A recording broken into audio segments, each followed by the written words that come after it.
You unlock this door with the key of imagination. Beyond it is another dimension, a dimension of sound, a dimension of sight, a dimension of mind. You're moving into a land of both shadow and substance, of things and ideas. You've just crossed over into the Twilight Zone.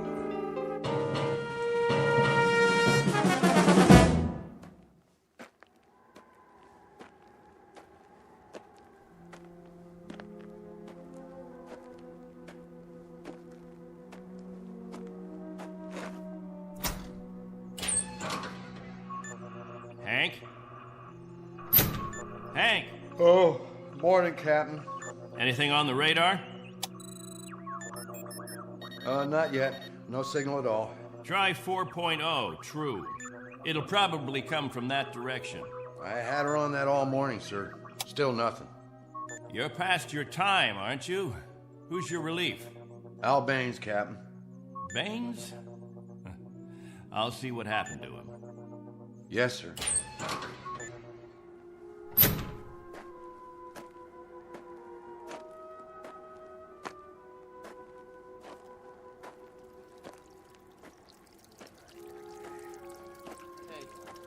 Morning, all.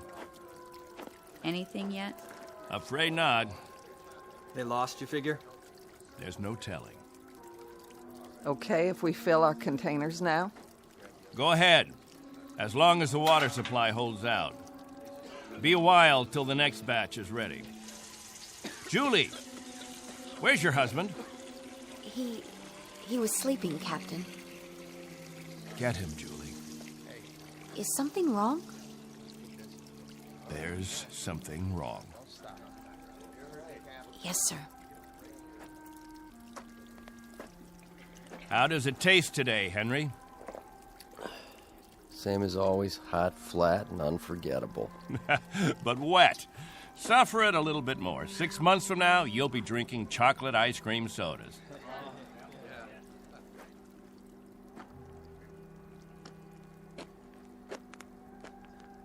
You want to see me, Captain? There's a man in the radar tower who'd like to see you, Al. He would have liked to see you 2 hours ago when you were supposed to relieve him. I overslept. Tell that to Hank Parker up there in the tower. Tell him you overslept, and then be good enough to tell him, Al, that you'll stand his watch all day tomorrow. That's not fair, Captain. It doesn't happen often. Once is too often, Al. More than once is intolerable. And many more than once is a case history of Albert Baines who likes his sleep. I prefer it to a stupid game in the hot sun, both of them. A game, Al? What are we listening for? 30 years of 2 shifts a day. What have we ever heard? Wind noise. And what have we ever picked up on the radar screen? Dust particles? But anything to make you happy, Captain. You listen to me. There's a ship on its way. And when it reaches this atmosphere, it may want to be vectored in. They may want landing instructions, wind direction, ground temperature. And if Al Baines is in the sack, we may spend the rest of our lives here. Is that what makes you happy, Al? How do we know there's a ship out there, Captain? A lot of garbled static 2 months ago that you told us was a message, and then nothing. 2 whole months, and you decide there's a ship coming here to take us back. You make the rules and set the watches and plan the days, and now you tell us the Messiah is coming. And you tell us to pray? The difference between you and me, Captain Benteen, is that I do my dreaming when I'm asleep. You do yours on your feet. There's a ship coming, Al. All of us believe it. Because he tells you to. And we believe him. Whatever Captain Benteen says, that's what will happen. Sure you believe him. He tells you this is the best of all possible worlds, and by God, you break into song. You're sweating your lives away on this rock, but the captain says it's paradise, and we have to clap our hands. Rule by hypnosis. Al, there's a ship coming. This happens to be a fact. There's a ship coming. believe it. I tell you, it'll happen. And you know it's real, just as you know this is real. You haven't forgotten our ship, have you? The Pilgrim 1? The first spaceship sent up to colonize the outer regions? And this plaque, placed here by the 130 men, women, and children who established the first off-Earth colony. We owe them our belief, because they had faith. Don't ever forget that. Now, if you'll excuse me, I'd better go check on the generator.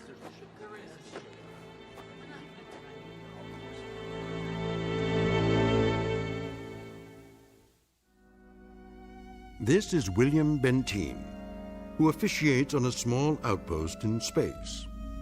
An outpost slowly disintegrating under the heat of two suns, with the holes, the cracks, the fissures that are the residue of despair. He tries to fill them with faith and to retain a faith of his own. This is a remnant society, a handful of people who left the Earth looking for a millennium, a place without war, without jeopardy, without fear. What they found was a lonely, barren place whose only industry was survival. And this is what they have done for decades, survive. Until the memory of the Earth, they came from what has become an indistinct and shadowed recollection of another time and another place. 2 months ago, a signal from Earth announced that a ship would be coming to pick them up and take them home. In just a moment, we'll hear more of that ship, more of that home, and what it takes out of mind and body to reach it. Because this outpost is located in the far reaches of the Twilight Zone.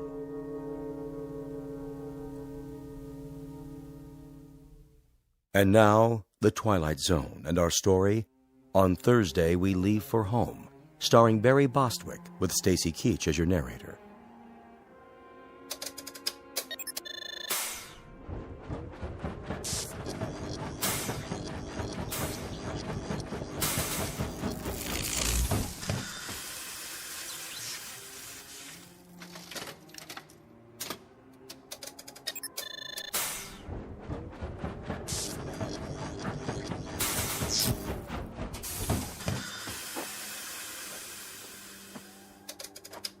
Can't keep the generator running, sir.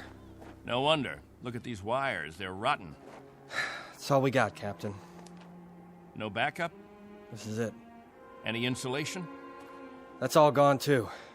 We used it on the converter belts. Well, we have to get the current running somehow. If that refrigeration unit stays off, the temperature in the underground rooms will go up 50 degrees. Well, we could stop the saltwater converter for a day or so, switch the parts. Then we'll have to do that. Tell the people to fill up all the jugs they have. We'll be shutting off the water in 6 hours. Yes, sir. Captain, what about the ship? It's on the way. We know that much.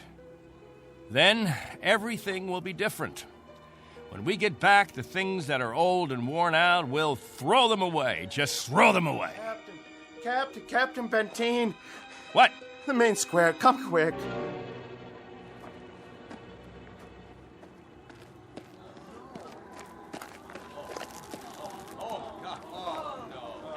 It's Mrs. Rodale. She's hanged herself. Cut her down.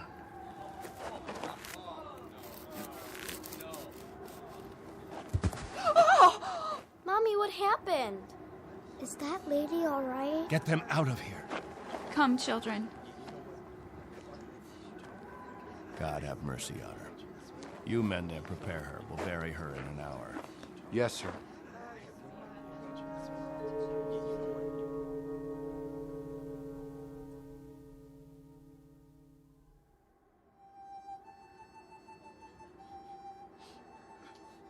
We now consign to this planet the remains of Mary Rodale. We ask God in His infinite mercy to give her the serenity and joy that she sought while she was with us. And we ask His forgiveness for her sin. Amen. Amen. Amen. We ask that this good woman be allowed to rejoin her beloved husband who preceded her in death 11 years ago. Bid your farewells now. Forgive her, Lord.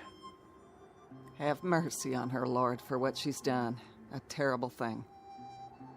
She didn't know what she was doing. She knew what she was doing. Better and clearer than the rest of us. This is a funeral, Al. The 9th funeral in the last 6 months. Nobody talks about it. We just let it go by.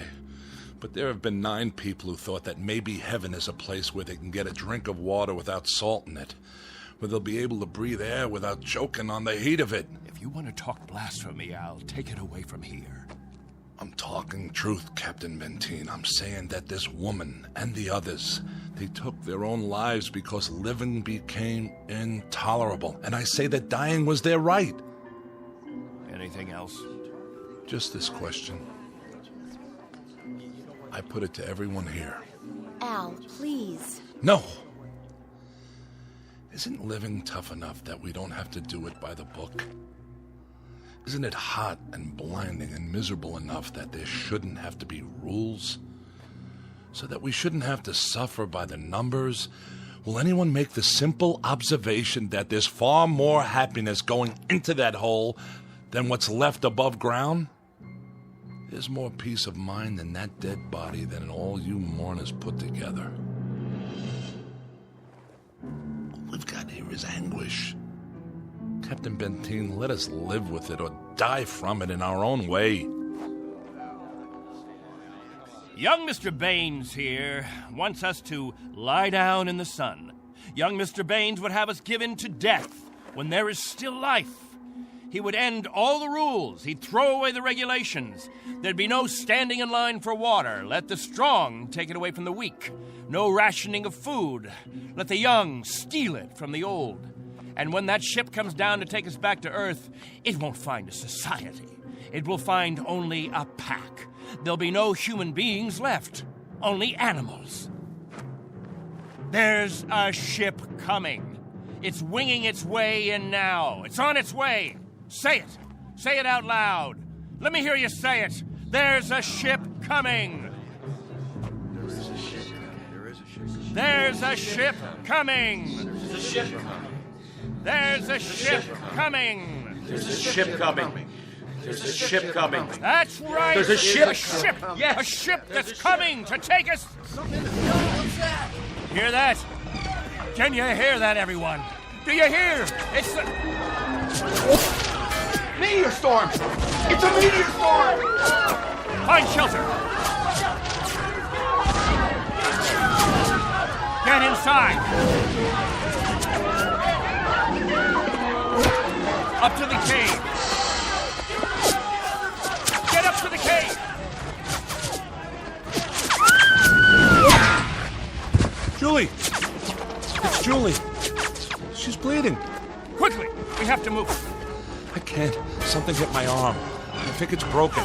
Stand aside, I'll carry it.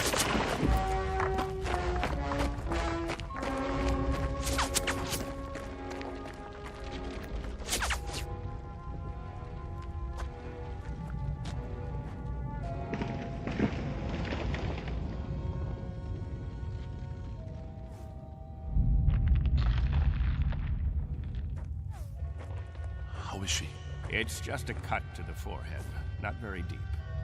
But keep this bandage on it. Julie? Julie, honey? Can you hear me? Al? Don't let her move just yet. She may have a concussion. How's your arm? It's not broken. Must have been a rock that hit it. Captain, thank you. For a little first aid.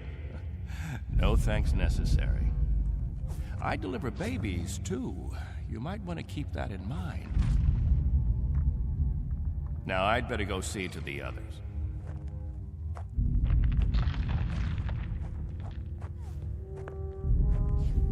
Will it go on much longer, Captain? I wish I knew. It sounds like it's spending itself. I've seen meteor storms before, Captain, but nothing this size. What about the damage, Henry? 2 underground cells destroyed. At least, that's what it looked like from out front.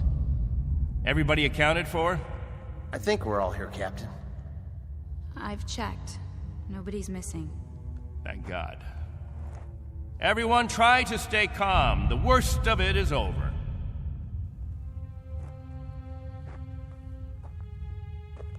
Jojo? Yeah, Captain? You're not scared, are you? Well, kinda. Now, we can't have that. Mind if I sit for a minute? We'll talk, you and me. Captain, tell me about the Earth. Would you, Captain? Tell us what you remember. Yes, do. Well, all right, I guess I can do that. We'd like to hear. You, over there, is that you, friend? Yes, Captain. And you, Buck. Yes, sir. You fill in the holes if I leave out anything. Straighten me out if I'm wrong about any of my recollections. Jojo, I was a boy of 15 when we arrived here. But I remember Earth. I remember it as a place of color. I remember that in the autumn, the leaves changed. They turned different colors, red, gold, orange. And I remember streams of water that flowed down hillsides, and the water was sparkling and clear. And I remember clouds in the sky, white, billowy things that floated like great, majestic ships. They looked like sails. What are sails? Don't you know what sails were? In ancient times, that's how ships moved across the water. There was so much water. The men unfurled large sheets of canvas against the wind, and it was the wind that moved them. And I can remember night skies. Night. Endless black velvet with stars. And sometimes a moon that seemed to hang there as big as the face of an old man, looking down on us all. Captain, what's night? Why, that was the quiet time, Jojo. Night was when the earth went to sleep. It was the cover it pulled over itself. Not like here, with two suns always shining, always burning. It was a darkness that felt like a cool hand brushing over tired eyes. And there was snow on winter nights, gossamer things that drifted down and turned the earth all white. And we could build snowmen the next morning and see our breath in the air. And it was good then. It was right. So, why did you leave there? Oh, we thought we could find another Earth, Jojo. Then we found this. We thought we could escape war. We thought we could build an even better place. And it took us 20 years to find out that we had left our home 1 billion miles away, only to be stranded like visitors, transients, that no roots could take hold in this ground. But it was too late. So we spend the next 30 years watching a clock and a calendar and waiting. But we can't wait any longer. Not a day, not an hour. We have to get back home. There's no more time. I'll go outside and survey the damage.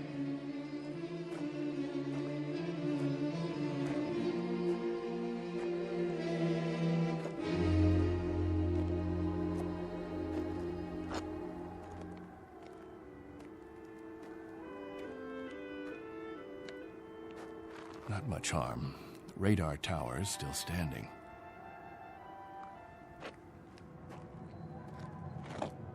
What? Why, it's... Al! Al Baines, do you hear that noise? All of you, come out here. Do you hear it? What is that? That's not a meteor. That's not a meteor, and it's not wishful thinking. Not this time. Those are rocket engines. Look, I remember the sound of them. That's the ship. The ship has come at last.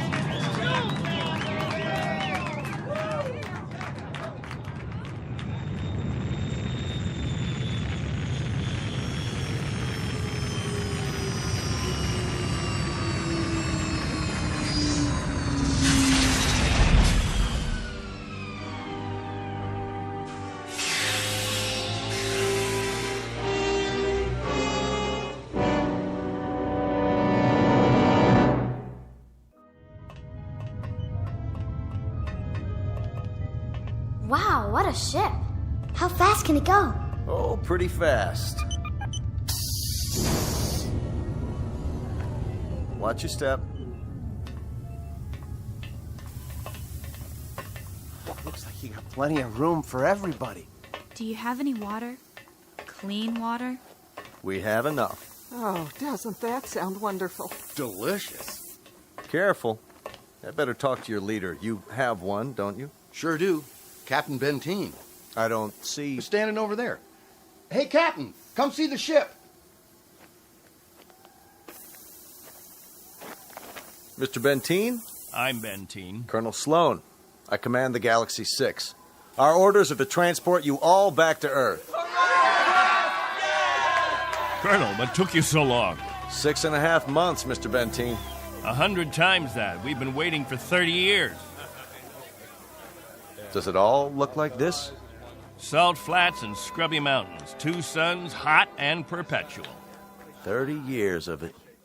30 years. The children have never seen Earth, and some of the older ones don't even remember it. They'll see it now. Our orders are to get you aboard as soon as possible. We figured that we should be able to lift off on Thursday.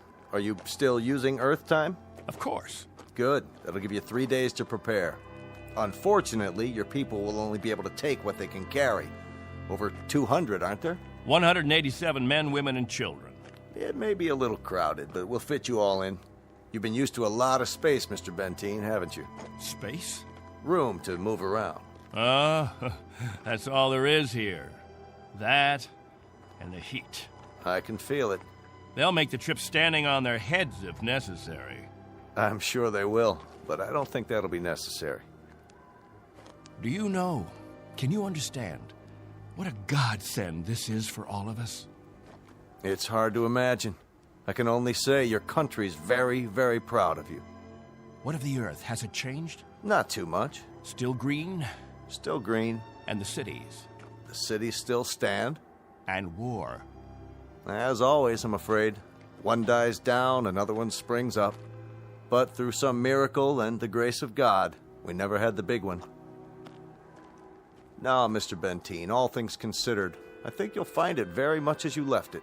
Captain Benteen. Captain? That's what the people call me.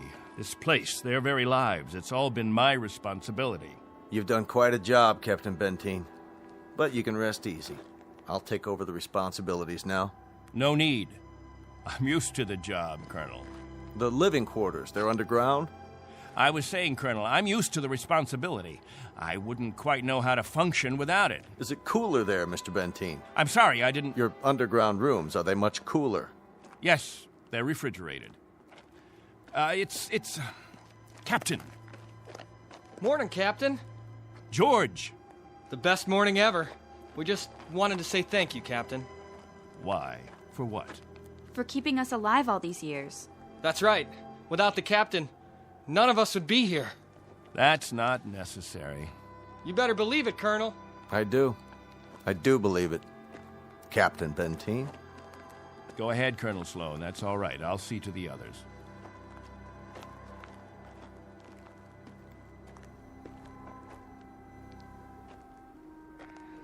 You know, I don't need this. I'm not going to take this. Hi, Captain. Julie, where's your bandage? Oh, I don't need it anymore. But we put one around your head so the cut would heal. What's this? Isn't it incredible? It's called a medicinal patch. You wear it for 24 hours. It accelerates the growth of new skin. Look at her forehead, Captain. You can hardly see the scratch. Better put the sling back on your arm, Al. I don't need a sling. Just this metal band. It's magnesium. Colonel Sloan said my arm would be perfect by the end of the week. Well, I seem to have had my practice taken away from me. But while we're here, I'd use that sling. I'll bet I've fixed about 500 broken wings in my time, and the only way to be sure it heals properly is to keep the limb immobile. Where's Colonel Sloan? I want to ask him what to pack.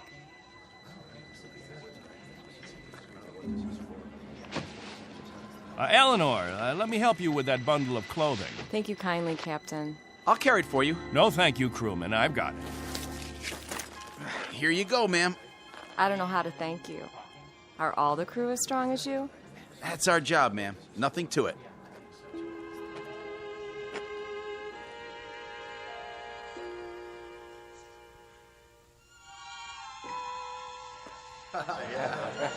Hello there, Captain. Will. I'm so excited. How much longer? Not long. Be patient. May I have your attention, everyone? Good question. Quiet, please. What is it, Captain? As all of you know, we have less than 36 hours before we depart. And as I told you earlier, there is a maximum allowance of 14 pounds per person. Soon we'll begin weighing your belongings, and if we're over the limit, I'll make up a list of necessary items. I hope I'm not intruding, Captain. I was just telling them about the weight requirements. We'll handle all that tomorrow. I heard you'd called a meeting here in the cave, so I brought Lieutenants Engel and Rafferty with me. Everyone has so many questions about Earth, I thought perhaps this would be a good time. More questions? Actually, Colonel, the purpose of this meeting is simply to make some last-minute arrangements. Colonel, I used to live in San Diego. Is California still the same? Sunny and warm most of the time, but not this warm. Los Angeles has become the biggest city in the world. These kinds of questions, we could just as well handle them when... Colonel Sloan? Are there still major leagues? My dad used to tell me about baseball and the World Series. The leagues are just as before, American and national. What about the Dodgers? They came in 10th last season. I'm told they need pitchers pretty desperately. I'll tell you what, when we're finished here, we'll improvise a ball and bat and have ourselves a game. How does that sound? Yes! That'd be great. Let's do it. I think it's a little hot for that kind of activity. What we could do is have some group singing. We haven't done that for a while. I got an old sack. That'll be the ball. Who's got a stick? What are we waiting for? Let's go. Please, wait. We haven't finished yet.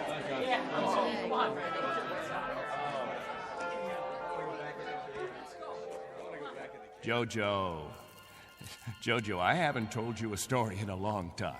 How would you like to hear a story about... What have you got there? This is what they call candy. One of the spacemen gave it to me. It tastes... Sweet, Jojo. It tastes sweet. Yeah, sweet, Captain.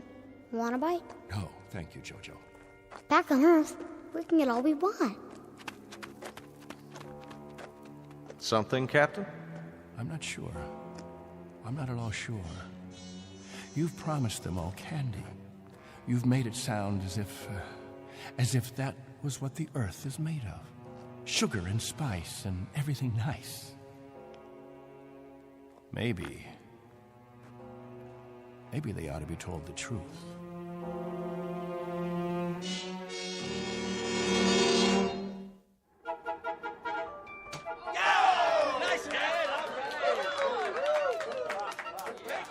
The universal language.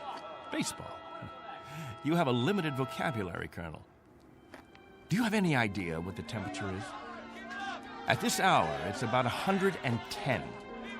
I don't know whether your crew can take it, but I know my people. They're going to pay for this little athletic event. Some of the older ones, it might even be serious for them. It's just a game, Benteen. My guess is that it's worth it. Now, I'd better get back to the ship. Colonel Sloan. Something else, Mr. Benteen? Colonel, when we get on the ship, you can tell us what to do and we'll all fall into line. But here, in this place, I'm in command. I'm not trying to usurp authority, Mr. Benteen, but I really don't see what harm a little game... It's still Captain Benteen. For now. Galaxy crewmen, back to the ship. That's an order. It's time for rest now. All of you go back to your homes. I'll announce when the new day will start. I guess it's suddenly illegal to have fun. You happy now, Captain? I was never unhappy, Colonel. I just happen to know what's right and what's wrong. I ask you to keep your crew in the ship during the rest time. I don't want my people distracted. You rule with a heavy fist. If it were 1 ounce lighter, no one would have survived. I've held these people together by will. They'd have died, Colonel, without someone they could hold on to. They'd have withered away. Not anymore, Captain. Relax. That's a luxury I've never been able to afford, Colonel. I've never been able to marry, to think only of myself, because of them. I've been a father figure, a governor, a confessor. I've been all those things. And if I hadn't been, there'd be no life here.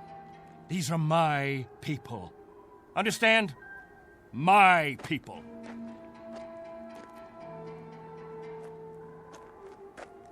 What's with him, Colonel? I'll bear with him a little bit longer, fellas. He's really quite a man. He's got just one minor aberration. And what's that? He believes he's God. As far as he's concerned, we're booting him out of heaven.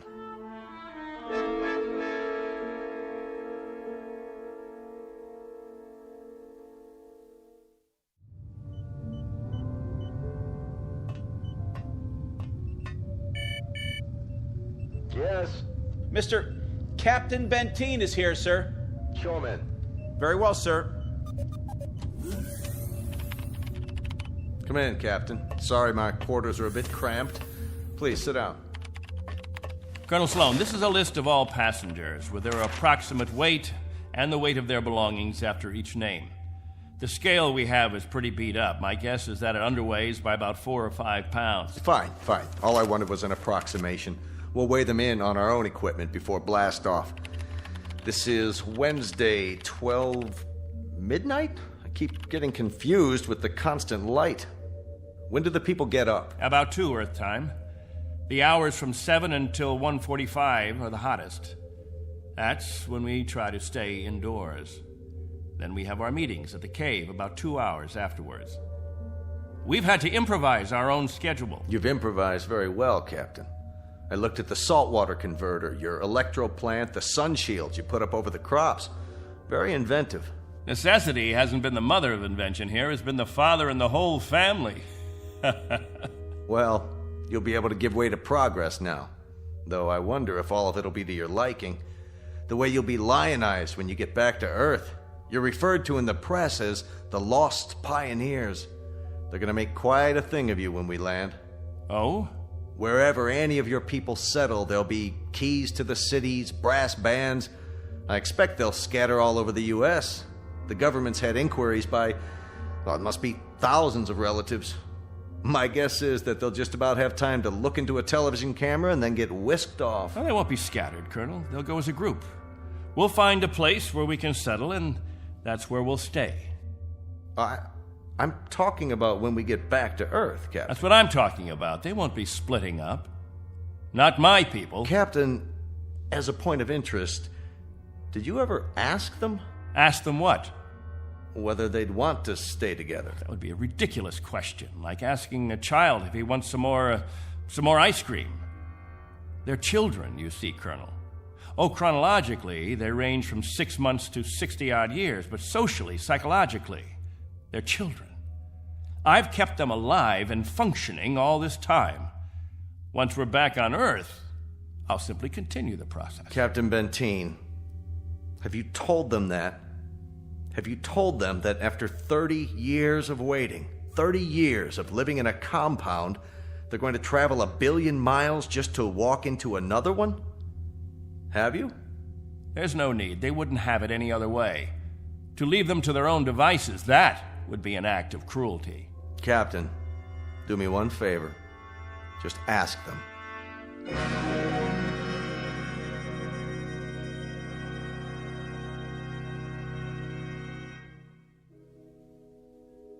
Naturally, we won't have to concern ourselves with the colder climates. The northeastern states, the upper regions of the Great Plains, will find an area much farther to the south, perhaps Florida or Texas. Southern California has a temperate climate. Captain, you better tell us about frostbite treatment, because I'm moving to Wisconsin. That's where my family settled originally. What about Oregon, Captain? That's where Joan and I plan to settle. I've heard about the forest there. New York.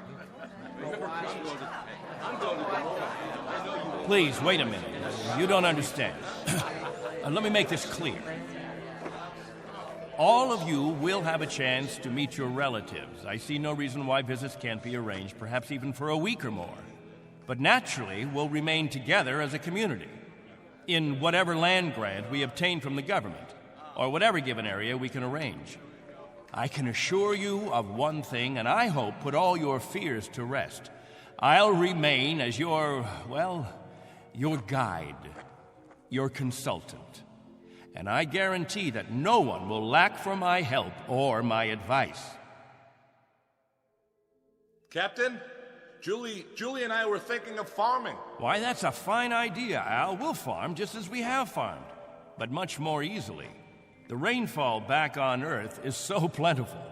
And as I told you, there's only one sun, so you won't have to shield the crops. Of course we'll farm. Certainly, we'll farm. Julie's got relatives in the state of Washington. You couldn't take the cold. None of you could. But I guarantee that wherever we settle, the farming will be good. I'll see to that. What's the matter? Don't you understand? We don't plan to stay together. You don't understand, Al. You've never understood much of anything. If we split up, I seriously doubt that we'd survive. Al, explain it to him. Go on. We'll survive, Captain. If anyone wants to stay together, that'll be their right. But if they want to go their own way, that'll be their right too. Am I wrong, Colonel? You're not wrong. We're to take you back as a group. Once on Earth, you can do as you please. Colonel, let us settle our differences in our own way. There are no differences, Captain. There are differences. There are. Changes that have taken place on Earth. Things we aren't prepared for. Oh, the Colonel has made it sound like a big holiday. The good life just plucked off a tree. Well, friends, I don't want any of you disillusioned. Wherever men live, they grub, they scrabble. They have to dig to stay alive. It's a fact. But together, that's the word, together. We've got to stay together. Think of that word now. Let's say it out loud. Everybody, now. Together. Together. Together. Together. Together.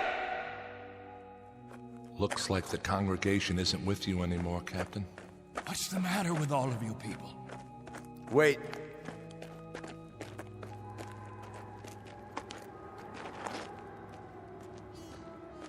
I've made the compartment assignments. I'd like to go over them with you. Assignments? There's not much time, and there's some things we have to check off. There's a decompression problem that we've got to tell them about, and a moment of weightlessness shortly after we leave the atmosphere that I want to explain to the children. Do you know what we called you while we waited for you to come?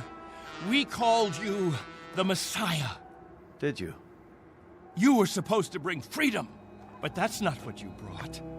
You brought selfishness, dissatisfaction, divisiveness. With all the misery we've had here, those germs never infected us. I brought nothing but a ship and a crew and a means of escape. You've had no diseases, no viruses. Did it ever occur to you why? You've lived in a test tube, Captain. Antiseptic and germ-free and sterile.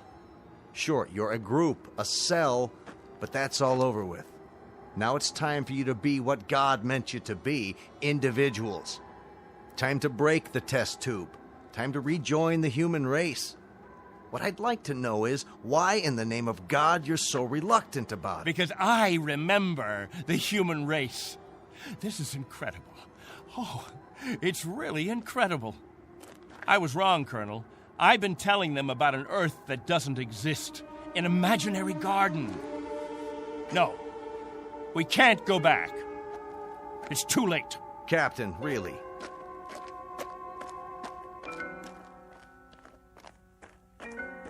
Everybody, gather around. I've got something to tell you. Listen to me, all of you. I want to tell you all. Listen to me, all of you. I want to tell you about the real Earth. Captain, are you all right? Let's talk about the diseases. What? The viruses, the cancers, the floods and the freezing, the wetness and the cold. And there are other miseries, worse than anything we've experienced. Hatred, jealousy, violence. Listen to me. It's an Earth we don't know. We can't leave here. We'd be committing suicide. We'd die of things we've never been exposed to before. We'd die of the loneliness that animals get in a zoo. Because we don't belong. We don't belong to his kind. Do you understand me? We don't belong there.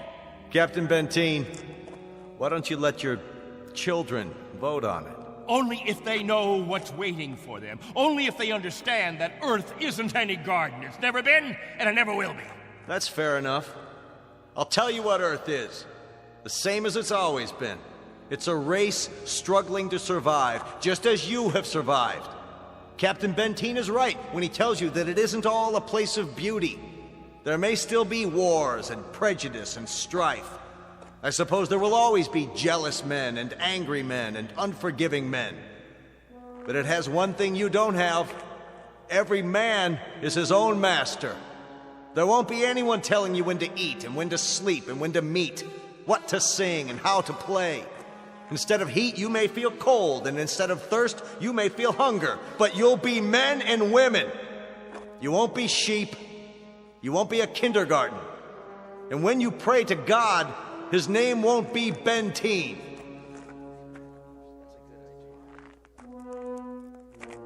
A vote now, Captain, and the majority wins. Those of you who want to be on the ship 10 hours from now, heading back to Earth, step forward. All right, I'm going. Let's go. Let's go. Go. That's it. I suppose that makes it unanimous, Benteen. Even you, Jojo? Well, I want to go with the Colonel. Give me something, anything. Give that sledgehammer. Here. No, let it go. Angle, Rafferty. There, sir. Stop him. He's running from the ship. No.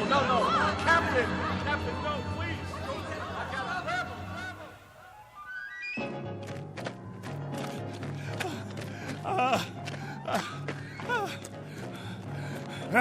We'll see how far you get. Without a tail fin. Put it down!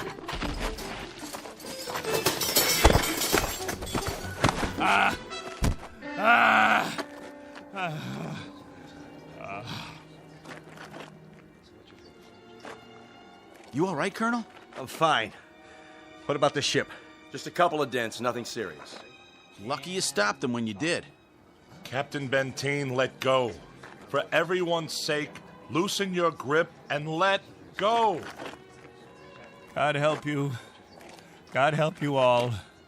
Tomorrow you think you're getting on a ship headed for paradise. What you don't realize is you're heading for hell. What about you? I'll stay here. That's right.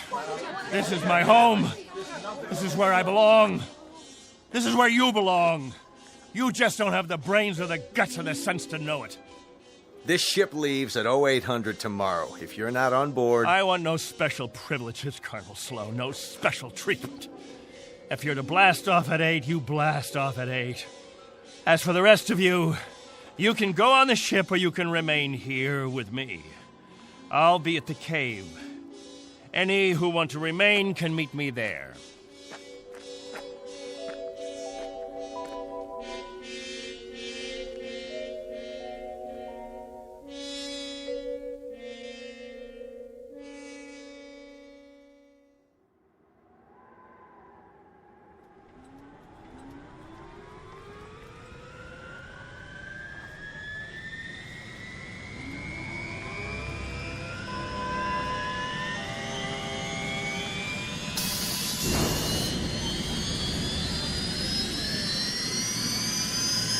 That's it, folks. The rocket's fired up. Everybody on board, single file.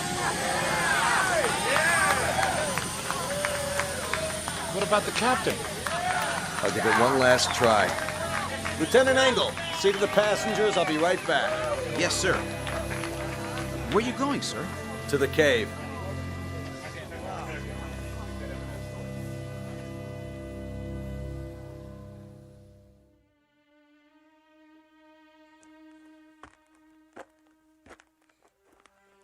Captain? Benteen? Benteen, we know you're in here. Please, let us talk to you. He's not going to show himself, Colonel. We're leaving now. We have to blast off in 5 minutes. If we don't, we'll have lost our orbital position. Benteen, it has to be now. Captain! Captain, please, come out! Remember this. If we leave without you, there'll be no other ships. This is where you'll live the rest of your life. And this is where you'll die. All right, Benteen. As you prefer. Let's go, Baines. Goodbye, Captain.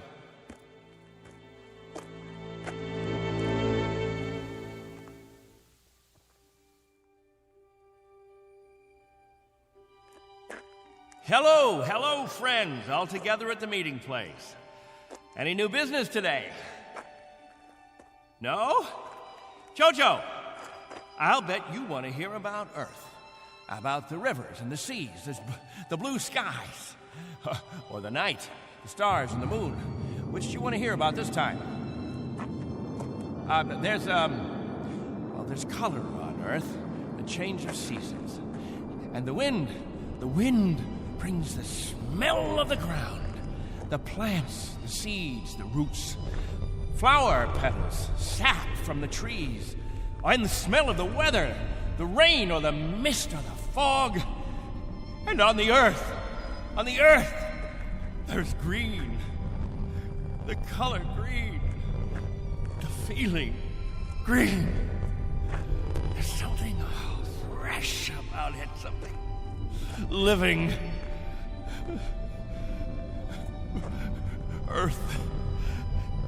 It's called Earth. Don't leave me. Please. Oh, don't leave me.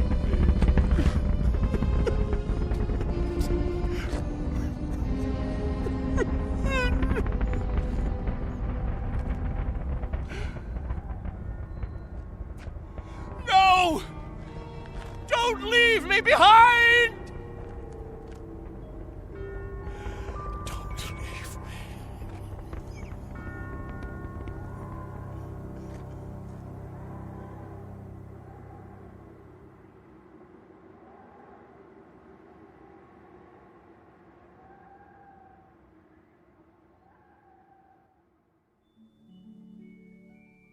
A man named Benteen, sometimes known as Captain, who had certain prerogatives. He could lead, judge, legislate, even dictate. It became a habit, and finally, a necessity. William Benteen, once a god, now a population of one, on a distant outpost in the Twilight Zone.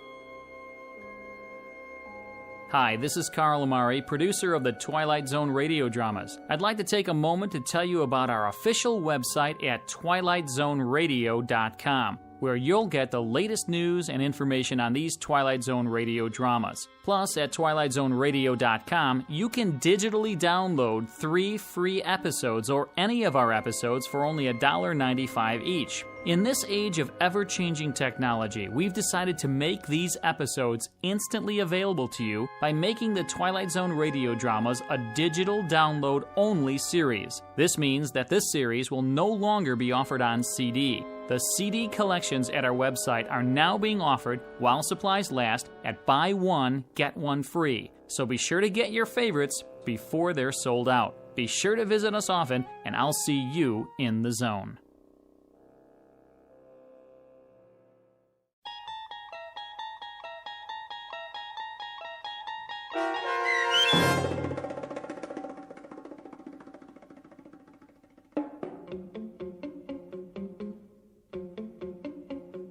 On Thursday, We Leave for Home, starring Barry Bostwick with Stacy Keach as your narrator, was adapted for radio by Dennis Etchison and written for The Twilight Zone by Rod Serling.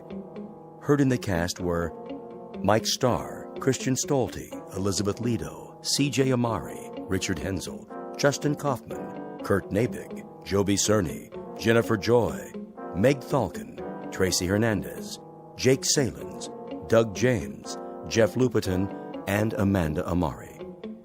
The producers of The Twilight Zone wish to thank CBS Enterprises and the Rod Serling Estate for making this series possible. This copyrighted radio series is produced and directed by Carl Amari for Falcon Picture Group. Sound design and custom Foley effects for The Twilight Zone by Cerny American Creatives Bob Benson, Craig Lee, Michael Slaybach, and Matt Sorrow. To learn more about the Twilight Zone radio dramas and to contact us, visit our official website at twilightzoneradio.com. Doug James speaking.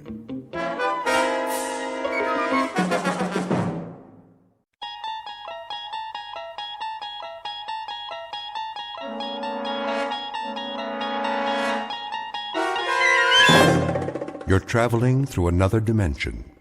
A dimension not only of sight and sound, but of mind. A journey into a wondrous land whose boundaries are that of imagination. Your next stop, the Twilight Zone.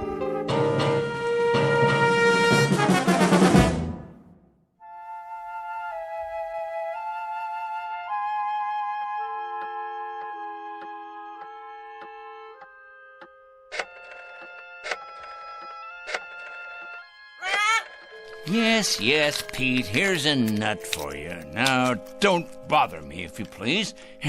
I have work to do.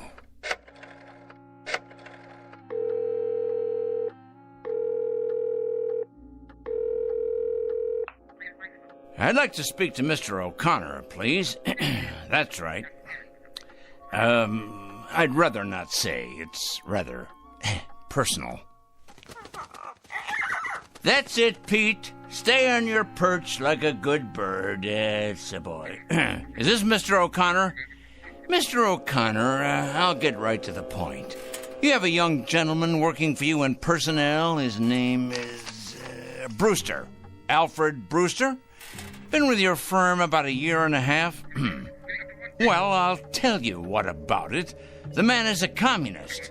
That's correct, a communist, with certain terrorist affiliations as well. Never mind who this is. Let's just say a concerned citizen, all right? What is of the essence is the character of one of your employees. I happen to know that this man, Brewster, is a subversive and a menace to our society. What am I suggesting? Why, I think it's obvious. I'm suggesting he should be discharged immediately, given his walking papers and shown the door. Never mind how I know. I know, that's all. That's all. Now I'm going to check back in a few days, and if he hasn't been discharged, I'll be forced to take this matter to a higher authority. That's right, to the corporate office. Correct? Goodbye, Mr. O'Connor. Rather a full day, Pete, wouldn't you say? 11 so far. 11 names on this list. I better sharpen my pencil. And scratch off one more. Of course, it's questionable what concrete results we can expect, but at least the seeds have been planted. Oh, yes. The opening guns fired. The first salvo, so to speak.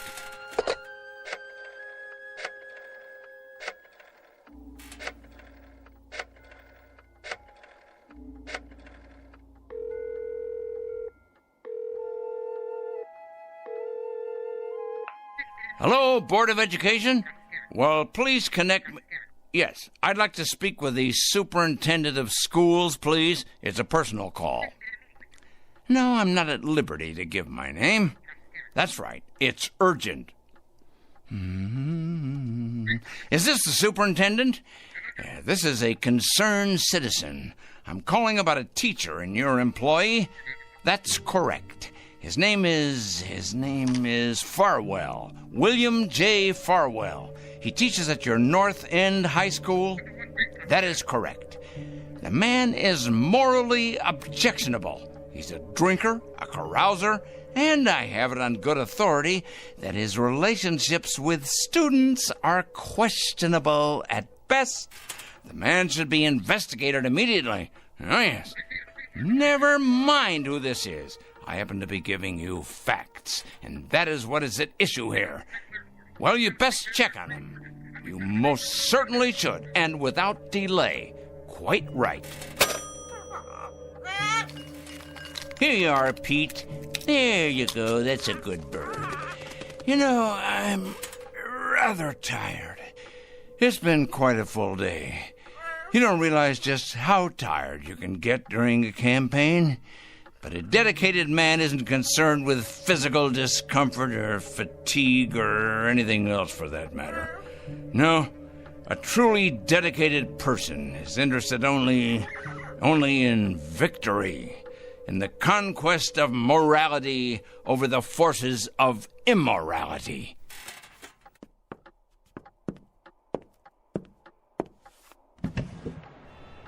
Hey, look at him out there, the dregs, carrion, leeches sucking us dry. Oh, yes, carrying evil around with them like infectious germs. We're gonna have to face it sooner or later. Huh? Phone calls are one thing. Threats and exposure is simply expedience. No, Peter, my friend, we're gonna have to embark on a much more ambitious course. Some major surgery, I think. The long scalpel, honed sharp and cutting deep.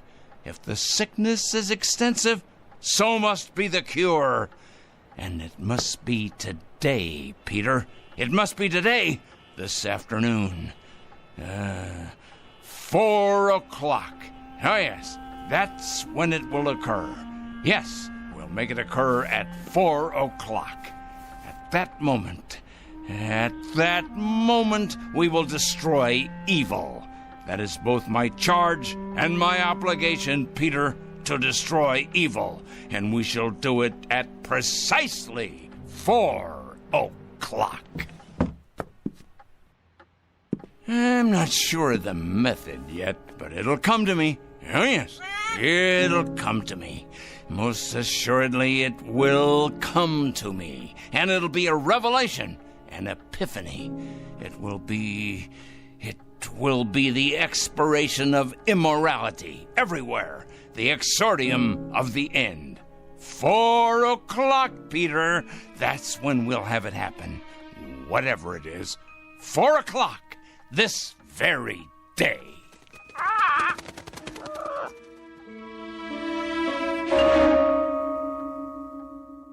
This is Mr. Oliver Krangle, a dealer in petulance and poison, a self-appointed, self-designated, self-ordained vigilante, whose jaundiced eyes peer out at an unholy world and find it undeserving of anything but judgment and punishment.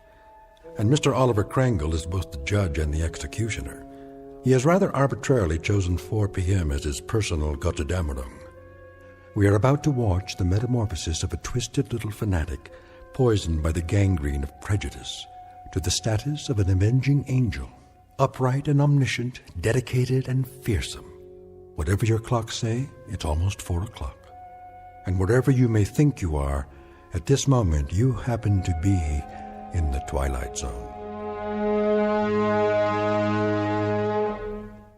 And now, The Twilight Zone and our story, 4 o'clock, starring Stan Freberg with Stacy Keach as your narrator.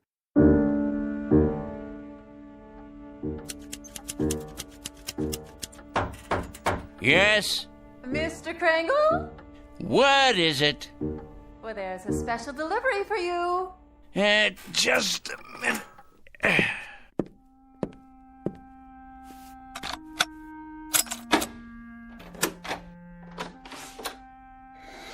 Here you go. A whole lot of stuff, 8 or 10 envelopes at least. Thank you, Mrs. Williams. Something else, was there? Something... Oh, no, nothing else. Then in that case, why do you stand there trying to read the contents of these envelopes as if you were an X-ray machine, Me? Read your mail? Oh, I can assure you, Mr. Kringle, I have many more things to do than trying to read my tenant's mail. Your mail in particular. I feel reassured. You sure get enough of it. Somebody'd think you were running some sort of mail order business or something. Just look at that desk of yours. So much mail and papers and I don't know what all. What is your business, Mr. Kringle? What I do is none of your concern. I pay my rent on time, and I keep to myself. A respect for privacy you should learn, Mrs. Williams. Well, I never... You never? That's good to know. Now, have you any more comments to air? Because if not, I would greatly appreciate your leaving me alone. I have a great deal of work to do. I believe that. The question is, what kind of work? You should believe it. You may thank me one day, Mrs. Williams. Oh, yeah. You and everyone else. Assuming you're still around, and assuming you retain the capacity to feel appreciation. What's that supposed to mean? Assuming I'll be around. Are you threatening me or something, Mr. Kringle? Threatening you, Mrs. Williams? I don't threaten people, my dear lady. I compile files on them. I compile them, and I analyze them, and I investigate them. And then I categorize them, and I judge them. Oh, yes. If they're impure, they must be punished. If, on the other hand, they're simply misled or naive or unsophisticated, I point them to the right way. I lead them by the hand, Mrs. Williams. I show them the proper course, the path to redemption. Is that... What I mean is that what you do for a living? Indeed. In short, I check evil, Mrs. Williams, and I eradicate it, inoculate it, wipe it clean, and sponge it away. And you know where these evil people are? I most certainly do, Mrs. Williams. Can you give me an example?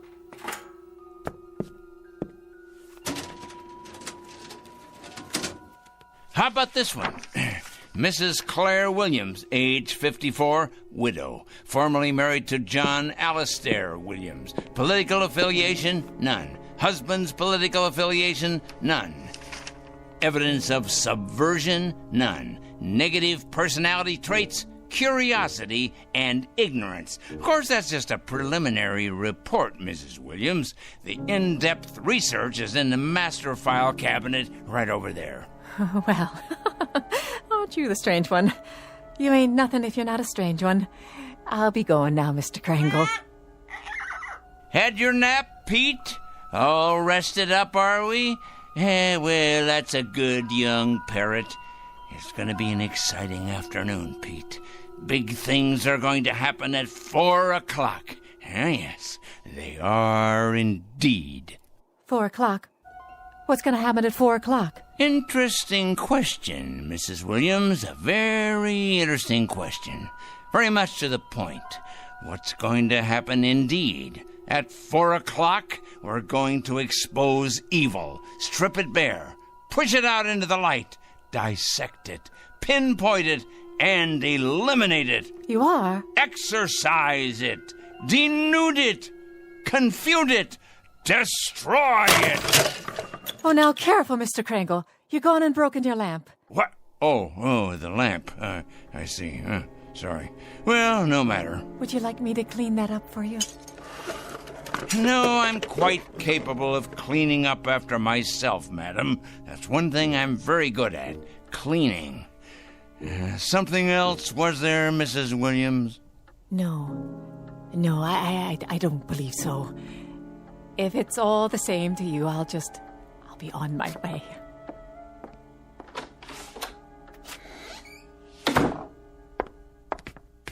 Saints preserve us. Excuse me. Oh, yes. I'm looking for a Mr. Kringle. I can't imagine why. I was told he lives in this building. Oh, he lives here, all right. There ain't no doubt about that. With a vengeance, he lives here right there at the top of the next landing. But if you ask me, young woman, you won't be going in there without police protection. Is that right? If you ask me, the man has a leak in his attic a mile wide. I ain't sure anymore that he's safe to have around.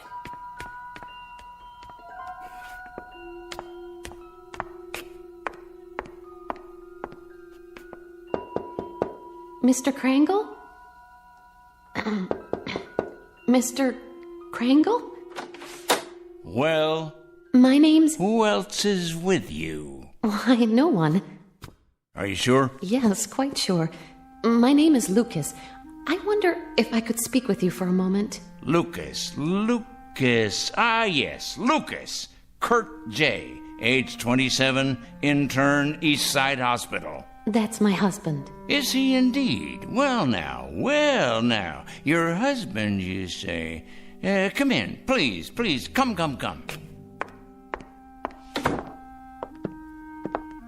Have a seat, by all means. Thank you. Now, what about your husband? Why, Mr. Krangle? Why what? Why are you trying to hurt him? Hurt? My dear lady. What has he ever done to you? To me? Why, nothing to me. That is, nothing personally. I don't know your husband, Mrs. Lucas. That is to say, I know of him. Oh, yes, I know of his background, but we've never met. He's a stranger to you then, isn't he? He's a perfect stranger. A stranger, yes, but not a perfect stranger, Mrs. Lucas. By no means. Your husband happens to be most imperfect. And when you perceive, quite correctly, that he's done nothing to me, at least not directly, I hasten to enlighten you. He nonetheless happens to have done a great deal against society. In what way? Ho, don't play dumb with me. Don't give me any of that naive stuff. My husband, for your information, Mr. Krangle, is a dedicated young doctor. A gentle, decent, fine human being. He has only one abiding interest in life, and that is to cure, to heal, to stop pain. And to kill. How can you say such a thing? Yeah, that's his other abiding interest, the one you've conveniently skipped. L-U-C, Lucas. Here we go. I know his file well. Lucas Kurt J., M.D., second-year intern, East Side Hospital. This year, on the night of March 12th, while serving in the emergency ward, he permitted the death of one Mrs. Angela Rienti by failing to relieve pressure accumulated as a result of a brain injury sustained in a traffic accident. It wasn't his fault. It was too late. That's his only crime. He wasn't able to treat her because he was responsible for half the ward that night. And by the time he got to the woman, she was already dead. That's your interpretation? It's not an interpretation. It's a fact. It's exactly the way it happened. By the time he got to her, by the time she was put into his care, she'd already died. He should have gotten to her earlier. How could he? Do you know how many lives he saved that night? How many people he saves every day, every week? He did nothing to her. That's about the size of it, Mrs. Lucas. Miserable dereliction of duty, resulting in the untimely death of a woman who by rights should be alive today. These facts came to my attention, and I simply called them to the attention of the hospital supervisor, an institution, by the way, which I help to support through taxes. By what right?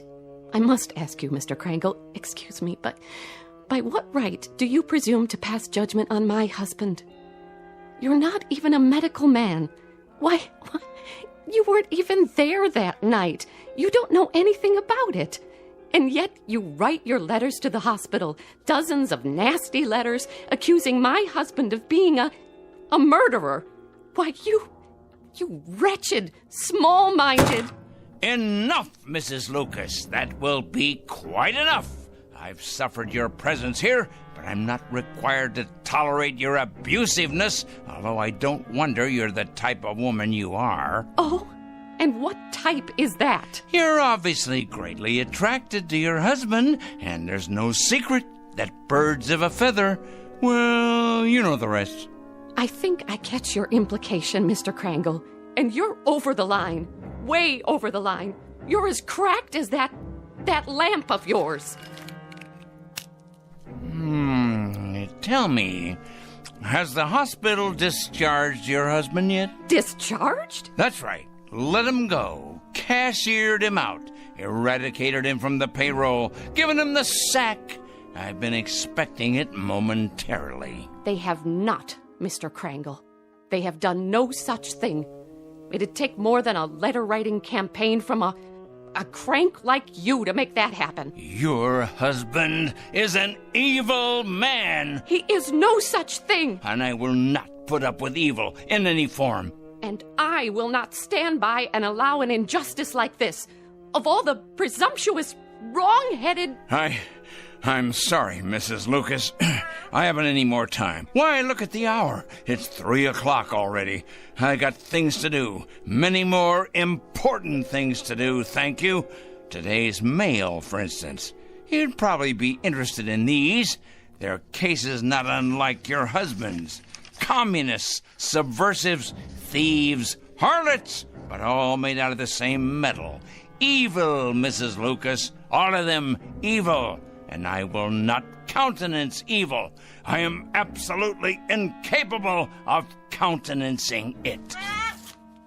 You're probably unaware of it, Mr. Krangle, but my husband is a very sensitive man. Oh, please, spare me. Your letters have had an effect on him, if on no one else so far. The people at the hospital tell him to ignore the letters, forget about them, but they're tearing him up inside. They're killing him. His confidence in himself, his ability to concentrate and work. You see, he's like a lot of doctors, Mr. Krangle. He cares. He cares very deeply.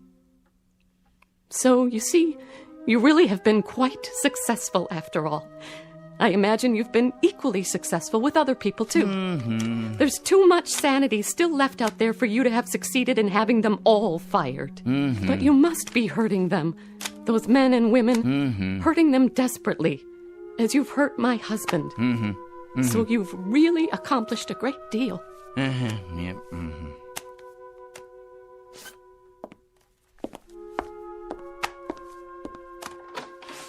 Tell me, Mr. Krangle, if you can, that is. Why? What's that? Why do you do it? I really need to understand. Why? You ask me why? Why? Because they're evil. That's it precisely. Nothing too complicated about that, is there? They're evil. Plain and simple. Here, take a look out the window. All those little bugs down there, you see? Bacteria. That's what they are. That's what your husband is. All those little... That's it. That's precisely it. What is? That's what I'll do. I've finally gotten the clue. I said little, you understand? That's what I'll do. I'll turn all the evil people into little ones, understand? I'll make all the evil people, let's see, 3 feet. No, 2 feet. 2 feet tall. That's it. At 4 o'clock this afternoon, at precisely 4 o'clock, every evil man and woman will become a mere 2 feet tall. A revelation, an absolute revelation. Peter, my lad, did you hear what I come up with? Did you? That's it. Do you see the beauty of it, Pete? That's it. It's brilliant, absolutely brilliant. 2 feet tall, Pete. 2 feet tall.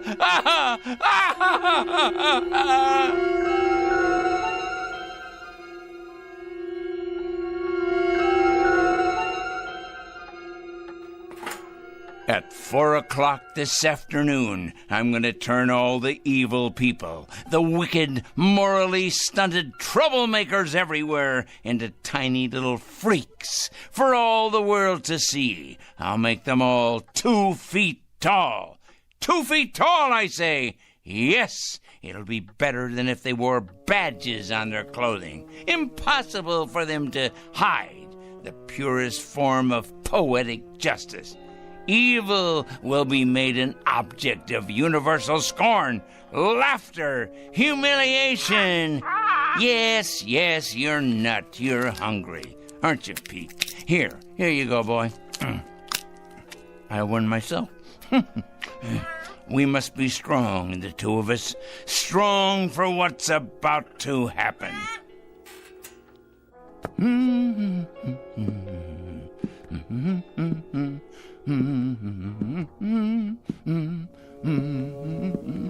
That's right, Petey. 10 minutes past 3. It won't be long now. Yes, a peanut. Here you are. That's a good, strong boy. I'll bet you could crack open just about anything with that great big beak of yours, couldn't you? Yes, you could. I'm sure you could.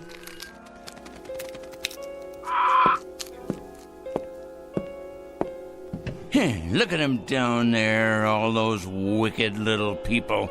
They don't know just how little yet. No, of course not. But they will. They will. It's their day of judgment. Oh, yes. Time to finish our preparations, Pete.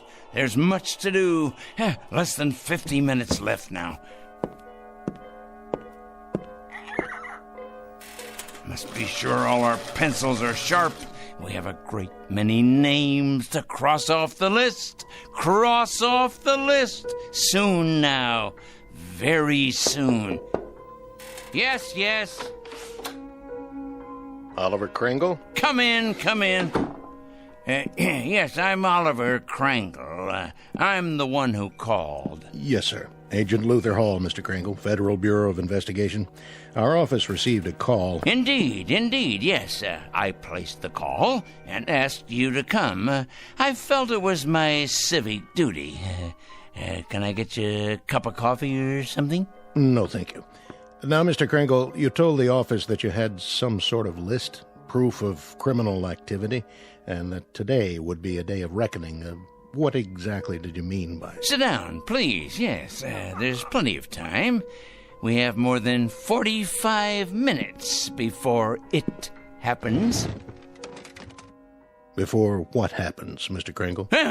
That's the point. That's the whole point. That's why I called you here. And why is that? I felt the FBI should know. I also called the police and the fire department. I even got a call into Washington. Oh, yes. Although the latter message probably won't go all the way to the top. It's my understanding that the Reds are in complete control in Washington now. I imagine they've taken over the switchboards, too. The Reds, Mr. Kringle. Oh, yes, indeed, the Reds. It's a complete conspiracy, you know, Mr. Hall. All the evil people are banding together now, all the subversives, the commies, the terrorists, the thieves of the American dream. It's a total, absolute, worldwide conspiracy. You said on the phone that you had a plan of some sort. Oh, my, yes. It all takes place at 4 o'clock. I thought you people ought to know because, well, you'll have your hands full. Our hands? Picking up all the guilty parties. Oh, yes. You see, Agent Hall, I've spent a good many years doing this kind of work. Just look at all those file cabinets there. Years of dedication to the cause. I've made a study of evil. Oh, yes, indeed. A complete study of it. I cut out newspaper clippings. I listen to the radio and watch television. I follow every major court case that's going on. I compile a completely airtight list of charges against all of them, the evil people. What do you do with them, Mr. Kringle? Do with them? I follow through, of course. I follow them through to their conclusion. I write letters to employers. I make phone calls late at night. Oh, they hate that. Oh, yes. It's one of the most effective methods, as you probably know. Calling those terrible people late at night. The later, the better. Getting them up constantly, waking them, enumerating my charges, speaking out, and then hanging up. They hate it. Very frustrating for them. I'll bet. Oh, yes, indeed. They go out of their minds with fury. They don't like to be awakened late at night, I can assure you. Who does? Yeah, but with these people, it's absolutely necessary. The evil people, you understand. The destabilizers, the enemies of order. But to get to the point, Mr. Hall, the point... And what is the point? The clock on the shelf there tells the story. The entire and complete story. It's 3:20 now. In exactly 40 minutes, all the evil people in the world will be reduced to half. No, a third of their present size. Oh, it'll be glorious. All the unpunished murderers and the tyrants, the proud and the sinful, the schoolyard bullies, the cruel teachers and faithless friends, the wrongdoers, blackmailers, and the nicotine fiends, too, and the thieves, and the harlots, and the transgressors, all of them, every one. How does that sound, Mr. Hall? How do you propose to go about doing this? I mean, shrinking people. I merely will it, that's all. I will it. I've been giving it a great deal of thought. Now, in the past, various other plans have crossed my mind. Other plans? Well, for example, I didn't approve of our entering any of the wars, you see, and I had it in mind I might take the stiffness out of airplane propellers. Do you understand? I'm not sure I do. Well, when the crews came out in the morning, bundled up like children against the cold, and then went into their planes, they'd find the props hanging limp like great empty banana skins. Then the war ended and, well, it seemed like a waste of effort at that point. After that, jets became the order of the day, and so I thought, what would jam up the intakes on those jet engines? Huh? What better than a flock of birds? Oh, not you, Petey. Not the beautiful, brave, loyal parrots of the world. Oh, no. Just your low-class country cousins. You read about it from time to time. Seagulls that get sucked into jets, cause them to fail. So, naturally, I thought, chickens. Chickens. Ignorant. Can't speak. An army of them bred to sacrifice themselves for the greater good.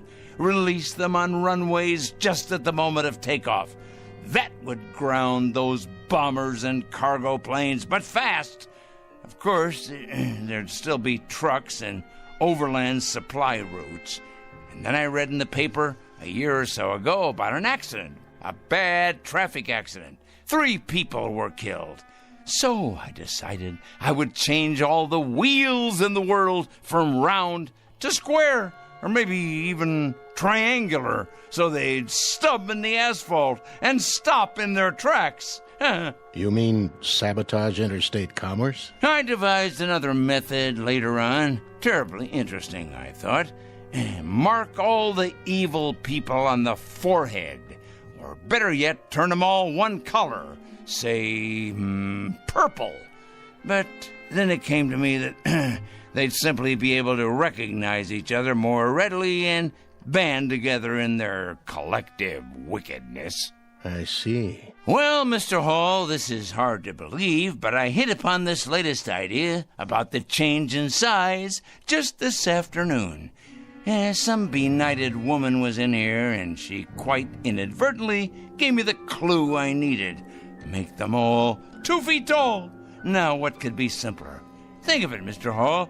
Think how ineffectual this will render them. They can't handle delicate scientific instruments, or typewriters, or computers, or telephones, because they can't reach them. They won't even be able to open a window or turn a doorknob to escape once we know where they are. Why, pretty soon they'll be as extinct as dinosaurs. Here's a peanut for you, Petey. I think, Mr. Hall, that the most interesting place will be, let's say, a murder trial, where nobody knows whether the accused is guilty or not. And then at 4 o'clock, if he's guilty, or watching the drunkards in a saloon, or, oh, there's so many places to be. Mr. Kringle? Yes? I'd like to ask you a question, sir, and I hope you don't take offense at it. Go on. Have you ever had any psychiatric help, sir? What? Psychiatric help. I don't think you're rational. I think you've developed some kind of obsession here, and I think you need some help. Help? Me? I need help? Why should I need help? I'm not evil. You obviously don't understand any of this, do you? I'm not the evil one. It's them. It's all of them out there on the street. Just take a look out the window. See? They're the evil ones. They're the ones who are going to be 2 feet tall. In just 30 minutes. That's when it's going to happen. In just 30 minutes. Well, I'm sorry, Mr. Kringle, but there doesn't seem to be very much we can do about all this. What do you mean? Why, the law enforcement agencies are going to have round-the-clock schedules from now on. Do you realize how many evil people you're going to be able to find? Why, they'll be all over the sidewalks, all over the streets. You'll have to build more jails. You have to build more electric chairs, gas chambers, gallows, penitentiaries. Well, what about it? What are you going to do? Nothing, Mr. Kringle. Not a thing. And if you'll forgive a suggestion, that's what I think you should do, too. Nothing. These letters you write, these phone calls, there happens to be something in this country that precludes all that, makes it unnecessary. And what's that? Law, Mr. Kringle. There happens to be law. We like support from citizens. Support, help, cooperation. But interference is quite another thing. Oh, I get it now. I understand. At last I understand. You're part of the conspiracy. That's it. You're one of them. Why, of course. I'm an idiot not to have realized it. Of course you people have gotten into the FBI. It stands to reason you would. You've infiltrated every other place. Well, I'm going to tell you something, Mr. Hall. Good day, sir. You'd better enjoy yourself for the next 20 or 30 minutes. You hear me? You'd better enjoy yourself to the utmost, because you're going to be 24 inches tall. You and everybody like you.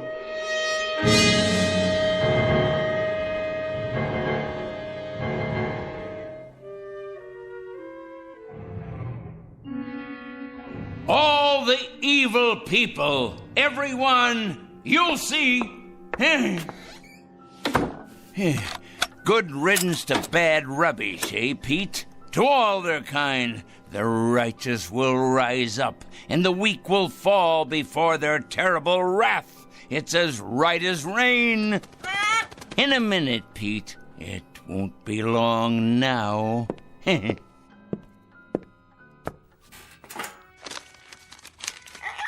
Yes, here's your nut. It won't be long now at all. We must have everything in order, all our pencils sharpened, weapons that are truly mightier than the sword.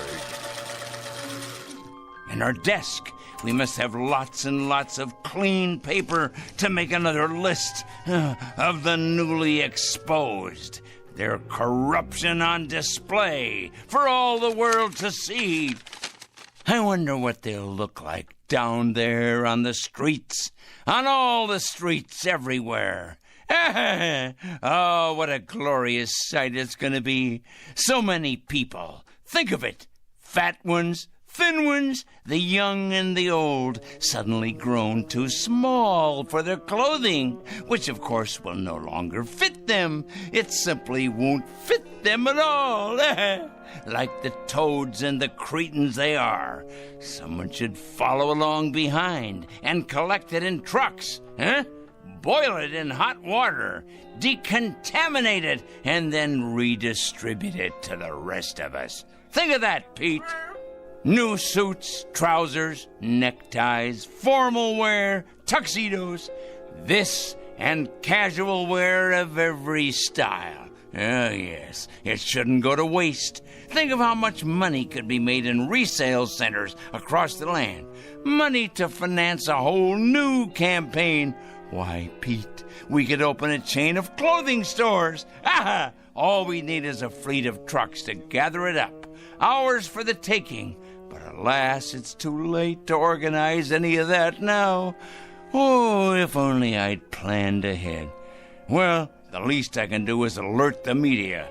Yes, that's the responsible thing to do. I wonder if they have any idea at all about what's to take place.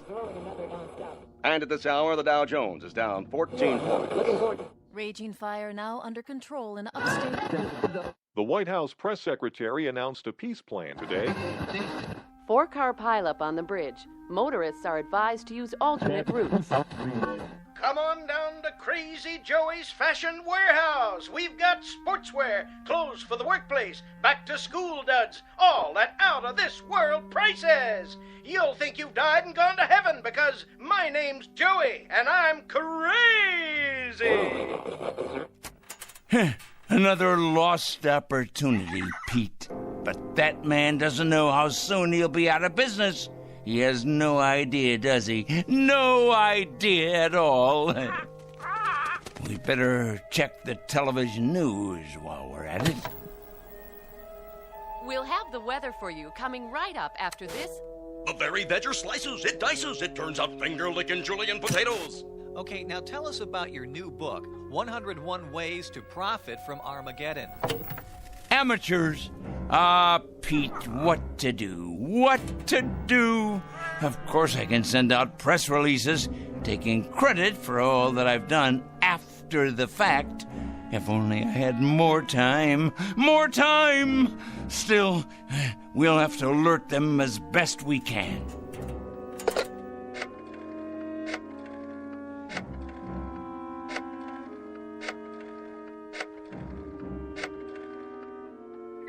Yes, put me through to the news department, please. Never mind who this is. Wait.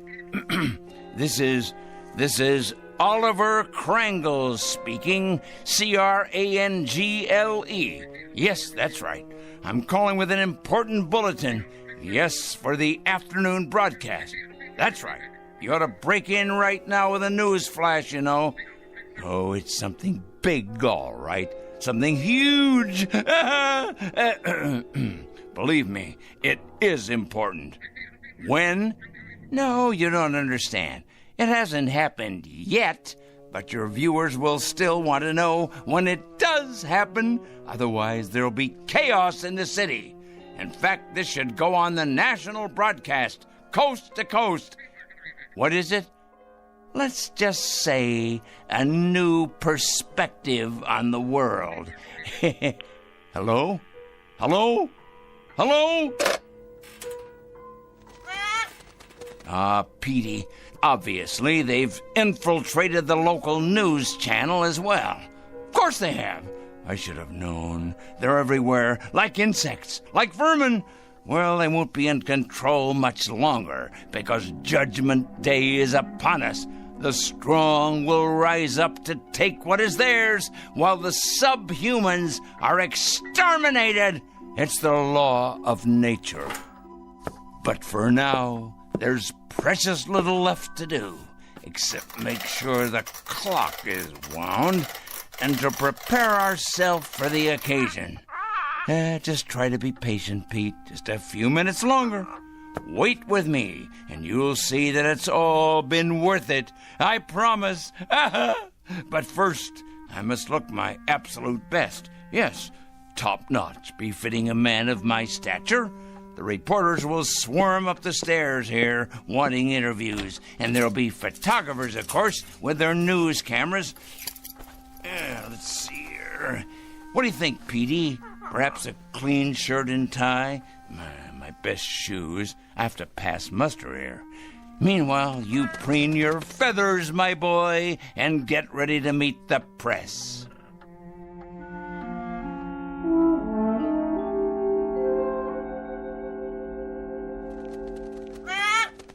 There! It's happened, Pete. It's happening right now. This very second. Can you feel it? Something in the air. The next phase of evolution for the human race. Oh, nothing will be the same after this. Nothing! The new order has come at last.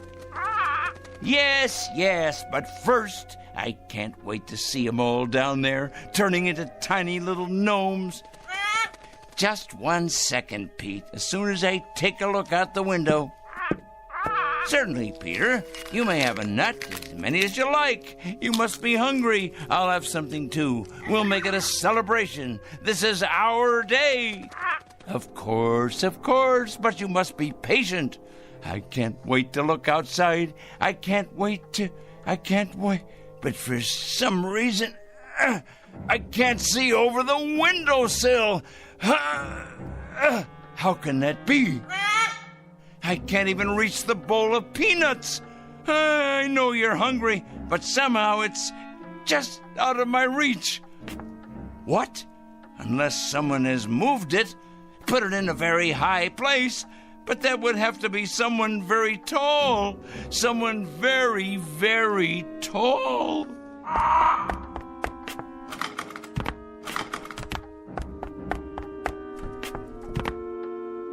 Pete, what's happened? You've grown so large, and I'm so close to the floor.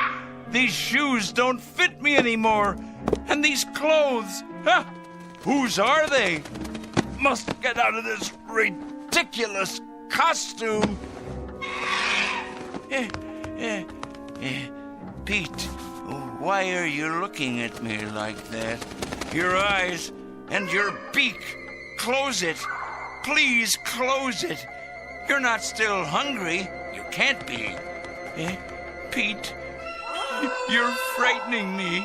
You know me, Petey boy. You must. That's a good bird. Yes. Calm down now. No, Pete, no. Get away. Let me get out of here. I can't reach the door now. The locks. Let me out. No!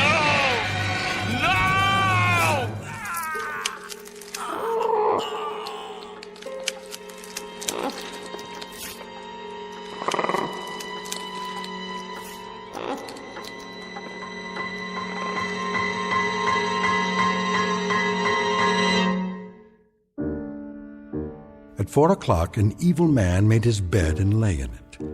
A pot called a kettle black, and a stone thrower broke the windows of its glass house. Not a pretty picture, perhaps, but for this poor, misguided fellow, quite unavoidable. A simple matter of supply and demand. He was right about one thing, though. In a world where the strong get stronger and the mighty feed upon the weak, you can run, but you can't hide. Look for this one under F for Fanatic and J for Justice in the Twilight Zone.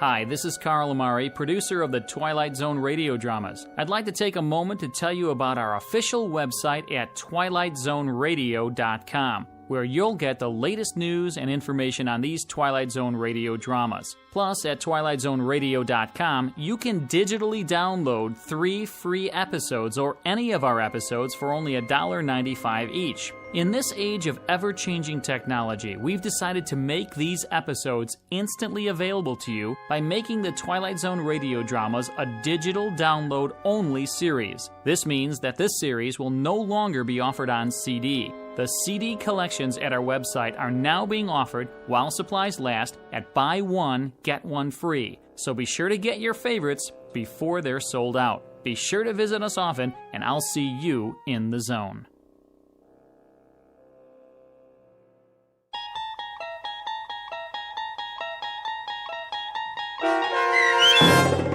"4 O'Clock," starring Stan Freberg with Stacy Keach as your narrator, was adapted for radio by Dennis Etchison and based on a script by Rod Serling.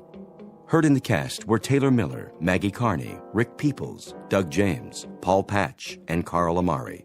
To learn more about the Twilight Zone radio dramas and to obtain audio cassettes and CDs of these programs, visit our website at twilightzoneradio.com.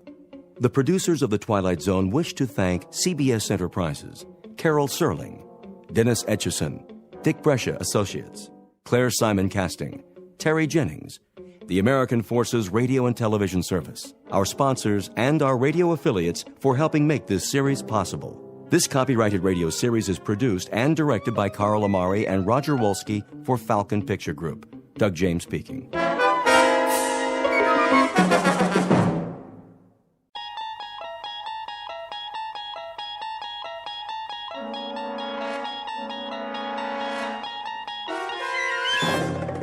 You unlock this door with the key of imagination. Beyond it is another dimension, a dimension of sound, a dimension of sight, a dimension of mind. You're moving into a land of both shadow and substance, of things and ideas. You've just crossed over into the Twilight Zone.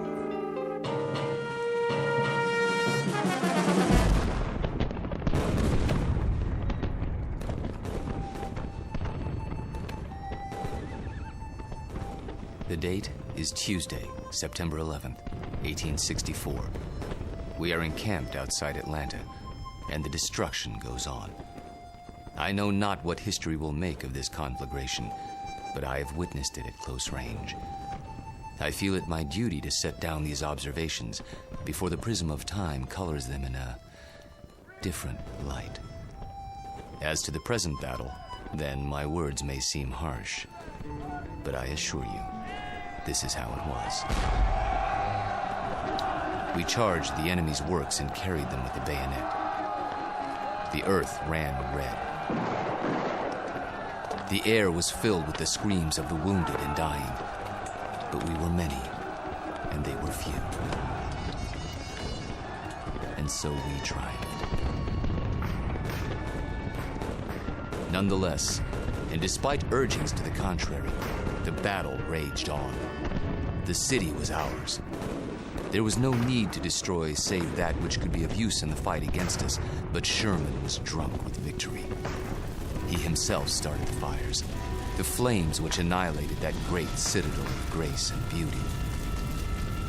One of us should have sent a ball into Sherman's brain. It would have been so easy. But somehow we couldn't, and that devil knew it. He knew it, and he mocked us for our cowardice. The good die young, I've heard him remark. If you're evil enough, you'll live forever. And with that, the entry from Major Skelton's diary ends. So it was that the Union soldiers burned Atlanta. Questions? Professor Jameson? Yes. The books I've read don't describe the Battle of Atlanta that way. Oh, I know. Confusing, isn't it? But as someone once said, history is bunk. Who was it now? I should know that. Henry Ford. Yes, of course. That's it. Mr. Ford. Thank you, Professor Kittredge. Helps when a Nobel Prize winner sits in on your class. You should drop by more often, Sam. You seem to do quite well without me. I could always use a good teaching assistant.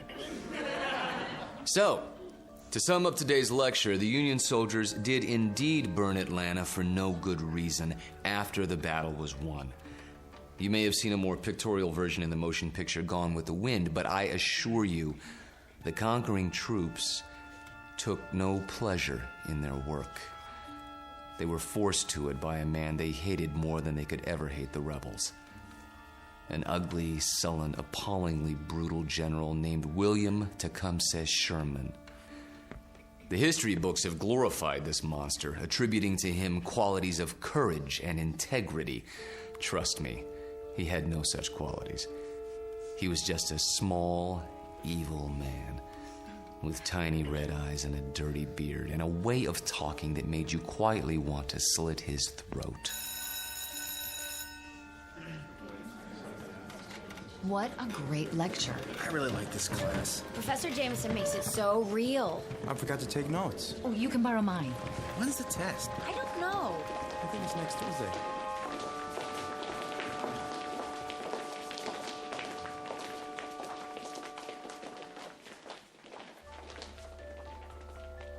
It has been said that universities are worlds unto themselves, inhabited by the young. These are the inhabitants of Collins University, a very small world indeed, young people hungering for knowledge, which can be imparted only by age. You have just met Walter Jameson, for 12 years the college's most popular and respected history professor. Students crowd his lecture hall and listen in fascination as he brings the dead past to life for them. It doesn't seem to matter what period of history he's discussing. He makes that period as real as this morning's headlines. Some explain this ability simply as the mark of a consummate actor. However, there are those who don't agree, like Professor Samuel Kittredge, Nobel Prize winner in chemistry, who has another, more disturbing theory about Walter Jameson, and that theory is about to be put to the test. Very soon we will find out whether our star professor received his degree from a major university or from the Twilight Zone. And now, The Twilight Zone and our story, Long Live Walter Jameson, starring Lou Diamond Phillips, with Stacy Keach as your narrator.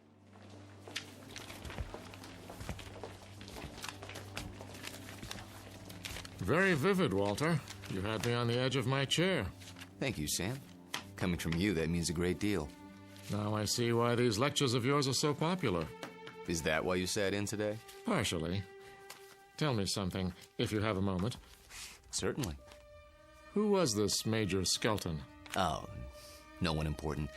Just a lawyer who happened to enlist. And you acquired his diary? Yeah, lucky break. As I recall, an auction of Civil War memorabilia a few years back. What regiment? 123rd Illinois Infantry. Remarkable. American history is a hobby of mine, but I must say I've never heard of him. His diary's never been published. A fascinating document. May I see it? Surely.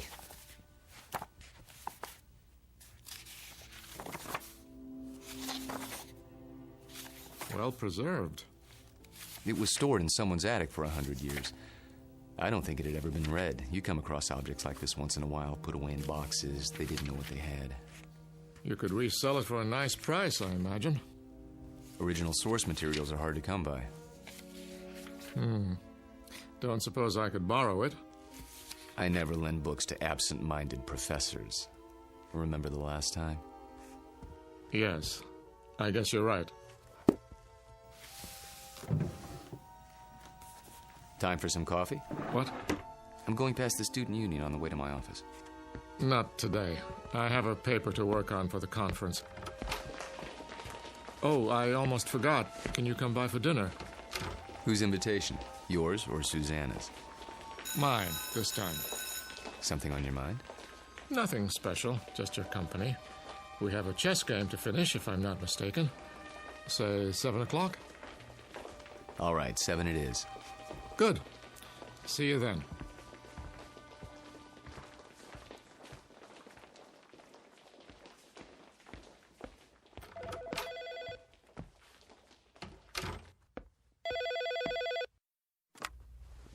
Hello?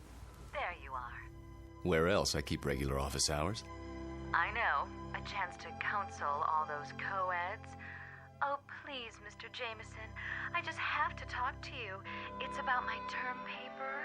It's Professor Jameson to you, young lady. Excuse me, Professor. I might have an hour this afternoon. Then we'll have to work fast. You see, I have a bad case of writer's block. I need someone to, well, loosen me up. You don't need me. You need a cold shower and a massage. Speak for yourself. Daddy told me he invited you for dinner. He did. You mind? Not if you don't mind my getting some work done afterwards. My thesis is due in 10 days. How's it coming? Oh, it's coming. I'm just not sure I've said enough. Want me to look at it? Absolutely not. I have to know that I can do it on my own without help from you or Daddy. You will. Don't worry about it. I miss you. Me too. Only a few more days. Then we can spend more time together. We'll paint the town red. Oh, there's my 2 o'clock. I gotta go. Let me guess. Female, age 19, about 5'2", with eyes for her handsome professor. Be right there. Actually, this one's a little old lady. Wants to finish her degree before she kicks the bucket. I'll bet. See you in a few hours, darling. It's a date.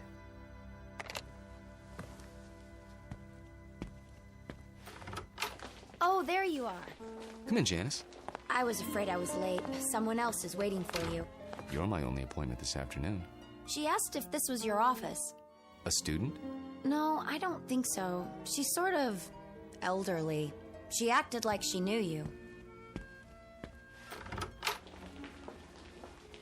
Hello? Hello? She'll probably come back. Oh, I'm sure you're right. Now then, Janice, how can I help you? I'm sorry to bother you, Professor, but I'm having trouble with the assignment. Can't find all the books? The research library isn't supposed to check out certain materials, but sometimes... It's not that. I've got everything I need, but the authors on the list, they don't agree with your version. So my question is, which version should I use, yours or theirs? Remember what Ford said. What? Never mind. Start with the basic events. Everyone's in agreement there. As to interpretation, that's up to you. Just tell me what you think happened and why, based on all the accounts. Original thought is what counts.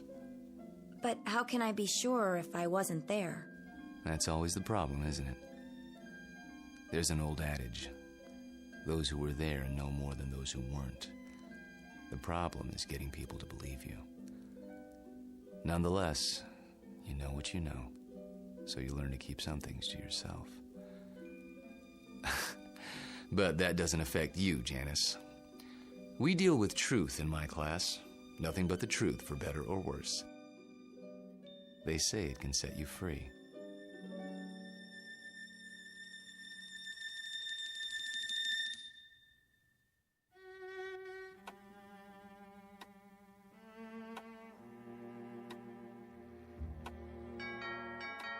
I'll get it, Father.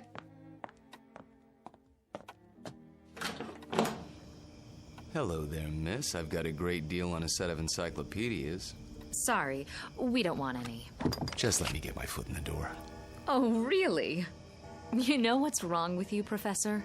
What? You're always on time. Sort of takes the mystery out of things. Oh, so I'm not mysterious enough for you. That's just it. You're too mysterious. Except when it comes to keeping dates. Get in here. Mwah. What's that for? Because, like my new dress? Awful. Get rid of it right away. You mean here and now? Watch it. You're a PhD, not some sorority girl. And not yet, I'm not. There's a little matter of a thesis, remember? A mere technicality. Anyway, it doesn't matter. You're about to give it all up and become a housewife. The devil she is. Hello, Sam. I didn't see you there. I'm giving you my daughter's hand, not her brain. Which I inherited from you. She'll get that PhD if I have to... Spank her. I know. Well, I like that. Spare the rod and spoil the child. Pour yourself a drink, Walter. Dinner's almost ready. Don't tell me you're the cook again tonight. Indeed. And why not? Don't you think it's about time Susanna learned for herself? He won't let me. Force of habit, after her mother died. Let's go into the dining room, shall we? I'll serve. You sure there's not something on your mind, Sam? Nothing that a good meal won't cure.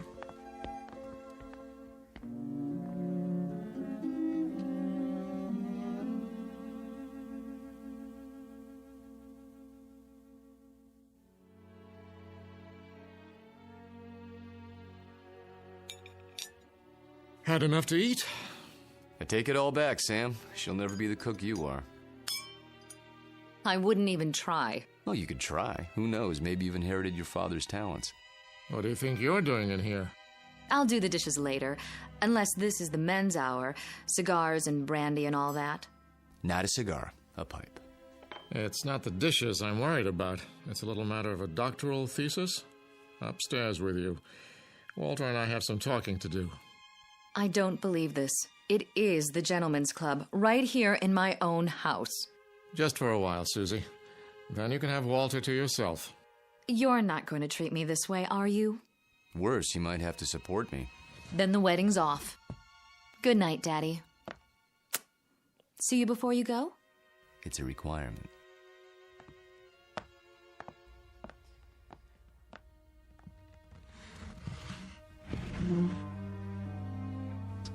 Brandy? By all means. You know, you don't have to worry about her. She'll accomplish anything she sets her mind to, with or without us. Oh, I know that. But she's wasted a lot of time. She's almost 30, and I'm almost 70. You're talking about chronological age. You're both still very young. I don't feel young lately. Aches and pains. Let's sit down. The chessboard is exactly as we left it.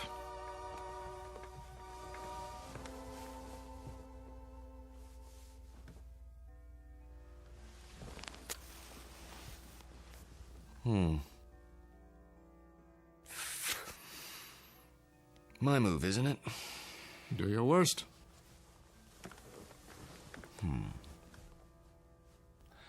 How about pawn to king's bishop 4? Look at that. You don't like it? Not the move. Your hands. What about them? Extraordinary, isn't it? They looked very much the same when we met, those two hands. Firm, smooth, not the slightest discoloration. Time marches on. For some of us. Walter, tell me something. Of course. How old are you? You know the answer. 44. My move. I seem to recall that when you applied for a position at the university, you listed your age as 39. That was, 12 years ago, which would make you 51 now. Come on, Sam. So I'm 51. Too old for Susanna, is that it? In a sense. What are you getting at? This is between the two of us. It won't go beyond this room. Really, Sam? Walter, when I met you, I was 58. I had most of my hair, all of my teeth, and hardly a wrinkle. Look at me now. In 12 short years, I've turned into an old man. But you haven't. It happens that way sometimes. I know. But why? Clean living? Don't ask me, Sam. You're the chemist. I'm just a history teacher. Yes, and you teach it very well. Do you know what your students say? They say it's almost as if you witnessed history firsthand. I try to make it interesting. Fake it, you mean? You could call it that. Yes, that's what I thought. But somehow it didn't seem like you. You're such an honest, precise man. Ah, here it is.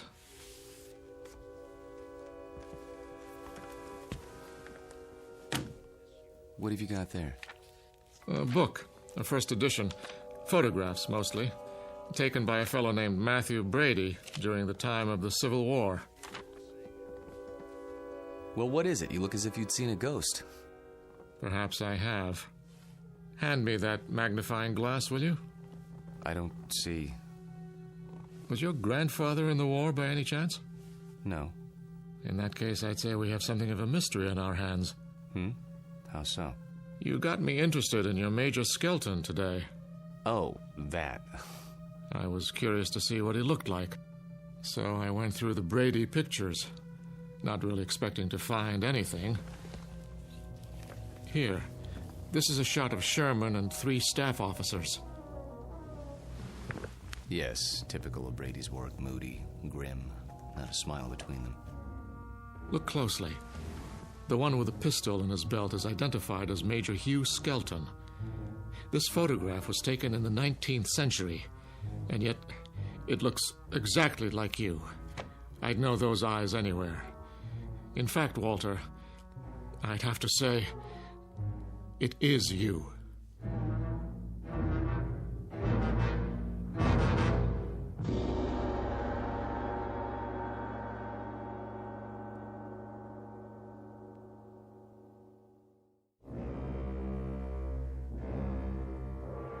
It is you, Walter, isn't it? Photographs can be deceptive. Poor lighting, grainy images. You shouldn't have kept the ring, you know. It's a dead giveaway. Ring? It is a bit like mine. Not like it. The same.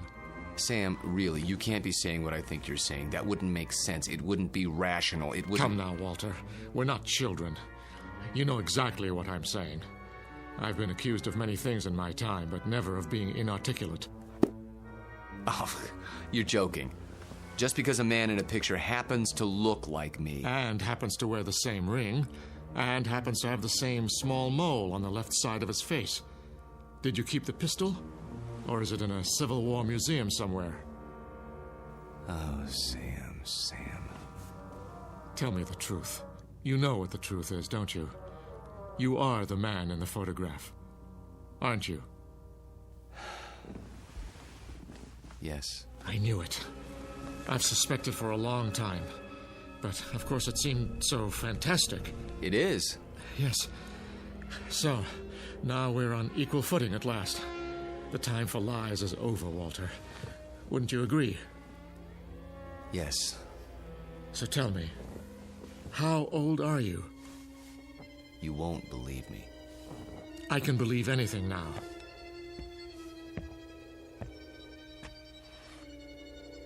This bust on your mantelpiece? What about it? It's after a Greek statue, as I recall. The head of Cato the Elder. That's right. Let's just say, I'm old enough to have known this gentleman personally. But he lived more than 2,000 years ago. I said you wouldn't believe it. No, it isn't that, but 2,000 years? How, Walter, how? You don't know what you're asking. In heaven's name, this is what mankind has been dreaming of. Sam. To live forever. To go on learning and understanding eternally, without end, without death. Sam. Tell me the secret. I can't. You must. You owe it to the world. I owe the world nothing but contempt and pity. Then tell me any part of it. I'm almost 70 years old. I have a heart condition. I'm going to die, but I don't want to until I finish my life's work. Walter, listen to me. Do you understand? I'm not ready to die. I can't tell you the secret because I don't know what it is myself. What? I was like you, Sam. Afraid of death. Too afraid to face the concept head on.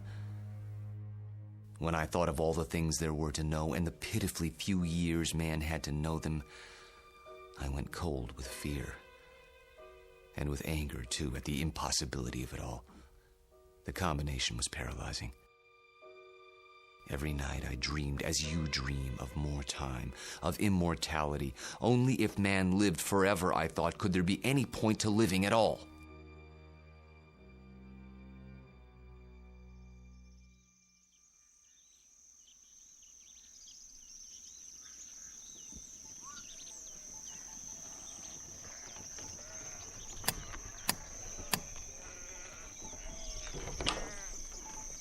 I'm thirsty. You have water? Come in, traveler. Thank you. You're very kind.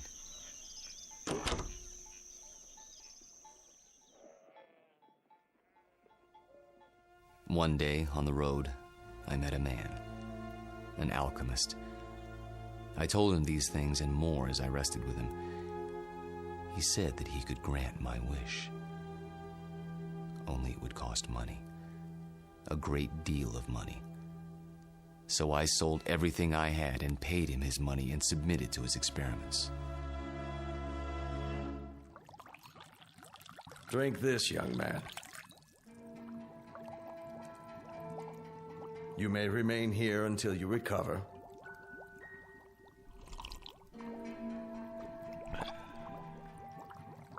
I feel strange. That will pass.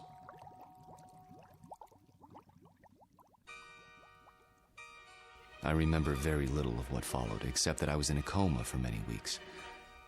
When I revived, I learned that the alchemist had been burned for blasphemy. You're not serious? An alchemist? The only legitimate one that I've ever known. You're asking me to believe something that goes against everything I know. Not without proof. But an alchemist? I'm a man of science. They knew nothing of chemistry. Lead into gold. Just as I thought. You won't believe it. Smoke and mirrors. Their methods were based on superstition. Magic. What did he use? Bat's blood and eye of toad? And once upon a time, germs were unknown. And blood cells, and pasteurization, and human growth hormone, and...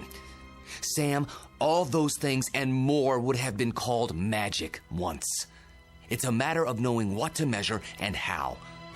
Do you realize that most of today's medicines come from plants? Witch doctors discovered a long time ago that they worked, even if they couldn't explain the reason. Don't lecture me. All right. But you'll grant that certain phenomena exist before we know why. Science is like history in that respect. A detective story, working backwards from known facts until we understand the cause. And I'm the most undeniable of facts. Unless you can come up with another explanation. Go on. There isn't much more to tell, really. I thought the experiment had failed, of course, because I didn't feel any different.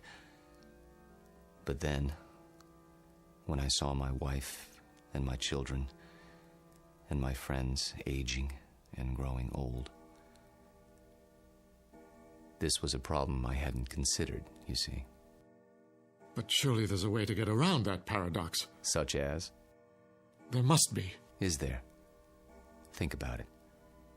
If I tell you that somehow I can stop you from aging, where do you want to be stopped? At 30? Then you watch everyone around you turning old. At 70? Would you want to live forever the way you are now? Sick and weak? It's better than dying. No, Sam. You're wrong. I was wrong. It's death that gives this world its point. We love a rose because we know it will soon be gone. Who ever loved a stone? I'm not a rose, and I'm not a stone. I'm a man. Very old, very frightened. Of what? Death? Yes, of death. You're a fool. I want to die. Then why don't you? Because I'm a coward. Like all men. Because I'm tired of living and scared of dying. That's why. There's a revolver in my desk at home, Sam. The same one you saw in the Civil War photograph. Every night, I hold it in my hand and pray for the courage to pull the trigger. But I can't. You mean to say you've survived all these years without an accident, without being injured or wounded? Some people are lucky that way. They go through life without ever breaking a bone or seeing the inside of a hospital. Oh, I've come close to death plenty of times. But never close enough. Thank you. For what? For reassuring me. I thought that if a man lived forever, he would grow wiser. But that isn't true, is it? You grow tired.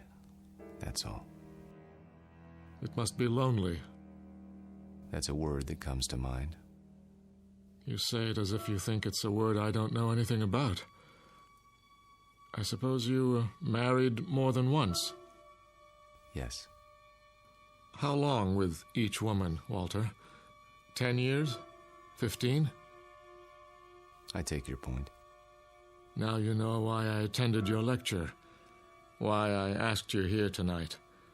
It wasn't idle curiosity. I suspected as much. Sam, this isn't a situation of my choosing, not any longer. I tried to resign 6 months ago, but you talked me out of it. Do you remember? Yes. Do you know why? I knew that Susanna was falling in love with me. And I knew what would happen, because it had happened before. A few years of happiness, and then... I warned her. I did everything I could to discourage her. Except tell her the truth. How could I do that? She'd have thought I was mad. Then why didn't you leave? Because it was too late. I was in love with her. Everything was against it, all my reason and experience.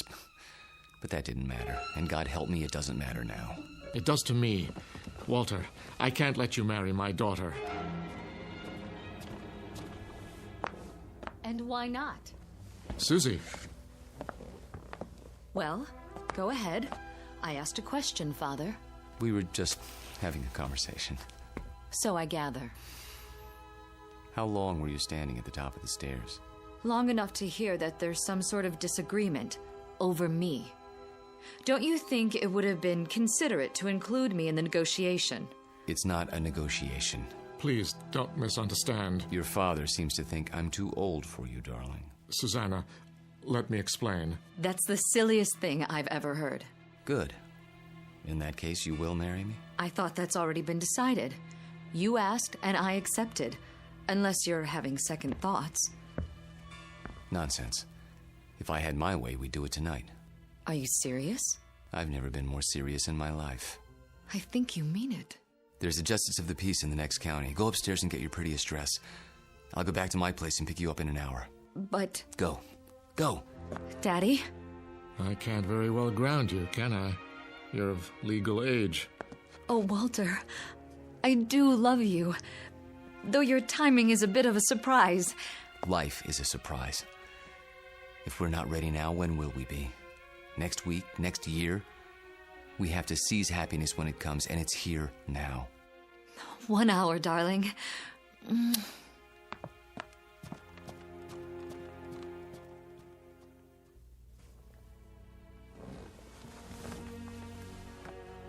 I'll tell her. She won't believe you, Sam. No one would. In fact, by tomorrow, you won't believe it yourself. We'll see. Yes, we will.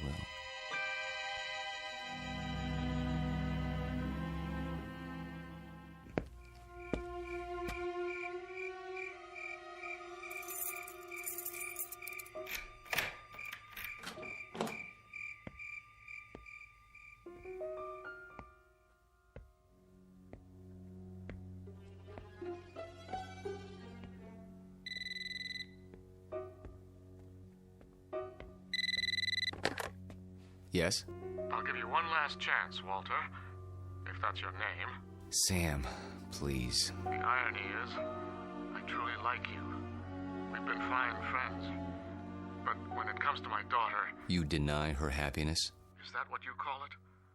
People who love each other don't have secrets. They share their lives. They grow old together. Susanna's entitled to the same thing. Not a mockery of it. You don't think this is easy for me. There's nothing ahead for her but a broken heart, as she sees herself age while you don't. How long do you think you can keep it from her? And if I go away, will that make her happy? She'll suffer, but she'll get over it. You don't belong here, any more than that antique pistol in the photograph. It's still here, in my desk drawer. And so am I. That's reality, Sam, for better or worse. She's upstairs now, packing. If you come back, I'll expose you. Not just to her, but to the university and the world, starting tonight. You mean it, don't you? You don't leave me much choice. Give me a few minutes. I need to think it through. Good. If you love her, you know what to do. Yes, I know what to do. Only, I don't know if I have the courage.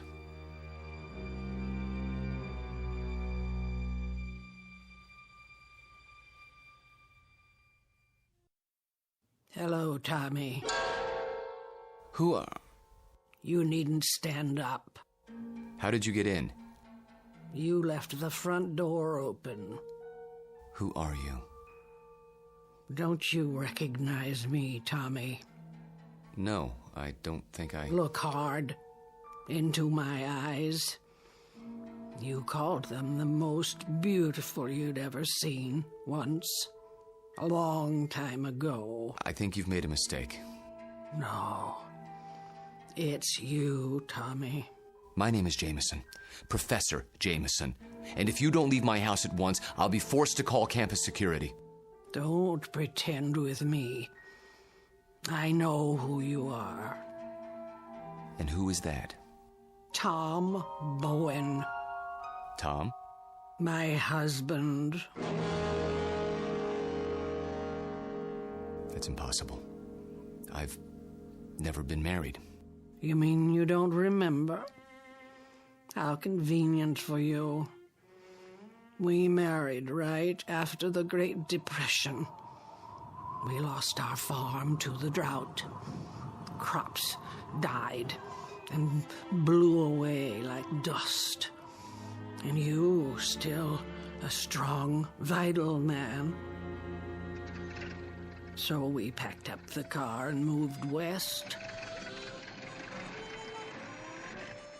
The living would be better now, you said. And it was. For a while. We had a little girl.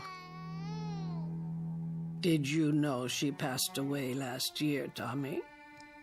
A grown woman herself, getting on in years.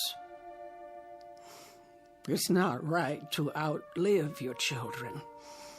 But me, I had to keep going.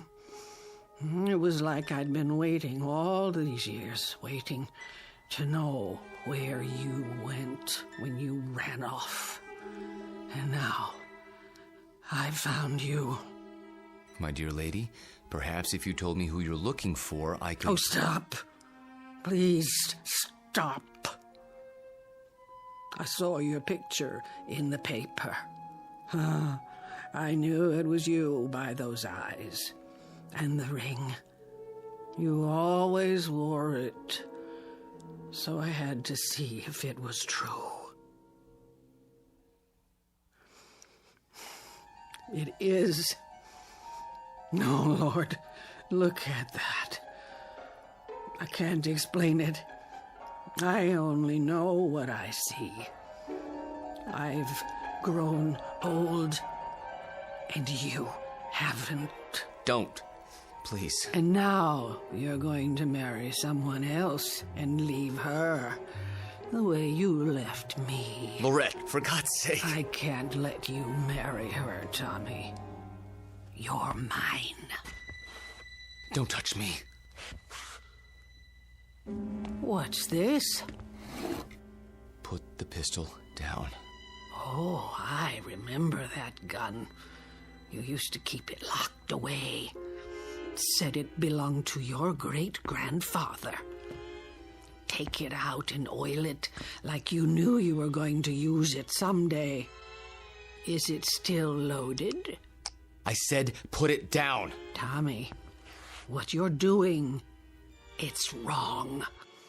You can't go on hurting people the way you hurt me. I won't let you. Lorette, for the love of... What was that? I didn't hear anything. Are you sure? I thought... Thought what? I don't know. Susanna, dear, please wait. Don't try to stop me. I've made up my mind. I know. It's not like I'm going away. Walter and I will be married, and then we'll come back and I'll move my things into his house. It's only down the block. I'll still see you every day and... Shh. I did have some things to say to you. Very important things. But now, I don't know where to start. Please don't. I'm nervous enough as it is. Can't you be happy for me? I know it's a change, a big change, but surely you're not surprised. You must have seen it coming. I know we haven't talked much about it, but... Do one thing for me, sweetheart. What? Bring me my reading glasses. I shan't be able to sleep while you're off eloping. At least I can get some reading done. Oh, Daddy, thank you. Where did you leave them? Upstairs in my bedroom, as I recall. Would you mind getting them for me? Of course I will. If Walter comes to the door, tell him... I know what to tell him. Don't expect him just yet. There's still time. Wait right here. I'll find them.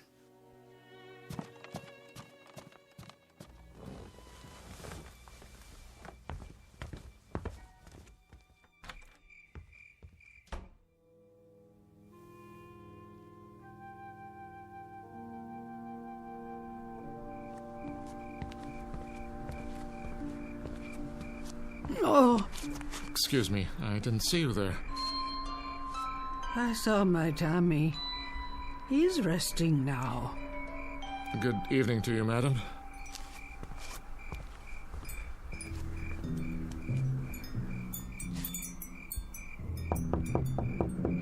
Walter.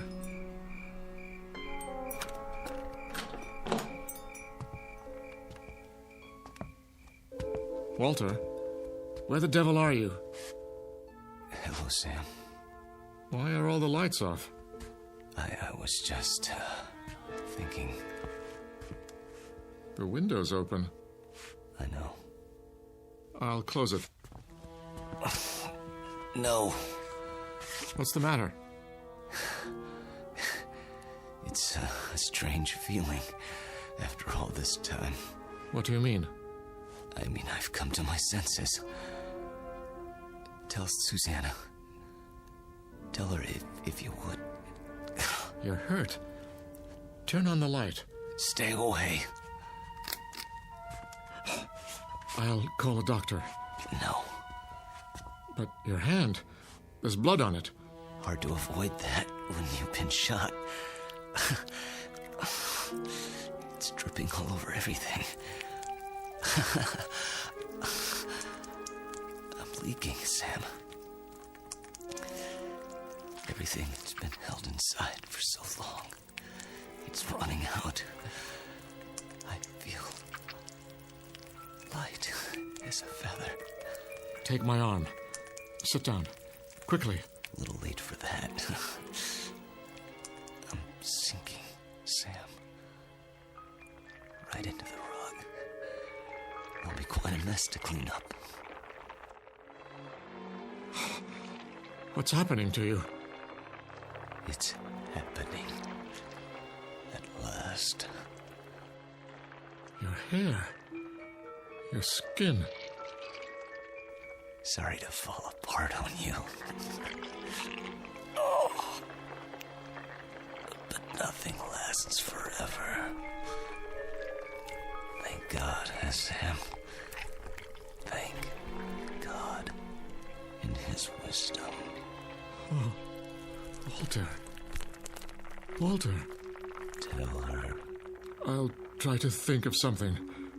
Don't let her see me like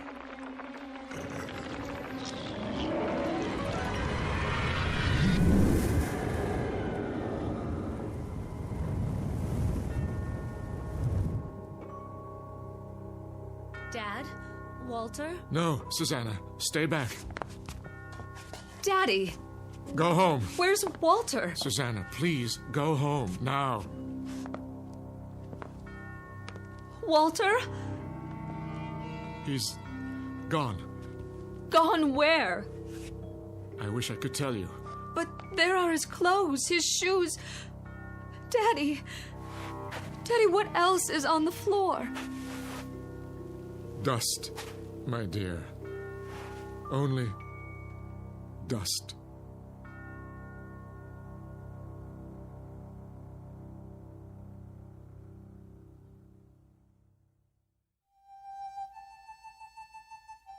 Professor Walter Jameson, an expert in the subject of times long past, and above all, a consummate actor, since before this university was founded.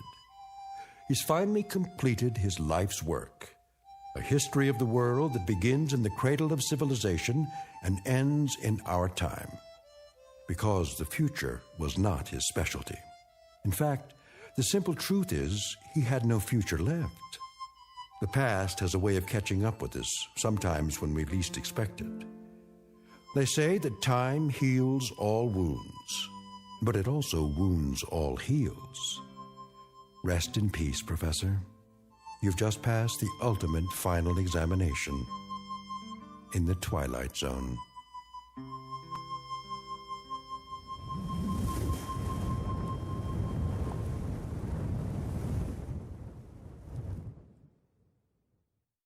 More from the Twilight Zone after this.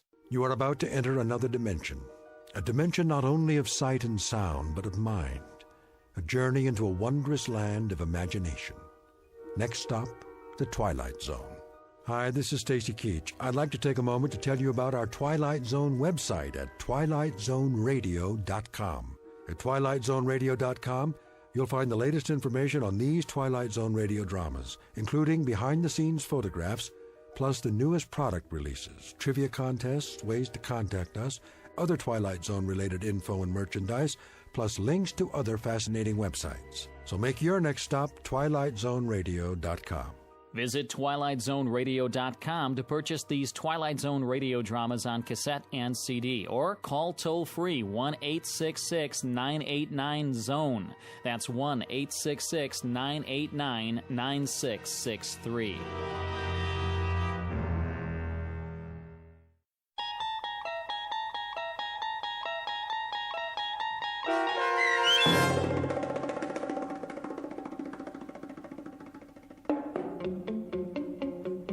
Long Live Walter Jameson, starring Lou Diamond Phillips with Stacy Keach as your narrator, was adapted for radio by Dennis Etchison and written for The Twilight Zone by Charles Beaumont. Heard in the cast were David Darlow, Alyssa Fraden, Elizabeth Leto, Ann Whitney, Jeff Lupetin, and Christian Stolte. To learn more about the Twilight Zone radio dramas and to obtain audio cassettes and CDs of these programs, visit our website at twilightzoneradio.com. The producers of The Twilight Zone wish to thank CBS Enterprises, Carol Serling, Dennis Etchison, Dick Brescia Associates, Claire Simon Casting, Terry Jennings, XM Satellite Radio, Sirius Satellite Radio, our sponsors and our radio affiliates for helping make this series possible. This copyrighted radio series is produced and directed by Carl Amari for Falcon Picture Group. Audio editing, sound design, Foley effects, and mix for the Twilight Zone radio dramas are by Cerny American creatives Craig Lee, Michael Slaybach, Bob Benson, and Jason Rizzo. To learn more about the Twilight Zone radio dramas and to contact us, visit our official website at twilightzoneradio.com. Doug James speaking.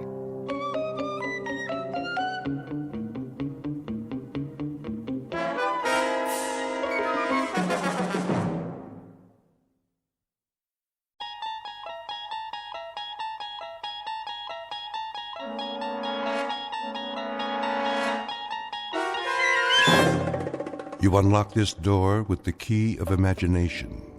Beyond it is another dimension, a dimension of sound, a dimension of sight, a dimension of mind.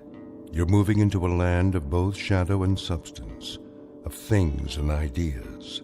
You've just crossed over into the Twilight Zone.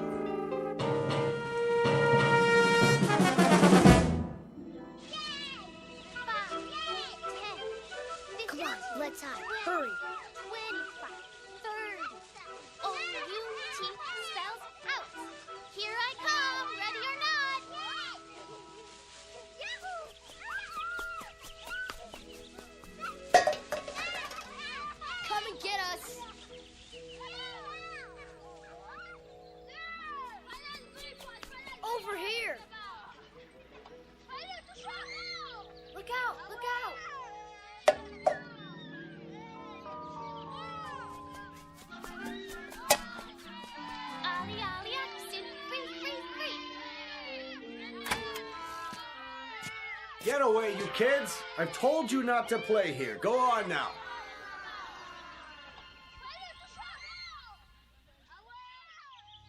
It's so noisy. They're gone now. Come along, Mrs. Knaus.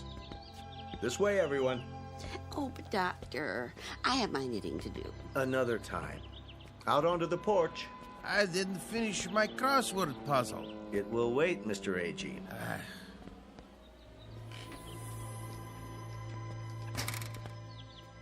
Now then, isn't this a beautiful day? I don't know why we have to go. It isn't good to spend all your time inside. Everybody needs the sun once in a while. Even you, Mrs. Summers. I've had my share of the sun. Now I need my rest. We all do at our age. Where's Mr. Conroy? He's not feeling so well this morning. Well, I'm not either. What about Mr. Whitley? Why does he get to stay in? He's waiting for an important call. Watch your step. Nurse will bring the picnic baskets. Well, some of us may not want a picnic. A picnic, is it? On the grass? All those ants. We have blankets and chairs. You'll see.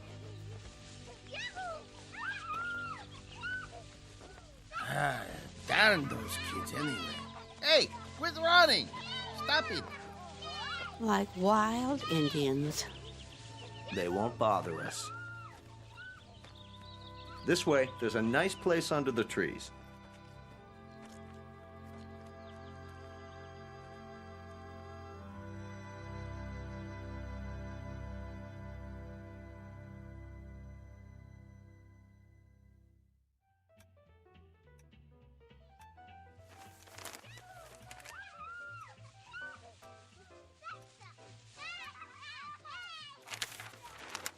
Listen to them, would you?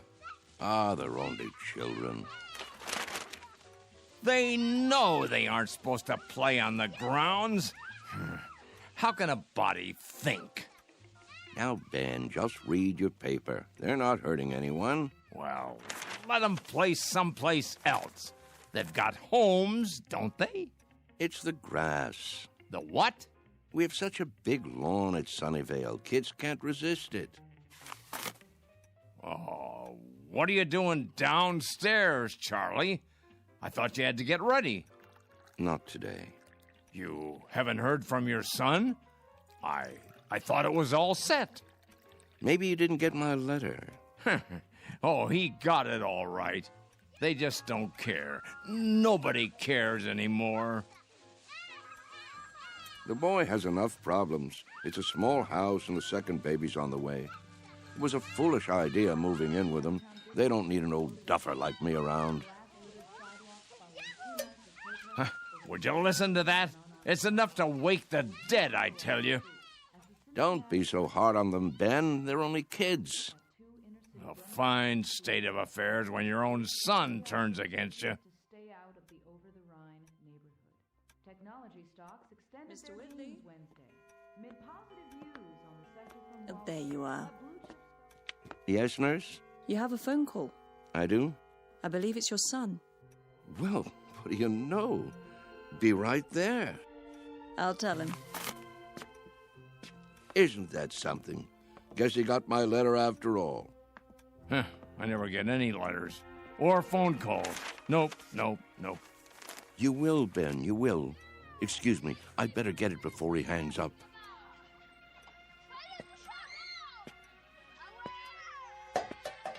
What are they doing out there? Don't be a grouch. It's Saturday. Perfect for kick the can. Perfect for what? We used to play it all the time, remember? No, I don't remember anything of that kind.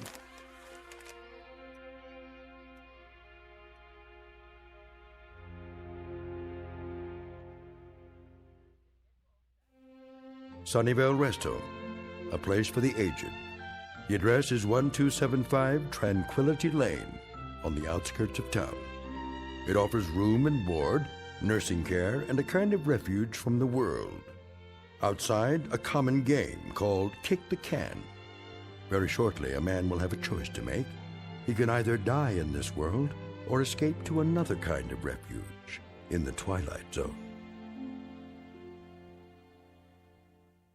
And now, The Twilight Zone, and our story, Kick the Can, starring Shelley Berman and Stan Freberg. with Stacy Keach as your narrator. Some picnic. Plastic spoons and forks. Well, the potato salad was good. What do you mean? It was spoiled. No, it wasn't, Emma. They made it in the kitchen just for us. You must admit, it's better when it's fresh. I think I hurt my back sitting down. Oh. The ground was damp. It was. Bad for my arthritis. Will you people please hold it down? I'm trying to read. Oh, you shush, Ben Conroy. No one's bothering you. Easy for you to say. Where is Mr. Whitley? Still in his room, probably, taking a nap. Oh, that's what I'd like to do. And why, may I ask, on such a lovely day?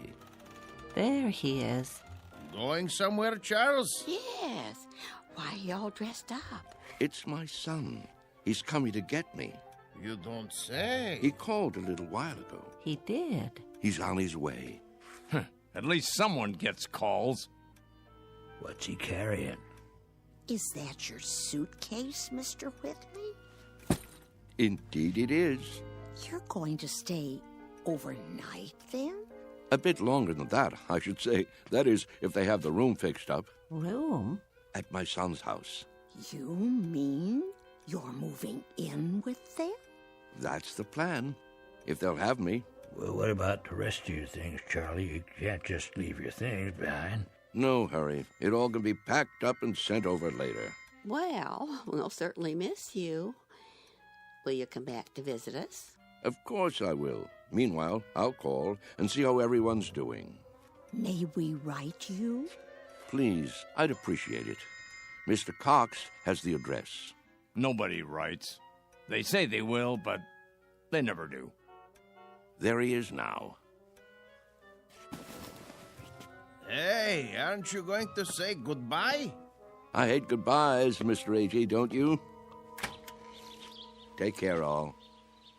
Here, let me carry that for you. I've got it.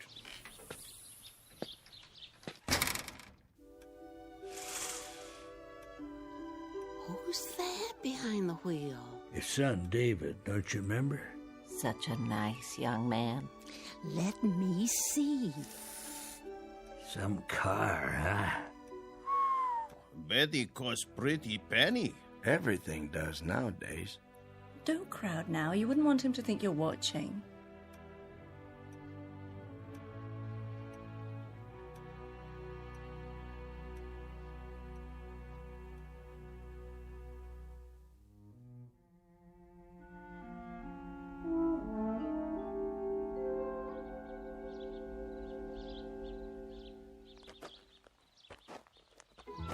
Hi, Dad.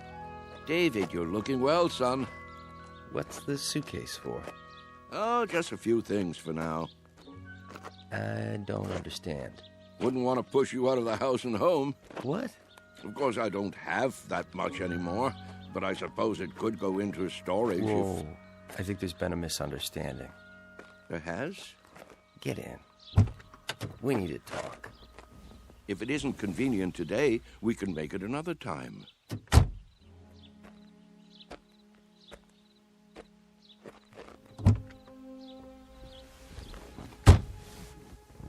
Listen, Dad.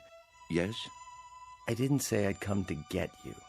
I said I'd come to see you. But I thought, didn't you get my letter?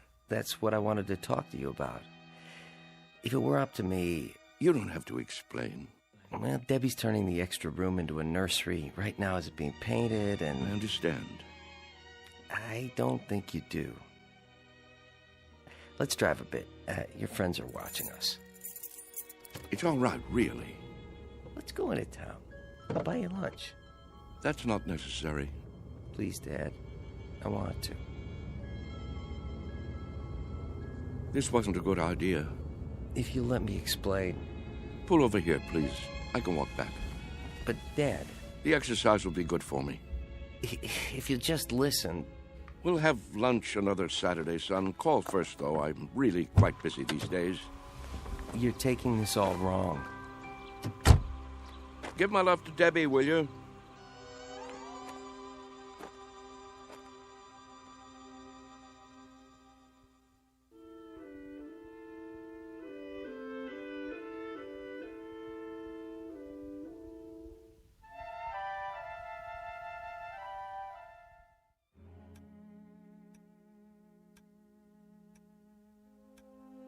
What's he doing?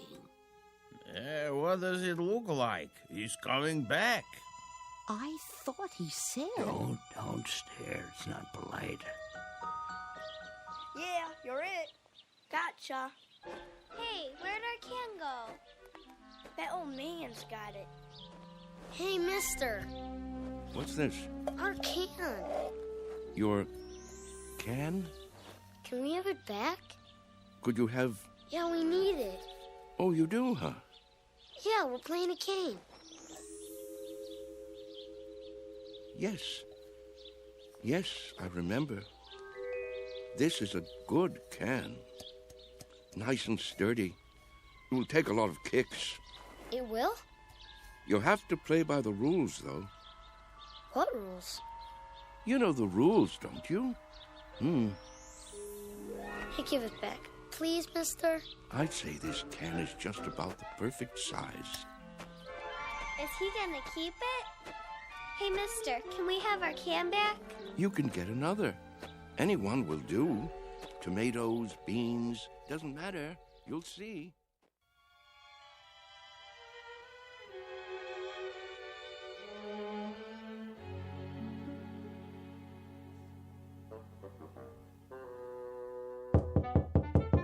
Charlie?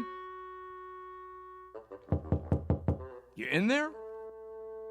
It's going to be a beautiful sunny day today. And Yes? expect much more of the same over the next couple of Just days. wondered You might what wanna do happened some to of you. those outdoor Not a activities. thing, Ben, not a thing. Las Vegas, 68. Los Angeles. Thought I'd lie down for a minute. Come on in if you'd like. Sorry about that son of yours. Are you? I'm not. This is a good enough place for me. I don't know what I was thinking. Here, I'll close the window for you. Why? It's a beautiful day, don't you think? Oh, so much noise.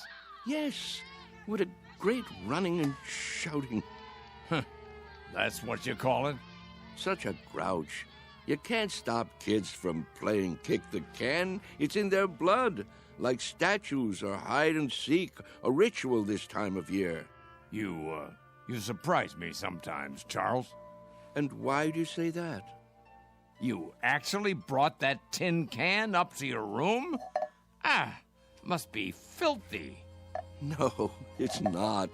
It's been emptied out and washed clean and baked by the sun till it's shiny as the day it was made, tempered by the wind and the grass and the warm summer air.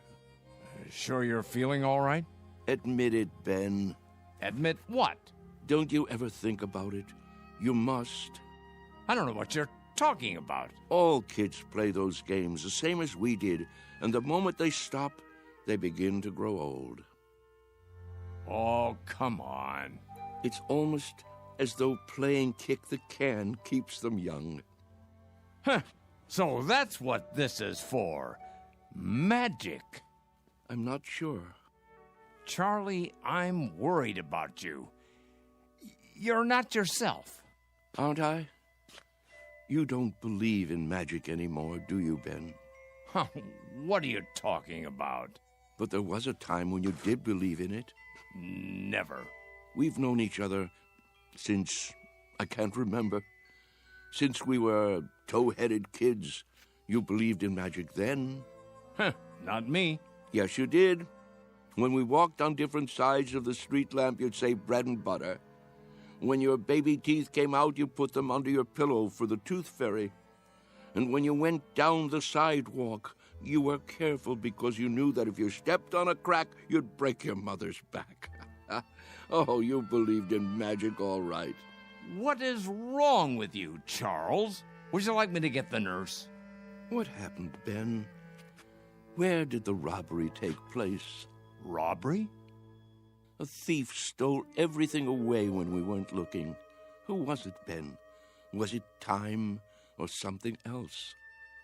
We grew up, that's all. Everybody gets older. Do they? Think, Ben. How can we be sure? Maybe there are people who stay young, only we don't know it. Maybe they have a secret that they keep from the rest of us.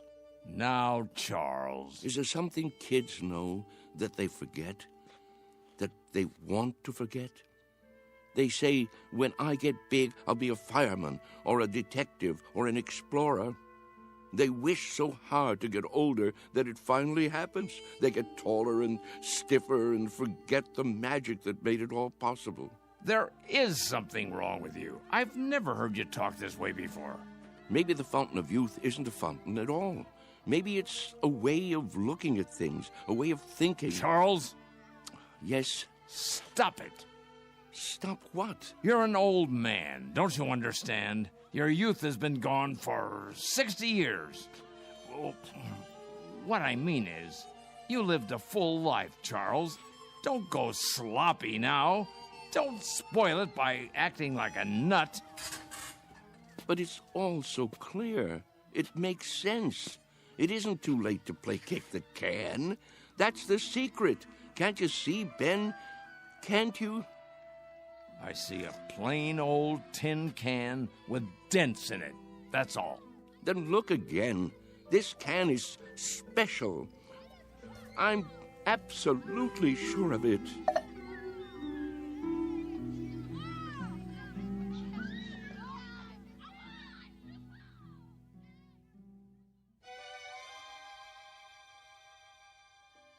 And so, that's why I thought I should tell you. I'm glad you did. It's just that I can't stand to see him make a fool of himself. Of course not. And if there is something wrong with him, something in the head, then you can get him the right medication. You understand, don't you, Mr. Cox? I do, Mr. Conroy. You were right to come to me. When he acts that way, I feel I don't know him at all. It's foolish talk, I agree. So what are you going to do? Nothing. Beg pardon? At least not for the time being. If I got excited every time someone indulged in foolish talk around here, I'd be upset every minute of the day. Let him go on about kick the can if he wants. He isn't doing any harm. But I'm worried, I tell you. It isn't like him. He's getting on in years. It's common for folks of a certain age to behave like children once in a while. Oh, nonsense. He's no older than I am. In some ways, maybe, but in other ways, when some people get old, truly old in their minds, they may act strangely, out of character. Take Mr. Agee, for instance. He's as sane as they come, but do you remember that ruckus out on the porch the other day? Somehow he got hold of some firecrackers. The nurse found him trying to set one off. It must have been those kids. Well, wherever he got them, he could have hurt himself, and that's something that concerns me. Charles hasn't done anything like that. I just don't want to hear him talking crazy. Oh, it isn't necessarily crazy. Huh? You haven't heard him. Look at it this way. As far as he's concerned, all his best years are behind him. He can't even look forward to spending time with his son and daughter-in-law. A fine thing. So, that being the case, he'd rather return to an earlier time, one he recalls with pleasure. It only makes sense from his point of view, so he uses a time machine to accomplish it. A what? It's called memory. Is that so crazy, Mr. Conroy? Everybody does it, even you. But he actually believes he can be young again by playing kids' games. Not really. He's exploring, that's all. He'd like to believe that kick the can is a magic button he can push to make himself young. But deep down inside, he knows it won't work. Instead of the disappointment of failure, he'll never risk pushing that button to find out. Stop worrying. Your friend is fine. Are you certain? I'm certain. Until he does something to endanger his health or the health of others, there's no reason to interfere. Thanks for stopping by my office, though. Look at the time. You wouldn't want to miss dinner. Well, in that case, I I suppose. It still troubles you, doesn't it? What would you have me do? Maybe if you talk to him. It would be a waste of time. But you have a point. Perhaps I'm reluctant to face the facts myself. Every time one of our people goes senile, I get a little cold inside. When I took this assignment, I was 32. Now I'm 43. Everyone grows old, Mr. Conroy. Everyone.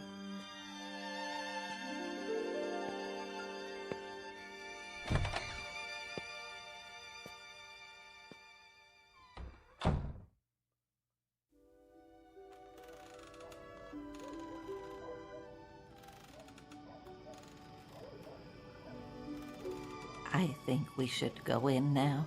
Yes. It turns chilly this time of day. Stay a while. We can watch the sun go down. I've seen enough sunsets, thank you. Hey, just the same. It's pretty sight. Puts me in the mind of back home. If we're going to stay on the porch, I'll need my sweater. Why don't you come inside with me, Mrs. Summers? Give me a moment to get my strength. There you all are. I wondered where you'd gone. Hello there, Whitley. Hello. We were just going in. Why? Before it gets dark. I have my programs to watch. What's wrong with you people? Wrong. Nothing in particular. Then show a little life.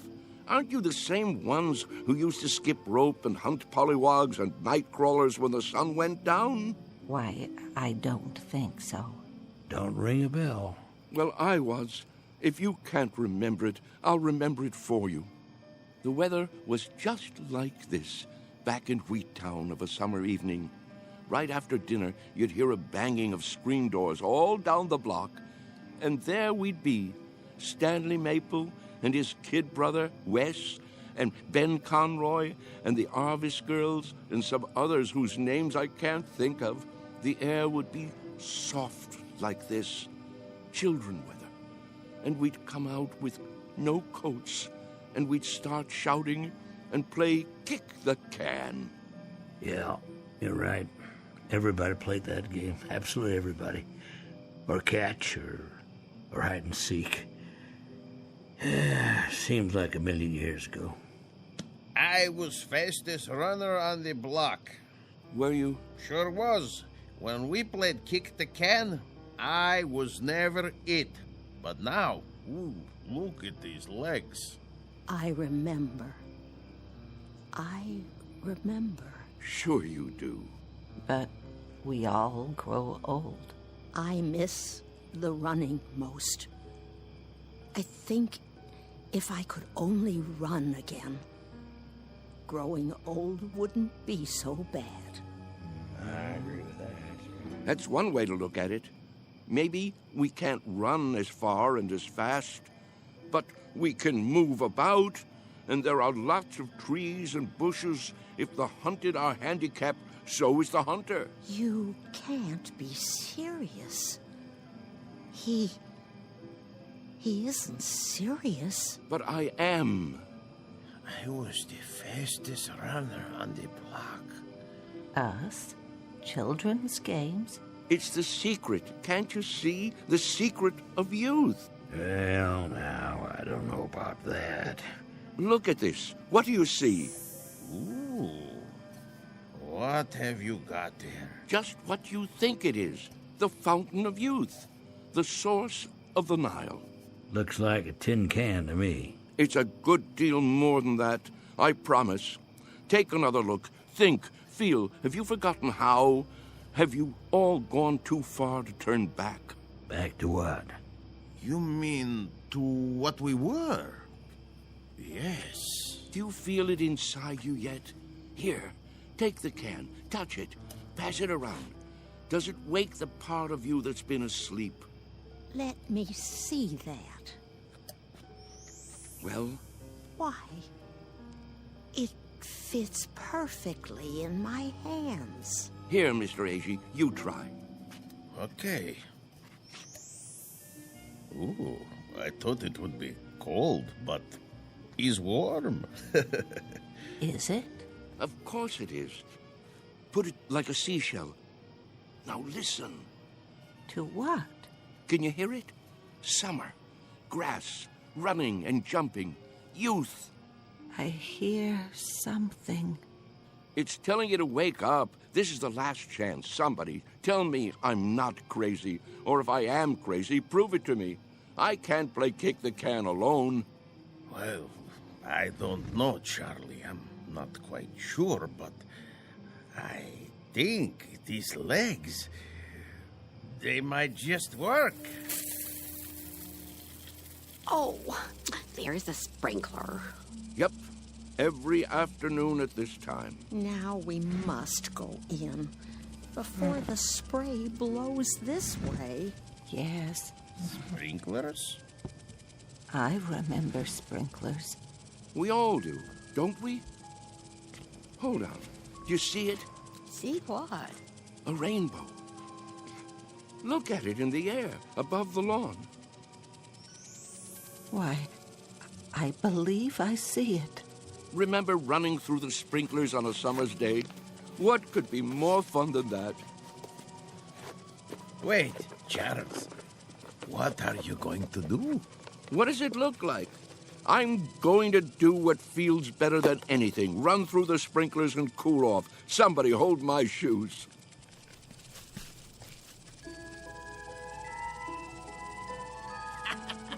Well, look at him, will you? This way, everybody. It feels great.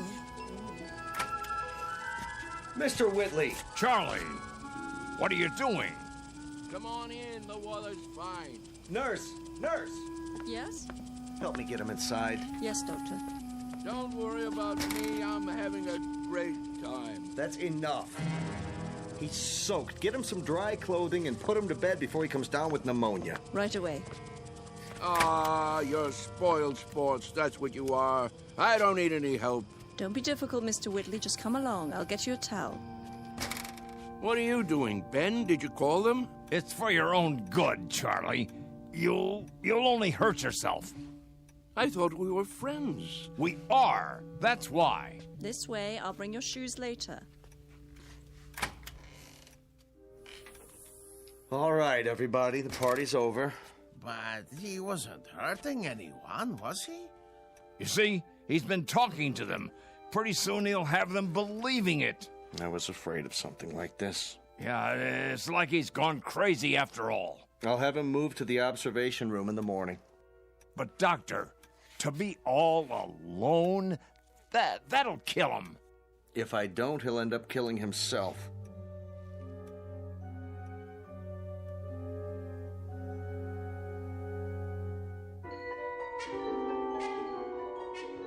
Senile? Me? Mr. Whitley, please try to understand. You want to put me in a special room? Alone? You don't leave me much choice. Why? What rules have I broken? There have been complaints. Oh, there have?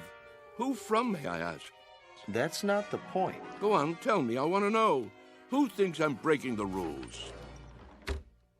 It's not so much a matter of rules as attitude. Look out the window. Grass, trees, a park across the street, all very peaceful. The kind of place people come to for rest and relaxation. It's what Sunnyvale is known for. But if things happen that rile them up, disturb their peace, well then, we can't stay in business. You see that, don't you? So the charge is disturbing the peace. And for that, you want to isolate me from my friends. I hope that won't be necessary now. You've got to go out there and show them you're all right. Cut the crazy talk. Learn to fit in. That's not hard, is it? What a choice.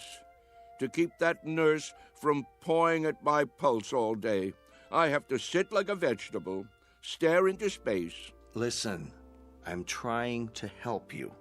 Keep on like that and they'll put you away. I won't have a choice. Use your head. Maybe you're right. There. You see? You're an intelligent man. It's a question of playing the game. Isn't that something we all have to do? Yes, I suppose it is. Good, Mr. Whitley. I knew you'd see it my way. Now, why don't you go up and rest before dinner? Tonight's the bingo game, remember? I remember. Goodbye, Doctor. Goodbye, Mr. Whitley. Anytime you want to talk, feel free. I consider it part of my job.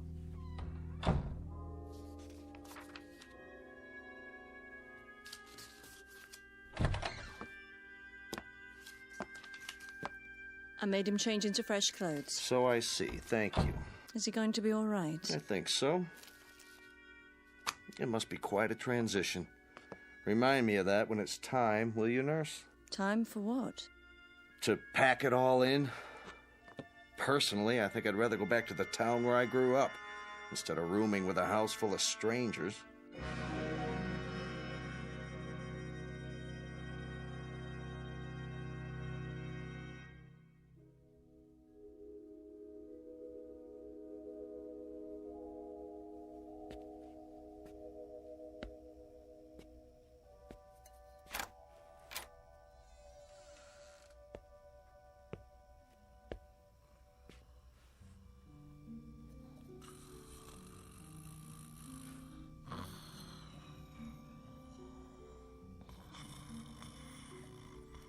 Wake up. Who? What? Come. Charles, what is it? Shh. Quietly. Come where? We're going to play a game. What do you have there? What does it look like? An empty tin can. We're going to play kick the can now? It's dark outside. It usually is in the middle of the night. Now get your robe and come with me.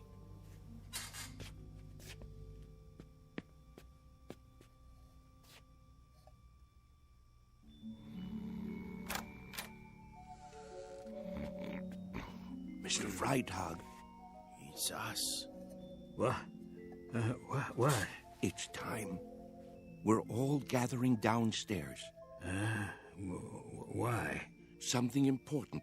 It's a secret. What would Mr. Cox say? He'd say it was dangerous and foolish. He'd say it was crazy, and maybe it is. Maybe it's necessary to be a little crazy for magic to work. He'd say we'd be acting like children, but isn't that the idea? Only children can play kick the can. Now get the others. Freitag, wake Mrs. Summers. A.G., you get Mrs. Wister and Mrs. Knaus. Let me see, who else? There's Mr. Carlson. Everyone? Everyone. Well, what if they won't come? They've got to. Don't take no for an answer. Hurry. I heard people walking around. Whoa, what's going on here? Mr. Whitley has an idea. Would you like to come too? Hello, Ben. Charles? What are you doing? Go on. Do as I said. Yeah. Right away. I'll see you downstairs.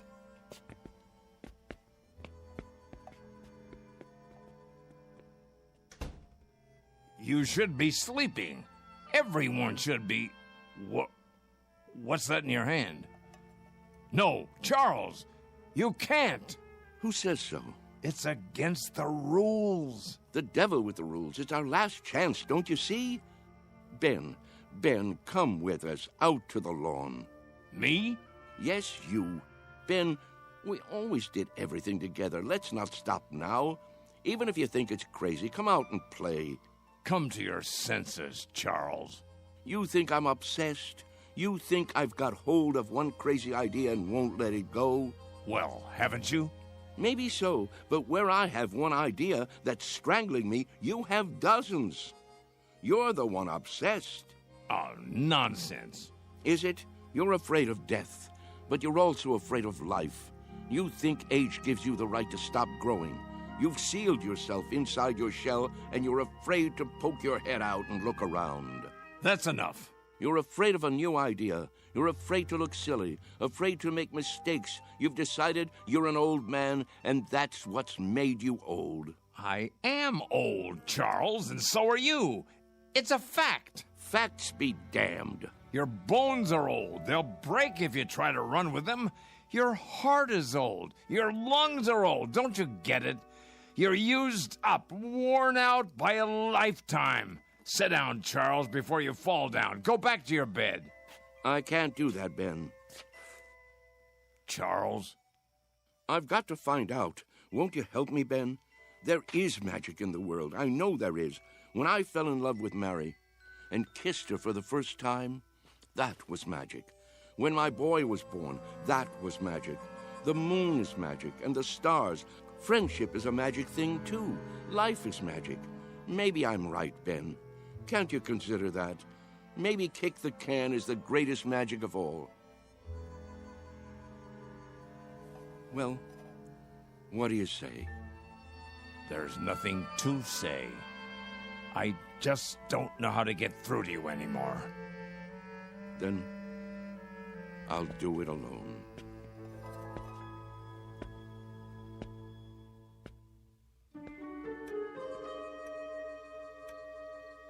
What are we doing here? I'll catch my death. Now, you just wait. Mr. Whitley has something in mind.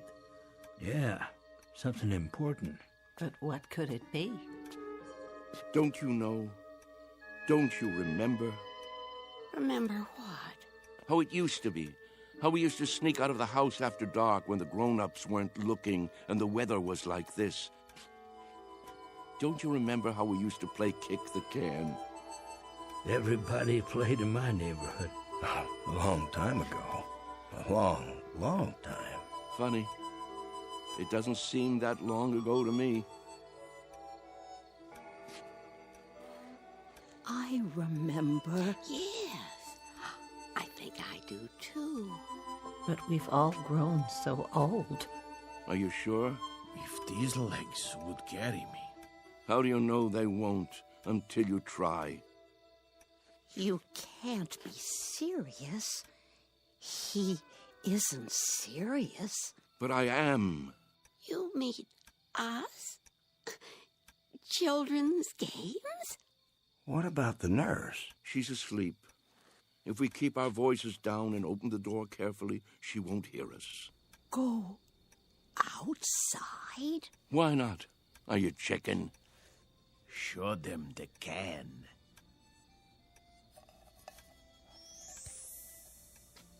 Where did you get that? From some kids. They've already broken it in. Well, are you with me?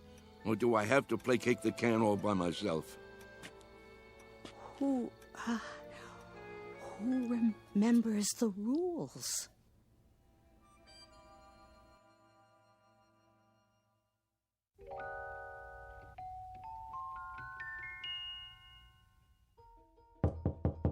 Mr. Cox. Hold your horses. I'm coming. What is it? Mr. Cox, come quick. Keep your voice down. You'll wake everybody. They're already awake. Hurry, hurry. You've got to stop them. Calm down, will you? What are you talking about? You'll see. Come to the front room. Easy, Mr. Conroy. Now, what is it exactly that I'm supposed to see? There's no time to lose.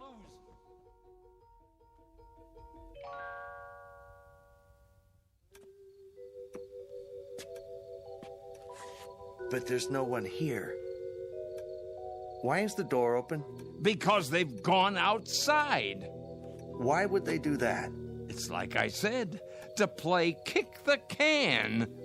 That was just a crazy idea. Mr. Whitley's forgotten all about it. No, you're wrong. They really mean to play. Calmly, please. You mean now, at this hour? That's right, and it's all because of Charlie. Now I'm really worried about him. What'll happen when it doesn't work? He really believed it, see? That it would make him young. That's not the problem. What worries me is what will happen if he tries to run. He can't take the exertion. None of them can. 5, 10. Where? 15. Look, 20. the front lawn. 25. 45, 50. Come on, I know. Ready or not, here I come. Come on, everybody, let's hide. This is gonna be good. over here. Hurry up. 85, 90, 95, 100. Ready or not? Where are they? Here I come. And what are these kids doing here? I told them to stay away. Look out! Running man's arrived. Maybe they're around the other side. I'll go check. Hey, kick the can over to me. Hey, Ben, look at me. I told you it would work. Charles? Come on, you want to play? No, it can't be. Ben, you better hurry up, or it'll be too late for you. Charles! Yeah, hurry up, or it'll be too late. What is it? Do you see them yet? Is that... Here, you kids, how many times do I have to tell you, go home? No, wait. What are you doing here this time of night? 1, 2, Charles? 3, you're out. Charlie? Sorry, Ben. I wish you could have believed. I gotta go. Charlie. Hey, kick it over here, over here. Charlie, take me with you. My turn to kick the Get away and stay away. Mr. Cox, please. Just one over fences, rotten egg. Come on, let's go. I can't climb that. Charlie, wait. Wait. Charlie. Hey, you guys, wait up. We gotta find the others. They can't have gone far. I bet Whitley's taken them down to the orchard. No. Why? Look all you want, Mr. Cox. You won't find them. Wait here.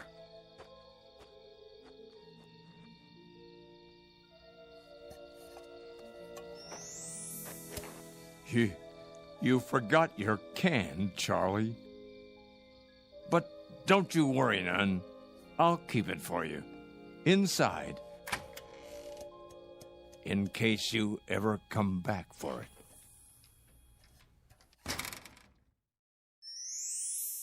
Come on, let's play kick the can. Come on, let's hide. You'll never find me. You can't catch me. I'm too fast. Haha, you missed me. Come on. No, kick it to me. Kick it to me. Gotcha. Yeah. Ollie, ollie, oxen. Free, free, free.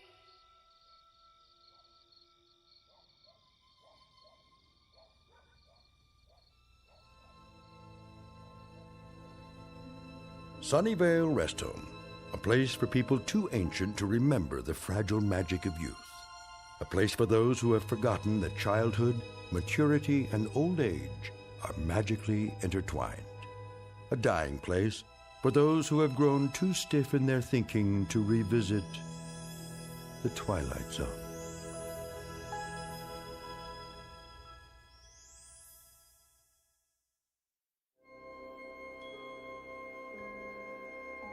Hi, this is Carl Amari, producer of the Twilight Zone radio dramas. I'd like to take a moment to tell you about our official website at twilightzoneradio.com, where you'll get the latest news and information on these Twilight Zone radio dramas. Plus, at twilightzoneradio.com, you can digitally download 3 free episodes or any of our episodes for only $1.95 each. In this age of ever-changing technology, we've decided to make these episodes instantly available to you by making the Twilight Zone radio dramas a digital download-only series. This means that this series will no longer be offered on CD. The CD collections at our website are now being offered while supplies last at buy one, get one free. So be sure to get your favorites before they're sold out. Be sure to visit us often, and I'll see you in the zone.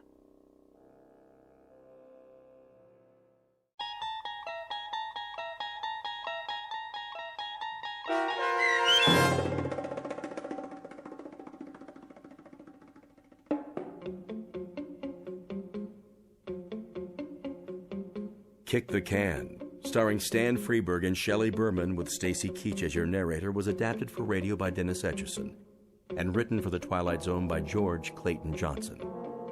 Heard in the cast were Christian Stolte, Kurt Nabig, Herb Graham, Joby Cerny, Doug James, Roz Alexander, Meg Thalken, Renee Matthews, Sarah Wellington, C.J. Amari, Natalie Berg, Amanda Amari, Mitchell Hernandez, Julia Cosmos, Robert Gerdish, Matthew Gerdish, and Braden Looper.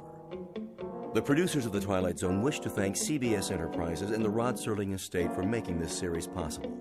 This copyrighted radio series is produced and directed by Carl Amari for Falcon Picture Group and Westwood One. Sound design and custom Foley effects for The Twilight Zone by Cerny American creatives Bob Benson, Craig Lee, Michael Slaybach, and Matt Sorrow. To learn more about the Twilight Zone radio dramas and to contact us, visit our official website at twilightzoneradio.com. Doug James speaking.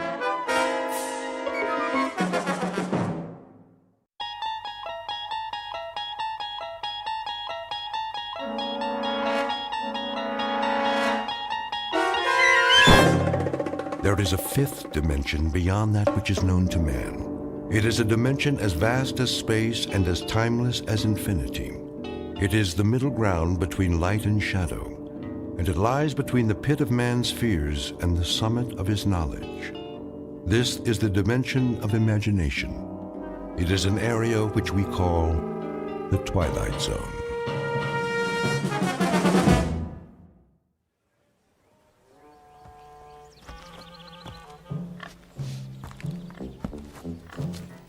Out of my way, you vermin!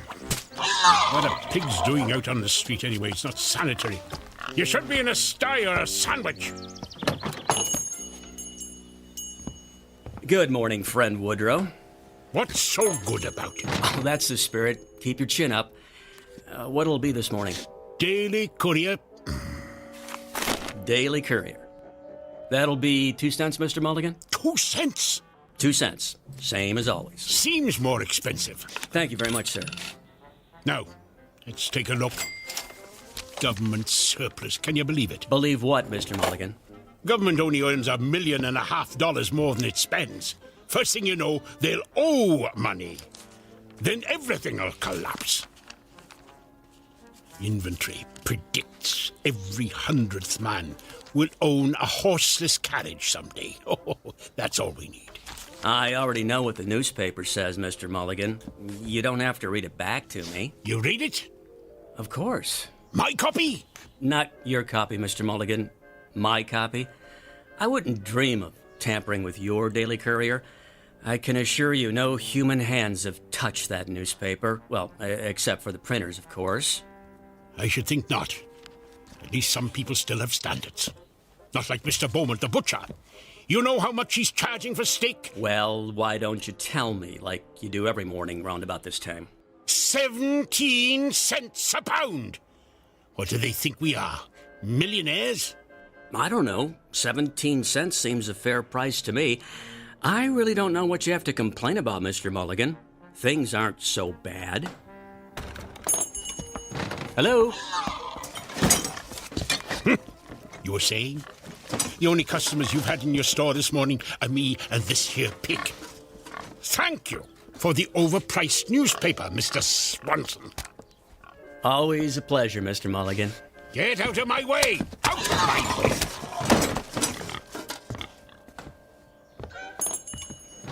What is this country coming to? It's a madhouse, I say. Hey! Something the matter, officer? Something's the matter, all right. Don't you ever look where you cross the road, Mulligan? Look? What are you talking about? Can't you see that horse and carriage coming? Where? There! Oh, yes, I see it. Damn nuisance if you ask me. Well, I didn't ask you. No one's asking you. I ought to run you into the station house. That's what I ought to do. What did I ever do to you, O'Flanagan? It's Officer O'Flanagan. And why don't we start with causing a public nuisance by standing in the middle of the street waiting to frighten the horses? Just watch your step, Mulligan. You watch your step.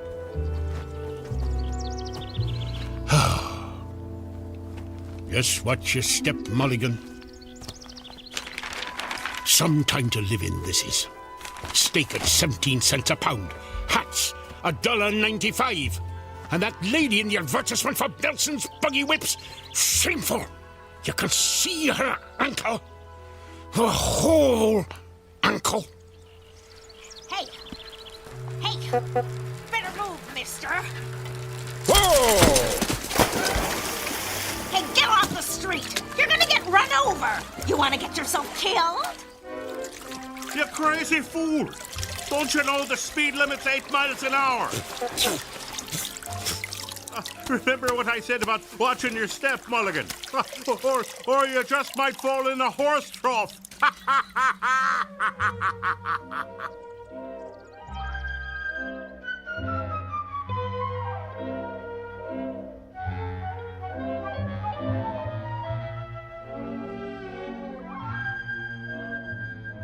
Or you might just fall in a horse trough. Well, hardy, ha ha ha. Look at me. I'm a working man, an honest man, a prideful man. And here I am working as a janitor for some crank of a professor and drying out my soaking pants in a wringer. Where's the dignity? Whole world's going to the dogs. That's where it's going. Nothing but trouble everywhere you look. Chickens and pigs walking in the streets like people. Crazy bicycle riders who don't watch where they're going. Government spending money like a drunken man. Racing bicycles on the streets at cost of living. And noise, noise, noise! What the Sam Hill? Never heard a ringer make that noise before. Why is it doing that? Wait a second, that's not the ringer. Something in my pants pocket. What is that? Oh, it's me harmonica. Oh, that's just swell. Just my luck. Ruined. Better hang it up to dry next to my pants, I suppose. I guess I should run the newspaper through the ringer too. Might be able to save it. Not that there's ever any news worth reading, but 2 cents is 2 cents. There you have it. Hot off the press. It's down here, Fenwick. I want you to be the first to see this. Professor Gilbert? Oh, can't let him see me without my pants on. Here it is, Fenwick. Well, what do you think? Why, it's astonishing, Professor Gilbert. I've never seen anything quite like it. Me either.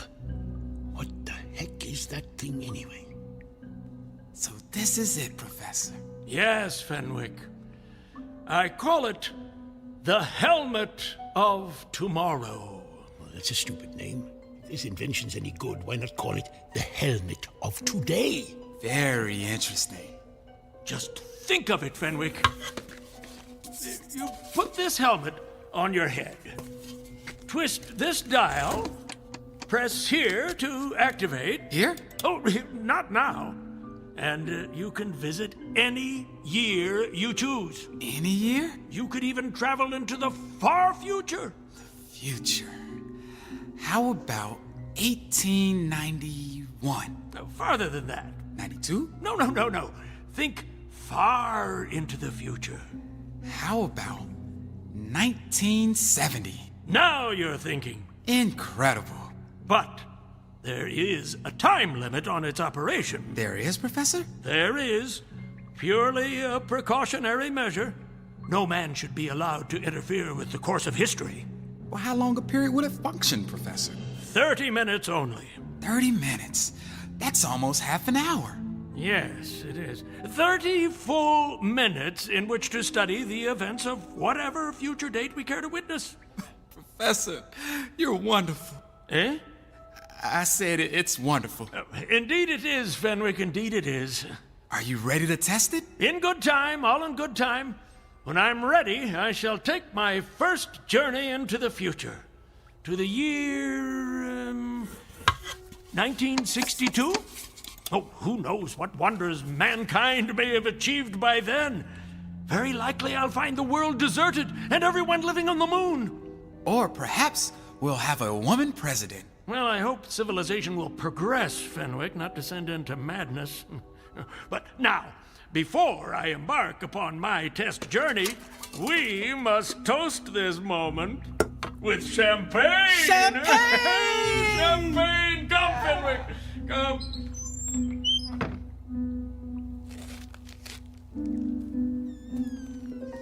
A time helmet. Now that makes sense. A device that gives you a chance to find a time where there's a little peace and quiet. Oh, let's take a look at this thing. How did the professor set the date? This dial thingamajig here. What year did he say he wanted to visit? 1962? No, that's still too close. Only 72 years off. And a man might live 72 years if he doesn't get hit by a bicycle. Now, me, I want to go beyond a man's lifetime. How about 2000? No, a little further. 2015. No, not that far. Maybe a few years earlier. Now, it's called the helmet of tomorrow, so I suppose I wear it on my head like this. What's that? What did I do? Hey! What the heck? I'm on fire! I'm on fire! Water! Got to find some water! Help! Water! Water! Help! Water! Help! Help! Mulligan! In the name of all that's decent, put some pants on! Help! Help! Help! Mulligan! Mulligan? Hey, where'd he go?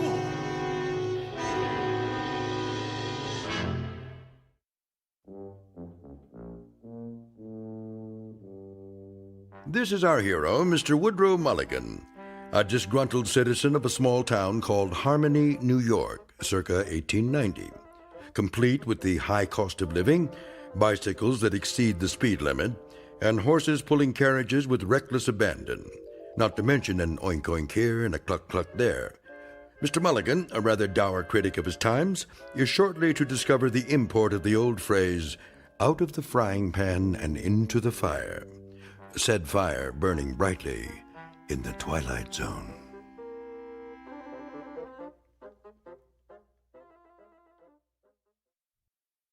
And now, The Twilight Zone and our story, Once Upon a Time, starring John Rhys Davies, with Stacy Keach as your narrator.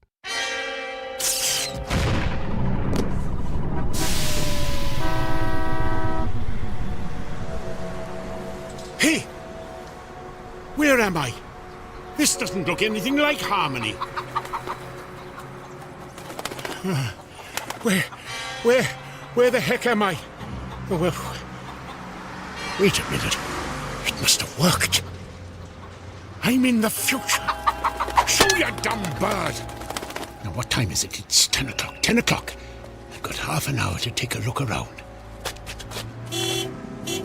Oh, what's he doing? Better move, mister. Get off the street. You're gonna get run over.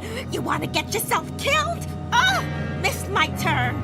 I better make a hand signal. Watch out! Hey! The time helmet! Let go of that! That's mine! Hey, give it back! You've got it hooked on your arm! Oh, I was trying to turn right. Oh, can't get this thing off my hand. Oh, there, got it. There it goes. Oh, it's rolling down the street right in front of that kid. Awesome! A new helmet. You there, boy! That's mine! Give that to me! Finders keepers. It's mine now. Come back! No way, you freak! This is crazy. How are you supposed to catch the little brats if you put them on a board with wheels on the bottom? I've got to catch him. Hey, kid! Come back! Flanagan to headquarters. Hey, Clancy, the emergency at the drugstore was a false alarm. There's not a thing going on here. It's as quiet as a... Hey, hold on there. Call you back, Clancy. I got some lunatic in his underwear chasing after a kid on a skateboard. I'm in pursuit. Stop! Police! For God's sake, put some pants on! Flanagan? Oh, no, book. No good. The boy's getting away. There's no way I can... Ah! A bicycle! Now we're talking. Hey, that's my bike. Sorry, lady, I just need to borrow it. Thanks. Somebody stop that jerk! He stole my bike. Wish everyone was living on the moon. Streets are more crowded than ever, and he's still too far ahead. I'd take a shortcut through this thing. What is a car wash, anyway? Ah! Hey, getting all wet. What the blazes is this thing I'm in?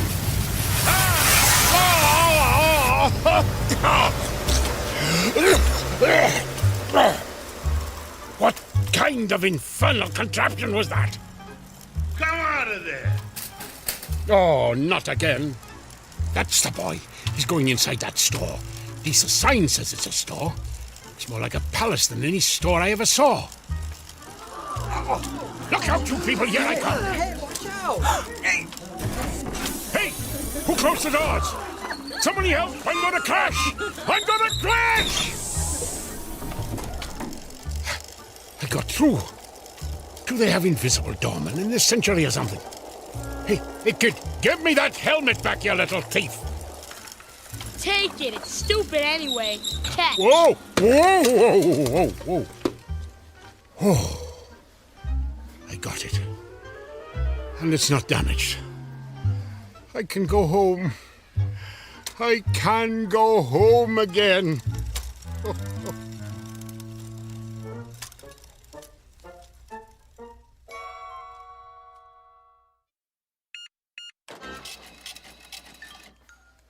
$6 for a pound of steak?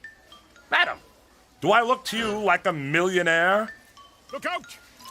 Look out!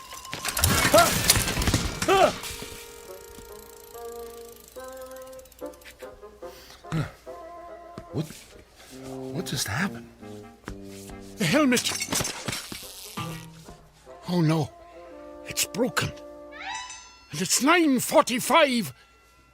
I've only got 15 minutes left.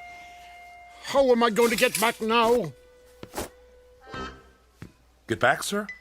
What do you mean? What do you mean? What do I mean? Did they change the language in the last 120 years? I said I need to get back, and I do. But get back to where? Let me understand this, sir. You have this funny-looking hat in your hands, no pants, and you say you've got to get back somewhere within 15 minutes. Is that right? Right. And this hat-like device, what precisely is this thing? This is a time helmet, mister. Time helmet? That's what brought me here.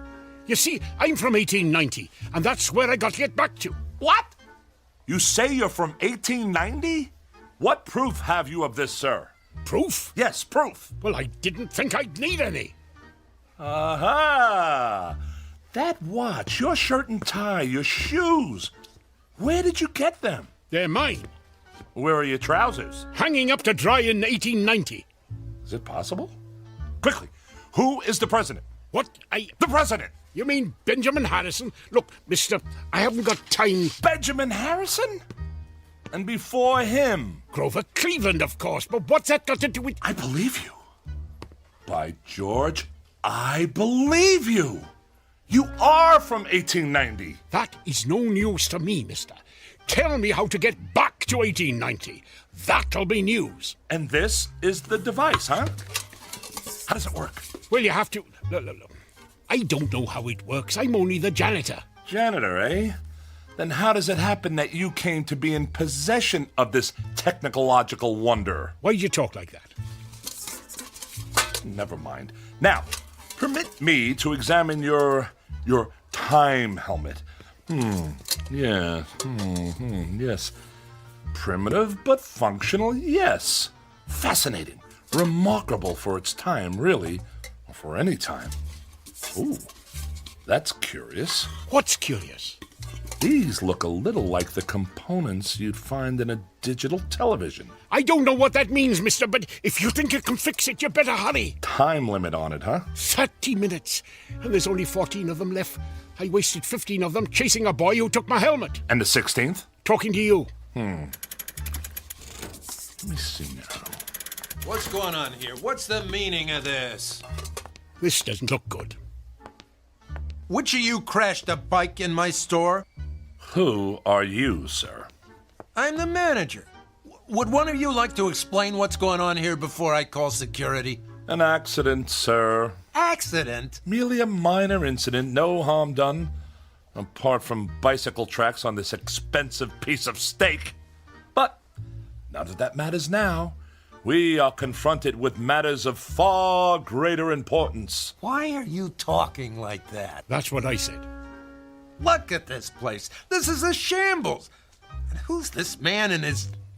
Well, he hasn't got any... I took them off after I fell in a horse trough. A what? It's, slang for, oh, never mind. Come along, sir. Mulligan. Woodrow Mulligan.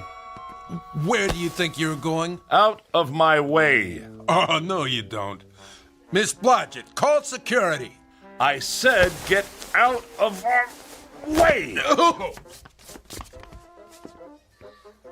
Come on, Mr. Mulligan. We're getting out of here. Hey, where you going? Excuse me, miss. But have you seen a man dressed like something out of a silent movie, only without any pants? Oh, that policeman, he's after me. Why? Some kind of generational grudge. Don't ask me. Get behind me. What? I said stand behind me.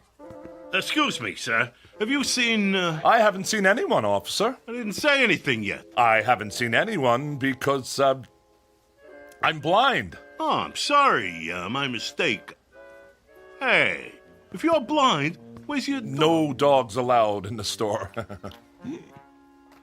Uh-huh. Well, just watch it, that's all. Are you blind? Oh, not me, that guy. There they are! Where? The one you want is standing behind that fat man. Run!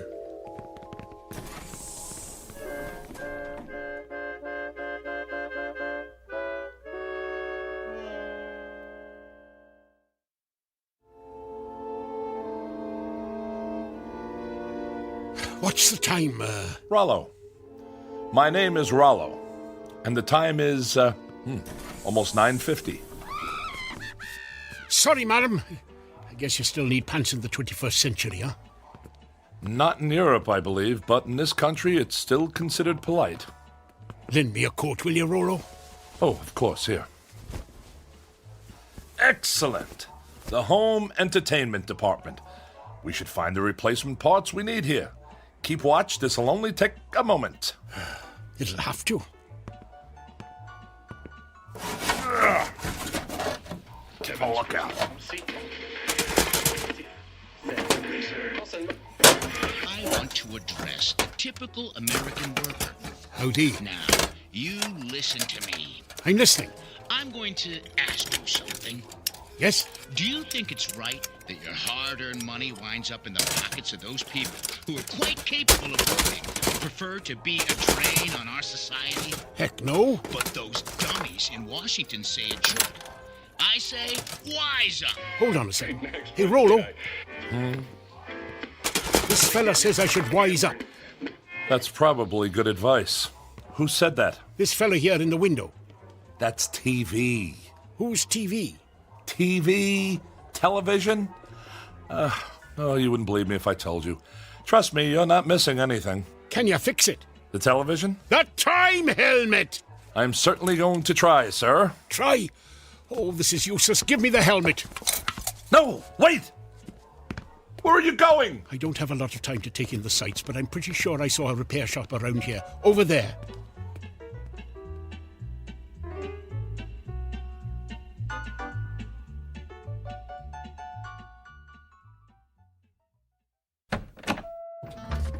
Proprietor! Yeah! Swanson? Logan Swanson? Is that you? Swanson's my name, buddy. Jack Swanson. What can I do for you? Would you come here for a moment, please? Whatever. I have something that needs your urgent attention. And these are the components you should need. Can you fix it? I can fix anything. Good. Leave it with me. Come back Thursday about 2 o'clock. Oh, very kind. Yes, we'll be back on Thursday?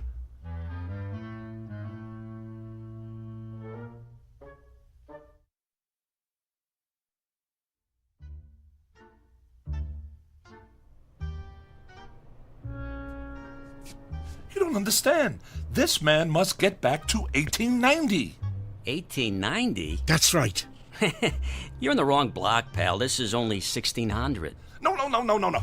You don't understand. You see, this device here is a time helmet, and this man here, Mr. Woodrow, is from the year 1890. What are you, some kind of nut? Look, I'm a scientist, young man. Young man? I'm 38. If you'll just lend me those tools, I'll... Hey, don't touch the tools. But this is... Don't touch. Do not touch the tools. I can't stress that enough. I'd let you sleep with my wife if I had one before I let you touch my tools.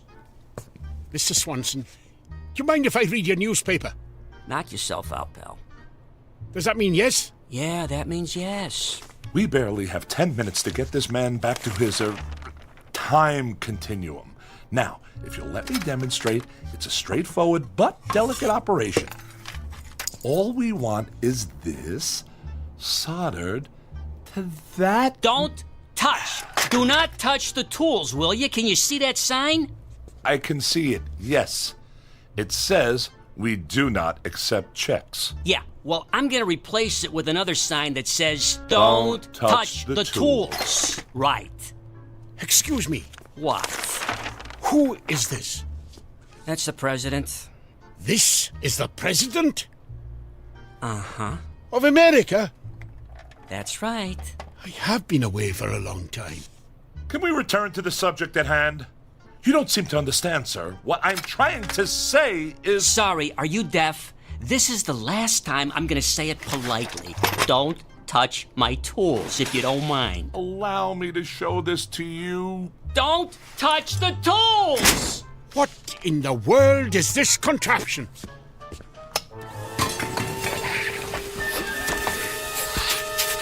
What did you say? I'm trying to explain to you that the... Don't yell at me! I don't like to be yelled at, okay? Get it off me! Get it off me! What are you doing with that, Mulligan? It's trying to eat me! It's not trying to eat you, it's... Wait a moment. Oh, Roller, what is this monster? It's not a monster. It's a vacuum cleaner. Everybody has one. Everybody has one of these? Yes. Vacuum cleaners are used for simple... Cleaning their vacuums. Yes, I get it. You people are strange, allowing something like this indoors. What if it gets loose and attacks a child? Now look, Mr. Mulligan. If you want to get this helmet fixed in time, just sit down quietly, please. Now, how are we getting along, Mr. Swanson, was it? Not too good. I'm not sure what I'm looking at here. You're sure this isn't for making those fancy European coffees? No, sir. This is a very scientific piece of equipment. What we're trying to do here is help... I don't understand. What is that little thing in there? Oh, well, that is a transition... Where did he go? Mr. Mulligan! Where are you? I think he just walked into that upright freezer. Hey, ask him if the light goes off. What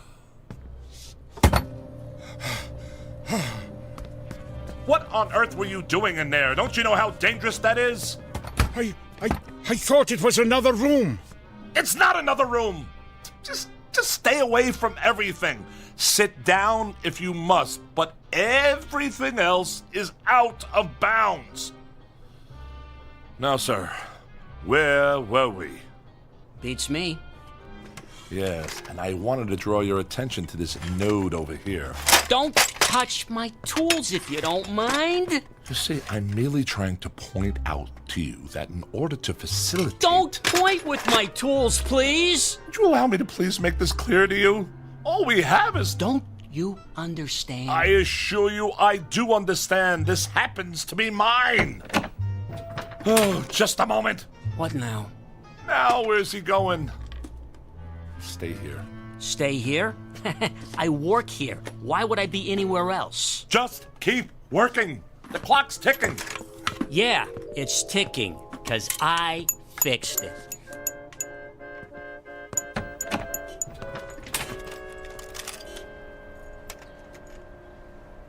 Mulligan, what are you doing out here? I thought you said time was of the essence. It is. But I don't want to go back to 1890 without any pants, so I thought I'd take a look at 21st century fashions. Have you seen these prices? Is this what you pay these days? I have to pay slightly more. It seems that the hefty gentleman must be continually punished by our judgmental society. Now, come on, back inside before someone sees you. Well, is it ready? Pretty much, I think. A couple of small, minor adjustments, and you'll be all set. Good. Finally, I can go home, and not a minute too soon. No offense. None taken, I assure you. In fact, I would go so far as to say that I envy you your trip, sir. You sure he's the one from 1890? Well? 'Cause you sound like Masterpiece Theater here. Keep working. Yes, 1890 is a wonderful period, Mr. Mulligan. I never used to think so till now. A time of simple, practical values. No traffic snarls, no income tax, no terrorists, no computer viruses. Only peace and quiet.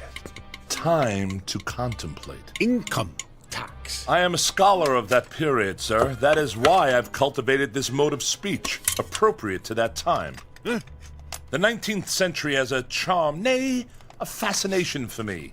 The very thought of having lived in those halcyon days. I'll sure to be glad to get back there, Rollo. If I ever do. How much time is there left? We've got less than 5 minutes. 5 minutes will be more than adequate. Tell me about your town, Mr. Mulligan. Where, for instance, might a scientist find employment? You are a scientist? Yes. Are there any in your town? Well, the only one I know is Professor Gilbert. I work for him. Oh. There you go, guys, all fixed. It works? Sure. Why not?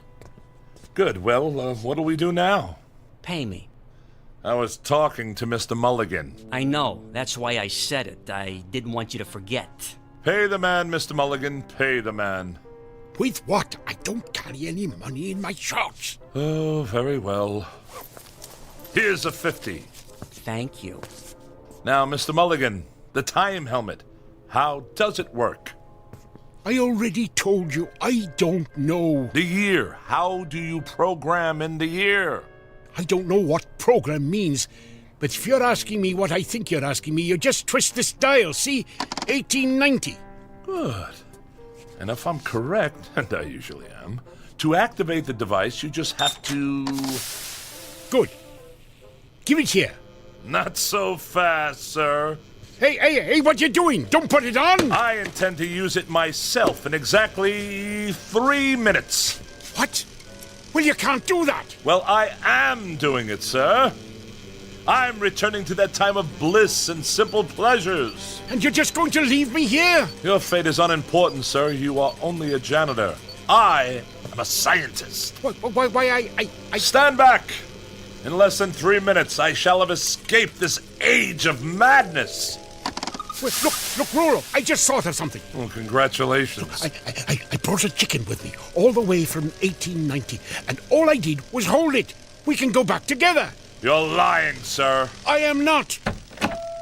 Oh, no, the copper. Ah! Now I gotcha. What's the idea of running around the street with no pants on? Rollo, take me with you. Get off me. Too late.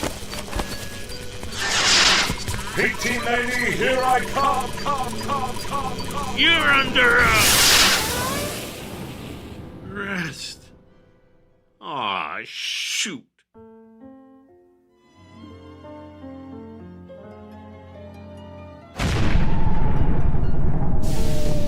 Mulligan? Where in the name of St. Pat did you spring from? I'm back. I'm back! For pity's sake, man. You're still not wearing any pants. Officer O'Flanagan, you are a sight for sore eyes. Ho, ho! Ho, ho! 1890. Charming. Charming.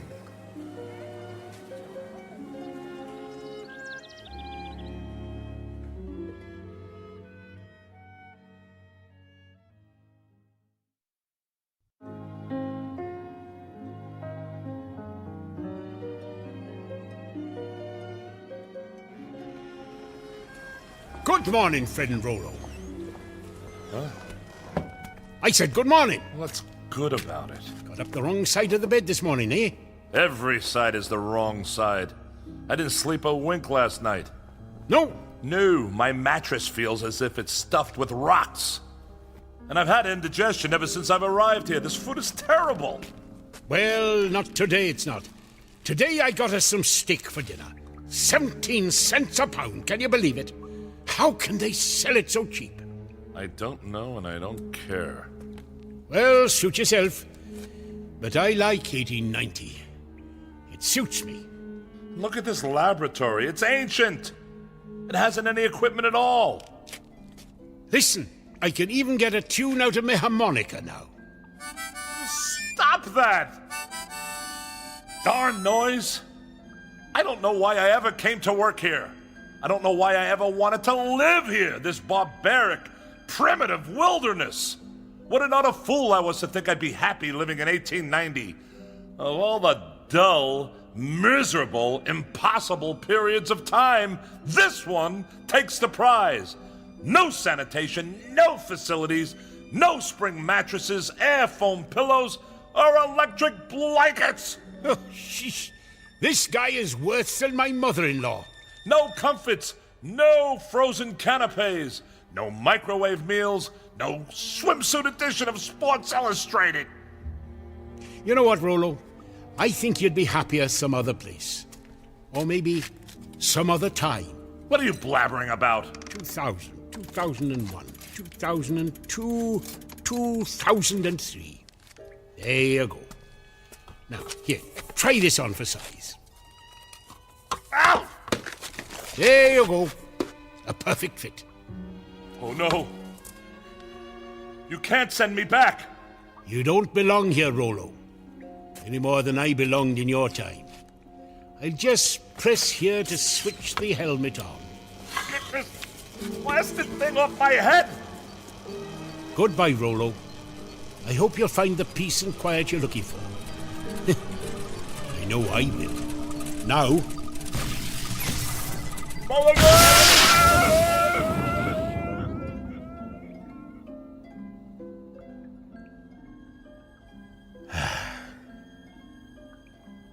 Silence. Just what I was looking for. Well, this laboratory won't clean itself. Unless Professor Gilbert invents something.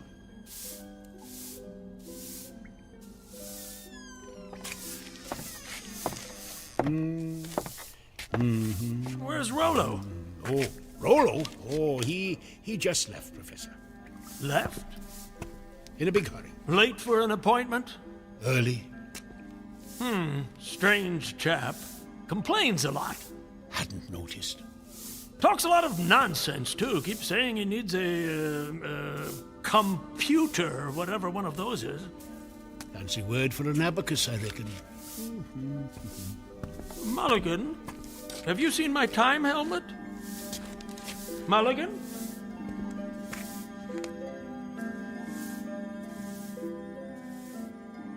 To each his own.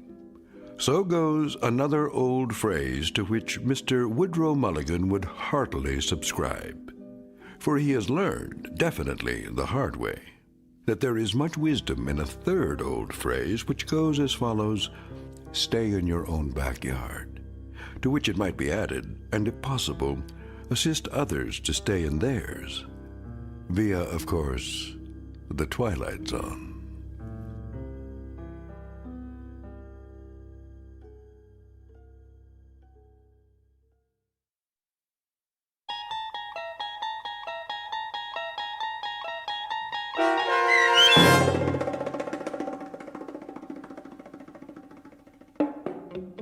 Once Upon a Time, starring John Rhys Davies with Stacy Keach as your narrator, was written for The Twilight Zone by Richard Matheson and adapted for radio by M.J. Elliott.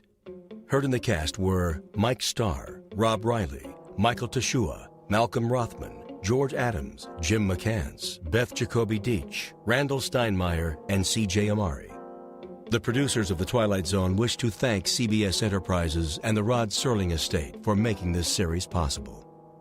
This copyrighted radio series is produced by Carl Amari and directed by Joby Cerny for Falcon Picture Group. Sound design, custom Foley effects, recording, and editing are done in the Cerny American Sound to Picture Theater by sound designers Craig Lee, Bob Benson, Todd Beyer, and Tim Cerny. To learn more about the Twilight Zone radio dramas and to download episodes, including 3 free episodes on our homepage, visit our official website at twilightzoneradio.com. Doug James speaking.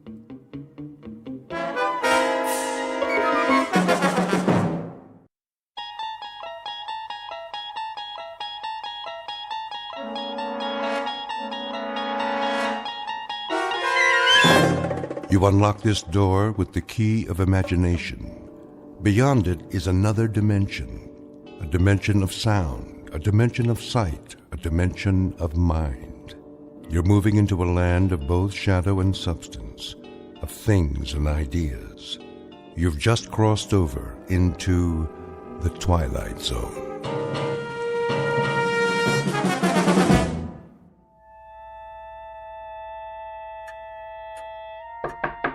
Grandpa, shall I keep your dinner warm for you?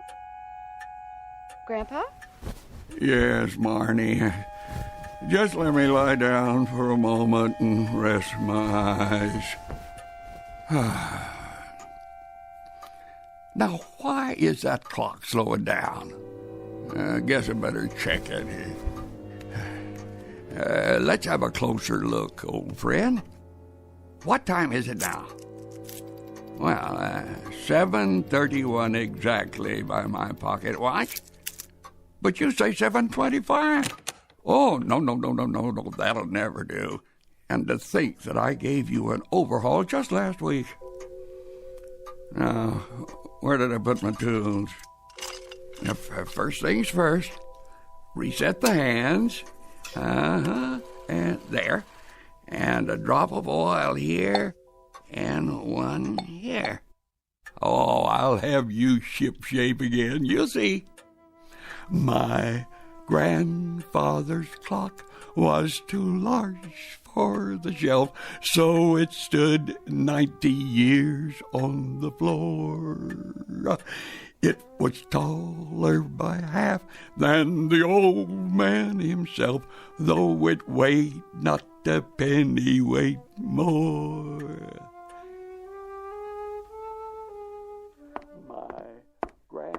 Oh, no. What's wrong? There he goes again. You noticed? I guess we should be thankful he has a hobby at his age. The clock or the song? Oh, Doug. Should I be worried? Honey, we've had this conversation before, remember? First it's the song. And always the same one. Then he forgets to come down for breakfast. Or lunch, or dinner. Do you realize he hasn't been out of his room all day? I know. That clock is all he ever thinks about. It's more than a hobby. It's his whole life now. Sweetheart, I know how much you love him. And I love you.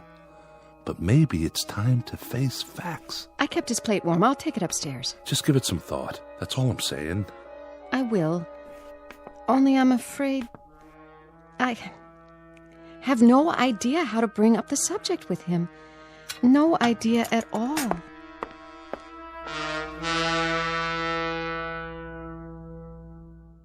It is said that each man carefully measures his time, some with fear, some with hope, and some with joy. But Mr. Sam Forstman's time is measured by a grandfather's clock, and from all accounts it is unique, because this particular clock keeps a special kind of time, marked only in the Twilight Zone. Now, back to the Twilight Zone and our story, 90 Years Without Slumbering, starring Bill Irwin with Stacy Keach as your narrator. It was bought on the morn of the day that he was born, and was always his treasure and pride. But it stopped short, never to go again, when the old man died. 90 years without slumbering. Tick-tock, tick-tock, his life Seconds numbering. Tick-tock, tick-tock. Grandpa, Oh, come in, Marnie. what are you doing? Oh, it's been a few minutes off lately. Quite a mystery. But don't you worry. I'll solve it. At least move the lamp, Grandpa. You're going to ruin your eyes. I can see quite well, thank you. Besides, I know practically every part by heart. But why does it matter that much to you? I wouldn't expect you to understand. What's a clockmaker? I brought you dinner. Dinner? You're awfully early tonight. Besides, I don't need room service. I would have come down. It's almost 8 o'clock. It is? Oh, what happened to the time? I'll leave your plate on the dresser. You do that. Thank you, Marnie. You're too good to me, you know that? Grandpa, are you feeling all right? Me? Never better. Why? It's just that you spend so much time up here. And for that, I apologize. It's the clock. There must be some dust in the mainspring. In fact, you haven't been out of your room since yesterday. It's my friend's fault. Your friend? Been acting up, but once I get him adjusted properly. Actually, we wanted to talk to you about that. We? Doug and I.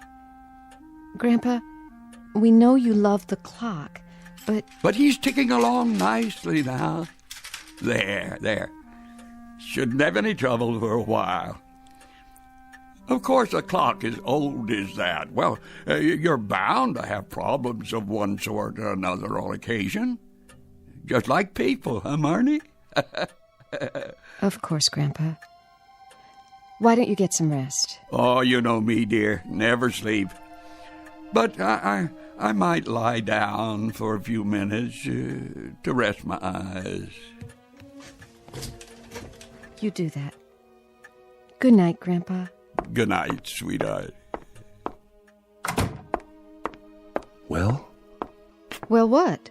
Did you talk to him about it? I tried, but I couldn't, Doug. I just couldn't. He's such a wonderful man. I know. If only he weren't... Senile? Well, it's the truth. Somebody had to say it. Oh, Doug. What are we going to do?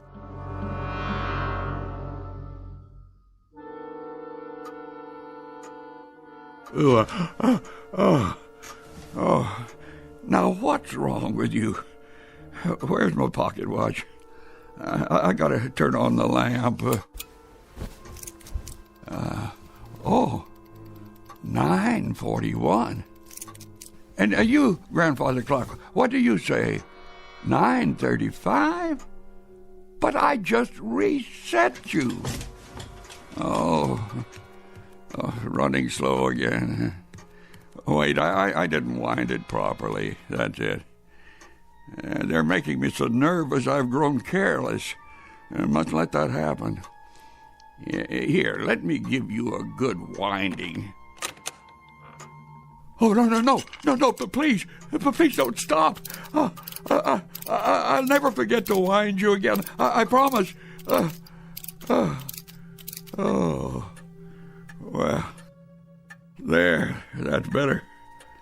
Remember, you and I are the only ones who know what'll happen if you run down. But we won't tell anybody, will we? Oh, no, of course we won't.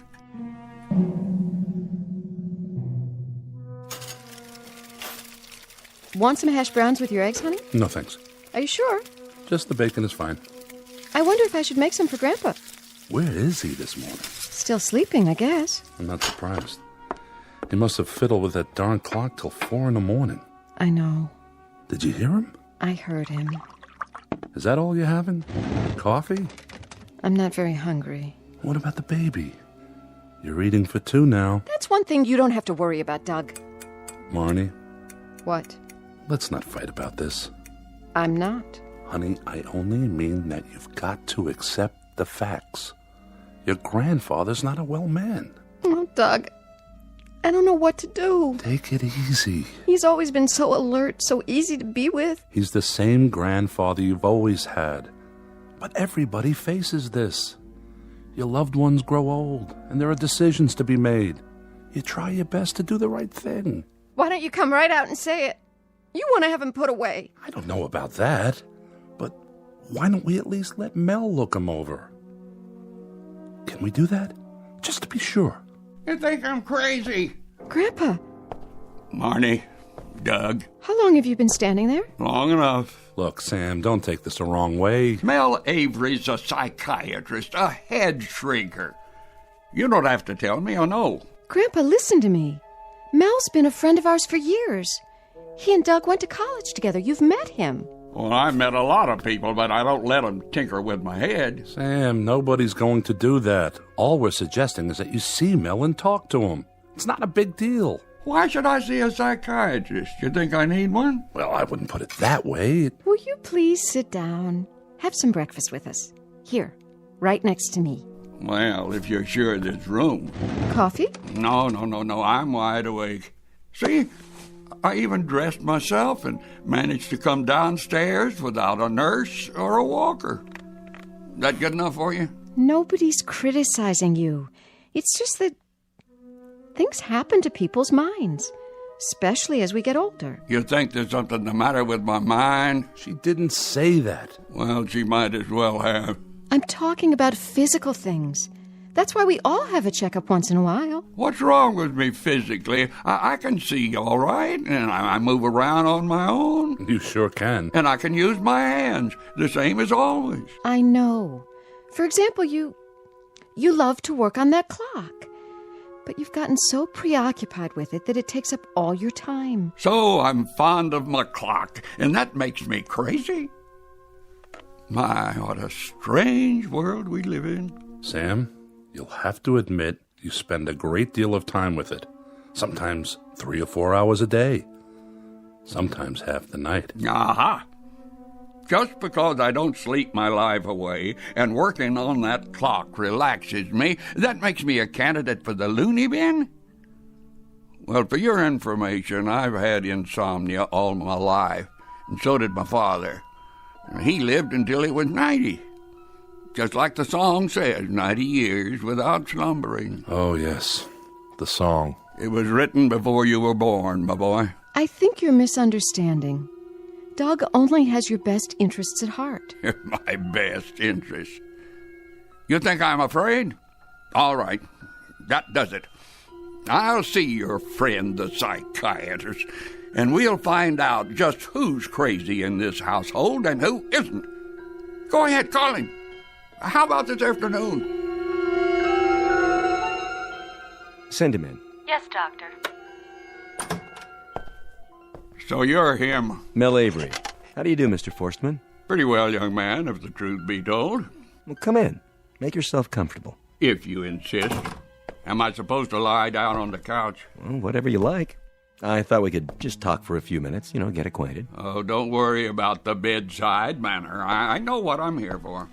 It's a pleasure to meet you, Mr. Forstman. Oh, Sam, please. Mr. Forstman was my father, rest his soul. Doug's told me so much about you. Oh? Such as? That I've got a screw loose somewhere, is that it? Not at all. Can I offer you anything? A glass of water? Let's get right to it, shall we? If you like. I jotted down a couple of things. Let's see here. I understand you were a clockmaker. That must have been interesting work. I am a clockmaker. Oh, I'm retired now, but it's in the blood, my life's work. You understand. Indeed I do. Doug says you have a particular clock you're fond of. A real antique. Must be worth a great deal. Oh, I'd never sell it. It was presented to me on the day of my birth. My father loved my mother very much, you see, and in those days it was fashionable for a husband and wife to love each other for their entire lives. And it's no longer fashionable? Well, if it were, the woods wouldn't be so full of marriage counselors these days. So the clock was a kind of symbol. You were born on the same day, so to speak. You want me to tell you I think the clock is alive, don't you? Like a real person. Well, I don't think that. It's a mechanism, nothing more, nothing less. Then why are you so concerned with keeping it in perfect condition? That clock is not only priceless, Doctor. It's a family heirloom. Wouldn't you want to maintain it as perfectly as possible? Well, yes, but... You aren't sure? Yes, I'm sure. But then we aren't talking about my clock. We're talking about your clock, aren't we? Oh, you have a grandfather's clock, Doctor? As a matter of fact, my wife bought one recently. She collects antiques. Tell me about it. Whatever comes to mind. Well, it's about 8 feet tall, hand-carved, built in Germany in 1874. But we're talking about you, Mr. Forstman. Sam. Oh, why, I thought we were talking about your clock. Oh, we were, but we've gotten off the track. Track? Are we going to talk about trains now? No. Well, if you've nothing more you want to discuss... I could talk about clocks for hours, Doctor, but your time is expensive. Mine's free. I think I'd better go now, for your sake. It's been a pleasure. There is one little thing. Yes? I know that when my clock stops ticking, so will I. Really? You believe you'll die on that day? Does that make me crazy? No. But it is rather unusual. How's your clock running, by the way? Why, I don't know. You might want to have it checked. If I had a clock like that... You'd what? I'd get rid of it. I'd have to. So, either I go or the clock goes. Is that what you're telling me? I didn't say that. Well, I didn't think you did. I mean, why would anybody say a thing like that? Why, I don't know. Such an idea would have no rational basis. It certainly wouldn't. Definitely. None at all. Indubitably. Then that should put your mind at ease. I hope I've been of service, Doctor. Have a nice day.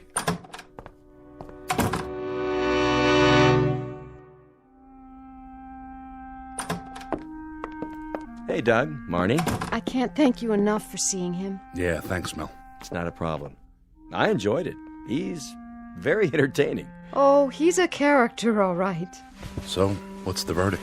He seems to be in marvelous shape for a man his age. I'm sure of that. He just had a complete checkup. What about up here? Yes, his mind. That's what we're concerned about. Oh, he's alert, aware, no signs of any cognitive disorder. Did he talk about the clock? He sure did. And? Oh, I wouldn't worry too much about it. At his age, a man's entitled to a few quirks.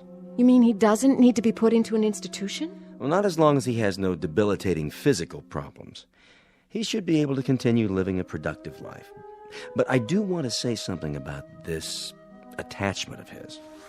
The clock business? I don't want to minimize it, but if I were you, I'd try to involve him in other things.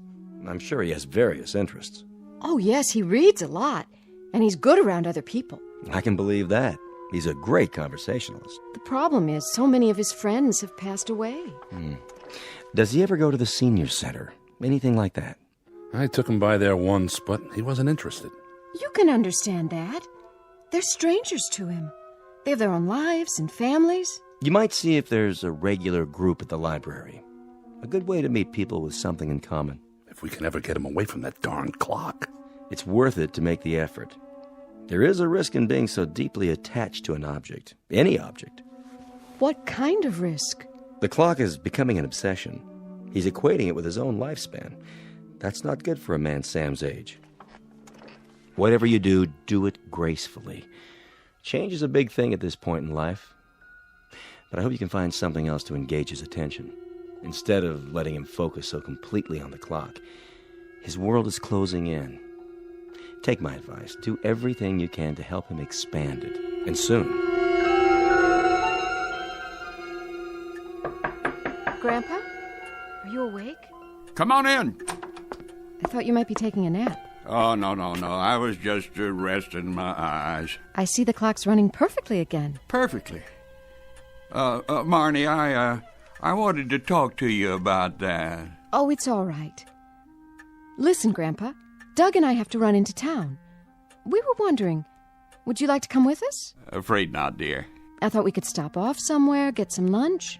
Anywhere you like. Some other time. I have too much to do. Like what? That's what I wanted to ask you. Would you mind if I move it? Move? The clock. After all, it takes up so much space here in my room. Yes, it does. So you have no objection? Just as long as you don't try to do it yourself. Oh, don't worry about that. There were those fellas who came out one time. What were their names? When you put those other things of mine into storage. I know who you mean. Something like the Starving Artists Moving Company? Wasn't that it? Exactly. No job's too weird for us. That was their motto. Well, if they don't charge too much, maybe they'd lend us a hand. I'm sure they would. Grandpa, I think that's a great idea. It's settled then. I'll arrange it. You two kids have fun.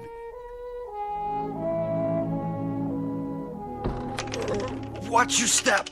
Yeah, the carpet, I see it. Set her down for a minute. Couldn't he just use a watch? Or a sundial. Never have to move one of those. Set it and forget it. How does that song go? My grandfather's clock was too large for the shelf. Something, something. So it stood 90 years on the floor. Yeah. Oh, okay. Oh, you must be very careful. Okay, let's up two. We got 2 more calls to make. All right, 1, 2, 3. Lift. Oh. Watch it. I got it. Careful, I said. The pendulum. If it stops. Not so fast. Okay, straighten her out. I can't. Watch it. Oh, watch it, please. Keep lifting. I'm losing my grip. Whoa. Oh. Sorry, Pops. That last step's a doozy. No damage done, huh? I'll start her running again. Yeah, you do that. He said he don't want it to stop, remember? No problem. I'll just open up the case and give it a push. That ought to get it, huh, Pops? Pops? What's the matter with him? I don't know. He just keeled over. Hey, Sal, feel for his pulse. Oh, I can't find it. Call 911. The old guy looks like he's dead. Okay, I'm calling an ambulance. Where's the phone? Hey, Pops, come on. You didn't croak on us, did you? Quit fooling now. Oh, phone's in the kitchen. I can see it. Gotta move the clock to get by.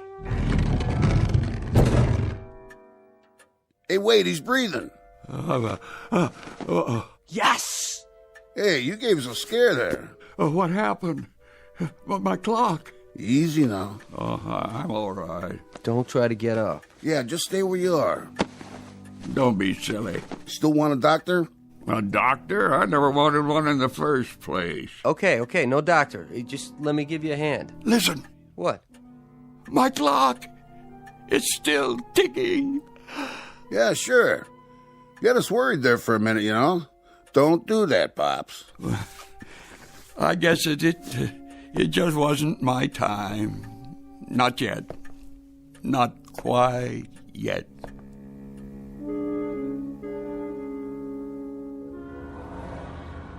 Here we are, almost home. You think he'll like it? Like what? The takeout we brought him. It used to be his favorite. Sure he will, honey. You think he's serious about the clock? That was what he said. He definitely wanted to move it. Will wonders never cease? I'll carry the food. I want him to have it before it gets cold. Go ahead, I'll catch up.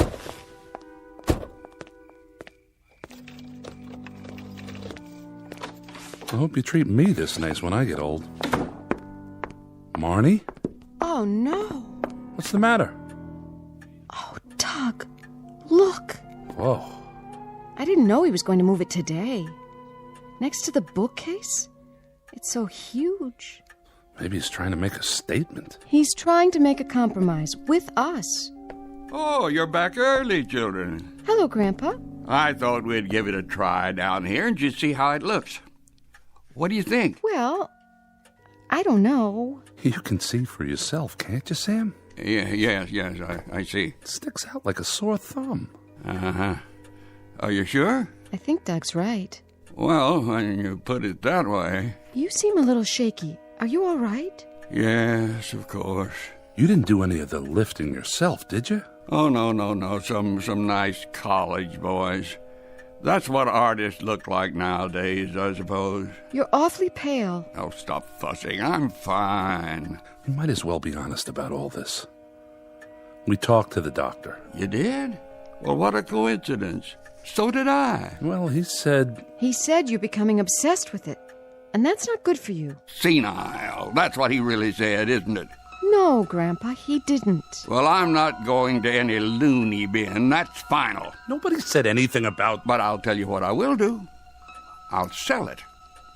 You heard me. Before that happens, I'll sell the clock once and for all and be done with it.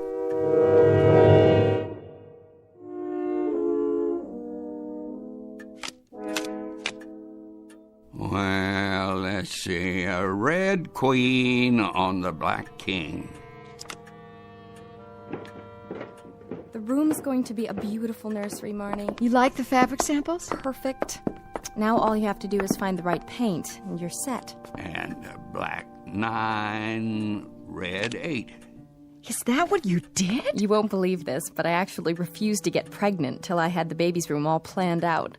George said that wasn't logical. I'd have to agree with him, Carol. There's still some coffee left. Maybe just 1 cup. Sit down. And where will you be moving after the baby comes, Mr. Forstman? Oh, what did you say, young lady? My grandfather's staying right here, Carol. Oh, of course. I didn't mean... I'll need his help around the house. I wouldn't know what to do without him. I'm sure you wouldn't. Are you going to keep the clock downstairs? We haven't decided. Carol. Yes, Mr. Forstman? Carol, do you know anyone who might like to buy it? Sure. Me. Wish I could afford it. Do you mean that? Do I? You know how I feel about antiques. Something like this would make my front hall. Well, I think we could work out something. You could even pay me later. It doesn't matter. Are you serious, Mr. Forstman? It would be ideal with you living next door. I could visit the clock every day. Not every day, surely. I mean, I could look after it and keep it in good condition, you know. Oh, I'd appreciate that. You see, this is a very special clock. Not one of your normal 8-day models. It has to be wound every other day. Carol wouldn't want you tinkering with it all the time. It'd just take me a few minutes 3 times a week. I wouldn't mind, Marnie. Your grandfather would take such good care of it. If you're sure.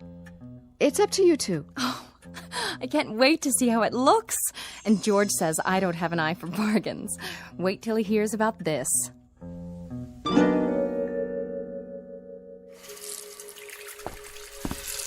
Good morning, my dear. Grandpa, up so early?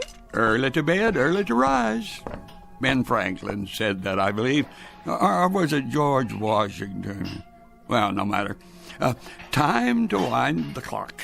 Oh, that's why you have your toolkit. Every other morning for 2 weeks now. Don't you remember? Well, you could have slept in today. George and Carol are out of town. They are? Just for the weekend. The weekend? But it runs down after 48 hours. Grandpa, are we going to start that again?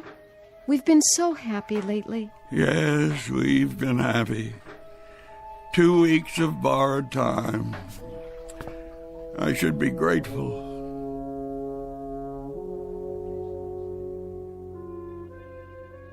And that's the evening news. Repeating our top local story, suburban crime dropped 17% since the mayor's new Neighborhood Watch program. We'll be back. Sam, you in there? Well, where else would I be? Missed you at dinner tonight. Oh, I'm a little under the weather. I decided to save my strength. Anything I can get you? No. I'm just going to watch TV for a while. Sam, I just wanted to say that it's great to be a family again. Eating our meals together. We missed you tonight. Just didn't feel the same. Thank you, Doug. And the same to Marnie. And now I think I'll lie down and rest my eyes before the movie starts. You do that, Sam. See you in the morning. And say goodnight to Marnie for me. Will do. Good night.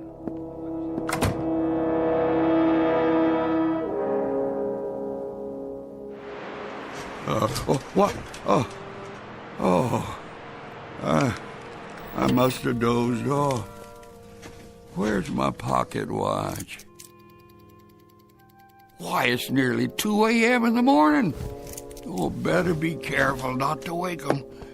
I'll just get my tools.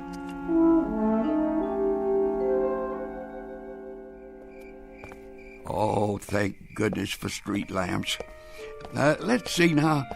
There's Carol and George's, and the front walk, and the porch.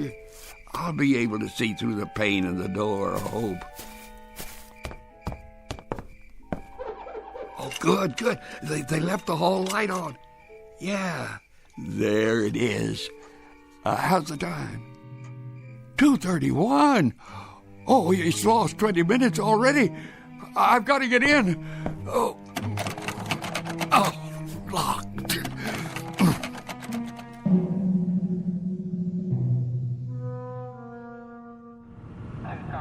Pull over. I saw something. Where?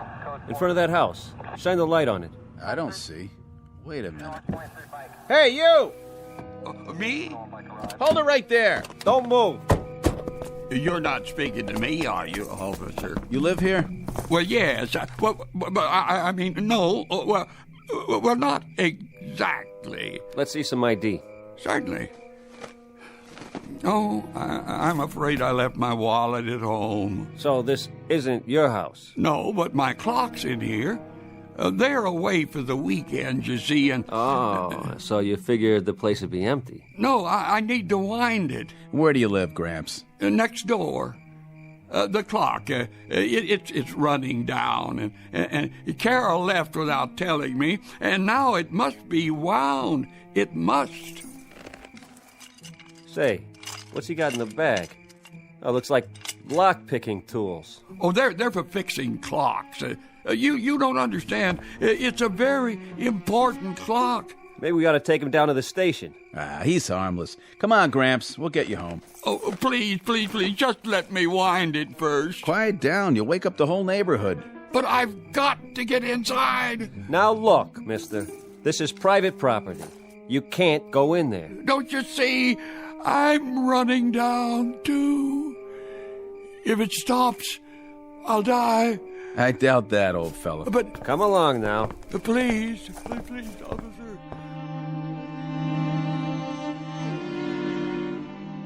We're very sorry this happened. Sure, I understand. He's not usually like this, honestly. Happened to my old man. We put him in a home. He likes it there. Good night, officers. We appreciate it. Good night, folks. Ma'am? Come on, Grandpa. Let's go upstairs. It's my fault, Barney. I shouldn't have expected anybody to believe me. Can I get you anything? No. I won't need a thing anymore. Why do you say that? Don't worry, dear. It's better this way. Better? Let me give you one last hug. Don't talk that way. We'll have breakfast in the morning. Good night, darling. Good night. It is better this way. It has to come sometime. I want it to come for me here.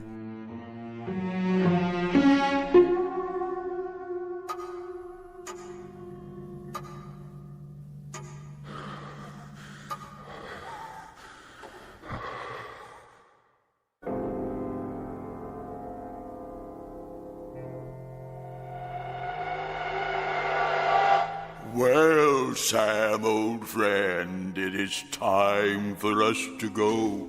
And just where are we going? Close your eyes, old friend, and lie back down. It's easier that way. In a pig's eye.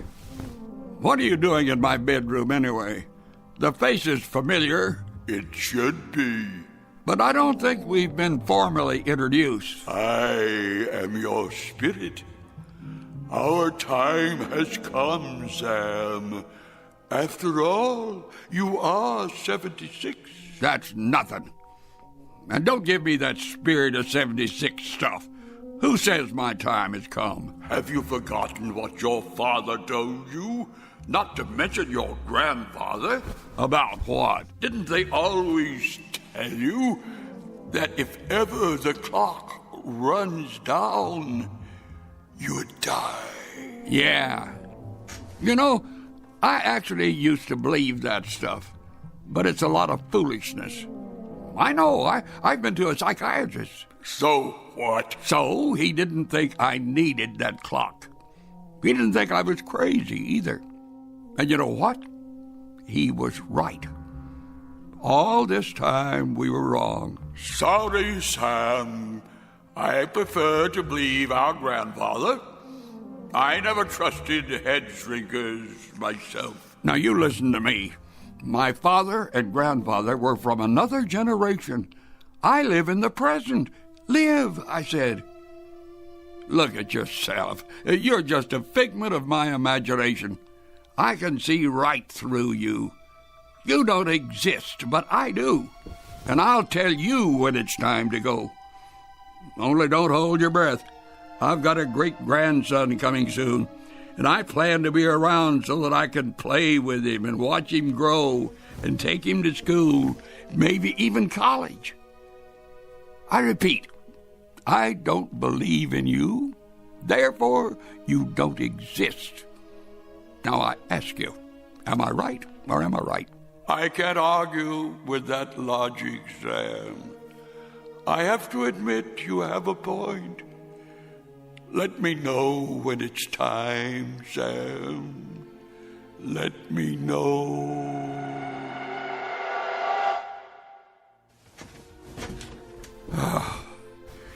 There.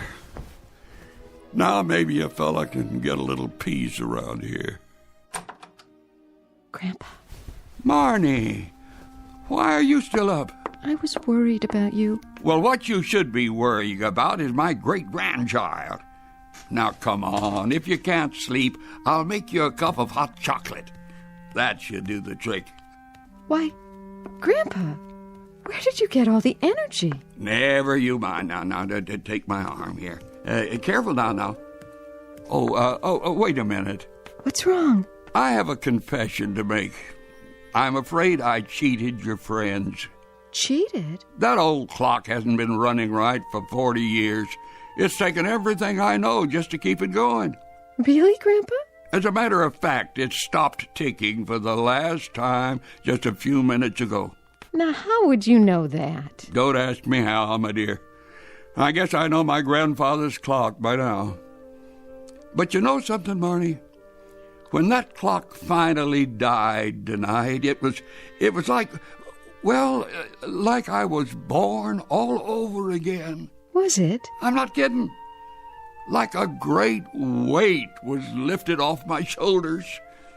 And now I feel like I can do just about anything. Well, for starters, we could get you into town a little bit.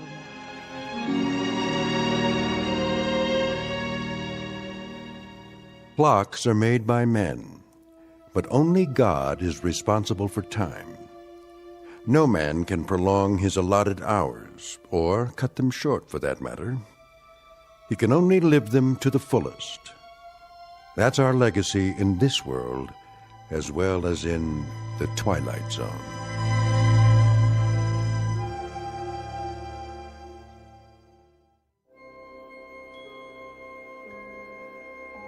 Hi, this is Carl Amari, producer of the Twilight Zone radio dramas. I'd like to take a moment to tell you about our official website at twilightzoneradio.com, where you'll get the latest news and information on these Twilight Zone radio dramas. Plus, at twilightzoneradio.com, you can digitally download 3 free episodes or any of our episodes for only $1.95 each. In this age of ever-changing technology, we've decided to make these episodes instantly available to you by making the Twilight Zone radio dramas a digital download-only series. This means that this series will no longer be offered on CD. The CD collections at our website are now being offered while supplies last at buy one, get one free. So be sure to get your favorites before they're sold out. Be sure to visit us often, and I'll see you in the zone.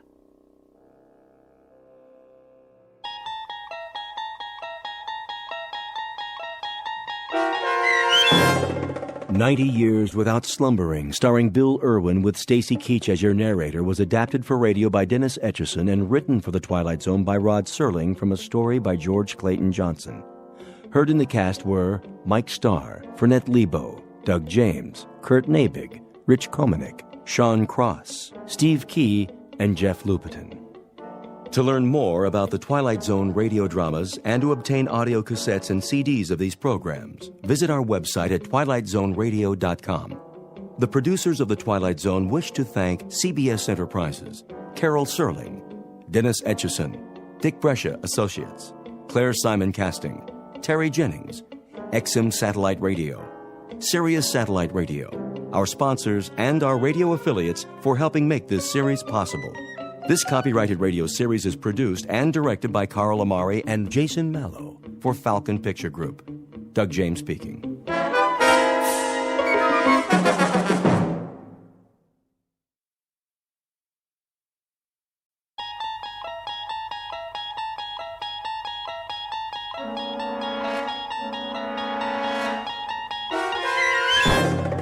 There is a fifth dimension beyond that which is known to man. It is a dimension as vast as space and as timeless as infinity. It is the middle ground between light and shadow, and it lies between the pit of man's fears and the summit of his knowledge. This is the dimension of imagination. It is an area which we call the Twilight Zone.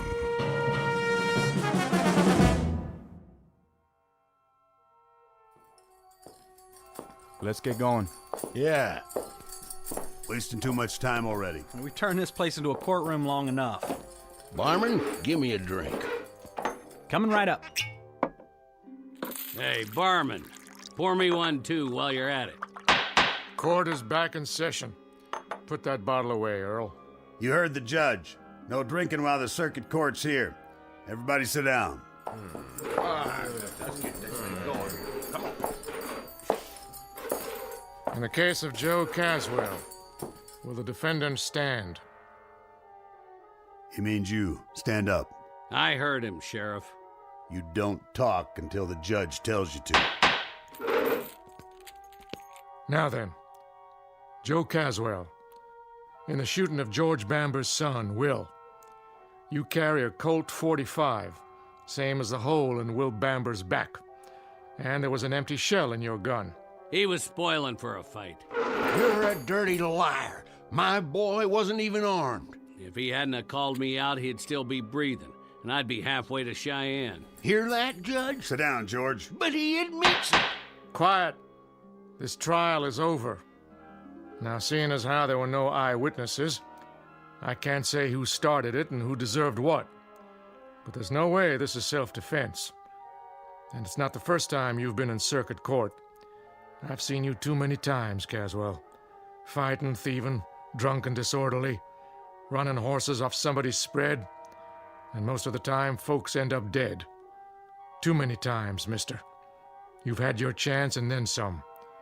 Well, this is the end of the trail. Do you have anything to say before I pass sentence? I never back down from any man, no matter who he is.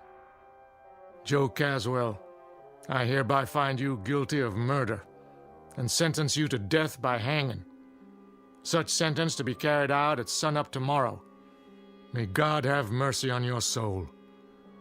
Court's adjourned till next month. Yeah, guilty. This way, Caswell. Then I guess I'll just see you in hell, Judge. We'll have a drink on it, you and me. Drink? Yep, I'm mighty thirsty myself. I was here first. No, you weren't. Take your turn, boys. Everybody gets served. Now, who's next?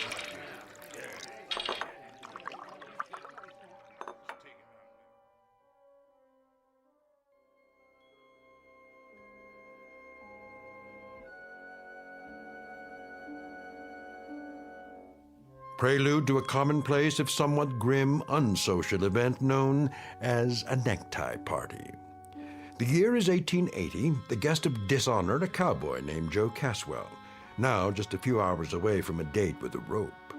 He's headed for a short dance, to be performed several feet off the ground, before moving on to the dark eternity that awaits evil men.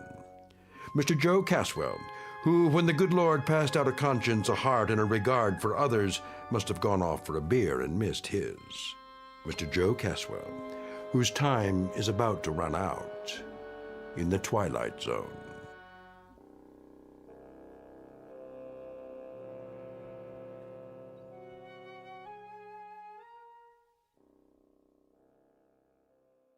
And now, The Twilight Zone, and our story, Execution, starring Don Johnson, with Stacy Keach as your narrator.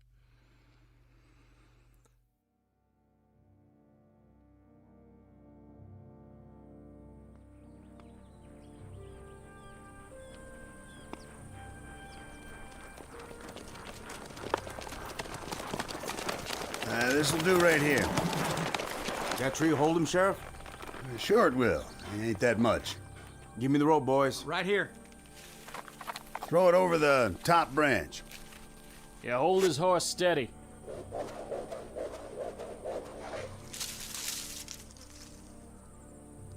I made the knot real good. Yeah, he did. It's a big one, too. You did fine, boys. Though I walk through the valley of the shadow of death. Reverend. Shut up, Caswell. I shall fear no evil. No need, Reverend. I ain't interested in any prayers. And your immortal soul. Are you interested in that? It's my immortal neck I'm concerned about now. It's your pleasure to see that it gets stretched a couple of feet. And since that book of yours ain't gonna stop it from happening, I'd as lief make this short and get it over with. Go ahead, then. I'm finished. Judge? You got any last words, Caswell? What would you like to hear? It's up to you. Then I'd like to say something about the young man I put a hole in. Yes? He had too much mouth and not enough brains. Why, you... And I'd invite him out again this morning if I had to do it all over again. You shot my son in the back, Caswell, which is a long country mile from an invitation to a showdown. If that's all you got to say, I got this to add. I'd like it to take a while. I'd like you to feel it, Caswell. The more you kick, the more justice I figure there is in the world. I'll do a jig for you, Papa. Just like a puppet. With my hands tied behind my back. How's that? Now, can we get it over with? All right, put the noose around his neck.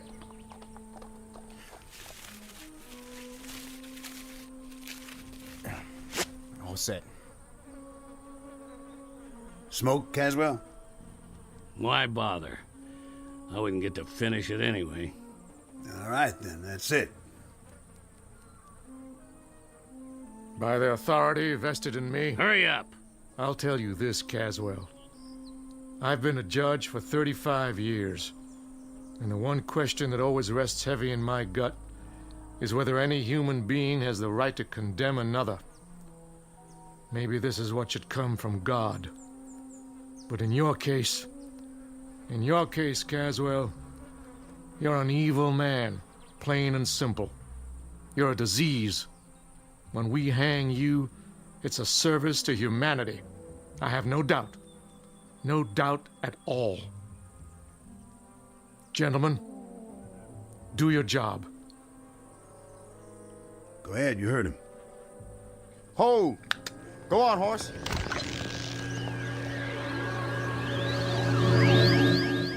What in the... Where'd he go? He was here, and then, just like that, he... Oh, my dear God. I tied the rope around his neck. It was tight, I swear. I know you did. I saw it. Then where is he?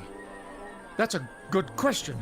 What happened to him?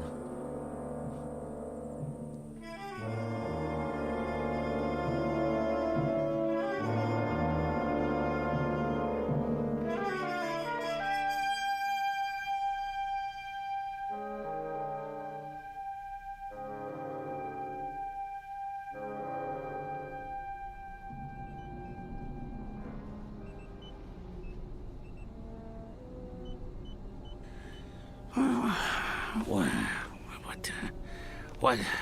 Stay down. Who are you? Just try to relax. You're going to be all right. Where am I? A long way from home, old friend. A very long way.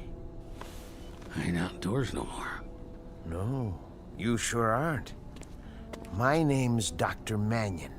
You're in my lab in New York. How'd I get here?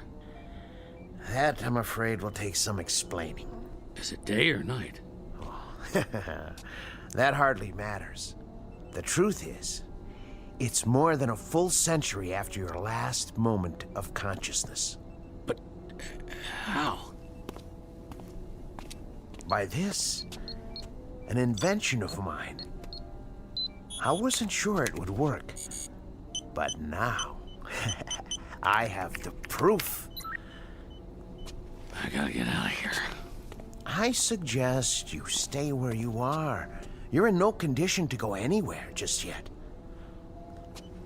Can I get you anything? A drink of water? What's that contraption? A time machine. Pretty big for a clock. I wouldn't expect you to understand. What's happened involves principles of physics you know nothing about. A few minutes ago, you were inside this machine. Where's my horse? Well, it's just large enough for a man. It brought you here from where you were. You mean Montana territory? Yes. Yes, I suppose that's right. I'd have to check the coordinates. But you have a most distinguished future. You're the first time traveler in the history of man. I'm going to introduce you to a new world, and you're going to tell me all about the old one firsthand. Now, let's loosen your collar and see about that drink of water.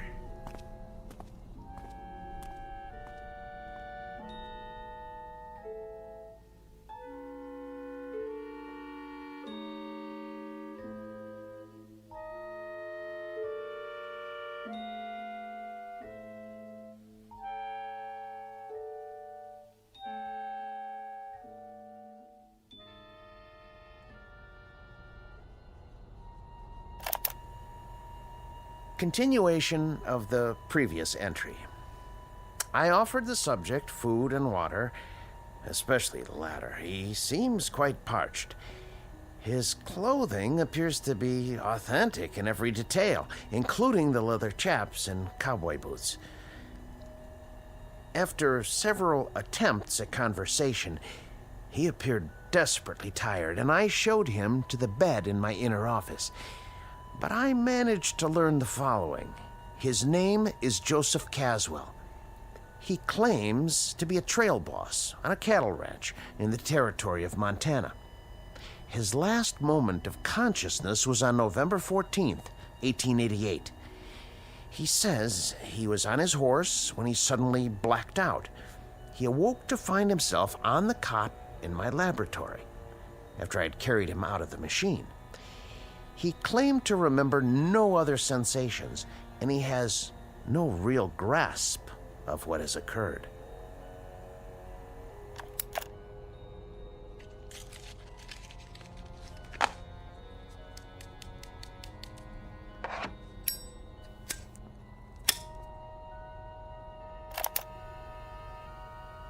There's one disturbing point. The marks of a rope are etched deeply into his neck. He offers no explanation for this. And I have one other observation, hardly scientific. I don't like his looks. I don't like the face or the eyes or the expression. The overall appearance is disquieting, even disturbing.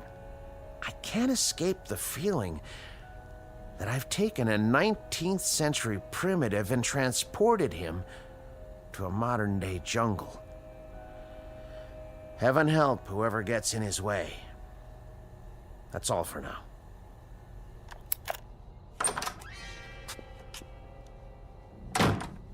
Who you talking to? No one. Don't lie, I heard you. This small device is called a digital recorder. I speak into it, and it records my voice. A way to make notes, you might say, without pen and paper. Yeah?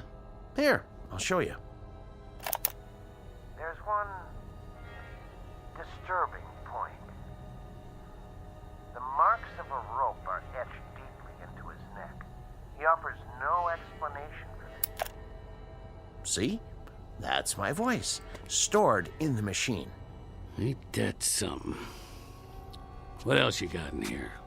You should rest. Huh? Oh, yeah. Bed's might soft, though. Yeah, it would be better if you don't touch anything. Sure, Doc. I smelt smoke. Spare some tobacco? What? Oh, of course.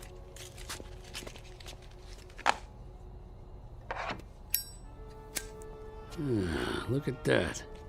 Fire right out of the air. Just a cigarette lighter. It's not magic, I assure you. Look. On, off. On, off, huh? Mighty slick. Here, take it. Go on. What else? I thought you were tired. Yeah, plenty of time to sleep, plenty. I want to take a look at the world out there, see things like you showed me in those picture books. Carriages without horses and buildings that go up in the sky.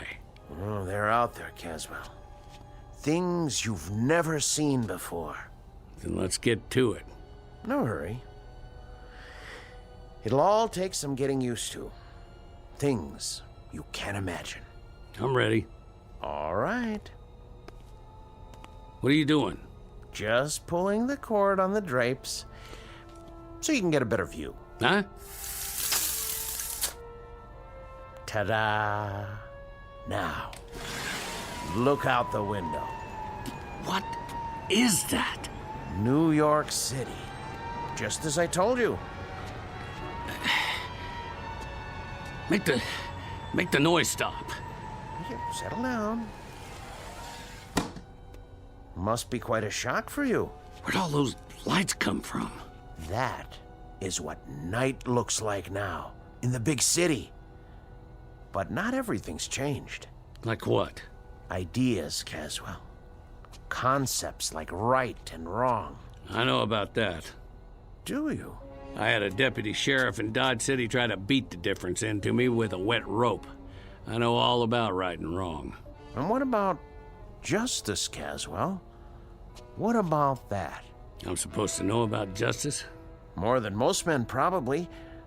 Right and wrong, they could try to beat into you, but justice...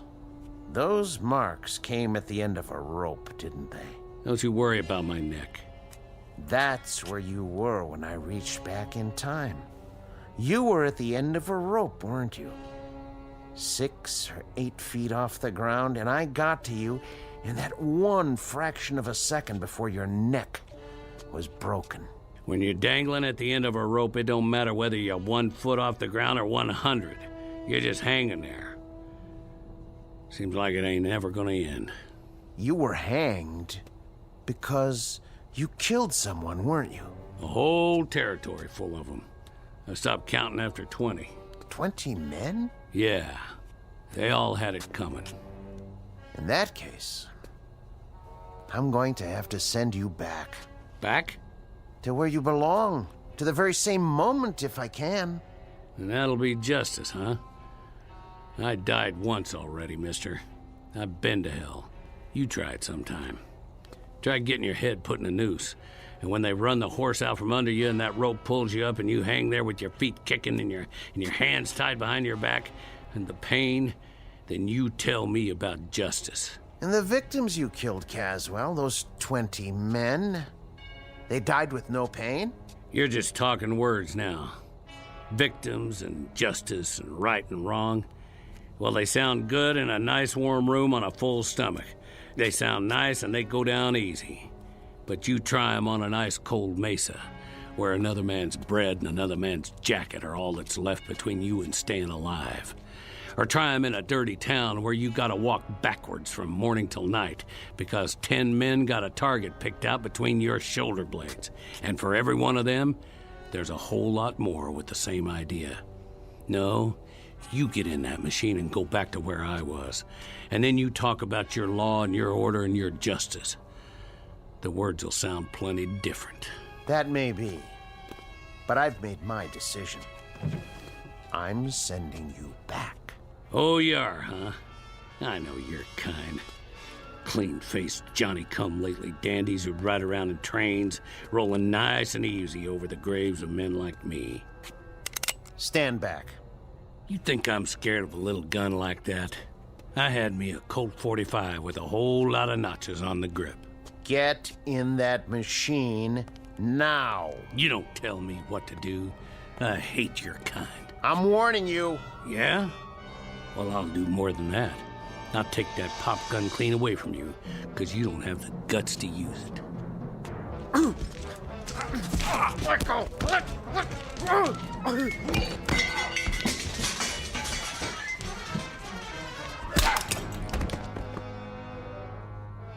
Don't you ever draw on me. Well, that's what I think of your note-taking machine.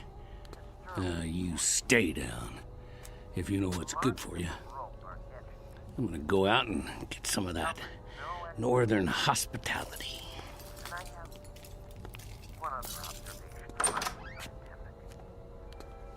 I don't like his looks. I don't like the face or the eyes or the expression. The overall appearance is disquieting, even disturbing. I can't escape the feeling that I've taken a 19th century primitive and transported him to a modern day jungle. Heaven help whoever gets in his way.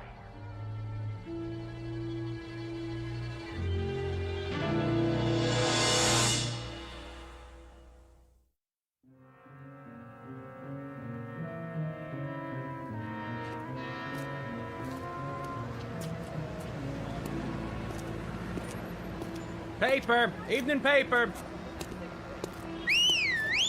Hey, cab! I need a cab.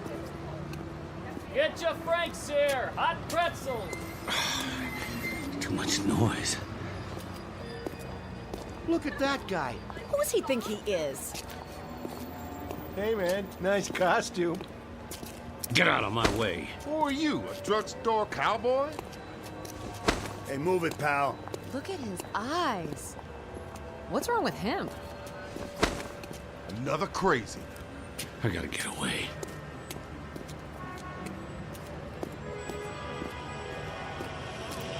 Are you still there? Honey, we can talk it over, can't we, honey? Don't you hang up on me. Don't you dare, you rat. Let me in. Let me in. I'm making a call. Do you mind? Get out. Take your hands off me. Right now.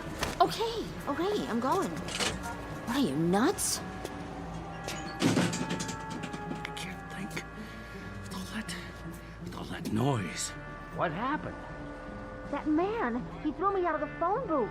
He looks dangerous. I'm calling the cops. Stop it. Stop it! There was an overtime on your call. Please deposit 25 cents. Who's talking to me? Who's talking to me? Where are you? Please deposit an additional 25 cents. Shut up! Shut up! Let me out! Hey, that guy wrecked the phone booth. That's vandalism. Grab him. Not me. Somebody get the police. Out of my way.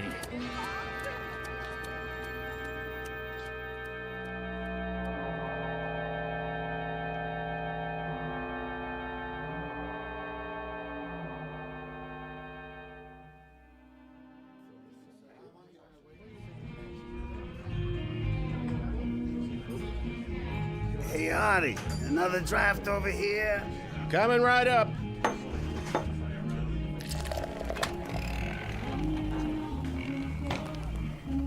Hey there, cowboy.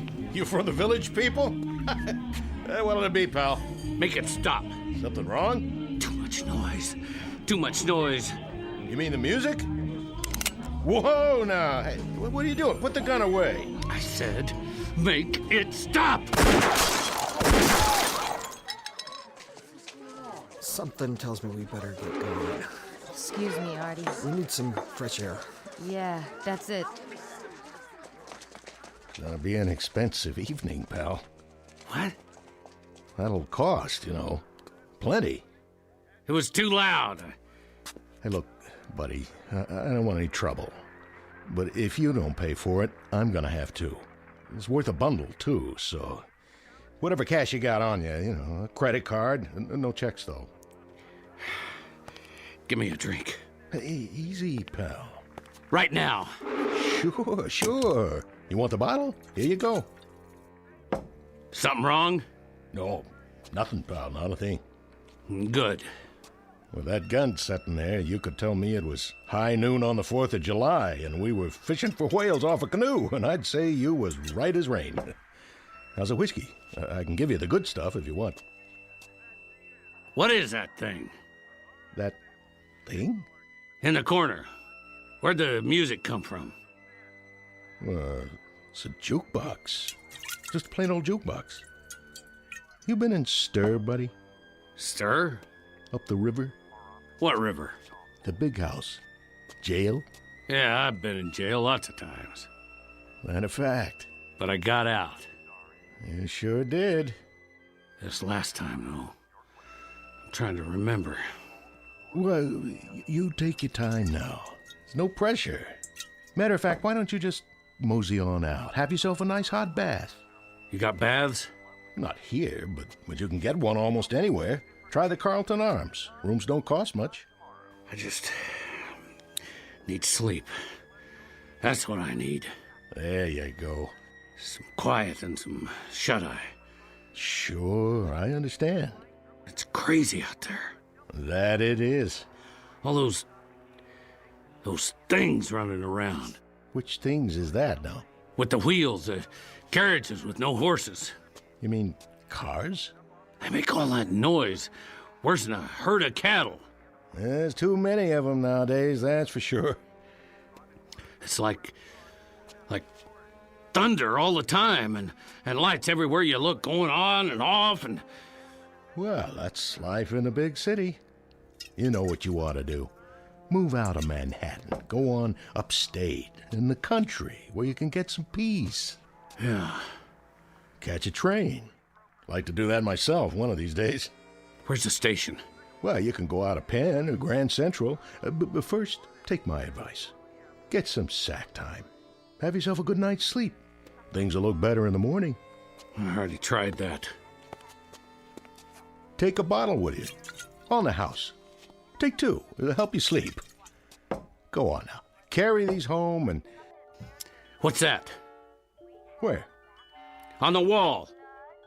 Just a flat-screen TV. You know what that is, don't you? Looks like a window. Yeah. That's what it is. A window. You can see whatever you like. Take your pick. Got all kinds of channels. Here, I'll give you a demonstration. What do you want to watch? You like this show? Well, it's okay by me. I'll turn it up for you. Not too loud. All right, hombre. I'm giving you a chance to draw. You better make your move. Missed. What'd you do that for? He drew first. All right, cowboy, that's it. You gotta pay me for the TV, too. Police! Police!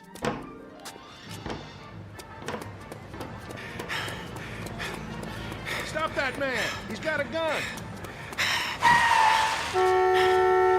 Hey, get out of the street! Are you drunk? Keep away! Did you see that? That guy shot the taxi cab. Wait, here comes the mounted police. He'll stop him. You! Hold it right there! He's going in the park, officer! I said hold! Leave me be. Hold up. Put your hands in the air. I was just trying to get him. You're not going anywhere. Hands where I can see him. This is Hendricks. I need backup. Central Park West. You the sheriff? Yeah, that's right, partner. Spread them. You ain't taking me in. Your hands behind your back. Not this time. Put your hands behind your back. Put it away. Stop. Don't resist arrest. Easy, horse. This place is worse than Montana territory. Let's go. Get up.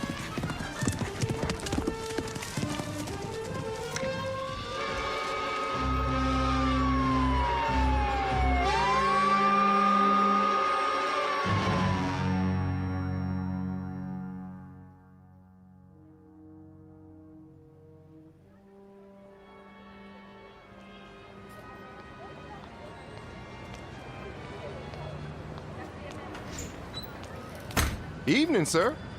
Evening. I'll get the door for you. Thanks. Sir? Yeah. Are you a tenant? Me? I haven't seen you before. I just have to drop something off. Which floor? What? Most of the offices are closed now. Oh, yeah, I know that. Except for Dr. Mannion. Right. He likes to work late. Stays all night sometimes. Mannion? Yeah, that's it. I have to drop something off for Dr. Mannion. He's still here? Maybe. Maybe not. What does that mean? Never can tell. He could have gone down the back stairs. Worth a try.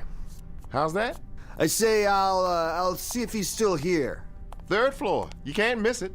Thanks.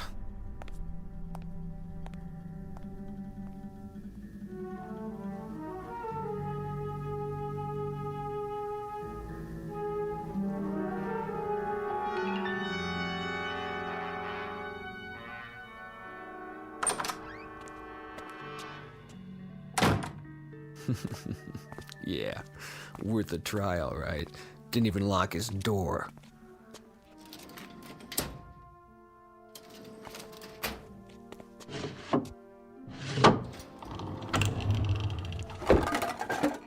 Come on, where's the cash box? Maybe in the back office.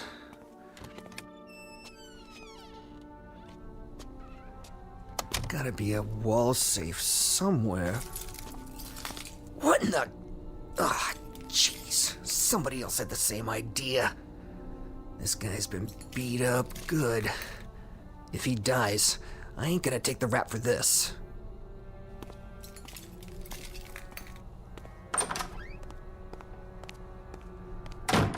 Doc. Hey, Doc. Doc, wake up. You gotta help me. I can't make it here. Just move away from the body, cowboy. Who are you? Me? Who are you? Buffalo Bill? Help me lift him up so we can bring him around. Forget it. He's all right. We just had a little scuffle is all. Well, he's stone cold now. Doc, hey, Doc. I told you, forget it. What are you doing here? I thought the place was empty. What do you want? Same thing as you. I'm gonna help myself to whatever I can. But it looks like you got here before me. With the place being dark, I figured I'd be all alone. You checked the desk, did you?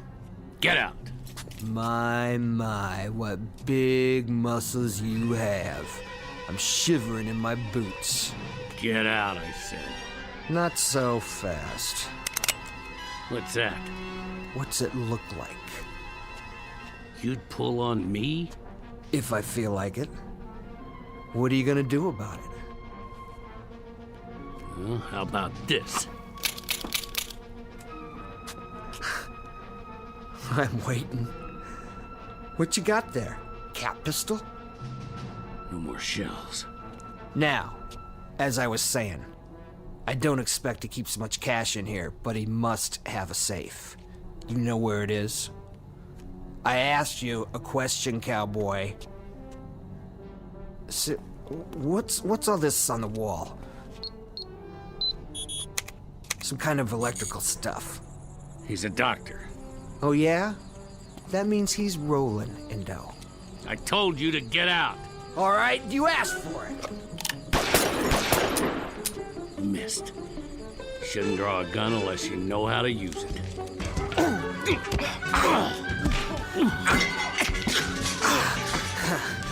I don't need a gun. I got my bare hands. Sure, cowboy. once I choke the life out of you. How do you like this? Window cord around your neck. Feel good? Huh? Huh? Can't fight if you can't breathe. And your time's just about run out.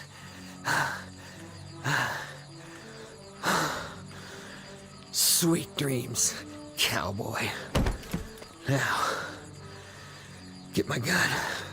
Go down the back stairs. Wait a minute. Didn't see that. What's in there? Some kind of secret chamber. Maybe that's where he keeps his dough.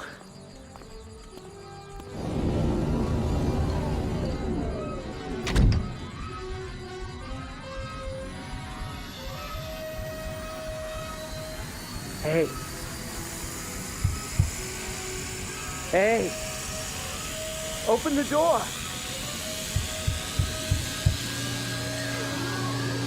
Open the door.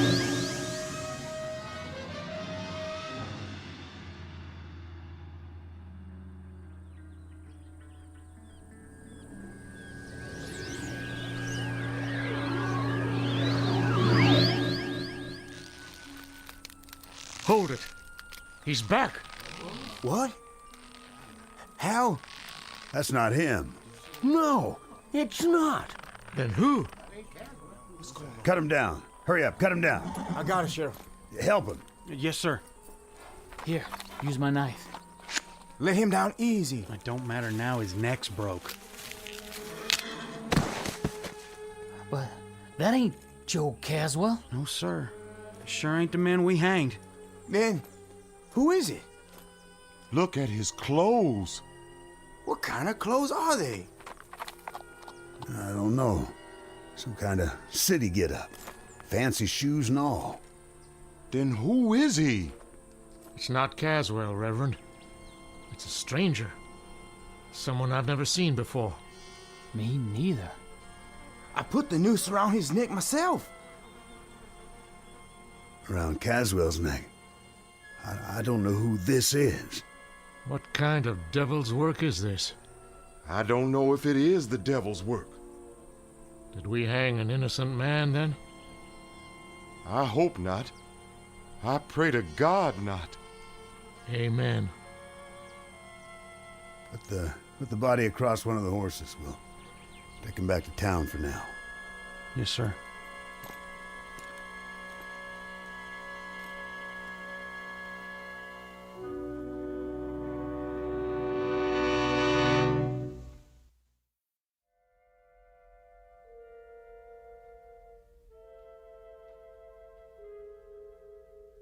This is November 14th, in the year of our Lord, 1880, the aftermath of a Montana necktie party. The victim's name? Paul Johnson, a minor league criminal from the city of New York and the taker of another human life. No comment on his peculiar death save this: justice can span years, and there's no statute of limitations on retribution. It can happen in an instant or across centuries, which is really the same thing in the Twilight Zone.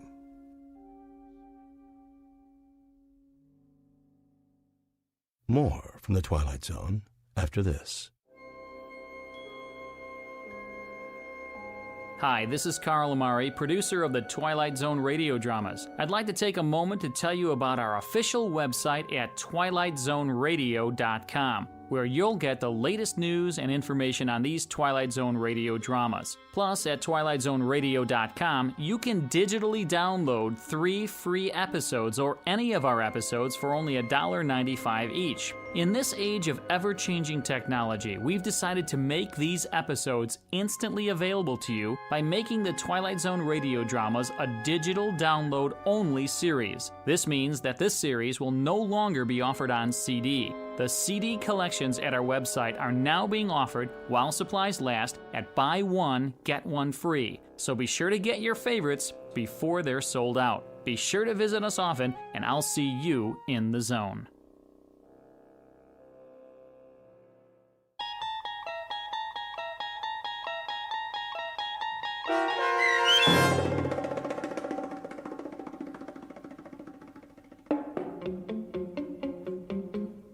Execution, starring Don Johnson with Stacy Keach as your narrator, was adapted for radio by Dennis Etchison and written for The Twilight Zone by Rod Serling, based on a story by George Clayton Johnson.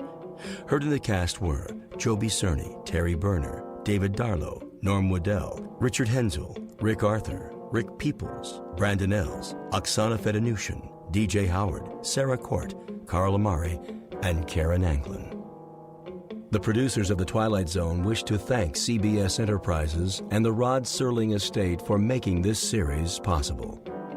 This copyrighted radio series is produced and directed by Carl Amari for Falcon Picture Group and Westwood One. Sound design and custom Foley effects for The Twilight Zone by Cerny American Creatives Bob Benson, Craig Lee, Matt Sorrow, Tim Cerny, and Todd Beyer. To learn more about the Twilight Zone radio dramas and to contact us, visit our official website at twilightzoneradio.com. Doug James speaking.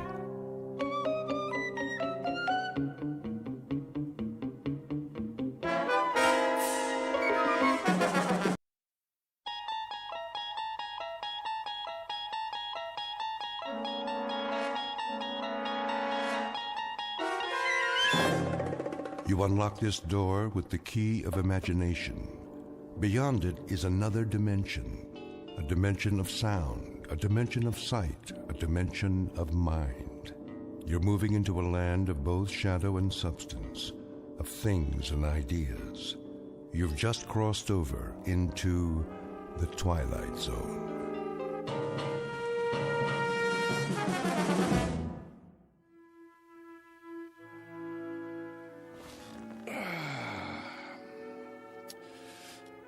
Now then, to begin. Recording. Act 2, Scene 1. We open on a wide valley, the Alps in the background, as a ragtag army of men in brass helmets descend, followed by a bunch of elephants. In the foreground is their leader, Hannibal. Make that a herd of elephants. No, strike that. A thundering herd of elephants. Next shot. I need a drink. I say, I need... Oh. Yes? Greg? You have reached the home of Gregory West. At the tone, Cut it please out, leave... West. I know you're there. For one thing, you don't have an answering machine. For another, I can hear you sweating. Hello, Sammy. You know what day it is? It's Monday. You were supposed to have the script on my desk this afternoon. Oh, that, yes. My typist is running a little behind schedule. Your typist? Well, you know I don't use a typewriter. So get a word processor or a laptop. Never. Dictation is the only way. Helps me get the dialogue right. What's her number? Who?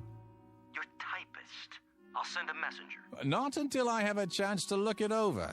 Make any last-minute corrections. The network wants pages, Greg. They don't have to be perfect. Just give me a couple of more days.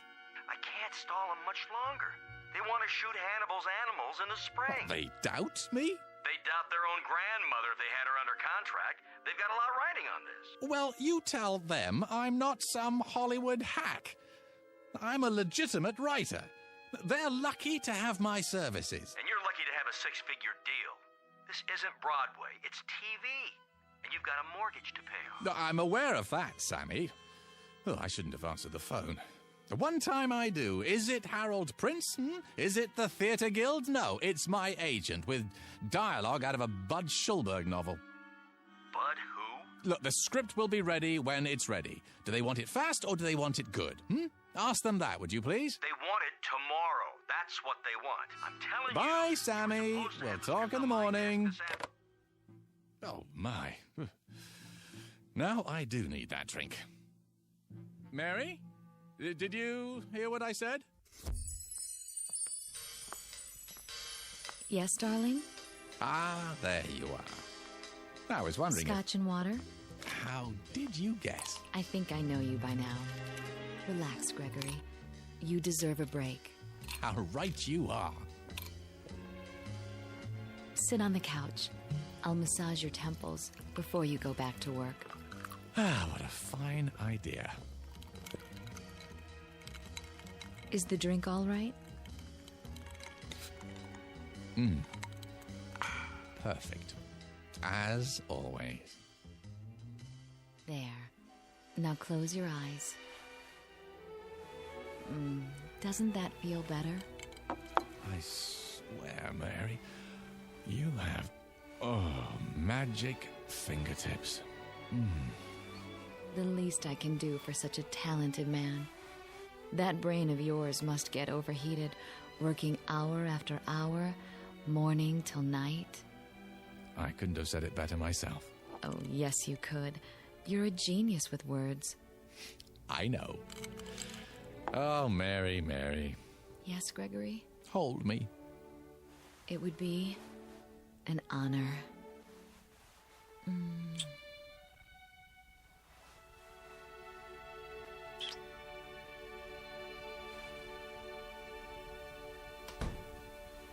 Who's that?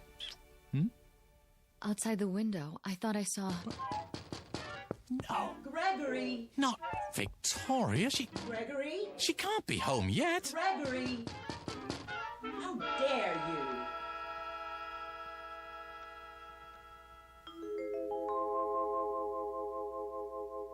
The home office of Mr. Gregory West, noted playwright, and now a resident of the Hollywood Hills.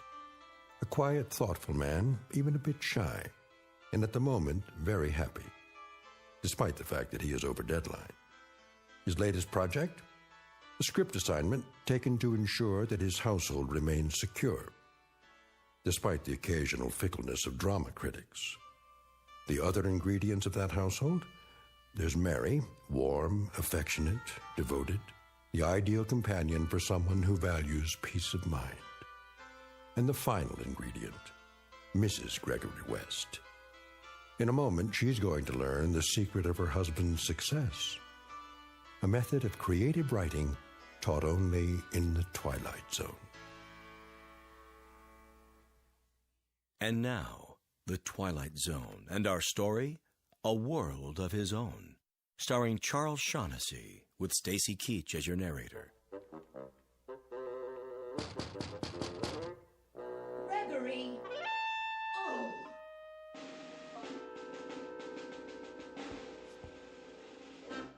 Is she gone? Yeah, for the moment. Are you cold? What? The air, it's chilly this evening. It was. Shall I light the fire? Not if you're with me. You're so lovely. Oh, Gregory.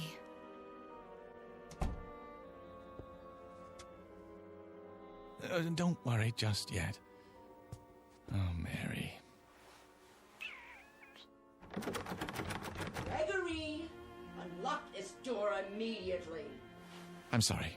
Greg, not again. I have to, Mary. But why? You don't know what she's capable of. I know you have a woman in there. Open up. No, Greg. What else can I do? I warn you, Gregory. Oh, my. Are you so frightened of her? She can make my life miserable if she chooses. All right, then. If you must. Do you hear me, Gregory? Are you deaf? Be right there. Don't think you can hide her from me. What's that, dear? Don't think you can let her out the window either. Gregory!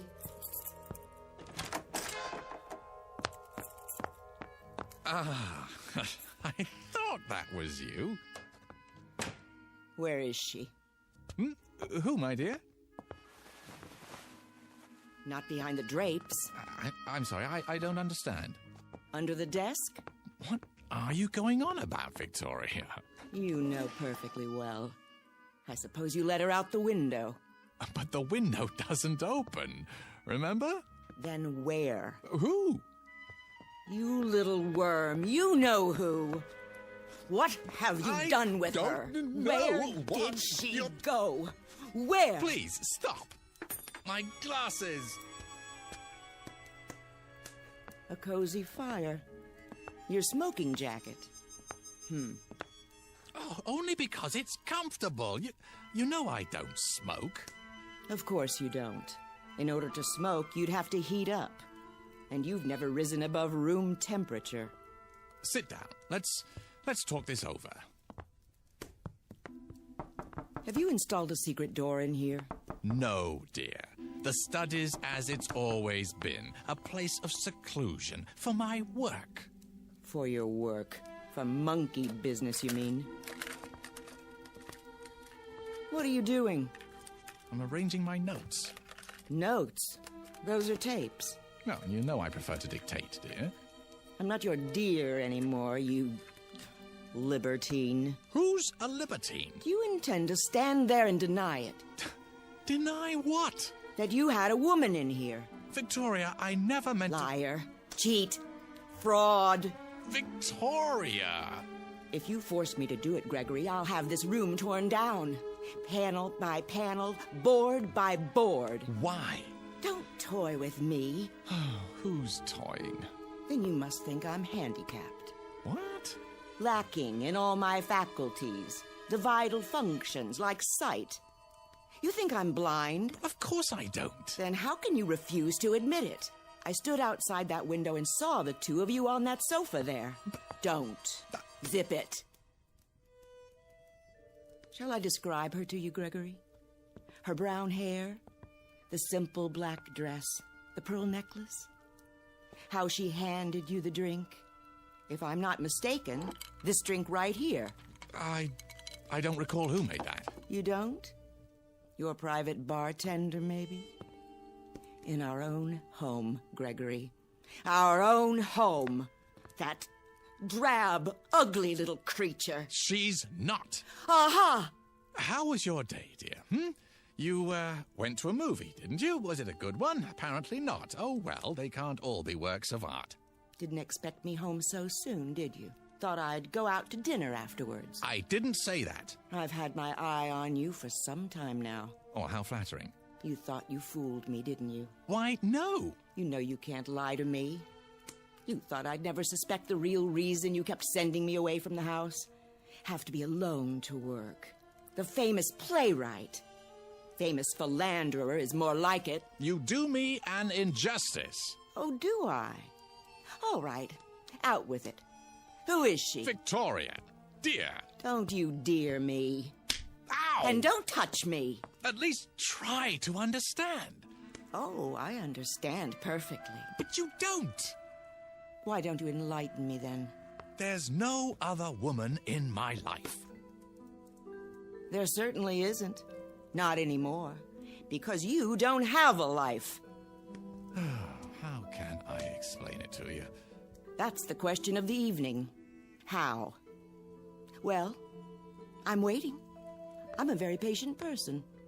I'm not going anywhere. Go ahead. Take your time. Choose your words carefully.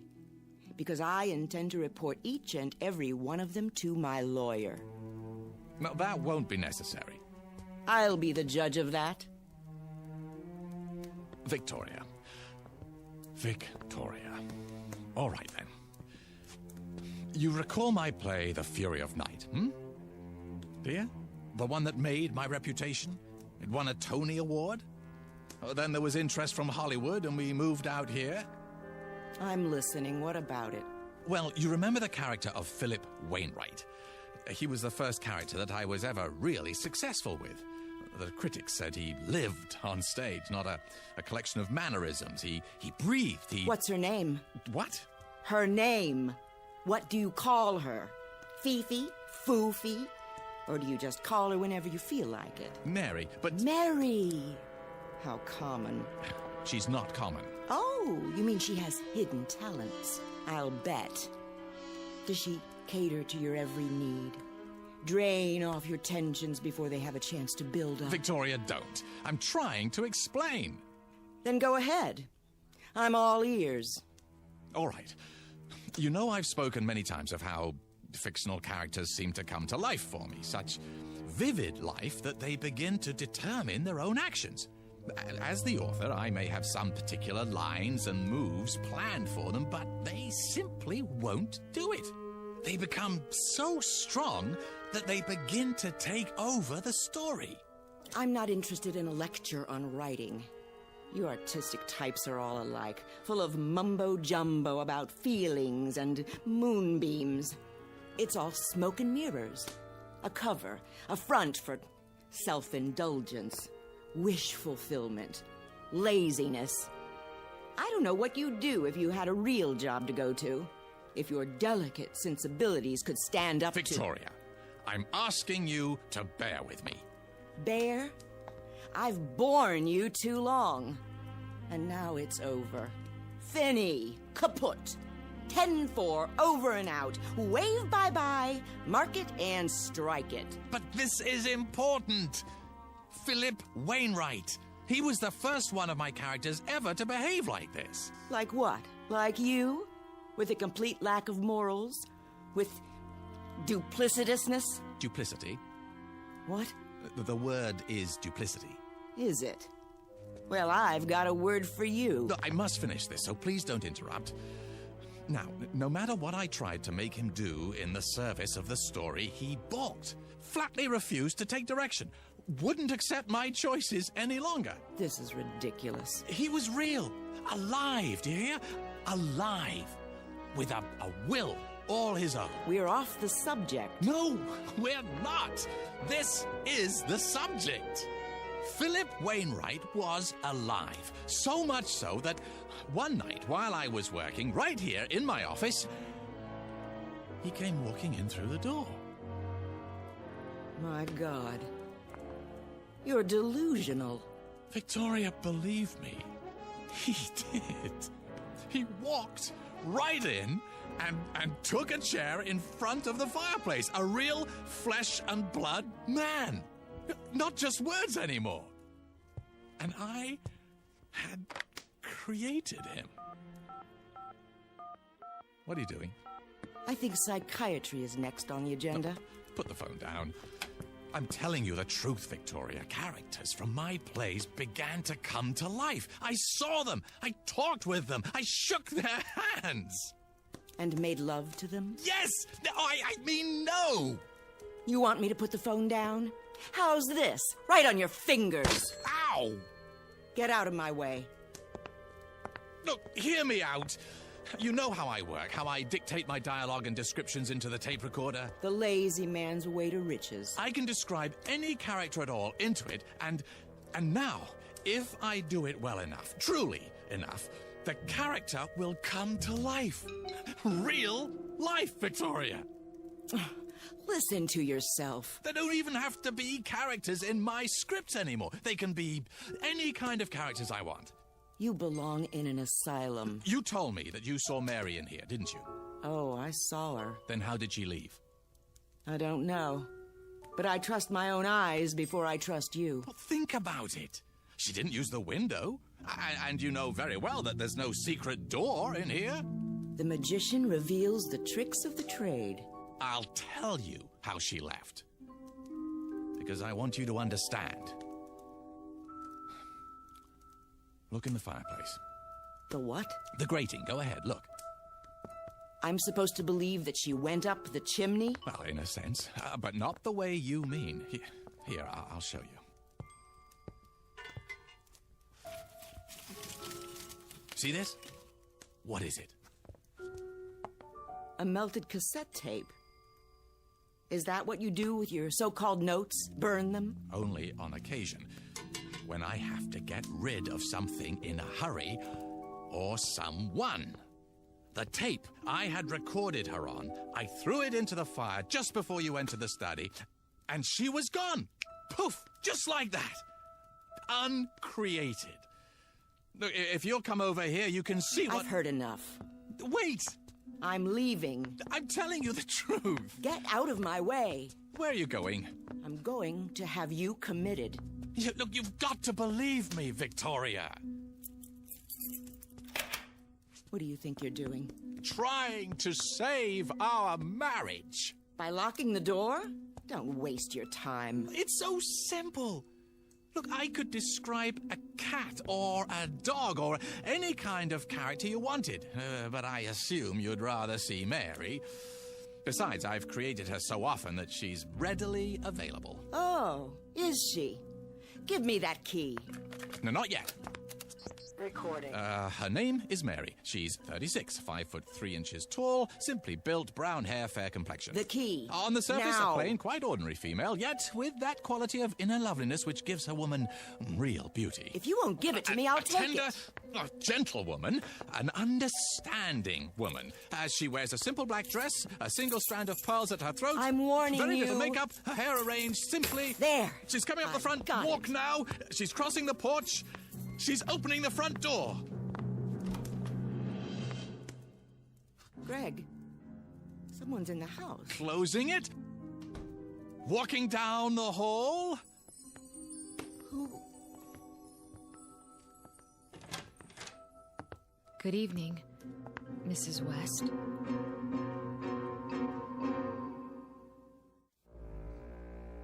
Well? She's real. How did you do that? Do what? Bring her here. On cue. Don't you understand? I described her on the tape. You heard me. But why, Greg? Why do you bring me here now? Because... it's a bit tricky to explain.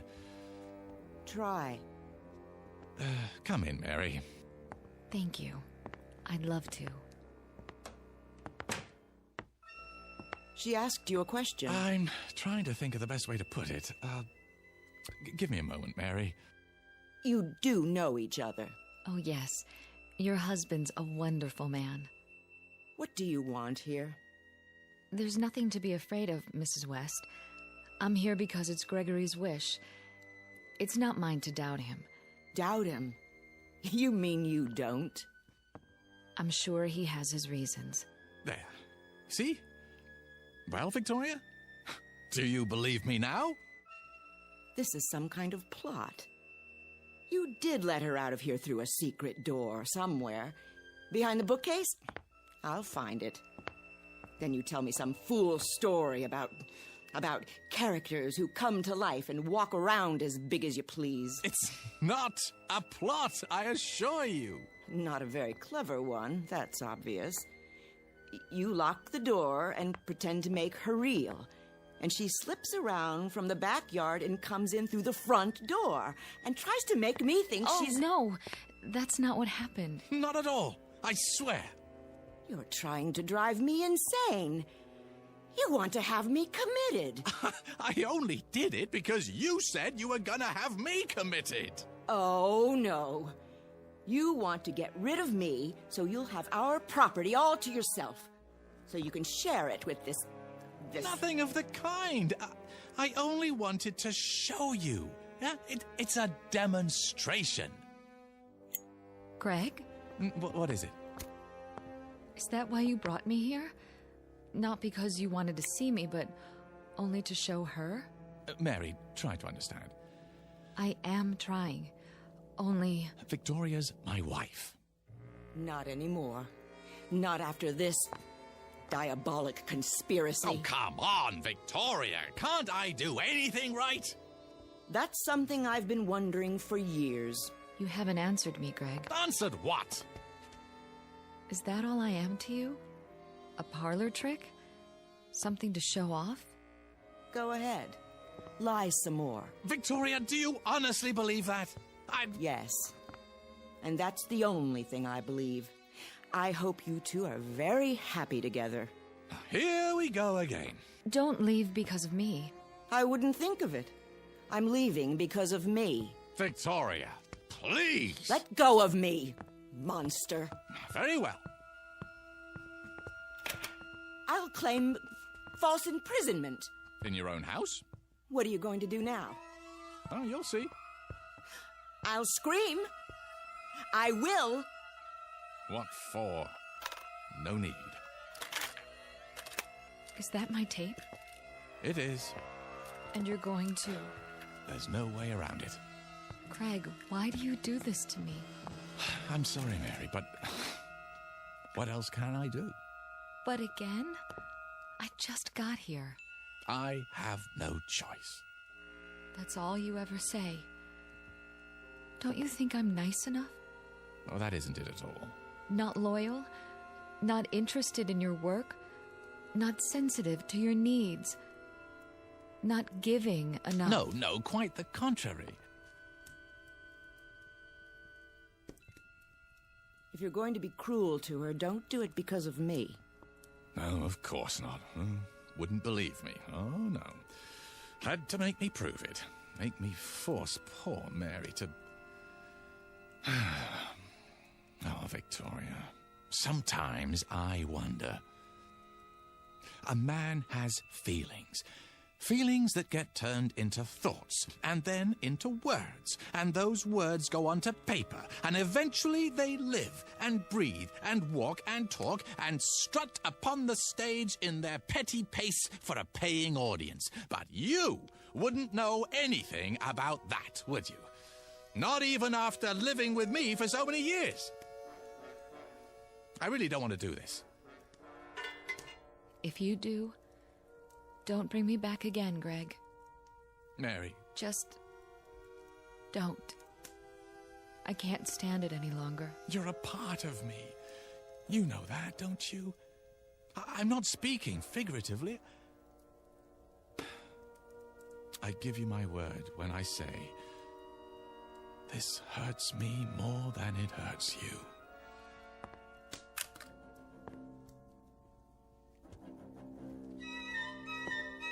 I'm so sorry, Mary, but she is my wife.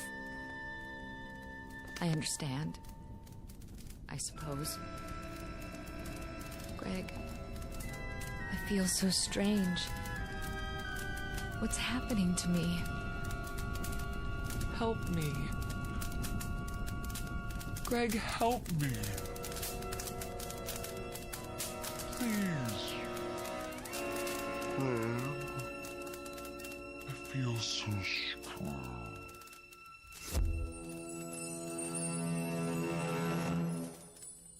What happened to her? She's burning brightly. Where is she? I've told you. But where? Oh, don't you believe me yet, Victoria? Where did she go? I uncreated her. No. That poor woman. Come here.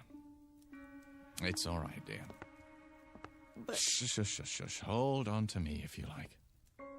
what have you done? It won't happen anymore, I promise you. I'll never do it again.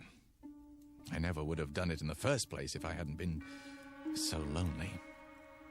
It's just that you're so perfect, Victoria, in so many ways. So impeccable, so flawless. You make me feel inferior. Really, Gregory? I can't help what I am. Well, maybe not, but that's why I created Mary. I didn't do it to insult you. I just wanted a little company, that's all. Someone who wouldn't judge me and find me wanting. Someone I could talk to, someone I could feel comfortable with, instead of like a worm. You do understand, don't you? This has been a small sacrifice for me, and a giant step for the institution of marriage. What are you doing now? What else can I do? Return to work. Burn the midnight oil. And all for a paycheck to maintain the lifestyle you so richly deserve. Another tape, another dollar. We'll work it out, Victoria. You'll see. Somehow we'll work it out. Realize that I'm inadequate compared to you. At least in some ways, it's my fault. I should have been a pair of claws scuttling across a... Victoria? What do you have there? Got your keys out of your pocket. Well, but I thought... Don't try to stop me. Well, where are you going? To the nearest lawyer. What?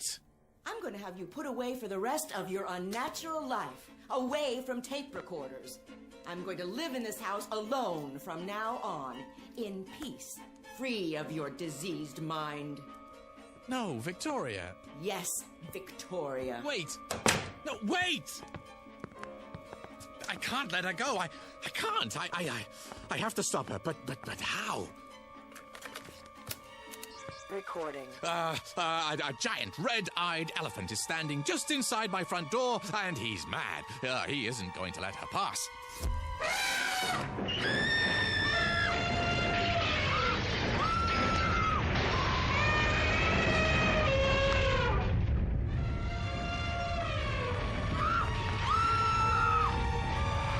Something the matter, dear? Get that elephant out of my home!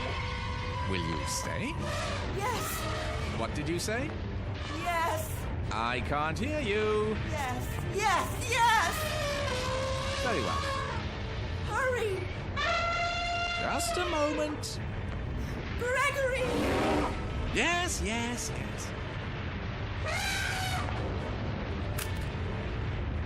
I can't hold the door! His trunk! He's grabbing my hair! Another second or two.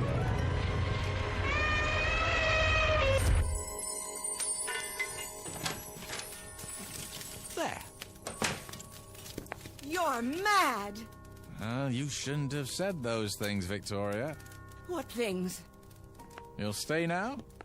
You think you can keep me here? You don't want me to do it again, do you? How about a herd this time? No! It's just a simple matter of recording on another tape. Well, I have plenty. I said no. I'll stay for now, Gregory. Good. But I can't promise for how long. No? You think I can live with a madman? I don't know, can you?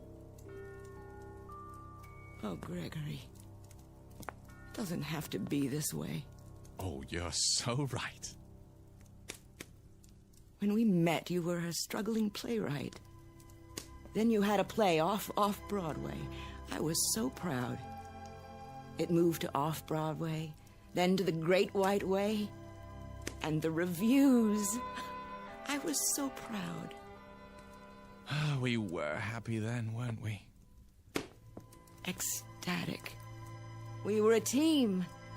Onward and upward. There was no stopping you. No stopping us.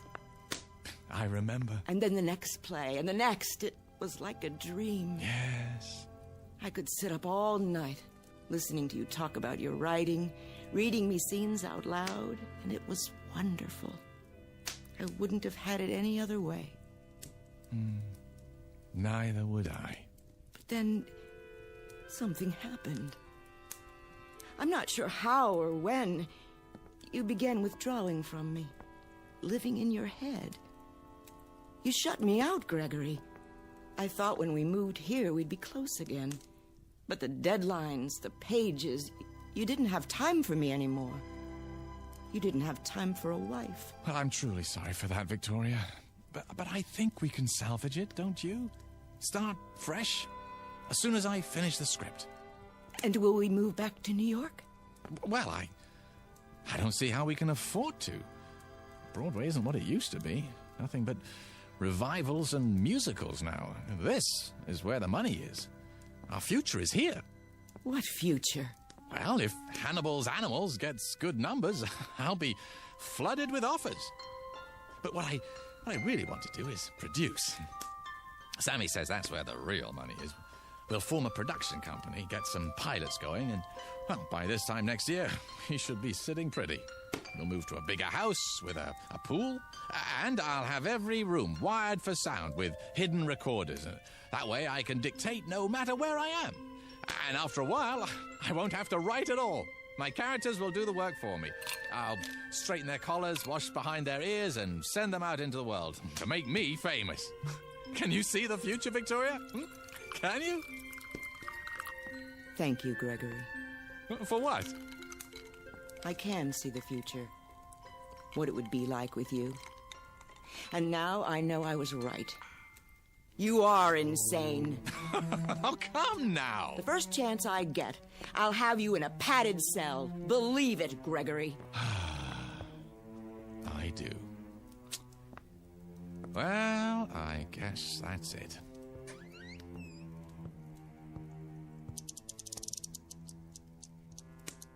How long have you had a safe in the wall? This one? Oh, only since we moved here. Before that, I had a safe deposit box. From the time we were married. What's in the envelope? Oh, see for yourself. It has my name written on it. Victoria West. That's right. What's this supposed to mean? I'll show you. A cassette tape. Your tape. What do you mean, my tape? Shall I put it back for safekeeping, Victoria? Or shall I burn it? Which will it be? You wouldn't. The choice is yours. You want me to believe... Oh, I'm telling you, Victoria. As if I had to. Well, look at yourself, Regal, beautiful. You could have had any man you wanted. Haven't you ever wondered how you got stuck with me? That's absurd. I know who I am. I have a lifetime of memories. Oh, I know you do. I gave them to you myself. It's all here on the tape. Didn't I just tell you you're impeccable? Flawless? Exactly the sort of wife that I used to think I wanted more than anything else in the world. This is another of your tricks. Why do you suppose I was so upset when you came back before, No, not because of Mary, but because it was the first time you'd ever come back against my will. The first time... Do you think you're frightening me? No. No, I guess not. You're beyond that, aren't you? I made you too strong. I forgot to give you human frailty. Well, I guess I deserve it. It's what I asked for. I'll put it back in the safe. Give me that. Oh, you want to be careful, Victoria. Very, very careful. You tedious little bore. How could I ever have believed I loved you? Here's what I think of your childish trick. Victoria! Do you know what you've done? I feel strange. Well, I'm sure you do. It's too late. I can't pull it out of the fire. I think I'd like to lie down. You don't mean to tell me it's true. No. Oh, it can't be true. No. Gregory. Victoria!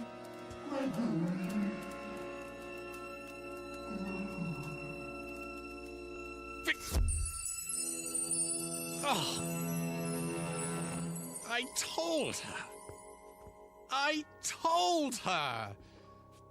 Oh, why wouldn't she listen to me?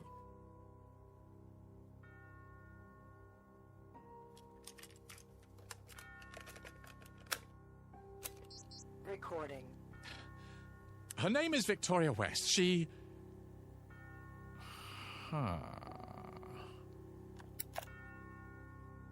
Better to leave well enough alone. Recording. Her name is Mary. Mrs. Mary West. She's 36, 5'3" tall, slimly built, brown hair, fair complexion. On the surface, a plain, quite ordinary female, yet with that quality of inner loveliness which gives a woman real beauty. A tender, gentle woman. Just now she's coming into her husband's study. Hello, Gregory. There you are. What do you have, darling? Oh, nothing really. A tape recorder. One of the tools of my trade. Will you show me how it works someday? Oh, I don't think it would interest you. Oh, it's of no importance. Nah, no importance at all. Is the drink all right? Perfect. As always. Oh, Gregory. Mr. Gregory West, still shy, quiet, very happy, and apparently in complete control of the Twilight Zone.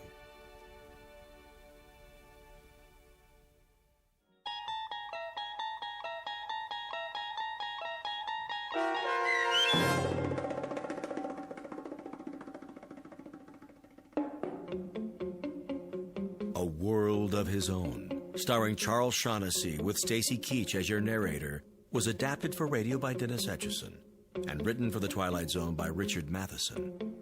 Heard in the cast were Linda Ryder, Alyssa Fraden, and Doug James. The producers of The Twilight Zone wish to thank CBS Enterprises and the Rod Serling estate for making this series possible. This copyrighted radio series is produced and directed by Carl Amari for Falcon Picture Group. Sound design and custom Foley effects for The Twilight Zone by Cerny American creatives Bob Benson, Craig Lee, Michael Slaybach, and Matt Sorrow. To learn more about the Twilight Zone radio dramas and to contact us, visit our official website at twilightzoneradio.com. Doug James speaking.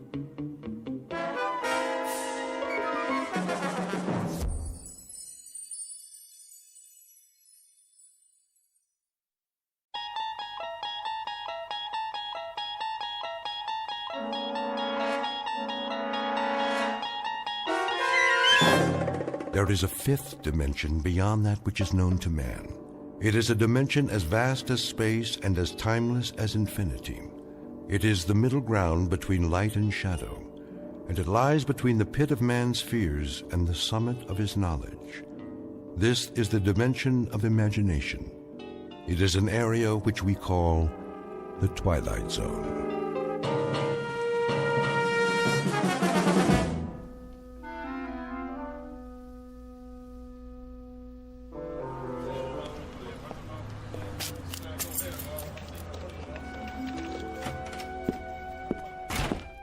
Good morning, Mr. Bemis.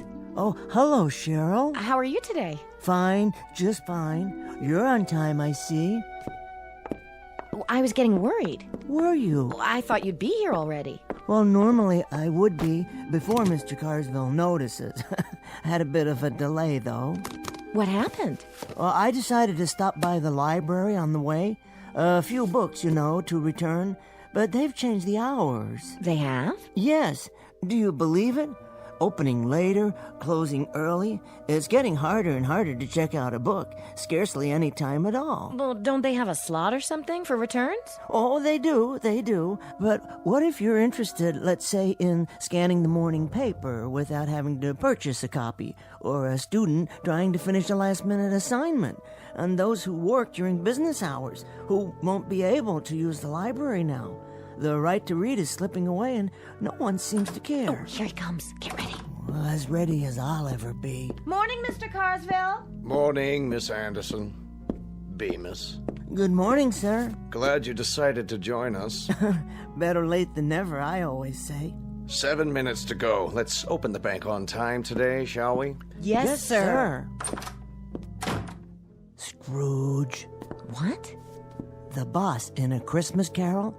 Doesn't Mr. Carsville remind you the least bit of Ebenezer Scrooge? Well, I don't think I've read it. Really?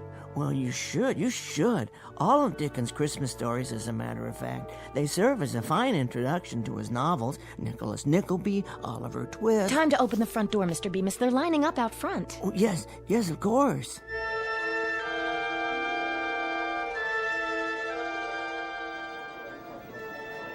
Thank you, Mr. Williams. Thanks, Cheryl. You've been very helpful. Have a nice day. Marvelous. Yes, indeed. Well? Oh, hello, Mrs. Chesters. Nice to see you. Is this window open or not? What? Oh, of course it is. Sorry. I'd like to make a withdrawal. Certainly. For how much? There's the slip right in front of you. Can't you see? Yes, I see it now. Mrs. Chesters, have you ever read David Copperfield? How's that? Wonderful book. Here's this poor little fellow whose father has passed on, and his mother has remarried a miserable man named Murdstone. Can you believe that name? And Murdstone has this sister, Jane, and... Mr. Bemis, you shortchanged me again. I did? Oh, my. You owe me $1 more. There's only 24 here. I should have 25. Quite right, quite right. I'm truly sorry, Mrs. Chesters. I thought there were 5 ones. Here you are. Now then, there's another character in the book named Macabre, Mr. Macabre. He's always being taken off to debtor's prison. You read too much. I do? Perhaps if you didn't, you wouldn't need such thick glasses.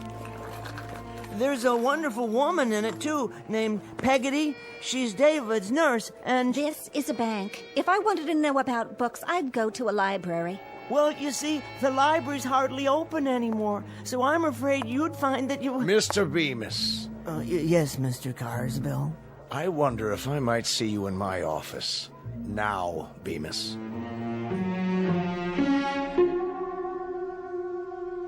The time is the day after tomorrow.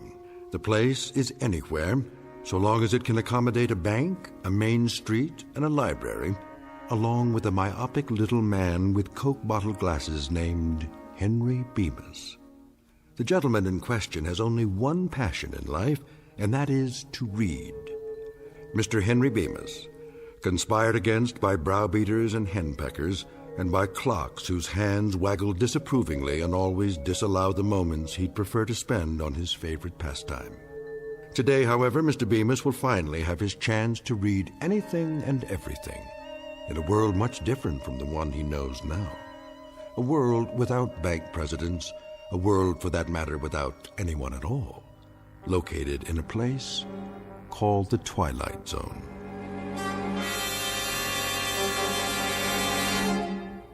And now, The Twilight Zone and our story, Time Enough at Last, starring Tim Kazurinsky, with Stacy Keach as your narrator.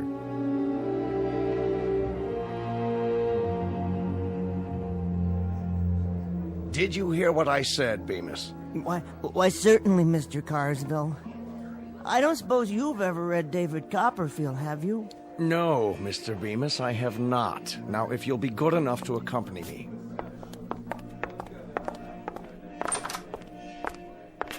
Now, Bemis. Yes, sir? I shall come to the point of this interview. I shall arrive in the following manner.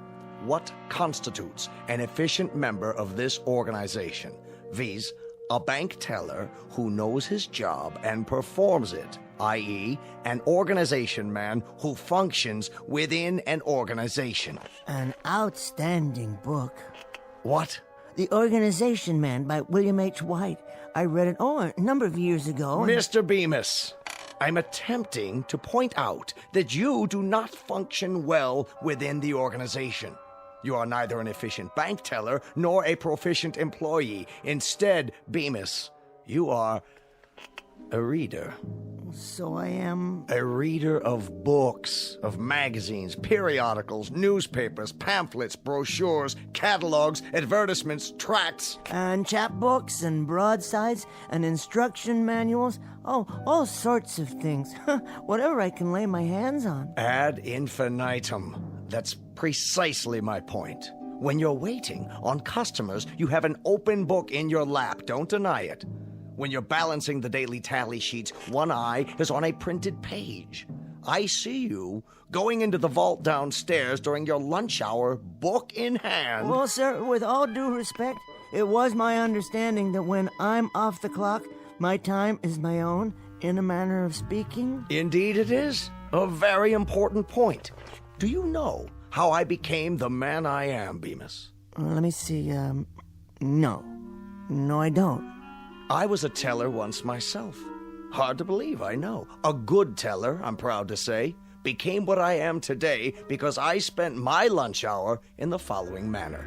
5 minutes for a sandwich, 2 minutes, milk, 1 minute, cookie, then 52 minutes spent studying. And do you know what I studied, Bemis? I can't say that I do. Finance and banking. Is that so? On your lunch hour? My. I practiced adding up figures, subtracting, dividing, compounding interest, and, after 21 years passing through the ranks, do you know how I wound up? Well... I wound up as president of the bank. So you did. Ultimatum, Mr. Bemis. You will henceforth devote your time to your job. And that means forget about reading, or you'll find yourself outdoors on a park bench reading from morning to night for want of a job. Do I make myself perfectly clear? Oh, yes, quite. Good. It's just that... Just that what, Bemis? Make it quick and then get back to your teller's cage. It's, well, my wife. What about your wife? I think she's taken up yoga. Now see here. She must have, or some similar form of self-denial. And now she expects me to live by the same philosophy. What philosophy? No bookcases, no magazines on the table, nothing at all. You see, she doesn't allow me to read at home. Oh, of all the... Nope, not on the premises. When I come home at night and pick up the evening paper, she yanks it out of my hand before I have a chance to open it. And then after dinner, when I try to look at a magazine, to relax, you understand, she's already hidden them away somewhere. It's gotten so bad that I find myself reading the labels on condiment bottles at the dinner table. Now she won't even let me use catsup. Unasked, let me give you my reaction to all this. Oh, please, please. Your wife sounds like an amazingly bright woman. Helen? Well, she is intelligent, but... To see the problem and zero in on it like that.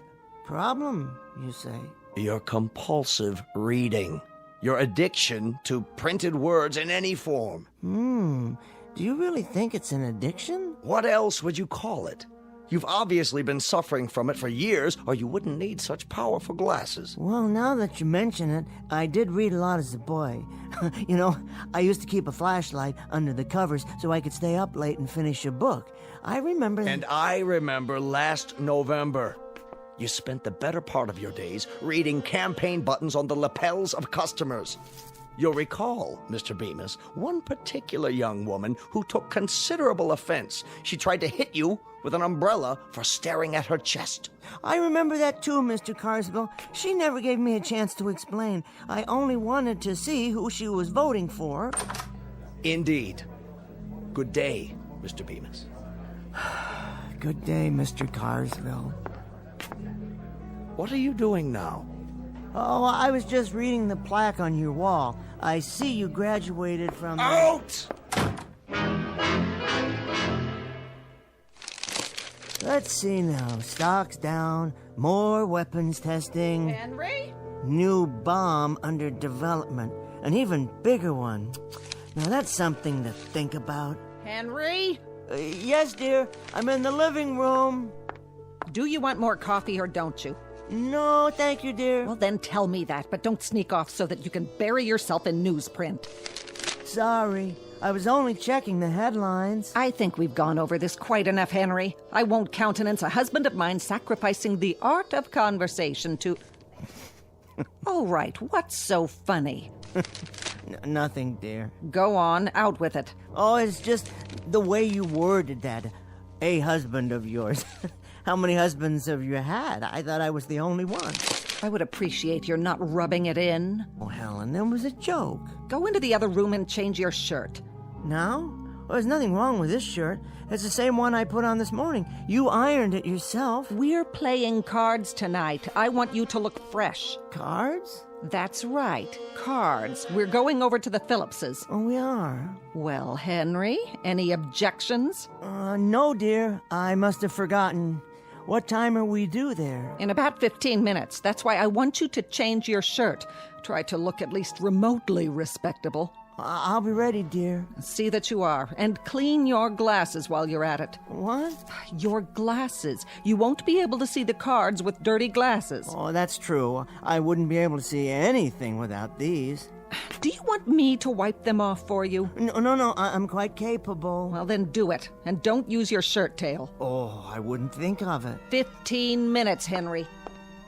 Aha, just enough time for a short read. Now, where did I hide it? In this drawer. That's right. Perhaps I can bring it along. One more thing. Yes, dear? Henry? I was just getting ready. What have you got there? Got? Under your coat. Why, nothing. Oh, then what's this? Ooh, that's odd. Wonder how that got in there. I could only hazard a guess. A handbook of modern poetry. Yours, Henry? Well, actually... Would you like to read me some? You mean aloud? From the book? Don't you want to? Why, Helen, I'd be delighted. This particular volume has some lovely things in it. Really, quite lovely. One or two from Edna St. Vincent Millay and Robert Frost. Let me see. Carl Sandburg, William Carlos Williams, Archibald MacLeish, Kenneth Patchen. Go ahead. I can't. Helen, look. Someone's made marks on every page with one of those thick black pens. Who could do such a thing? Who do you think did it, Henry? Well, you don't mean... You should thank me. A grown man who reads silly, ridiculous doggerel? It isn't doggerel. There were some beautiful poems in here. I say it's doggerel. I also say it's a waste of time. Helen, please. No, please don't tear the pages out. Oh. Careful, Henry. You dropped your glasses. Just think, without them, you wouldn't be able to read any of this. Watch out. You'll step on them. I might, accidentally. And then where would you be? You couldn't see a thing. Of course, then you wouldn't be able to play cards, or go to work either. And we can't have that, can we, Henry? Why, Helen?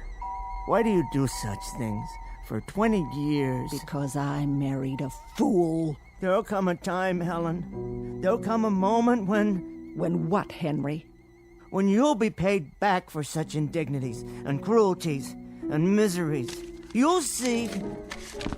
Where are you going, Henry? To change your shirt? I'm going to bed, Helen. There's one thing you didn't count on. I've learned these poems by heart.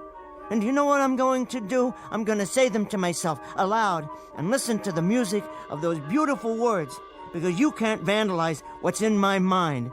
You can't climb in there and scratch out and tear up and destroy such magnificent language. No one can. Henry? Henry, I'm speaking to you!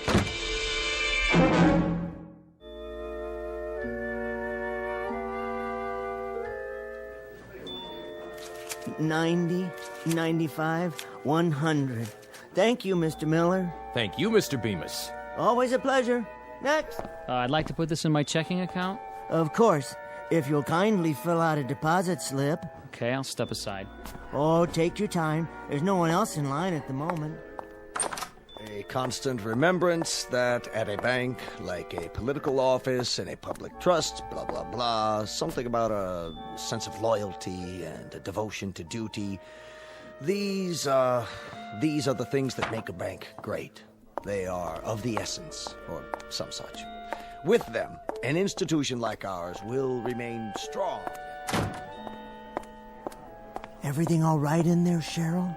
I think so. What's he up to? Mr. Carsville? Well, he's dictating a speech. For the bankers' meeting next Thursday, he wanted me to bring him the quarterly report. Isn't that something? Well, he needs to know the figures, deposits, and holdings. Dictating, you say? His secretary will type it up and correct it, fix the grammar. Why?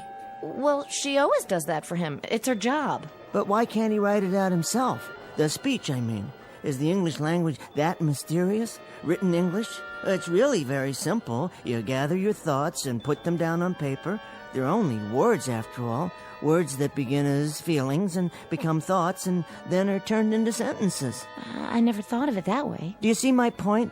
It's the most basic process of the human mind, assuming one has at least an elementary vocabulary. Maybe it's a matter of time. He must have a lot to do running the bank and all. Time, yes, time. That I can understand completely. It's a matter of fitting it into your schedule. But if you want to badly enough, you'll find a way. Take reading, for example. I wouldn't trade it for anything. A doorway, as it were, a privileged entry into another mind, a chance to see the world through someone else's eyes. Here's my deposit slip. Oh, yes. Thank you, sir. And here's your receipt. Okay, see you next week, Mr. Bemis. Oh, I'm sure you will. I'll be here. Where else could I be? It's almost time for lunch. Is it? Already? I was just wondering. Yes? Would you like to join us? Pardon? Well, some of us are going down the street to that new restaurant. They say it's really nice. Is that what they say? Why don't you come along? Unless you have something else to do. Well, that's very kind of you, Cheryl. Very, very kind. But as a matter of fact, there is something I have to finish. I understand. Good, that's good, because, you see, I love Joyce. Oh, does she work near here? oh, heavens, no. That's funny, Cheryl. Really, very funny. I didn't know you had such a sense of humor. I mean, James Joyce. I see. Do you? James Joyce, the writer. Have you read Dubliners? It's the most marvelous book. One piece in particular, The Dead, is perhaps the finest story I've ever read. I'm rereading it now for the first time in years. Just a few pages to go. With any luck, I can finish it on my lunch break. The ending is quite moving, as I recall. Transcendent is the word I'm looking for. Yes, I'll be happy to loan it to you if you like.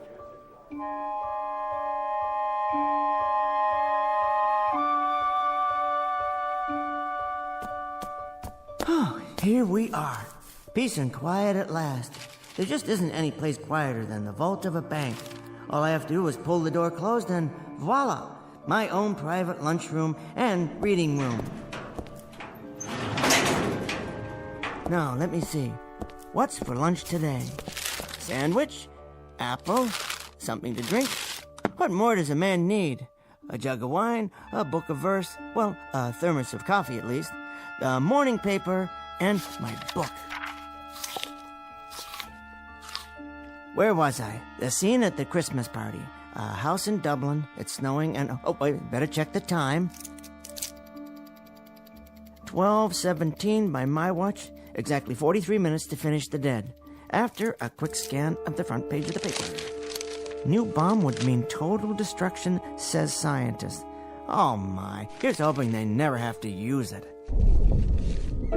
What in the world? That sound, what is it? Something outside?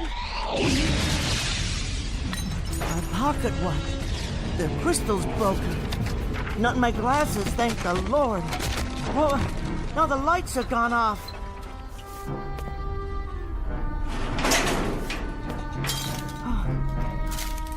Hello? Hello upstairs? Is everything all right?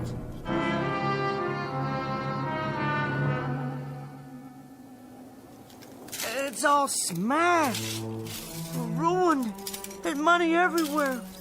Will you look at that? Ladies, gentlemen. Mr. Carsville? A constant remembrance that at a bank, like a political office in a public trust, Are you in here, sir? what matters is a sense of loyalty and devotion to duty. Mr. Carsville? So in conclusion, etc., etc., that's my speech for the Thursday night banquet, Miss Jackson, with revisions. Would you type that up in triplicate for? Type that up in triplicate for. Type that up in triplicate for. Type that up in triplicate for. That's only the dictation recorder. Mr. Carsville's phone. I don't suppose it still works. No dial tone. Nothing. Helen. Helen! The inside of the phone is burned to a crisp, as if it melted. What's happened here? Why, there's no longer any window or wall, just a huge hole. Cheryl?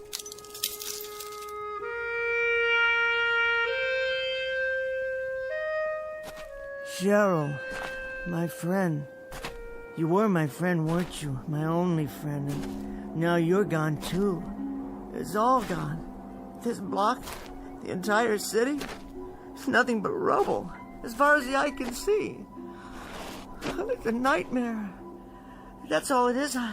I fell asleep downstairs, and I'm dreaming.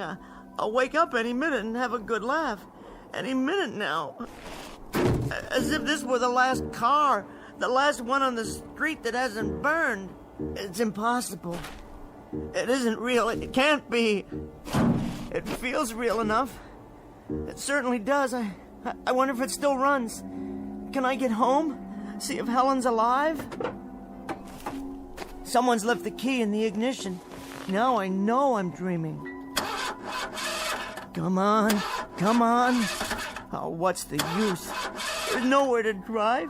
The street's impossible. It's nothing but one enormous crater, it looks like, beyond the park. Hello? Hello? Is anybody there? Anybody at all? I can't be the only one left, can I? They're all dead. They must be. Everybody's dead. Except me. I'm all right. But why am I all right? I was right in the middle of the vault. I was in the vault. The walls are 18 inches thick down there. That's why I'm alive. Because I was down inside the vault. The thing of it is, though, I'm not at all sure I want to be alive. To be totally alone. They did it. They actually did it. Some damn fool used the bomb after all. And now look. Look at what they've done. Somebody, anybody, please, help me.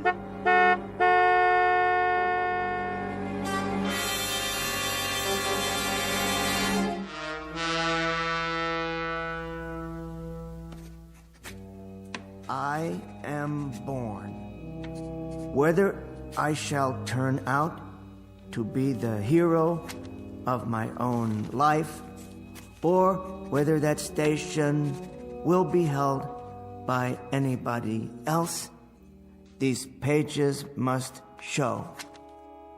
To begin my life with the beginning of my life after the great conflagration. My name is Henry Bemis, and this is my journal.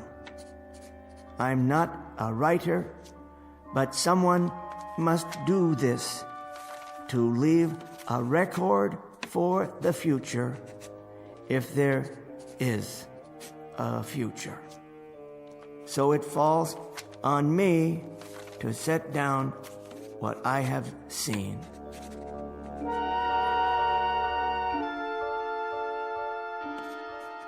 Day 2, as far as I can tell, the city is without life. After sleeping through the night in an abandoned furniture store, I awoke and went in search of food. The markets in the area are fully stocked. The canned goods appear to be undamaged.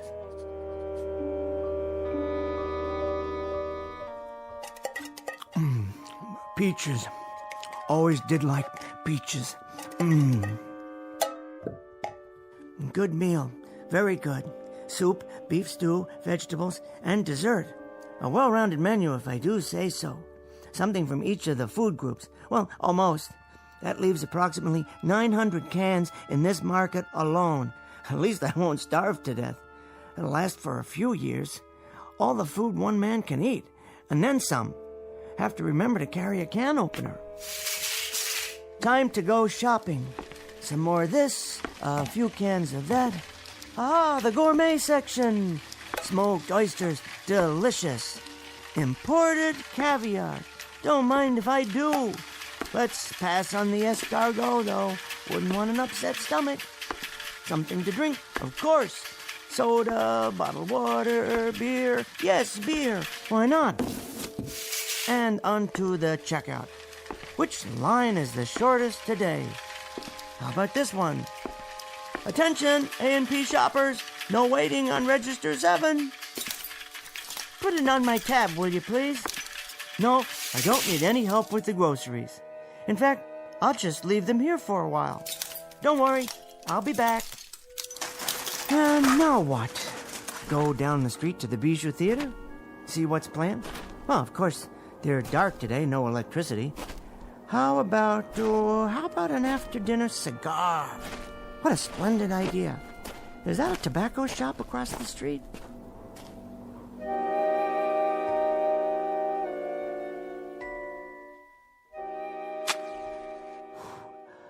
Wonderful cigar.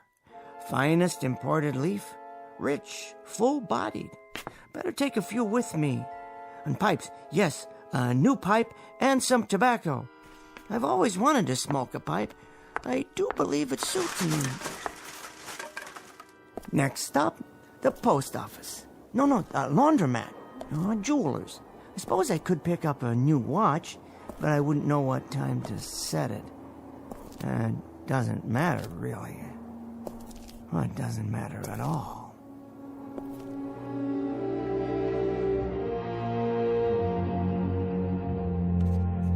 I was happy to find a newsstand on the corner. By some miracle, not all of it had burned or blown away. There was one copy of the New York Times. All the news that's fit to print.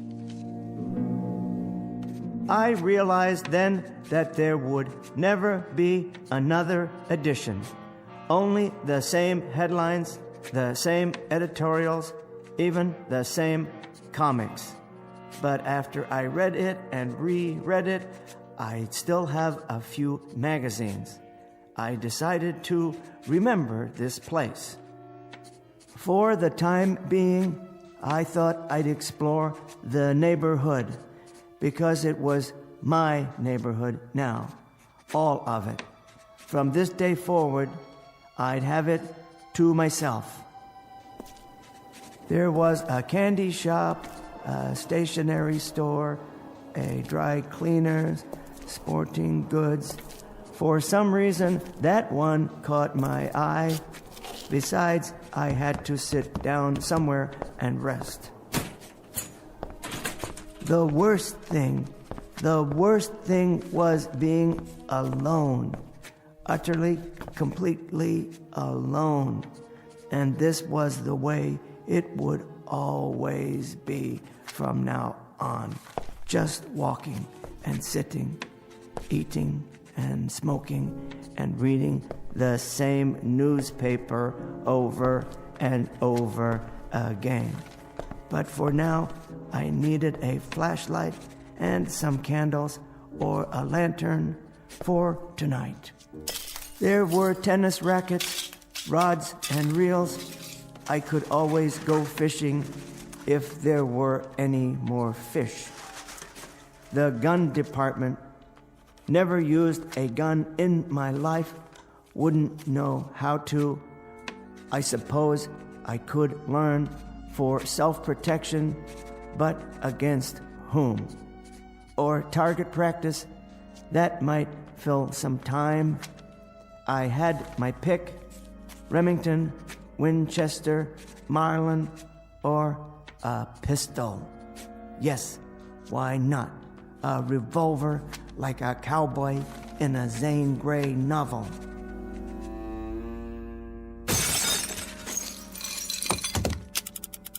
It felt strangely heavy but balanced, as if it belonged in my hand.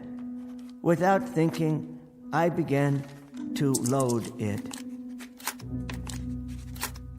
And then something came over me, settling on my shoulders like a great weight. The sadness of it all, the pity, the loneliness, and the sheer, utter waste. I thought, what does it matter now?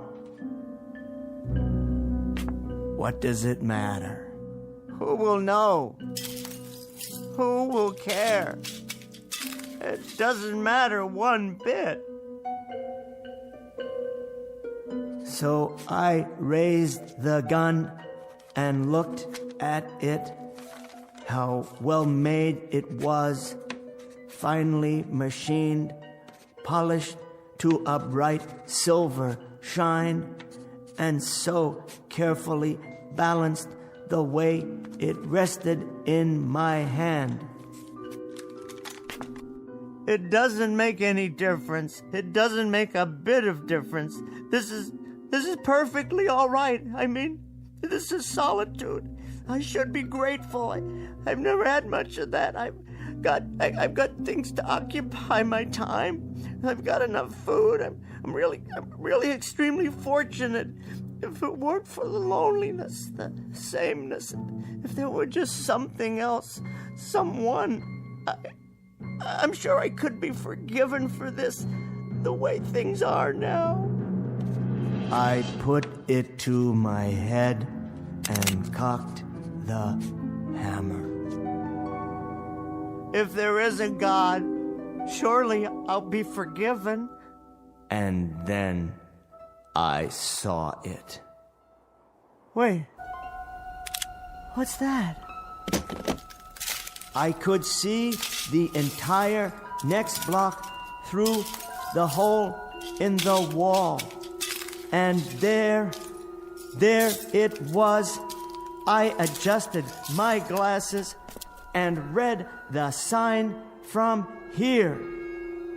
Public Library!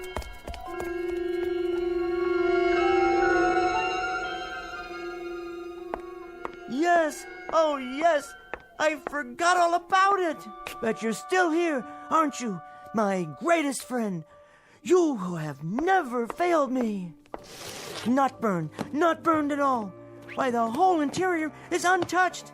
There are thousands of books here, tens of thousands, all waiting to be read.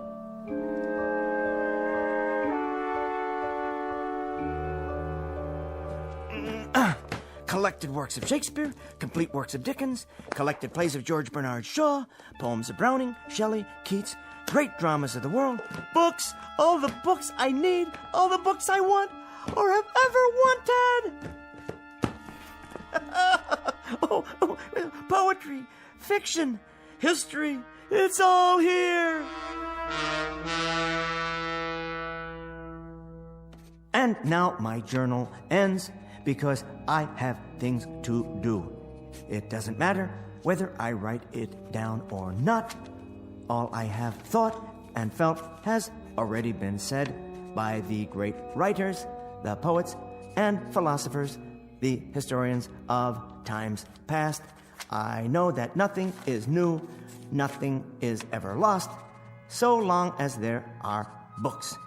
In the midst of this catastrophe, I have been reborn.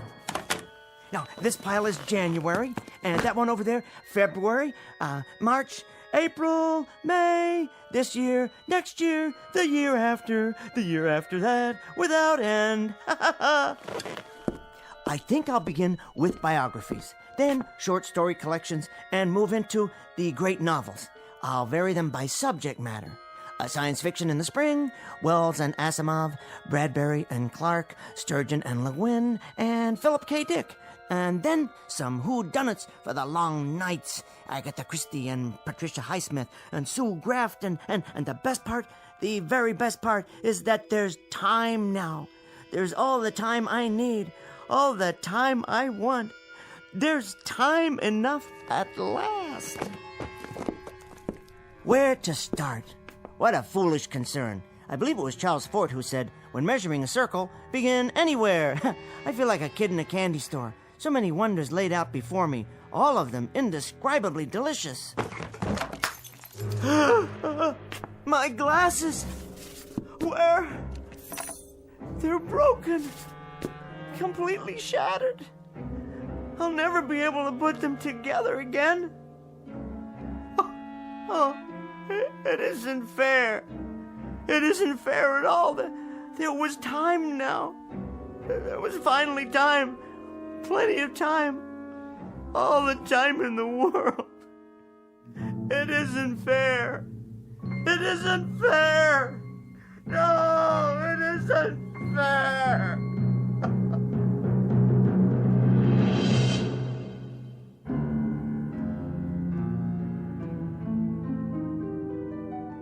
The best laid plans of mice and men, and Mr. Bemis. The small man in the thick glasses, who asked very little of life, who wanted nothing but time to read. Only a moment out of an eon of moments, a mere instant out of eternity. For himself. Henry Bemis, now just part of the landscape, smashed beyond all recognition. Just another piece of rubble, a fragment of what man has deeded to himself in the Twilight Zone.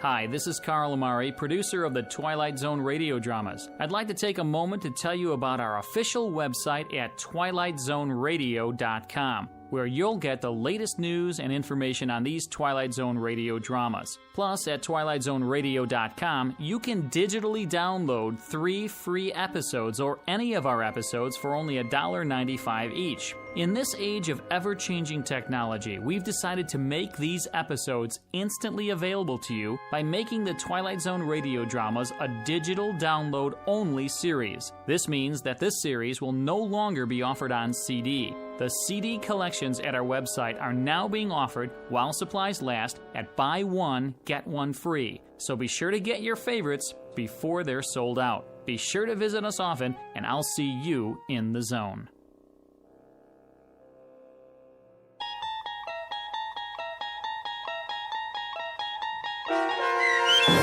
Time Enough at Last, starring Tim Kazurinsky with Stacy Keach as your narrator, was adapted for radio by Dennis Etchison and based on a script by Rod Serling from a story by Lynn Venable. Heard in the cast were Meg Falcon, Christian Stolte, Deb Dotzer, Carl Amari, Vince Amari, and Vince Gerasoli. To learn more about the Twilight Zone radio dramas, visit our website at twilightzoneradio.com.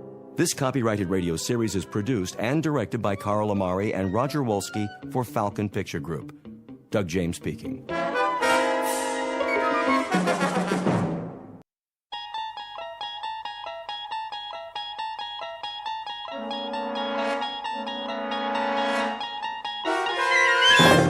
You unlock this door with the key of imagination. Beyond it is another dimension, a dimension of sound, a dimension of sight, a dimension of mind. You're moving into a land of both shadow and substance, of things and ideas. You've just crossed over into the Twilight Zone.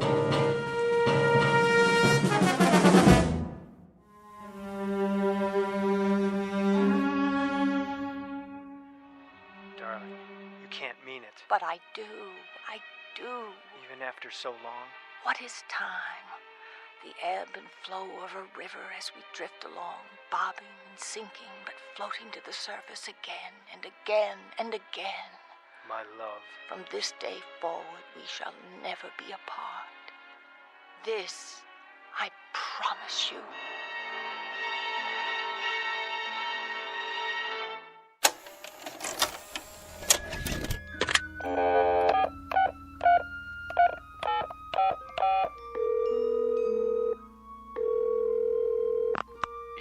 Kruger, I've got an idea. Who is this? Jordy, who do you think?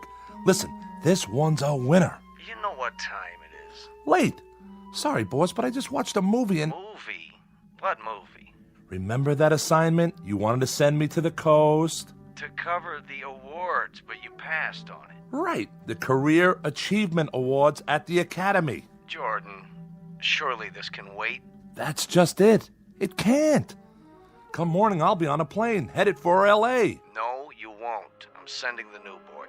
Not so fast. You remember why I passed on it? Because Pamela Morris isn't attending.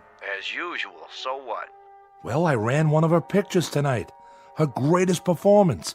And this, I promise you, I've forgotten the magic. There's never been anyone like her, not even close. So here's what you do. Have you been drinking? Buddy, I'm stone cold sober. Get me a ticket for the Red Eye out of O'Hare. Then soon as it's morning, Pacific time, call our agent and set up an interview. I'll be there with bells on. Interview about what? Are you kidding? It's Pamela Morris. Where's she been all these years? Is she still as beautiful as they say? I'll get you an exclusive. And while I'm out there, I just might cover the awards. if you ask me real nice, 'cause you're my favorite editor. Do us both a favor. Go back to bed. I haven't been to bed. I've been watching Pamela Morris all night long. And tomorrow I'm going to meet her, no matter what. Thanks, Kruger. It'll be worth it. This I promise you. The world's most beautiful woman, Pamela Morris, in person. Introducing Jordan Herrick, syndicated columnist, whose work appears in more than 100 newspapers. By nature a cynic, a disbeliever, and a jaded commentator on the movie business, caught up for the moment in a lovely vision. He's not sure whether that vision is merely a dream, but he'll soon find out. Her name is Pamela Morris, renowned star and femme fatale, not seen in public for many years, whose legendary beauty is remembered by millions. Mr. Herrick is correct about one thing. Tomorrow he will make her acquaintance in person. But what he does not know is that the face he gazes upon may actually be a reflection, beamed his way directly from the Twilight Zone. And now, The Twilight Zone and our story, Queen of the Nile, starring Kate Jackson, with Stacy Keach as your narrator.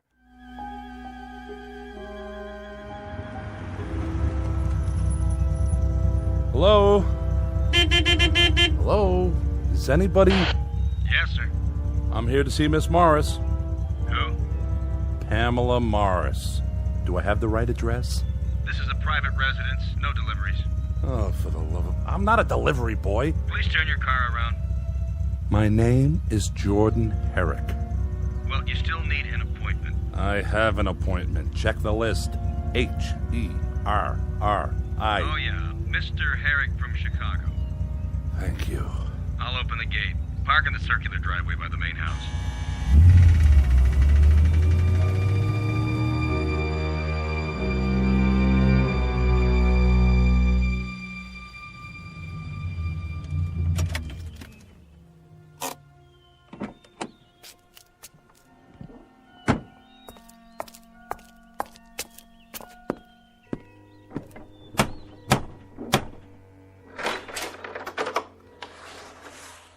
Yes? Hello there. I'm Jordan Herrick. I have an interview with Miss Morris. You're early. Am I? Well, if she's not ready, I can wait. This way. Well. This is impressive. Take your coat, sir. That portrait on the wall. Your coat?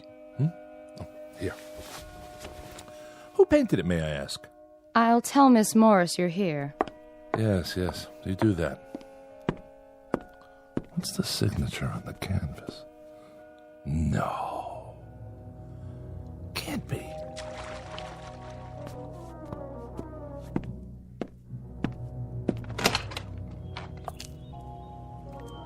Where's my towel? A young man is here to see you. Where? In the living room. Really? Tell him I'll be right in. There's no hurry. Oh, there you are. Sorry, I lost track of the time. Please, don't rush on my account. You've come all this way. It's the least I can do. But it's such a glorious day. I'll be right with you. Just let me dry off. Of course. Charlotte, see if the gentleman would like a drink. Perhaps a light lunch? Yes, miss. Oh, don't go to any trouble. I'll meet you in the living room as soon as I make myself presentable. Oh, you're more than that. Great deal more. If you follow me, sir. Mr. Herrick? Miss Morris, I didn't mean to interrupt your swim. Nonsense. I've kept you waiting. It doesn't matter. It does matter, and I apologize. But I do love the pool. It's my one indulgence. Am I forgiven? Absolutely. Please sit down. Beautiful. Sorry? This room. The furniture, the artifacts. Lovely. You like my little collection? Very unusual. You must have gathered these things from around the world. Oh, you know how it is. Various locations over the years for this film or that. You specialize in the exotic. Do I? Yes, I suppose so. Even the front door, that metal, insect or whatever it is. Ah, you saw that. The door knocker, cast in bronze, after an Egyptian beetle or so, I'm told. Do you think it's too much? No. It's quite remarkable. I've never seen another like it. Nor have I. Must be very old. Yes, it must be. I confess I've forgotten exactly where it's from.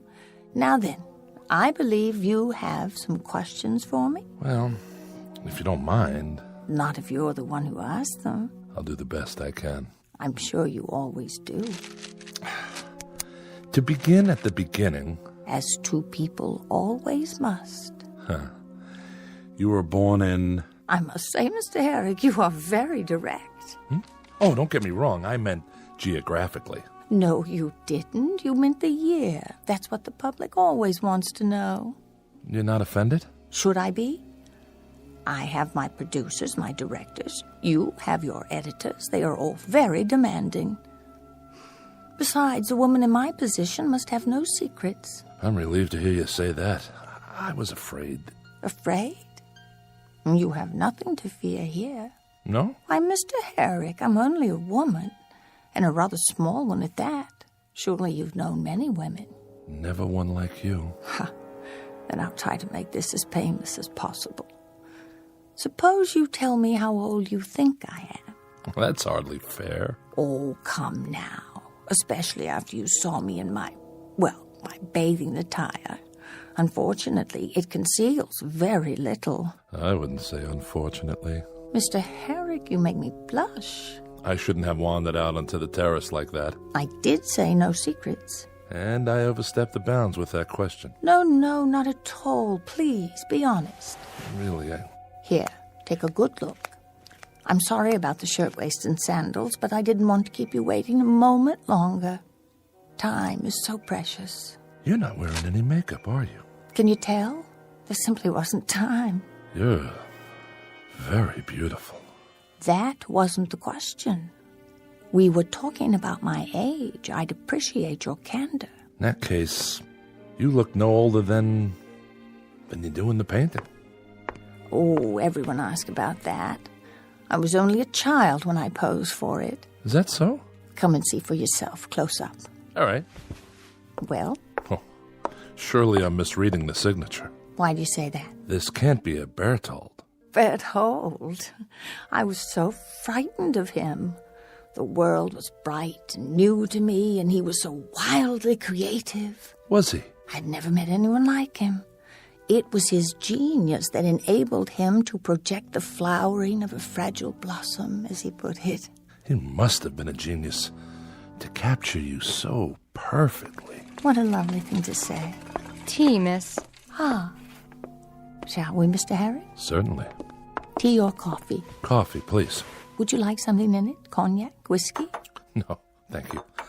I'll take it black. I thought newspapermen were heavy drinkers. That's a myth. At least during working hours. And are you working now? I am. Though it doesn't feel like work. I want you to feel entirely at ease. It's to my advantage, you know. Lest you think badly of me. Very little chance of that. Is it time for tea, Charlotte? Yes, Mrs. Draper. Hello. My name's... This is Mr. Herrick. How do you do? Mrs. Draper. He's the newspaperman, Mother. I know. You're Pamela's mother? Surely not... Sit down, Mother. Have your tea. It's remarkable, the resemblance between you two. Some might think so.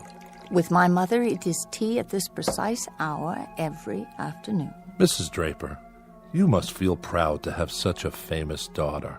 Must I? Mother never did approve of my career. Believe me, Mr. Herrick, I had very little choice in the matter. She thinks I'm too headstrong. Dedicated is the word. You still are, Pamela. Tell me, was your daughter always as beautiful as she is now? Always. Now there's loyalty for you. As a matter of fact, Mr. Herrick, it is the truth. Then perhaps I should interview you as well. Why, whatever for? Well, I might learn a few important details from the mother. Such as the real age of the daughter? Honestly, I wasn't thinking of that. Isn't age relative? Besides, didn't I promise to reveal absolutely everything to you, Mr. Herrick? You did. All in good time. Then I'll just have to be patient. Not for much longer. This I promise you. Pamela, I must have a word with you. Later, in your room. I am not going to stand by and watch it happen again. You will if I say you will. I can't bear it. Mother, would you mind seeing if Charlotte has things under control in the kitchen? Not this time. Sorry if I'm intruding. She was just leaving. Pamela. Weren't you? A pleasure to have met you, young man. My pleasure, Mrs. Draper. Perhaps we'll talk another time. I hope so. Until then, goodbye. Take care of yourself. Take very good care. I'll try. Forgive her. What for? She's getting old. Still, she might remember a few details I can use for my story. No, her mind wanders. Her memories become distorted. Shall we finish our coffee on the terrace? If you prefer. There should be a breeze outside. I'll bring the cups. Mr. Herrick. Mrs. Draper, I thought you'd gone. I must speak with you. Why, of course. Leave. What? You must leave at once. Quickly, before she hears. You are in danger. I am? Very grave danger. All is not as it appears. She is not as she appears. Mr. Herrick, are you coming? Be right there. What's this about? If there's something I should know, you... She is running out of time. Save yourself, young man, before it's too late. I implore you. Save yourself.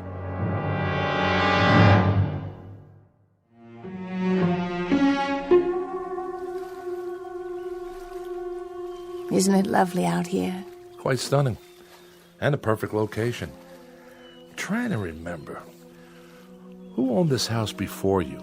Oh, some ancient actor from the silent days, I think. And when did you purchase it? There you go, Mr. Herrick, still trying to trick me. I assure you it was built decades ago, long before I was born. No doubt.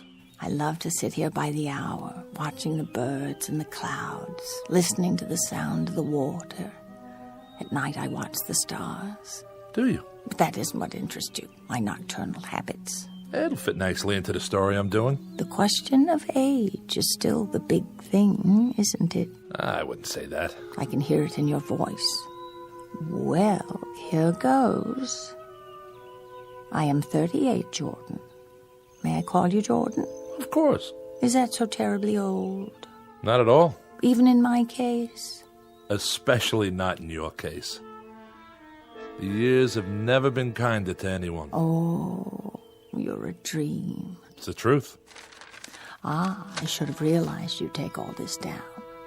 Looks like you've already written several pages. Some advance notes. Dates mostly. Do they concern me? Indirectly.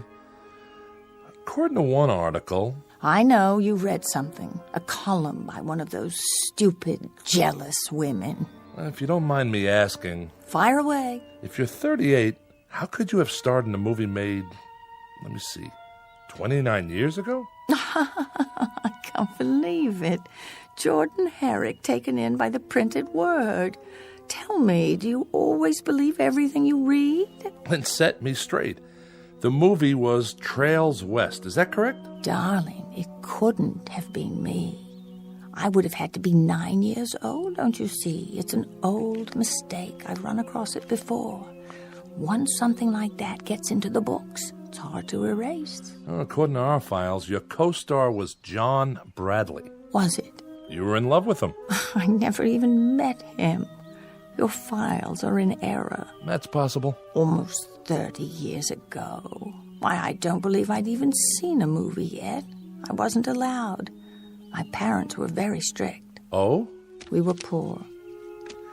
We lived in Iowa. My father's business was failing. It was a few years later that I set out for Hollywood, a star-struck girl in her teens, following the same trail blazed by so many hopefuls. I was extremely lucky. You must have been. You made Queen of the Nile with Charles Danforth. When you were 14? Juliet was 12. It's such an important production. Is that so much harder to believe than my true age today? You see, no one knew I was only 14. If they had, I would have been taken off the picture.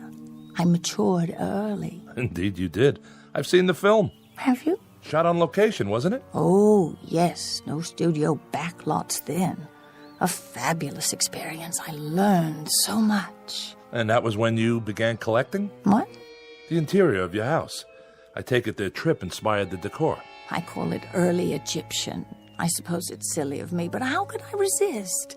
It was my first big break, and I was far from home with more money than I'd ever seen before. I'm just glad it wasn't one of those horror pictures that I'd probably have the place filled with caskets.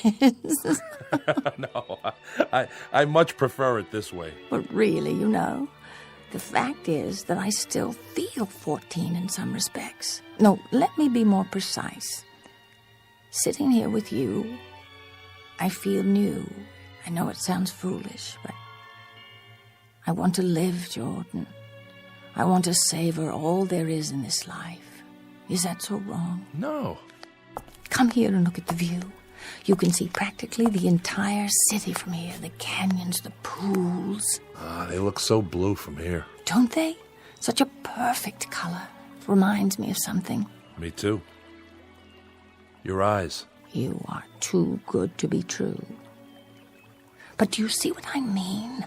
The world is such a magnificent place, full of so many wonders, too many to know in one lifetime. Maybe that's what makes life so precious. Because it's so brief. Does it have to be? If we live fully, tasting everything that's placed before us like a magnificent offering, two people alive to the moment and each other. Yes. I'm being foolish again saying such things. Oh, on the contrary. We've only just met. Hardly seems possible. That's because you've seen my films, each a time capsule, preserved, unchanging. There's something more, something that's very much alive right now. It's just that I so seldom get the chance to speak my mind, to air my dreams. That's true for everyone. Is it? It is for me. If I could know there's another who feels the same way, who wants to know life to the fullest. I think it's time for you to start believing. I don't dare. What are you worried about? You were so understanding, so simpatico. Don't stand too close. No, you don't like it. Move to the edge of the hillside. You might fall. Oh, Jordan, I already have. No. What's wrong? What must you think of me? Don't turn away. Look at me. It's as much my fault as yours. I wanted to kiss you from the first moment I saw you. You're very sweet, very real. But you really must go. Why? Because I say so. But we can see each other again if you like. What about tonight? Dinner? Very well, shall we say? 8 o'clock?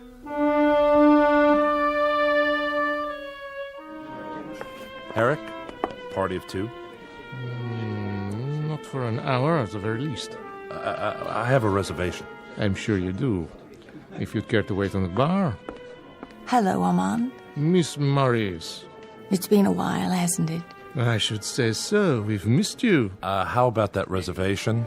The old table, I presume? That would be divine. Claude? Yes, Armand. Prepare that corner booth. But it is occupied by another couple. Then move them. Tout de suite. Yes, sir.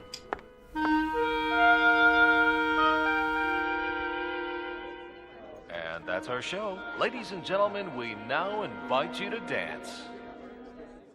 Darling, I don't know when I've had such a wonderful time, but it is getting late. Is it? I should call home to see how Mother's doing. Oh, don't tell me there's a curfew. It isn't that, but I do worry. Excuse me? Yes? Miss Morris, can I have your autograph? Of course, dear. Thank you, Miss Morris. Will that do? Will it? You should charge for those things. That's the 10th one tonight. Darling, something the matter? No, Nothing. We're to have no secrets between us, remember? I was just thinking about your mother. Something she said. When? Earlier today, she took me aside. I could have sworn she was trying to warn me. Only I'm not sure of what. Jordan, my mother is disturbed. You must believe me. I do. But her words stick in my mind. She feels responsible. For what? My father's death. They were returning from a party. She was driving, and the car went off the road. Father was killed. I'm sorry. Since then, she's been suspicious, furtive, imagining all sorts of terrible things. I've tried to help her, but the doctors say it's hopeless. She's deeply depressed. She should be in an institution, but I can't bear the thought of... I shouldn't have brought it up. Let's change the subject. Yes, let's. Now then, I told you about me. What about you? What do you want to know? Where did you grow up? Chicago. I still live there. I've played Chicago, the Wells Theater. The Wells. Is it still always so cold in Chicago? Only in the wintertime. Oh, I almost forgot. I was going to call Mother. Where's my purse? Oh, wait, you'll need coins for the phone. Oh, don't worry about me. Here, I'll get change. Waiter? Jordan, please. It's no trouble. Listen to me. You're a kind and considerate man, but I can take care of myself. Just don't disappear while I'm gone. Promise? You have my word on it. What's this in my pocket? A letter? Someone must have put it in my jacket. But who? Dear Mr. Herrick, you are a fine young man. I know you want to see my daughter. See my daughter, but you must not. Under no circumstances are you to come to this house again. You will not believe what I am about to tell you, but I swear on all I hold sacred that she is not as she appears. The ravishing woman you know as Pamela Morris is far older than you think. She has told you her age, but she is much more than 38. I know. For you see, I am not her mother. I am her daughter.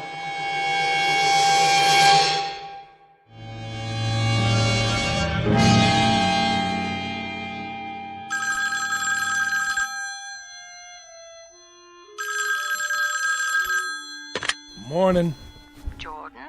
Oh, I was just about to phone you. Were you? I overslept after last night. I was afraid you wouldn't call. I wasn't sure you wanted me to. Oh, now you're teasing me. I had the most wonderful evening. So did I. It was heavenly, Jordan. Every minute of it. Will I see you today? Wild horses wouldn't keep me away. You don't have to fly back? Not just yet. I'll tell Kruger I'm onto something here. Something that could be very big. Kruger? My editor.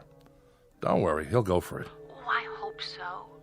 If I were to lose you now, you don't know how long it's been since I've felt this way. Stay right where you are. I'll be right over. I won't move from this spot. I'll tell Charlotte to make lunch for us on the veranda. I have a better idea. I'll take you to Musso and Frank's for brunch. Perhaps your mother could join us. What for? I thought it might be nice for her. To get her out of the house for a change. Mother's not feeling well this morning. Oh, nothing serious, I hope. Only the usual complaints. Her mind seems worse, though. I wouldn't want to subject you to that. As you wish. You seem awfully interested in my mother. I do? Yeah. Just a reporter's curiosity. Enough about her. How soon will you be here? As soon as I shower and dress. Till then, darling. Till then. Front desk. This is Mr. Herrick. I'd like to place a collect call to Chicago. I'll connect you with the hotel operator.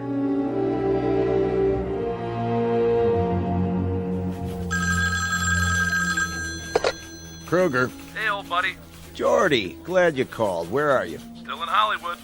Listen. Good. I got another job for you, if you're through playing around with that little movie queen. Almost. Do something for me, will you? You'd have to file on one of her pictures. Which one? Queen of the Nile.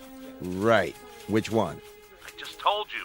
Queen of the... Well, you're a little young, I guess, but they made two of them. First one silent, I think, around 1920, maybe earlier. I didn't know that. Get them both. Take me a minute. I'll hang on.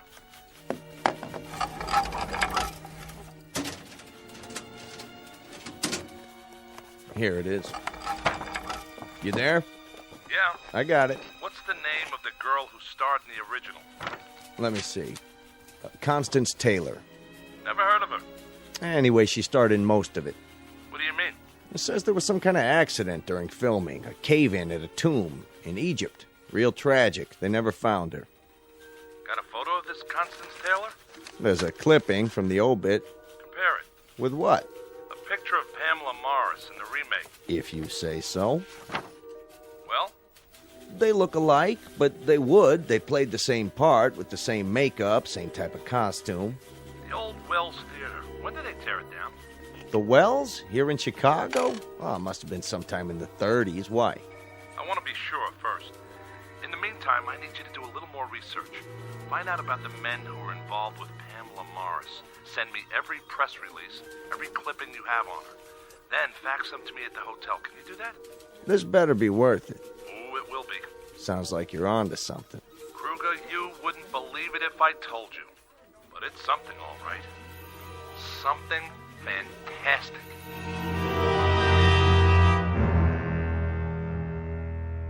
Well? It's all true, Mr. Herrick. Every bit of it. But don't show it to her. Leave here at once. This picture. Is it Pamela? Yes. Yes. Please, Mr. Herrick. You don't know how it is. January 12th, 1933. Gladys Gregory and Kester Roberts at the Wells Theater. On roadshow tour, fresh from their Broadway success in Honeymoon Deferred. She had many different names. But she herself hasn't changed in what? 50, 60 years? At least 80. The sum total of my life. You can't imagine what it was like to see her always so fresh and beautiful, while my mirror image grew seared and yellowed with age. How I longed to see a wrinkle, just one, in that baby skin face. But she stayed young, and it was I who grew bent and gnarled, withered by the weight of the years. Is it any wonder that I hate her so? Hard to imagine hating her. Take one last look, Mr. Herrick, and then go. How old is she, really? She is ageless. Perhaps eternal. That's true. What is her secret? What woman would not sell her soul to know? Surely you have some idea. It has to do with the motif of this room. The artifacts? The scarabs. The scarabide beetle, to be exact. The Egyptian symbol for everlasting life from the banks of the Nile. Mrs. Draper, if you hate her so... Why do I stay? What else could I do? After Pamela and my husband. Go on. Tell me the rest. Charlotte? I cannot. You must go. What about those other men? John Bradley, Charles Danforth, Wesley Harrington. Don't ask about them. Charlotte, was that Mr. Herrick's car in the driveway? I thought I heard... Oh, Jordan. I knew it was you. I could hardly wait. Hello, Pamela. What's she doing here? Pamela. How nice of you to drop in, Mr. Herrick. Has my mother been entertaining you? Yes, she has. Tea, Miss Morris. Thank you, Charlotte. What wild tales have you been spinning, Mother? I'm beginning to think they're not wild tales at all. Oh? For one thing, the Wells Theater where you played was torn down years ago. Many, many years. And the artist, Berthold, who painted that picture of you? Do you know when he died? You may leave us, Mother. Charlotte will serve your tea in your room. Pamela, please. I want to speak to Mr. Herrick alone. Yes, I'm sure you do. That will be all, Charlotte. I'll pour for Mr. Herrick. Yes, Miss Morris. Your coffee, black, as I recall? Yes, Pamela. Drink up. Pamela, Now then, you were saying? Please understand, Oh, I do. I'm a reporter. It's my job to gather facts. And last night, that was part of your research? Last night was special. Believe me. My, look at all these newspaper clippings. Let me explain. You've compiled quite a dossier on me. What is it you want? Money? You think I'm a blackmailer? Well, if that's not it, what do you want? The truth. It comes down to this. I told you it isn't about money. I understand. Then why are you opening the wall safe? You want the truth, Mr. Herrick, and you shall have it. Come here.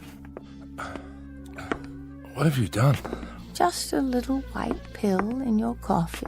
You drugged me. Don't worry. It's only a sedative. Well, why? I'm about to show you the secret. Don't you want to see what's in the box? Very well.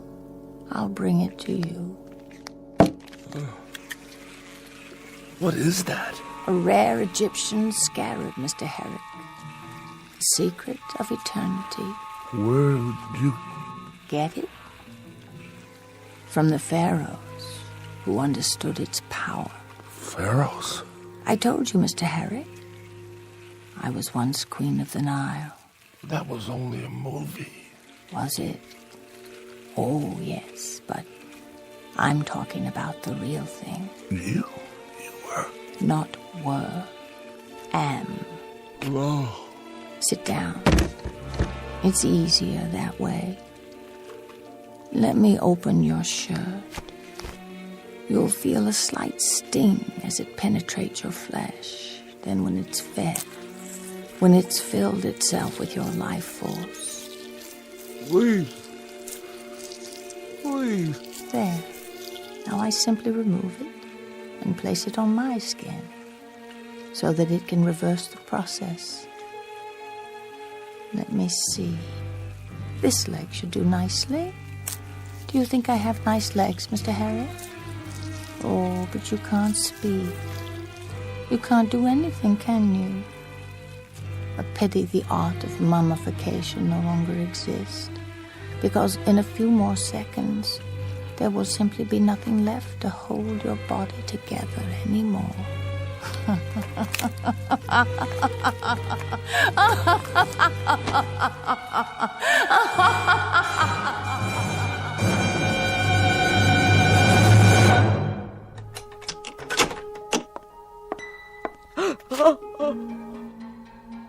Pamela, what have you done?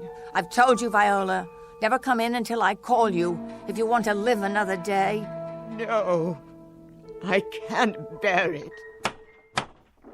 Get rid of the remains. Quickly. This must stop. Clothing, shoes, everything. Now. Yes? I have an appointment to see Miss Morris. This way, sir. I'm here, Charlotte. Yes, miss. Oh, do you mind? I seem to have knocked over a cup in the living room. Would you see that it's swept up? All of it? Right away, miss. If I've come at a bad time... Nonsense. You must be Mr. Jackson. Yes, I called the other day. And I told you to come out when you could. Did you think I'd forget? Well, I didn't want to intrude. I must say, you look spectacular. Do I? Radiant, if you don't mind me saying. It's the weather. I so love the sun and the pool. I'm constantly refreshed. It reminds me of the location for one of my films. We shot it on the banks of the Nile River, the ancient source of life, or so I'm told. Queen of the Nile. I've seen it. Have you? But you're so young. Come. We'll have coffee on the veranda.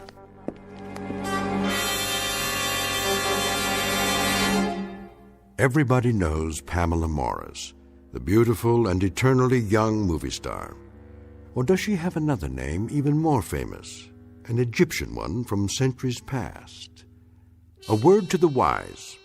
It's best not to be too curious, lest you end up like Jordan Herrick, a pile of dust and old clothing discarded in the endless eternity of the Twilight Zone.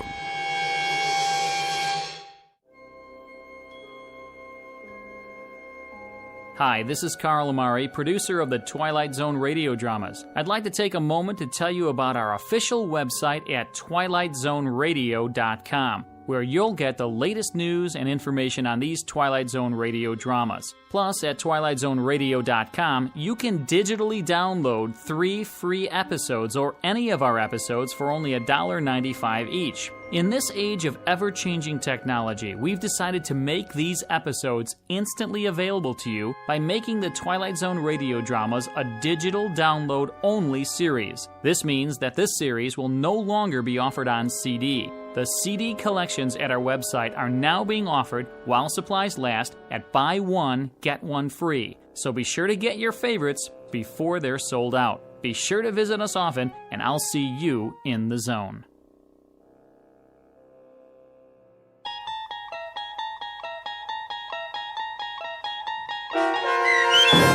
Queen of the Nile, starring Kate Jackson with Stacy Keach as your narrator, was adapted for radio by Dennis Etchison and based on a script by Jerry Saul. Heard in the cast were Mike Starr, Doug James, Jeff Lupetin, Linda Ryder, David Darlow, Sarah Marks, Christian Stolte, Bob Dunsworth, Carl Amari, Vince Amari, and Roger Wolski. To learn more about the Twilight Zone radio dramas and to obtain audio cassettes and CDs of these programs, visit our website at twilightzoneradio.com. The producers of The Twilight Zone wish to thank CBS Enterprises, Carol Serling, Dennis Etchison, Dick Brescia Associates, Claire Simon Casting, Terry Jennings, XM Satellite Radio, Sirius Satellite Radio, our sponsors, and our radio affiliates for helping make this series possible. This copyrighted radio series is produced and directed by Carl Amari and Jason Mallow for Falcon Picture Group. Doug James speaking.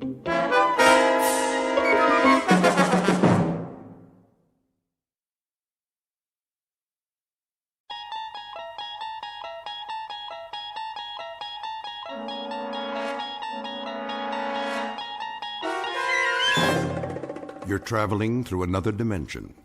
A dimension not only of sight and sound, but of mind. A journey into a wondrous land whose boundaries are those of imagination. Your next stop, the Twilight Zone.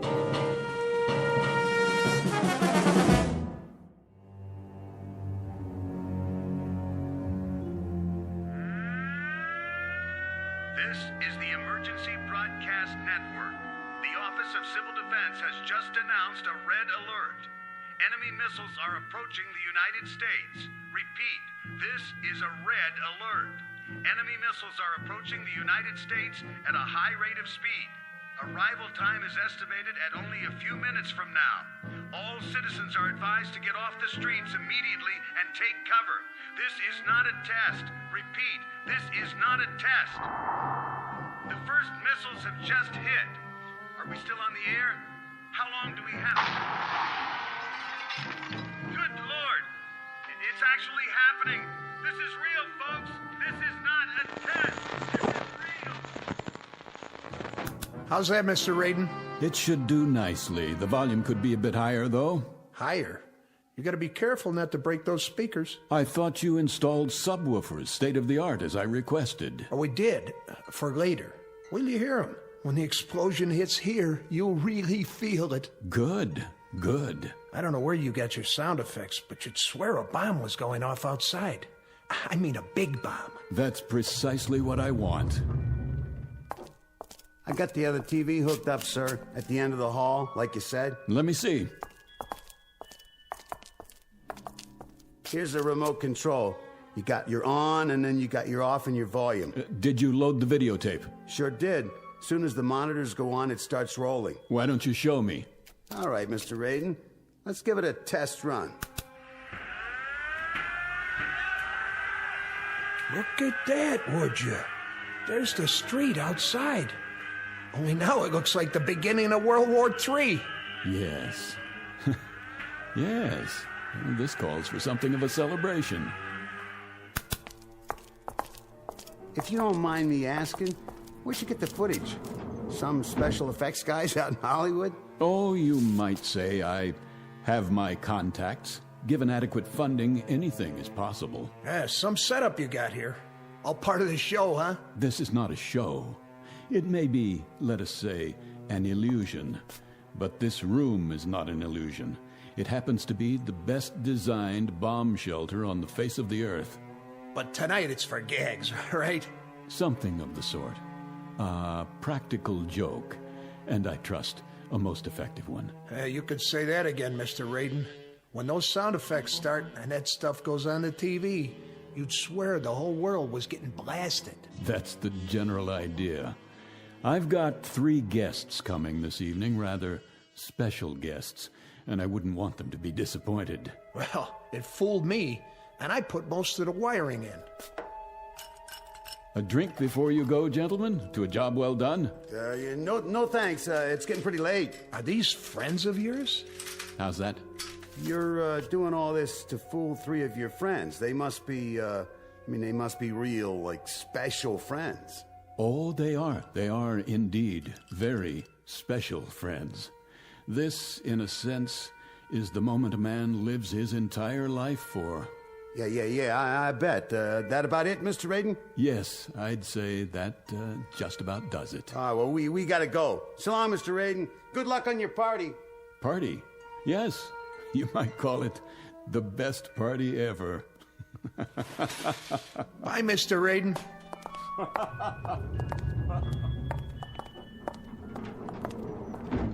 That guy gives me the heebie-jeebies. I know what you mean. This has got to be the #1 kook in the whole country. I mean, can you imagine a guy spending that kind of a bundle just to set up a phony atom bomb explosion? And the whole thing's set to go off at 11:45. Some kind of fanatic is he, huh? What's his angle? Practical joke, maybe, like he said. Yeah, the $500,000, that's some joke. Hey, hit the button, will you? Yeah, sure. It's a funny thing. What? If they was to drop a bomb, if the whole world was to go up for real, it'd be kind of a pity if the one guy left alive was somebody like him. Wow, no kidding. Well, hey, here comes the elevator. Live and let live. That's what I always say. Yeah, you got that right. Let's get out of here and grab some chow. Now you're talking. Going up? Oh, yeah. Hard to get used to, ain't it?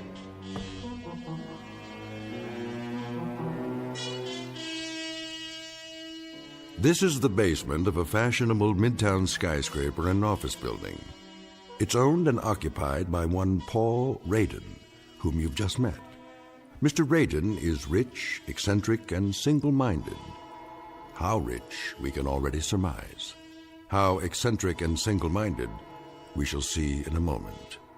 Because you have just been invited to a very special party, catered and conducted exclusively for residents of the Twilight Zone. And now, The Twilight Zone and our story, One More Pallbearer, starring Chelsea Ross, with Stacy Keach as your narrator.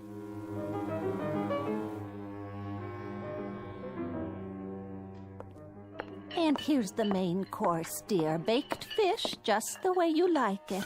Splendid. Would you care for some more milk? Not just yet, Mary. Sit down, please. Oh, who could that be? I'll get it. No, you won't. I hope it's not one of the parishioners. Wait here. But you've been on your feet all day. Dinner will keep. Nonsense. I'll see to it, dear.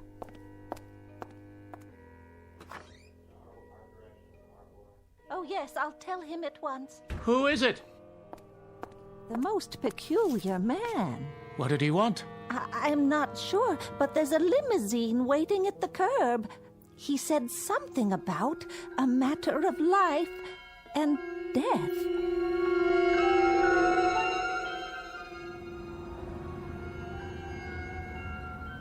Odd, isn't it?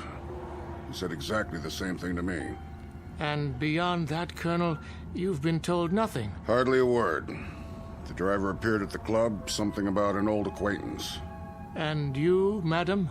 I'm as much in the dark as you are. I was busy grading papers when that very strange man in the front seat came to my door. It sounded terribly urgent. I'll have a word with him. Driver! Yes, sir. Where, may I ask, are you taking us? Be there soon, sir. Yes, but where? Who do you work for? My employer wishes to remain anonymous. Well, isn't this mysterious? Like an Agatha Christie novel. But surely you can tell us if there's a life in the balance. Here we are. Where the devil? A very nice part of town by the looks of it. Please exit from the right of the vehicle. See here, if this is some sort of joke. I assure you, sir, it's no joke. Yet you can't even tell me who gave you your orders. It is an impressive building. You may use the private elevator. I know this building. That fountain. Elevator? To what floor? This one has only one button, and it says down. I'll enter the code for you. Well, if it doesn't go up, then it must go the other way, of course. This is outrageous. I demand that you return me to the officers' club at once. Driver? Driver! It appears that we've been left to our own devices. It was ever thus. After you, madam.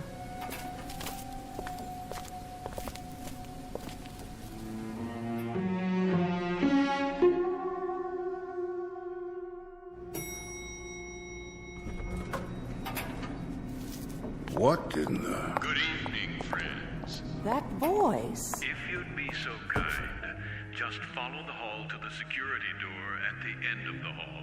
There's something vaguely familiar about the tone, but I can't quite... Enough. It's time to find out what this is all about. That's right. Just come in, if you will. See here. Do sit down and make yourselves comfortable. Wait, I remember now. Yes. The accommodations are a bit Spartan, but I trust you'll find them adequate for your needs. How good of you to come. Colonel Hawthorne, Reverend Hughes, and of course, Mrs. Langsford. I'm delighted to see you all. What? Such blank faces? Don't tell me you've forgotten. It's Raiden, isn't it? Aren't you Paul Raiden? You have an excellent memory, Reverend. And how about you, Colonel? Do you recognize me? Yes, I believe I do. You served with me once, didn't you? I did indeed. A second lieutenant. Yes. In an infantry regiment under your command. I recall it vaguely, and I seem to recall something else, too. It's not surprising that it doesn't come flooding back. After all, you had a few thousand men under you, a few thousand cogs in the great military machine. I was only one of those cogs. But then again, you didn't court-martial all of them, did you? That distinction you reserved for me alone. Oh, yes, I do recall now. You refused to lead an assault on a hill. Did I? Refused in the face of a direct order. The delay cost us a company of men. That was your contention at the court-martial board. It's what sealed my fate. I was dishonorably discharged, Colonel, stripped of rank and booted out. Oh, fortunate for you. Fortunate, you say? Were I permitted to dictate the sentence, I would have had you shot. Of this I have no doubt. No doubt at all. But what kind of host am I? Oh, for pity's sake, Paul. I must apologize. There's a lady present. Please forgive me for not addressing you first, Mrs. Langsford. Do you recall who I am? Of course I do. I taught you in high school. Well done. I don't forget my students. Oh, now and then I find that they get jumbled together. Of course. But if I prod my memory a bit, I'm able to connect names with faces. And in your case, with character. I made an impression on you, did I? That's understandable. Because you flunked me, Mrs. Langsford. I certainly did. You dressed me down in front of an entire class, called me names, humiliated me. And quite deservedly so. Ah, but that's neither here nor there. I invited you here this evening for another purpose than to dredge up old animosities. Invited? I can't speak for my companions, Raiden, but the request I received was more in the form of an ultimatum. Your chauffeur said it was a matter of utmost urgency. Why, yes. Yes, indeed. That's the way it was broached to me, too. A matter of life and death. I was eating dinner, and my wife Mary got up to answer the door. And when she came back, she had such an odd expression on her face. Ah, Reverend Hughes. Still a bit on the wordy side, aren't you? It never ceases to amaze me, really, how changeless we remain over the years. But I suppose the habits of a lifetime are not that easily set aside, now are they? Perhaps you'll be good enough, Paul, to get to the point and tell us why we're here. I'd be delighted to. But first, can I get you something? A highball, perhaps, or a cup of coffee for the Reverend. How do you take it, black or white? Nothing, thank you. Paul, you're trying my patience. Habits, Mrs. Langsford. The incredible persistence of habits. You call me Paul, as if I were still sitting in your classroom. What about you, a nice cup of tea?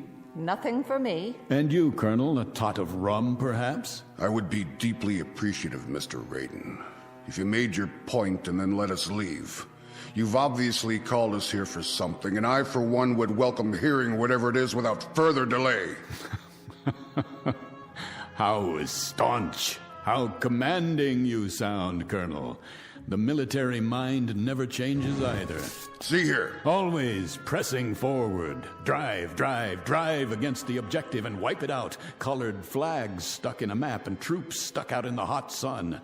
An officer must have nerves made of steel and a head full of cement. As you were, Raiden. Oh, no, Colonel. Not as I was, as I am. Which rather upsets the chain of command, don't you think? Because I'm in command now, and what I command at this moment is your attention. You see, I've called the three of you here for a very specific purpose.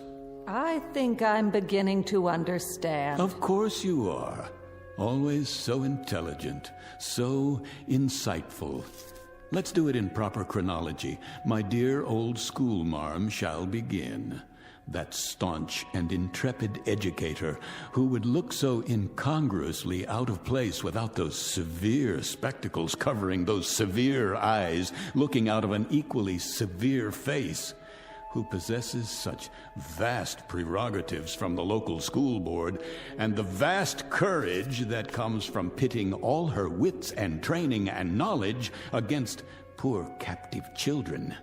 Are you quite finished, Paul? My dear lady, I haven't even begun. May I make an observation, then? You have permission to speak. Would you like to address the class? Oh, just a comment, Paul, on how incredible this whole thing is.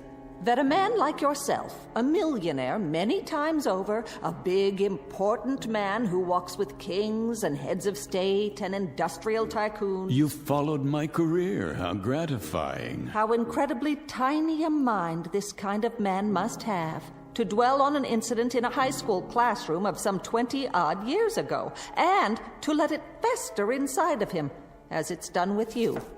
I've never liked humiliation, Mrs. Langsford, whether it occurred 20 years ago or in the past 10 minutes. Humiliation? All right, Paul, let's talk of humiliation. Let's talk of your humiliation. Mr. Raiden was caught cheating during an examination, caught red-handed. Oh, not a federal crime, of course, but perhaps just a bit commentative on the nature of the person. And when accused of the act, he tried to plant his crib sheet on an innocent student. How right you are, Mr. Raiden, that I stood you up on your feet and in front of the entire class I told you what you were. But no room then, was there, Mrs. Langsford, for just a moment of compassion? An iota of sympathy for a frightened and desperate boy? Oh, Mr. Raiden, I've dealt with frightened and desperate children all my life. And it might surprise you to know that I've given them more sympathy and compassion than learning. But neither sympathy nor compassion can be handed out wholesale like cheap bubblegum. The recipient must be worthy of them, and you never were. You were a devious, dishonest troublemaker. And for all your millions, my guess is that you are still devious, you are still dishonest, and I have no doubt that even now you're a troublemaker. You haven't changed either, Mrs. Langsford. Mr. Raiden, after so many years, what can be gained by... A great deal can be gained, Reverend. A great deal. But surely... You can go to the devil, Reverend. Raiden! You too, Colonel. And that's not a figure of speech. Tonight, my friends, just a few short minutes from now, you all most assuredly can and will go to the devil.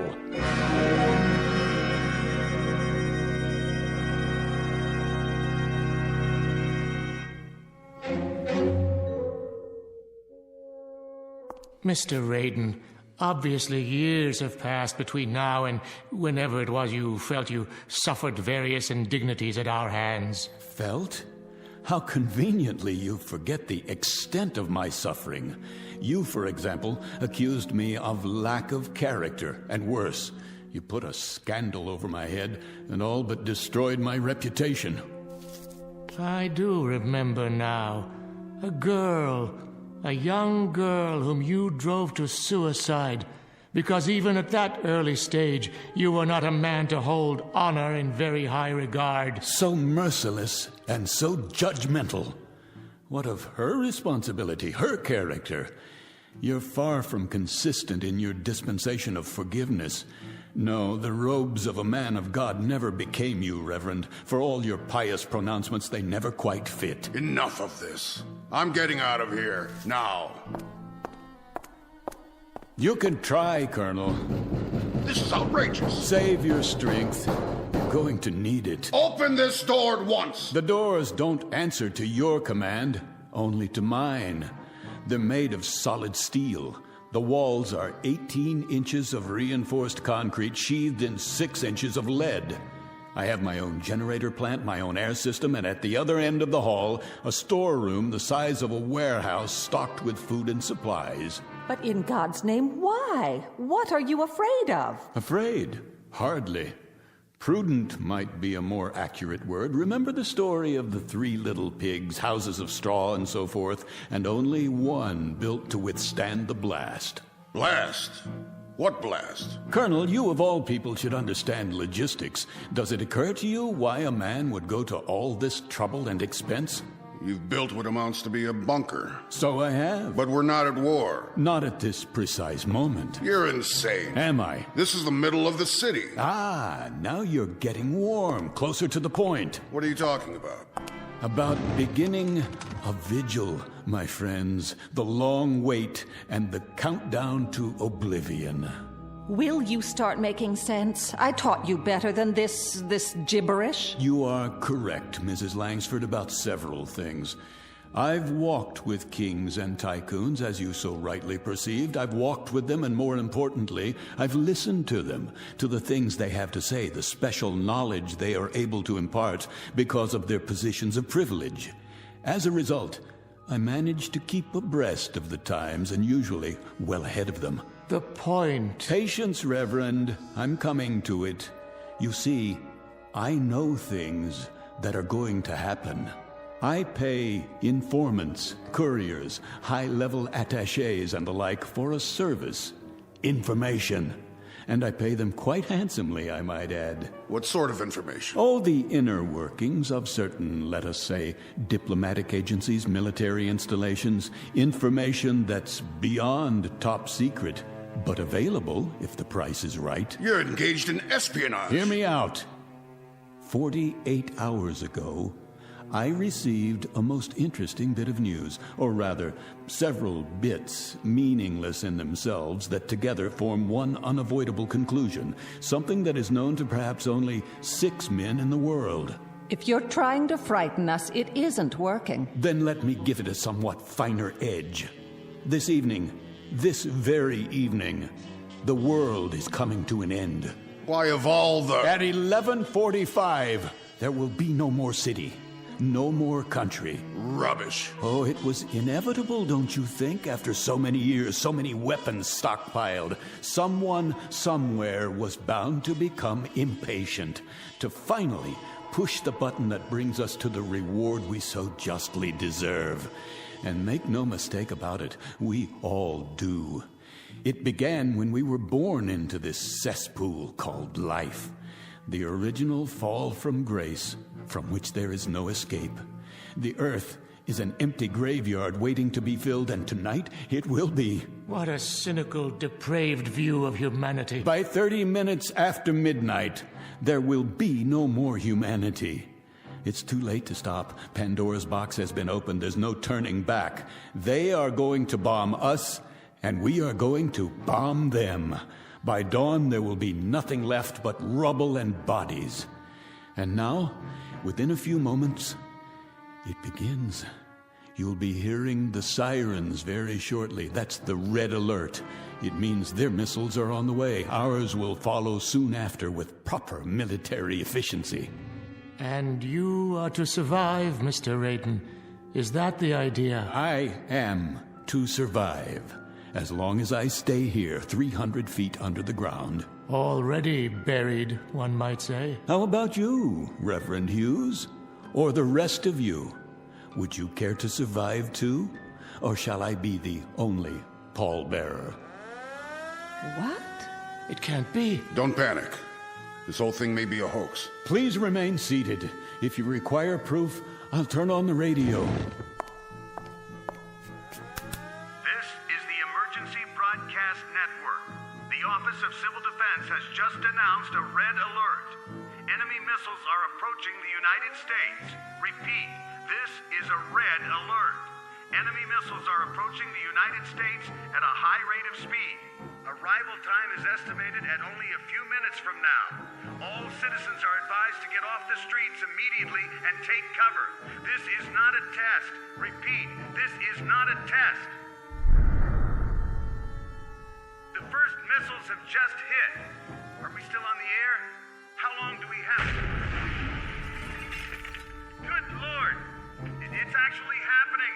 This is real, folks. This is not a test. This is real. Comments? Perhaps a little military sophistry now, Colonel. A quote from General Grant or Lee or Patton. And you, Reverend, something enriching from the gospel? Oh, my, such silence, Mrs. Langford. Nothing in that vast reservoir, that Pilgrim's Progress mind of yours to fit this situation? No mental eraser you can use to wipe out reality? I've got to get to my wife. Oh, by all means, Reverend. Certainly, get to your wife. Hold hands and die together. Take your hands off me. You turn my stomach, Reverend Hughes. You know that. Find your wife. I intend to. That's not what's on your mind. What's on your flesh? That's what preoccupies you at this moment. Let go of me, Mr. Raiden. If I'm to die tonight, I want to be with someone I love. Very theatrical, Reverend Hughes, but far more burlesque, I'm afraid, than legitimate theater. Kindly have the decency. Why don't you have the decency, Reverend, to depart this earth with just a fragment of the truth in your mouth? What truth? Tell me to my face that you are so scared, so miserably frightened, that you'd sell your wife by the pound if it meant your survival. Admit it. If those were the last words I ever spoke, Mr. Raiden, they would also stand as the worst falsehood I ever uttered while living. Why am I not convinced? Will you open the door, Mr. Raiden? Will you let me leave now? Take a look at the monitor first. You might want to consider what awaits you outside before you open that door. How did you know, Raiden? How could you possibly have known exactly when? What difference does it make? If we leave now, we might make it back to our homes. Highly unlikely at this point, but I suppose hope springs eternal. Oh, of course, Mrs. Langsford, back home to your aging sister, no doubt. And you, Colonel, back to the club so you could die with your cronies amid all your medals and memorabilia. Whatever we do, it's none of your concern. My dear friends, shall we drop the pretense now, this instant? Shall we all of us now dare to speak the truth? I told you how this room was constructed, steel, concrete, and lead. It is the only place where you can survive. Now, what is all this nonsense about going back to your homes? You mean to say you'd walk out of here to certain death, when by simply staying where you are, you're assured that you'll live? Are we to understand, Mr. Raiden, that you will permit us this luxury? That you will allow us to stay in your fortress? Oh, indeed. Indeed, Colonel. As a matter of fact, it's precisely why I asked you all to come. Each of you, in your own way, tried to destroy me. But I will not repay the compliment in like kind. That is to say, I won't require an eye for an eye. Nothing quite as basic, as naked as that. Then I'd be interested, Mr. Raiden. What is your price? The Colonel would be interested. I should think so. And I presume the schoolmarm and the Reverend, too, would be interested. I submit, dear friends, that you're not just interested. It's the only single thing on God's earth that has any meaning left. How much will Raiden charge so you can stay here in safety? All right, my friends, here's the all-important price tag. The fiddler has played, and here comes the bill for the music. But be sure to listen carefully, because time is very rapidly running out.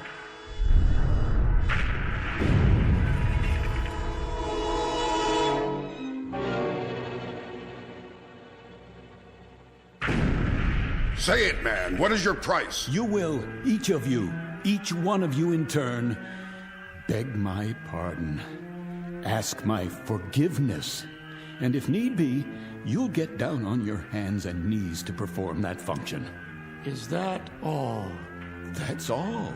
Our Father who art in heaven. I suggest you prepare your requests without delay. The first bombs have just exploded somewhere near the city. I assure you, the next ones won't miss. Did you hear what I said? I need your decisions now. Say pretty please. I beg your pardon? Pretty please with sugar on it. How's that, teacher? Speak up. Pretty please with sugar on it, Mr. Raiden. It's what children say to exact a favor. Children, Mr. Raiden, but they say it by rote. It comes out pure. There's no meanness to it, no cruelty. That's something that comes much later in life. The capacity to damage other human beings. That's enough. Not quite. You let me out of here, Mr. Raiden. If I'm to spend my last quarter hour on Earth, I'd rather it be with a stray cat, or alone in Central Park, or with a city full of strangers whose names I'll never know. Have you lost your mind? The door, Mr. Raiden. Will you open the door now? You heard them. Heard what? Stubbornness for its own sake, sheer contrariness, absolute irrationality in the face of that? Open up, Raiden. Yes, open it. You're too blind, or you're too stupid. That must be it, because none of you understand how simple it is. All you have to do, literally all you have to do, is to say a sentence. Just a string of silly, mindless words, like a command, Colonel, like a prayer, Reverend, like a lesson. Nothing more than that. All you have to say is that you're sorry. I have nothing to be sorry for. You deserve that court-martial, and more. I'll hardly withdraw my complaint now. And I, Mr. Raiden, pity you that you still can't see the error of your ways. May God have mercy on your soul. All right. You want to go out there and die? Go! But you'll all be back inside of 5 minutes. There's the elevator. Go ahead, use it. Carry the farce to its conclusion. Stand aside. Where are you going? Up there? To what? As far away from here as I can get. Do you hear that? Are you deaf? You still want to go up on the street? Why? To get a good look at the frenzy and the panic and the horror before you come back down here to your only salvation? Move away from the elevator. But you don't need to see it firsthand. Watch it from here on the monitor. You can see it happen, the whole thing. Watch as your world is shoveled into a grave and covered over. Move, or I shall be forced to move you. You fool. After you, ma'am. Last chance. I mean it. It's your last chance. What about it, Hughes? Is life so stinking cheap you can throw it down a drain? No, it's not true. This is no fantasy. You'll be back. You'll see. You'll be back.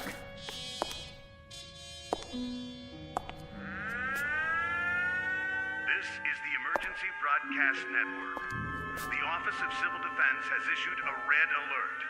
The United States is under enemy attack.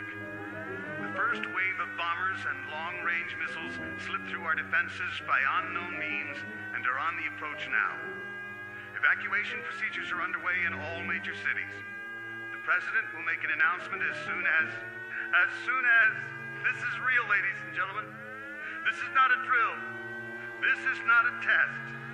This is an actual emergency. What? That's not what he's supposed to say.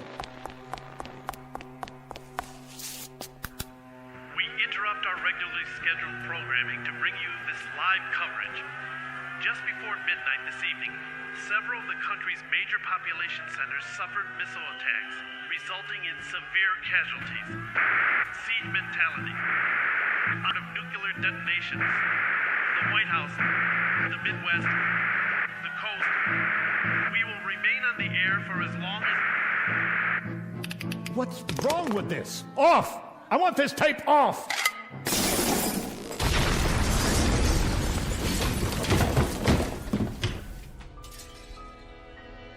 That's enough.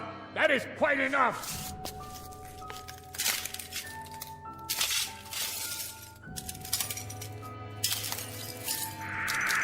and gentlemen, this is my last assignment as a broadcaster. I can see the bombs going off. And now they're streaking down, lighting up the sky, heading directly for us. A great wind from the firestorm. If you can hear me, I want my wife and daughter to know that I love them very much. No!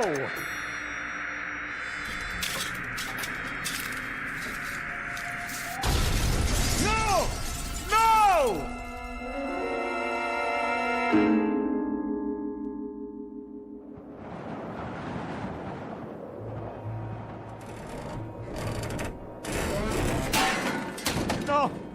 No, please. I didn't mean for it to actually happen. There's nothing left. Nothing. The city is gone. Is there no one else alive? Somebody? Anybody?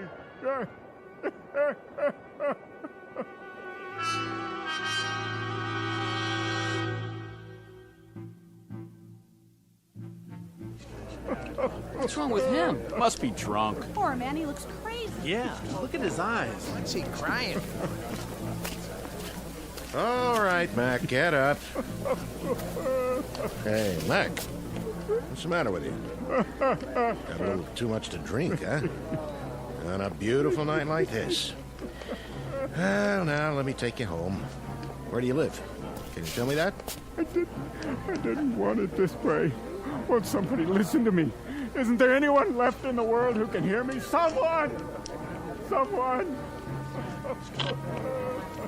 This is Saunders. I'm in front of the Raiden building. I want to send a car over here right away. Some poor devil's lying on the ground off his rocker. No ID. Yeah, it could be anybody. Yeah, okay. Okay, Mac. Help's on the way. Now, why don't you come on over here and sit down by the fountain? That's right in front of this nice building. You weren't gonna try taking a bath in it, were you? No. Because then I'd have to arrest you, and I wouldn't want to do that. Can you hear me? Can't you even tell me where you live? You know where you are? Anything around here look familiar at all? What happened to him? Another nutcase. Never saw him. Is he deaf or blind? Okay, folks, let's move along. Move right along. Give the poor fella some breathing space till the ambulance gets here. Easy, Mac. Take it easy. You're gonna be okay. No,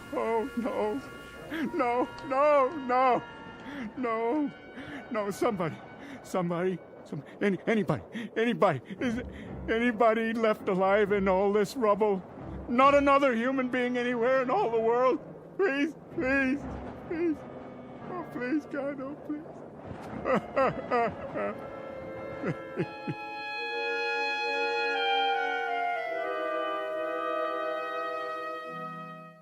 Mr. Paul Radin, a dealer in fantasy and human misery, especially his own.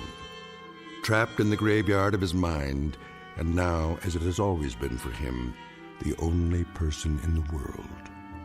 The sole pallbearer at a funeral he alone manufactured, in a bleak and empty landscape called the Twilight Zone.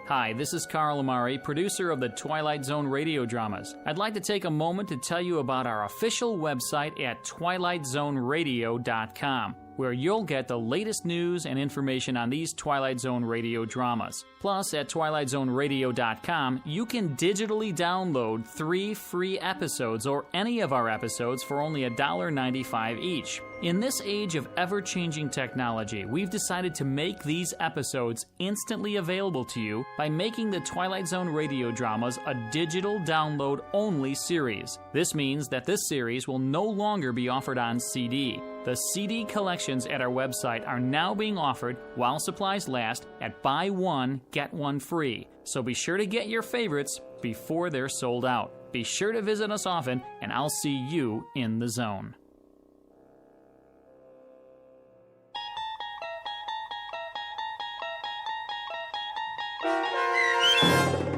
One More Pallbearer, starring Chelsea Ross, with Stacy Keach as your narrator, was adapted for radio by Dennis Etchison and based on a script by Rod Serling.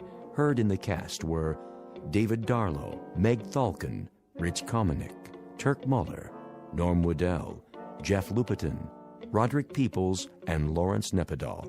To learn more about the Twilight Zone radio dramas and to obtain audio cassettes and CDs of these programs, visit our website at twilightzoneradio.com. This copyrighted radio series is produced and directed by Carl Amari and Roger Wolski for Falcon Picture Group. Doug James speaking.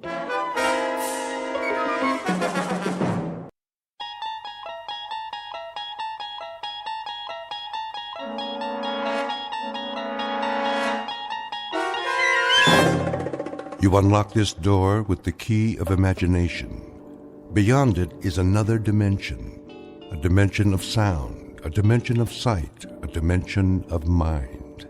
You're moving into a land of both shadow and substance, of things and ideas.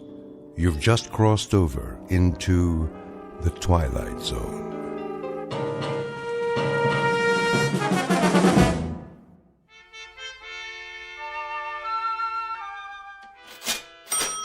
You're quite sure this is a genuine Tiffany? Quite. The provenance dates back to 1922. Very well, then. Kindly have it delivered. Of course, madam. Will that be cash or charge? Put it on my account. Very good. I can deliver it to your home by, let me see, Thursday at the latest. But I simply must have it tonight. I've invited the girls over for bridge. The girls. I see. Oh, Robert. Yeah? See that Mrs. Gunt receives her lamp this afternoon. You mean today? Carried by hand to her front door. The servants' entrance, if you please. By all means. Ubermeyer's is proud to be of service.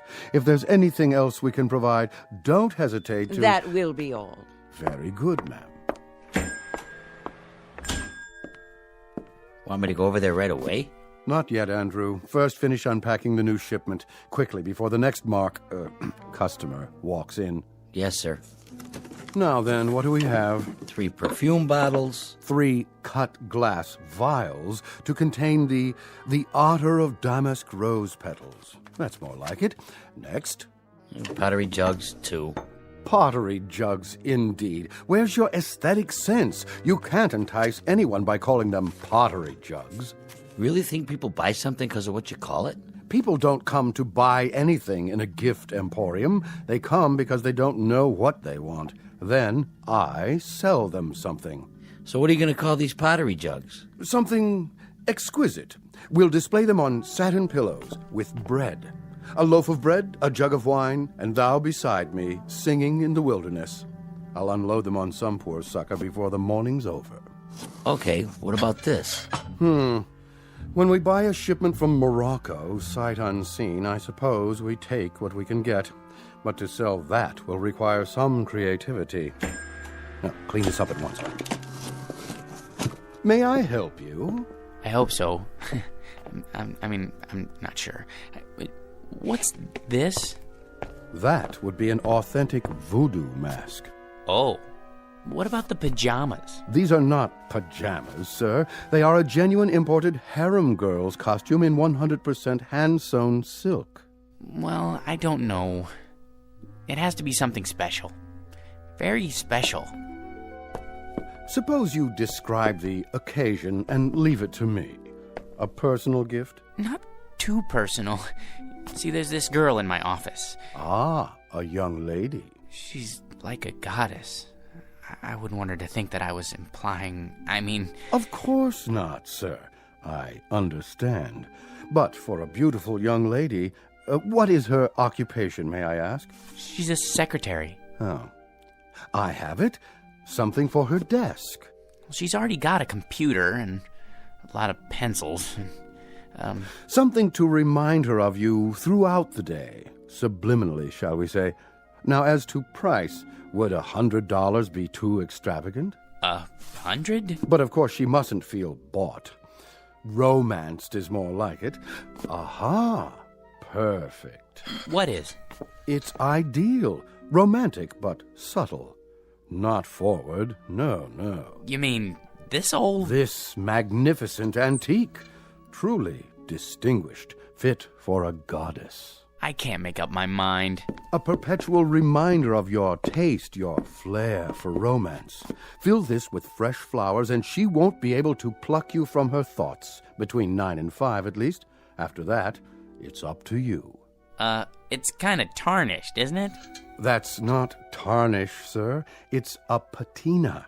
A testament to its authenticity. And only a mere $20. Well, that is more reasonable, I guess. Put this in a gift box, will you, Robert? For a most discriminating gentleman. Sure thing. Thank you, sir, for making such a wise choice. I hope you'll allow us to serve you again when it's time for the engagement. Don't mention it. Cash, I presume.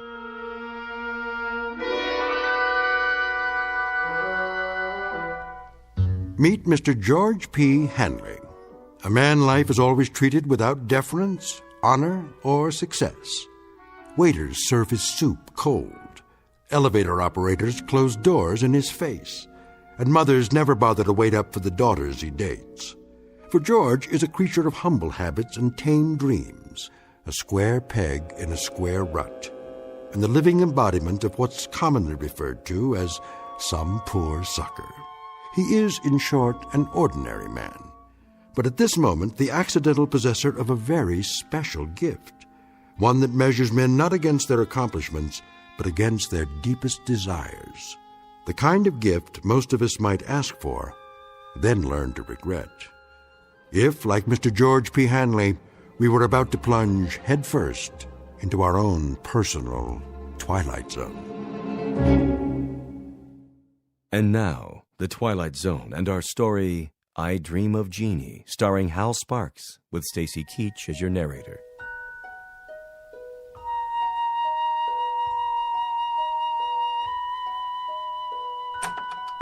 Good. Everybody's still at lunch. I'll just leave this on Anne's desk. No card. She'll just figure out who it's from, right by her keyboard. No, a little to the side. Oh, maybe on her chair. No. Oops. Better put this away for now. Where? In my drawer. Hey, Georgie Porgy, what happened to you? I had some errands. Well, you missed the worst chili con carne ever offered for human consumption. It set a new low, even for the greasy spoon Nick calls a diner. Fill my stomach, like a bag of rocks. I don't care much for chili. Georgie, Witness a solemn vow for me, will you? I have to enter these municipal bonds. I, Roger Hackett, do solemnly swear never again to commit gastronomic harry-carry at Nick's, starting on the day I get my promotion at this office. Your promotion? Yep. I thought everyone with equal seniority had the same chance. Mr. Watson said... That's correct, Georgie old Porgy. We're all equal, but some of us are a little bit more equal than others. Especially me. Hi, Ann. How are you? You're looking nice. Hello, boys. Don't be so sure, Roger. Mr. Watson's a fair man. I'm sure he'll compare our experience in debit financing, evaluating liabilities. And that, old Georgie, is one reason why I am more equal. All you think of is debits and liabilities with assets like hers around. Now, where'd I put my little surprise? Here, Anne, for you. What's this? Oh, just a little something to say happy birthday to the prettiest girl in the entire office. I'm the only girl. And you'd still be the prettiest, even if this whole place was staffed with Miss Americas. Are you gonna open it? Roger, what? Go ahead. Oh, Roger, it's beautiful. Like it? Why, this is the most gorgeous peignoir I've ever seen. Huh, is that what they call it? But it is awfully revealing. Then you'll just have to be careful who you wear it for. Hey, Ann, put it on. Can you feature old man Watson's puss when he calls you in for dictation? Mr. Watson is interested in a different kind of figure, Sam. Is that what you think? You really like it? I love it, but you shouldn't have. You only have a birthday once a year, at least until you're 30. Then you have it once every 2 years. Oh, you bad boy, come here. What? That's to show my appreciation, and to prove I haven't even learned to count to 30 yet. And what, may I ask, is going on here? Oh, Mr. Watson, you see, it's my birthday, sir, and... Do any of you happen to be aware of the annual statement just issued by this organization? No one? Well, then it may come as a surprise for you to learn that we have just completed the best year in our history, and I believe this department had no small part in that success. So, as a token of my appreciation, I think this is an appropriate time to invite all of you to be my guests at a private party, beginning just as fast as you can get yourselves over to the Tiki Club. No kidding. And as for you, young lady, I just want to say, they aren't the only ones who appreciate you. Would you mind looking in my office? There should be a rather large crystal vase on my desk, full of long-stemmed red roses. They're for you. Oh, they're lovely, Mr. Watson. You're a doll. See you all at the Tiki Club. Let's go, kid, before he realizes he's off his nut and has himself committed. He's a sweet, dear old man. Anne, I just wanted to, Yes, George? Come on, Ann. I just wanted to say happy birthday. Why, thank you, George. Aren't you going with us? I'll be along. See you there. Come on, Roger. I guess some people are more equal. Might as well throw this in the wastebasket. Can't give it to her now. Maybe I should hold on to it until I can play with it at home.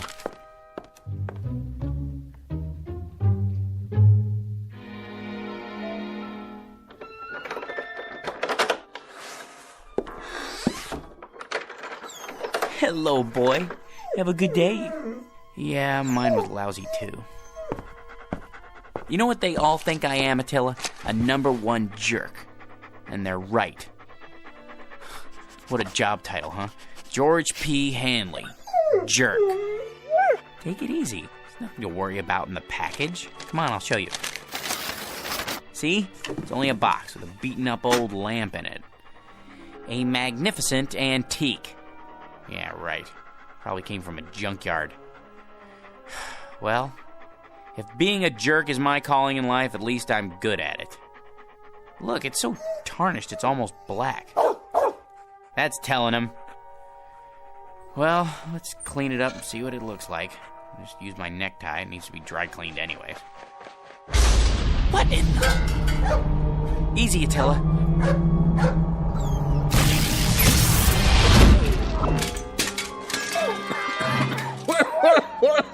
Oh, boy! Some special effects, huh? That smoke's hard on the old mucous membranes. You wouldn't have some Visine on you, would you, buddy? Who are you? Who am I? You were expecting Rex Ingram. I'm the genie of the lamp, that's who. You know, Aladdin, the whole bit. Don't you watch The Late Show? A genie? You don't look like a genie. Where'd you get that plaid suit? What difference does it make? The routine's the same. A couple thousand years ago, I had to wear those crazy balloon long johns and a real wild turban. But let me tell you, that headgear ain't as light as it looks. Give you a real crook in the neck, know what I mean, Jack? George. My name's George. Jack, George, whatever. What I was gonna say is, nowadays we dress hip. Except for these velvet slippers with the curly toes, my one concession to Squaresville. Now, where was I? What do you mean? Sports coats like that went out in the 60s. They did, huh? Well, what do you expect? Know how long I've been in there waiting for somebody to call me? Better pick up some new threads. You got a Zeidler and Zeidler around here, maybe a side of ore, you know, someplace happening? But if you're the genie, that means I'm the master of the lamp. So you're the master of the lamp. Big deal. Give me a match so I can light this cigar before I give you your free wish. I thought there were 3 wishes. There's the rub. There used to be 3, but let me tell you something, Jack. George,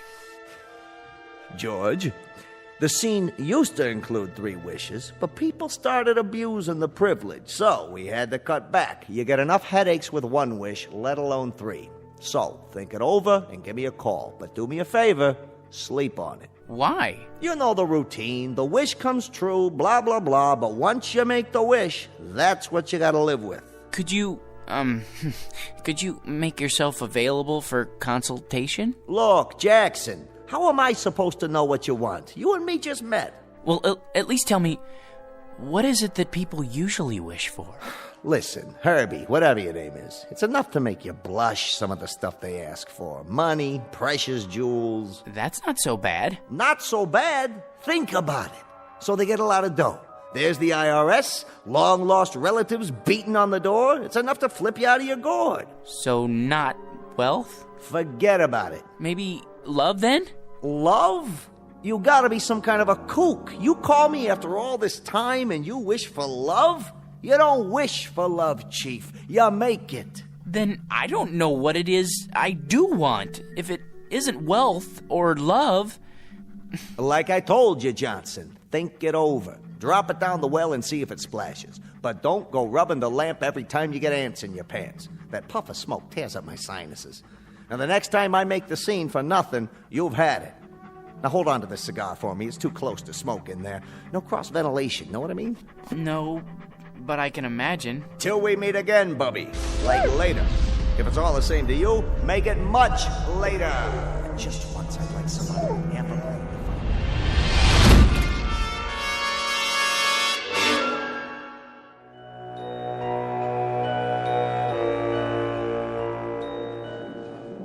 All right, everybody. Places, everybody. This is a run-through. Stand-ins, please. Positions. Lighting. Lights on.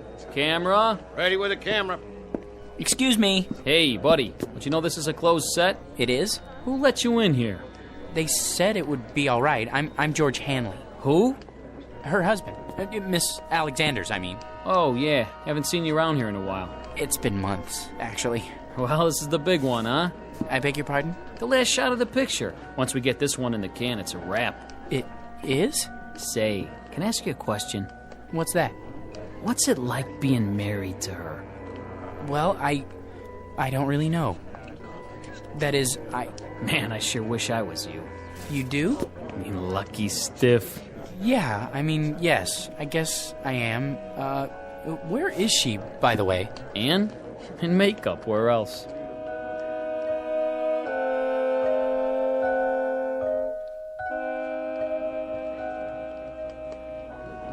There. Here's the mirror, Miss Alexander. Well? I suppose it'll have to do. I blended the MAC lip gloss with the NARS shadow for an ultra-moist look. Isn't it ravishing? Can't you do something with this hair? My bangs are drooping. Certainly, Miss Alexander. Where's my blow dryer? Ready on the set, Anne? Yes, that'll have to do, Skippy. There. Perfection. Leave us, please. Of course, Miss Alexander. Which scene is this? Well, this is your entrance into the city on the shoulders of Nubian slaves. Just the close-up where you wink.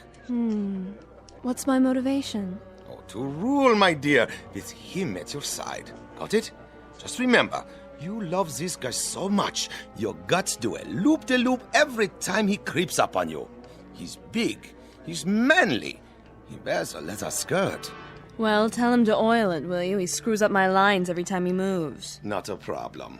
Props! Get me some WD-40 now! Anne? Darling! Hello, dear. My, you look lovely. Good enough to kiss. Not now, Georgie. You'll smear my lipstick. This is the final scene, isn't it? It's been such a long grind. It sure has.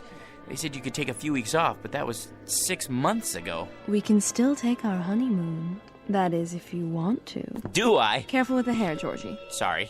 They don't pay me to look ugly, sweetiekins. Besides, anticipation is the real joy. Isn't that what they say? They haven't been waiting for 6 months to take the most beautiful woman in the world on her honeymoon. Places, people. This one's for real. It won't be much longer, I promise.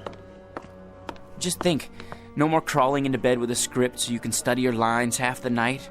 After today, no more getting up at 4:30 in the morning to go to the studio, and when we get home, you can take a nice hot bath, maybe even let me wash your back.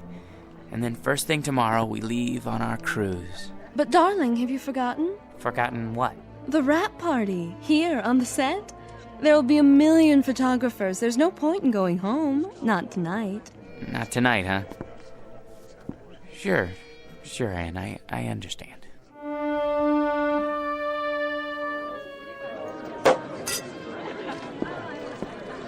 Hi, hello there. No champagne, thank you. Excuse me, has anyone seen... George boy! Hiya, Mr. Watson. Call me Eli. Hey, listen, George, I want to talk to you. Anne said something about your needing a vacation. Not me, her, both of us together. I'm not going to mince words. I want Anne to star in my next picture right away. It's a guaranteed smash. Not a chance. What's the matter? Money? Okay. I'll double her salary. It's not the money, Mr. Watson. Eli, you see, it's our honeymoon. Great! I'm shooting on location. Make a great honeymoon trip. First-class hotel, all the trimmings. Some honeymoon. Out of bed before the sun comes up, work all day, study her lines all night. In the last 6 months, the only times I've seen her when she wasn't asleep, she was either covered with makeup or she had so much cold cream on she would have squeezed right out of my hands and stuck to the ceiling. Listen, boy, she's a star. How would you like to see her with bags under her eyes? I'll take her any way I can get her. My boy, you want the world's most beautiful woman. You've got to share her with the world. I've been doing that. Now I want the world to share her with me. Son, it's not for myself, but no Anne, no movie. You know how many good people will hit the unemployment line? Actors, grips, prop men. They've got wives and sweethearts, too. They've got little ones. They've got mortgages and sports cars to pay for. Can't you get another star? Not like Anne. Millions of plain folks all over the world wait for her pictures. Little kids count their pennies. Mothers go without lunch. Brave men sacrifice the tiny luxury of a cigarette just so they can buy a ticket and escape the drab drudgery of an uncaring world. Just by watching Anne up there on the silver screen. Really? For them, George, the salt of the earth. Can't you find it in your heart to make this one little sacrifice? Oh, Mr. Watson, if you put it that way, I'll tell her she can do the picture. It'll be tough, but we'll get through it together. Good. You tell her. She's right over there. Roger, good news. Ladies and gentlemen, I'd like to make an announcement and a toast to the brightest star, the most exciting leading lady, the loveliest woman in the world who has just agreed to star with me in Eli Watson's new film, Beowulf, the greatest epic ever made. News sure travels fast. Oh, there you are, George. How about a photo, Miss Alexander? Miss? Look this way. Smile, please. How about one more? I'm her husband. Oh, the two of you this time. Put your arm around me. How about a kiss? A kiss? Sure. Watch my hair, darling. Move right in, Roger. Put your arm around her. Excuse me, George. You don't mind, do you, old boy? I think I need a drink. Champagne? Hors d'oeuvres? Right here. Of course, sir. Hit me again. Twice. 2 more champagne, sir? Yeah, this one's for my wife. I'll take them to go. Excuse me, if I could just get through here. Anne, don't you think it's time to go home? Anne, where are you? She went that way. I don't think they want to be disturbed, though. What? Anne? Aren't you glad you stayed tonight? Don't be so egotistical. I had to be here. Sometimes I don't understand you. You're not supposed to. That's a woman's prerogative. I know, but why? What's his name? George? He's the perfect husband. That absurd little mouse? Why do you keep him around? A handy excuse when I need one, and when I don't, no problem. I'll spoil your makeup. Oh, who cares? Anne, your lipstick. George? Are you still here? Sorry, old boy. Just congratulating my co-star. I think we'd better be going. You go ahead. You should be home anyway to feed Attila. Attila? Yes, George, and he needs his walkies. Do be a dear. You want me to go home because of Attila? Be a good boy and run along. Roger will drive me home later. Won't you, Roger? With pleasure. But Attila's a dog. Aren't I more important to you than Attila? I mean, Attila?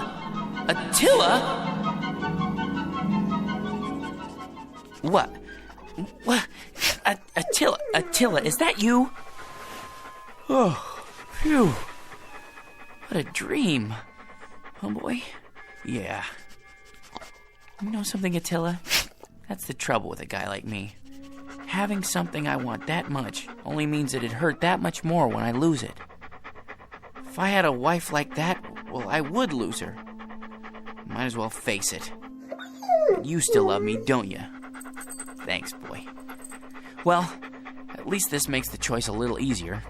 Now I've only got to choose between the two other things I've always wanted. Money and power.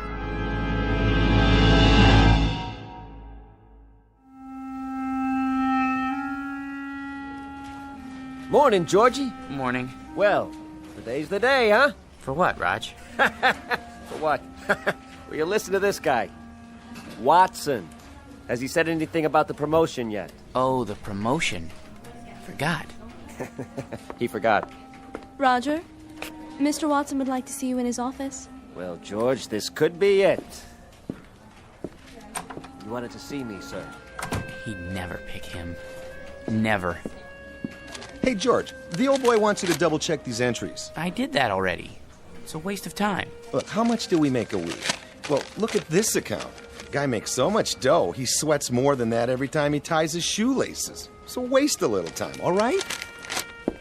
My gosh, net worth $260,832,461. What would it be like to have all that money?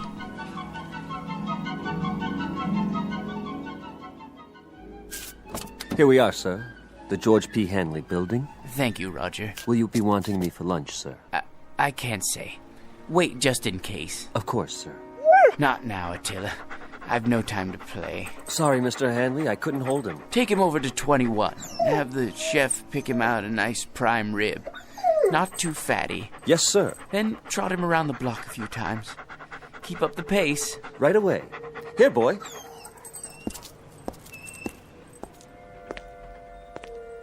Paper! Get your morning paper! How old are you, son? 9, sir. 9?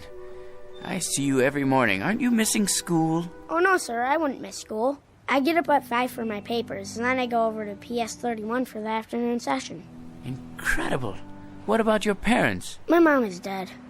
My old man had a store, but it went broke. Sorry to hear that. I'll have a paper. Golly, I can't change a $100 bill. I didn't expect you to, son. Gee, thanks.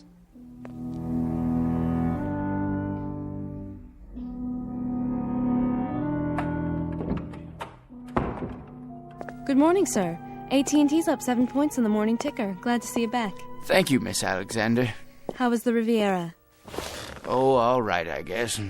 Kind of like a suburban tract with castles. I see. Well, sir, shall I send in your first appointment? Might as well get started. Mr. Hanley will see you now. Watson? What are you doing here? Begging again, I'm afraid. These days, a college president has to worry more about salesmanship than scholarship. Then you came to the right place. Hanley, you've already done more for your alma mater than we have a right to ask. How much? Just enough to start the ball rolling for the alumni. Don't be coy, sir. Give me an amount. Altogether, 10 million. If you could possibly start us off with, say, 1 or 200,000. Done. You're a generous man, GP, but you've made a mistake. This is the entire sum. Don't worry. It's deductible. Besides, I want you to have it. Well, so would others, GP. Thousands of alumni, not as successful as you. Giving, sharing the burden and the satisfaction. It's the cement which binds them to our institution. I only wanted to help. I can't accept this. Send me a check for, a few 100,000. Very kind of you. Don't mention it. Miss Alexander will show you out. Oh, nonsense. I know the way by heart. Send in the next one. Right away, sir. Hello, Masters. Well, Mr. Hanley, ready to add to the old empire? I suppose so. I brought along a few new catalogs. I thought I already owned one of everything ever made. Can't keep up with Yankee productivity. We have to buckle down and do some serious spending. Is that really necessary? If we don't, the government's liable to invent a new tax bracket just for you. Now, here we have an attractive little yacht. Already have one. A 94-foot job up at Newport. This one makes it look like an absolute dinghy. You know, Masters, there's no fun left in buying things anymore. Once I looked forward to a second-hand car like a kid waiting for Christmas. Now there's no anticipation, no hunger. Oh, perk up. I used to enjoy the little things. An ice cream cone, a ball game, going out for a walk in the park. Now people run up and ask if I'm going to subdivide it. No, I've had it. Sir, that's un-American. Think of all the men living on blue sky and a prayer who depend on you for their daily commissions. They have little ones, mouths to feed. Mr. Hanley, you can't stop buying. Please see yourself out, Masters. If you're absolutely positive, sir? Out! I don't know who let them in, Mr. Hanley. That's all right, Ann. Why, hello, son. Is this the man? Yes. Here's the C note. Awful sorry. What else did he lift? I don't know what you're talking about. I told you, Pop. He gave it to me. You gave my boy a $100 bill? He's a fine lad. Listen, you fathead. Know where I found him? Trying to lay the whole 100 on a 2-horse parlay. Herbie Boy and War Biscuit. But what about the newspapers? 5 o'clock in the morning. How can I teach the kid the value of a buck if you toss C-notes around like they grow on trees? I was only trying to help. If I ever catch you giving dough like that to my kid again, I'll bust you right in the chops. Millions or no millions. You're a man of integrity, sir. I congratulate you. Congratulate you.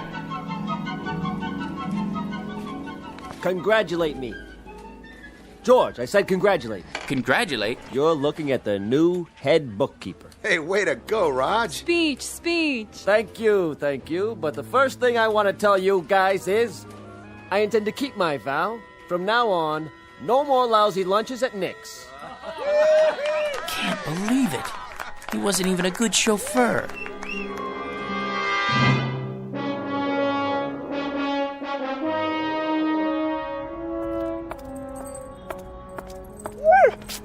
Easy, Attila. You're wearing me out. Sit here for a minute. Well, boy, we're down to the last choice. I could never hold on to a beautiful wife. And money's no fun. Maybe power. That's what makes the world go round. Look at the way Mr. Watson gave that promotion to Roger. Believe me, if I had power, I'd be fair.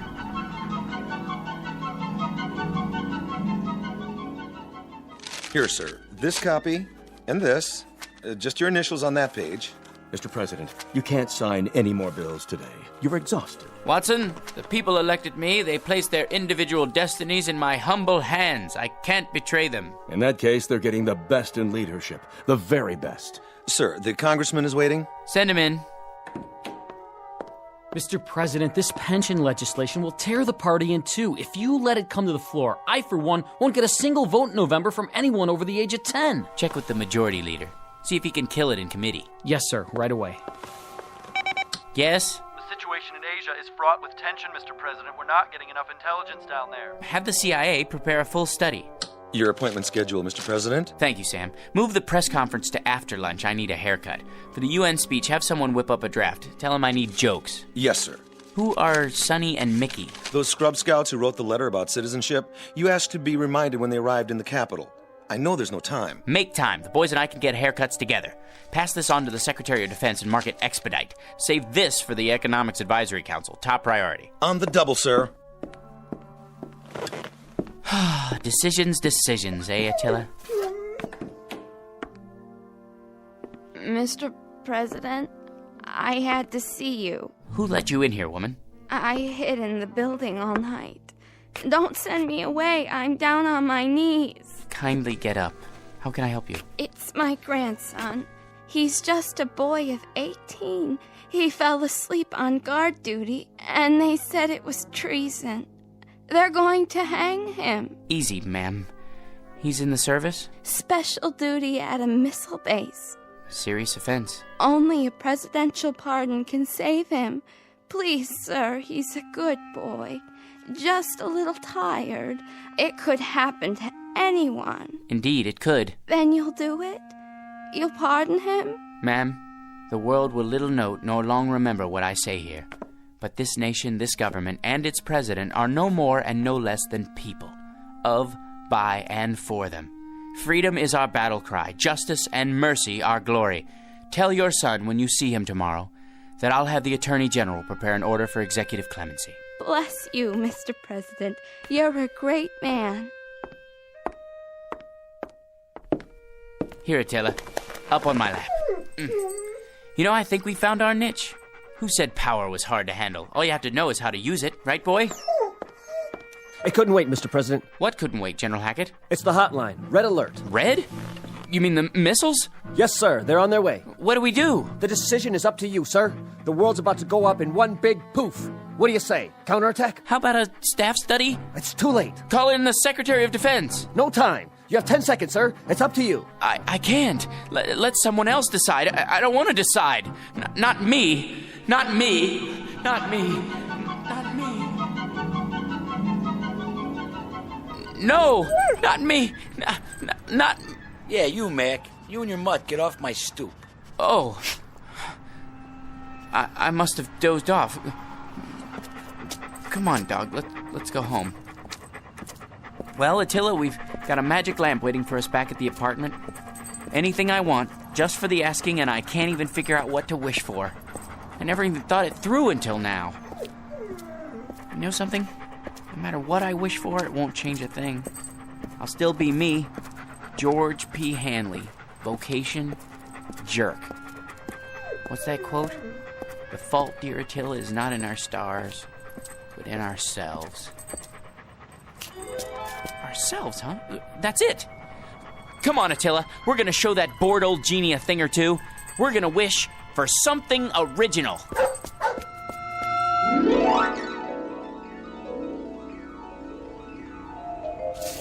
I'm tired and I want to go to bed. I had a little drink about an hour ago. Hold on, let's see. What's in the dumpster? Let's see. Except for this. It's a kind of round metal thing. It looks like a spittoon. Gold? Ah, brass probably. Let me shine it up. Hey, it's glowing. What the?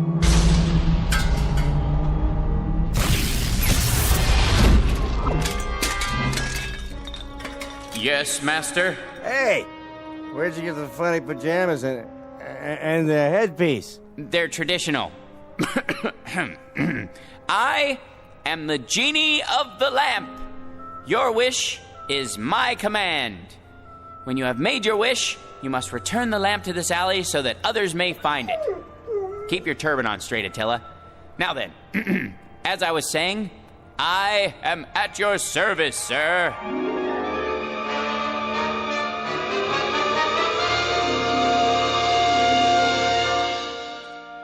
Mr. George P. Hanley. Former vocation, jerk. Present vocation, genie. Once a most ordinary man, treated without deference, honor, or respect. But a man finally wise enough to decide on a most extraordinary wish that makes him the contented, permanent master of his very own Twilight Zone.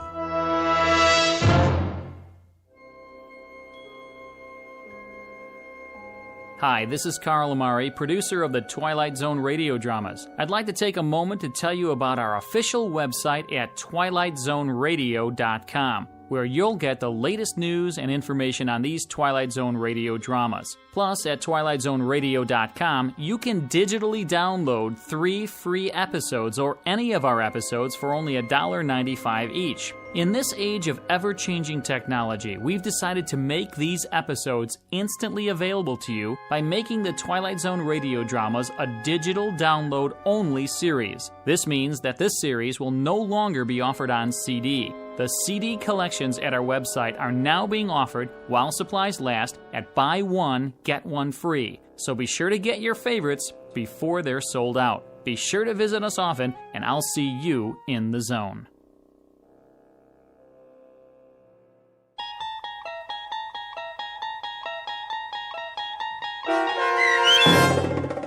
I Dream of Jeannie, starring Hal Sparks with Stacy Keach as your narrator, was adapted for radio by Dennis Etchison and written for The Twilight Zone by John Furia Jr.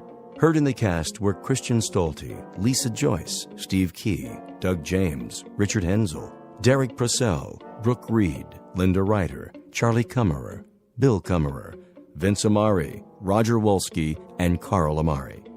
To learn more about the Twilight Zone radio dramas and to obtain audio cassettes and CDs of these programs, visit our website at twilightzoneradio.com.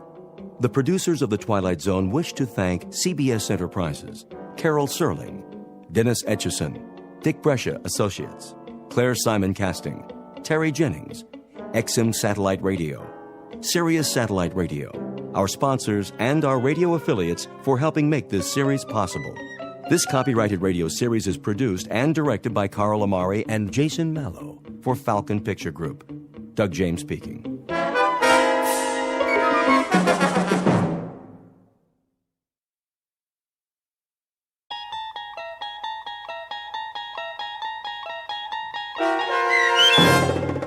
Printer's Devil, starring Bobby Slayton with Stacy Keach as your narrator, was adapted for radio by Dennis Etchison and written for The Twilight Zone by Charles Beaumont.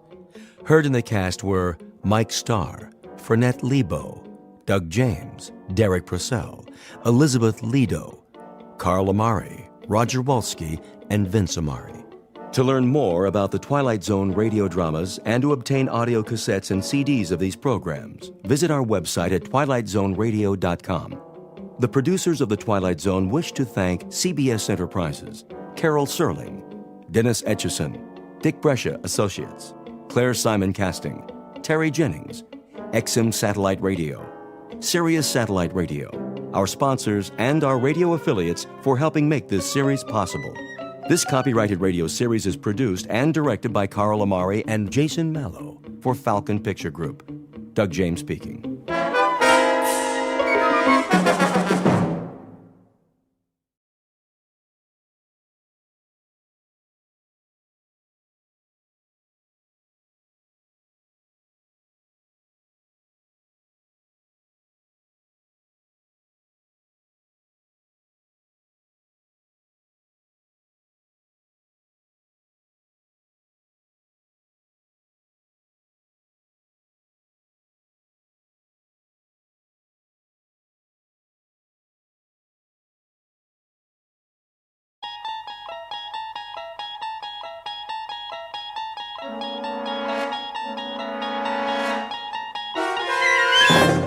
You unlock this door with the key of imagination. Beyond it is another dimension, a dimension of sound, a dimension of sight, a dimension of mind. You're moving into a land of both shadow and substance, of things and ideas. You've just crossed over into the Twilight Zone.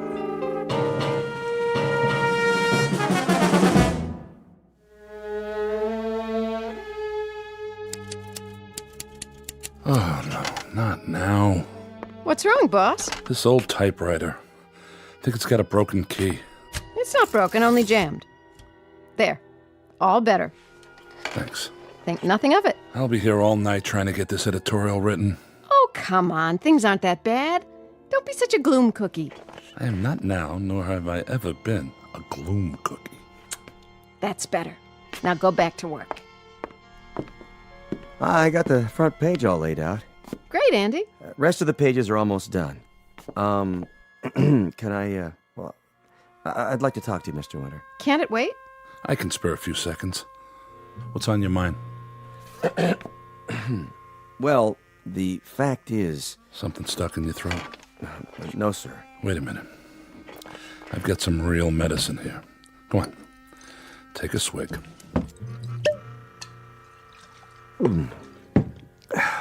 Thanks. Thanks, Mr. Winter. I hate to tell you this, but I'm resigning. You're the best editor a man could work for. But it's 8 weeks since I've been paid, and I know. I don't blame you. Well, I do. Andy Praskins, you ought to be ashamed of yourself. Jackie... The best editor a man could work for, and you repay him by quitting? I told you, I hate to do it. Then why? Because of a little setback? It ain't a little setback, and you know it, Miss Benson. And so does Mr. Winter. This paper was finished the second the Gazette came to town. How you gonna buck a syndicate like that? They can spend $1 million and still not feel it. They got a morning edition, a night edition. So I say, join them. You mean you're going to work for them? Starting tomorrow. And if you're smart... You... just get out of here. Andy, good luck. Thank you, sir. I still say, you're the best. That's gratitude for you. Jackie. Get mad. Do something. That was our linotype operator who just walked out. Honey, it won't do any good to get mad. Andy's right. We're finished. Don't tell me that, Doug, please. It was your dream. Well, now I'm awake. Miss Benson, I'm afraid you're fired too. We both are. What are you going to do? See you to the door. Will you be all right? Sure, it's not the end of the world. Just a Danbury Courier. Take a look at tomorrow's headline. Mayor Stinson's daughter wins beauty contest. Pretty exciting, huh? Now look at the Gazette. Extra. Mayor and beauty contest fraud. Which one do you think's going to sell?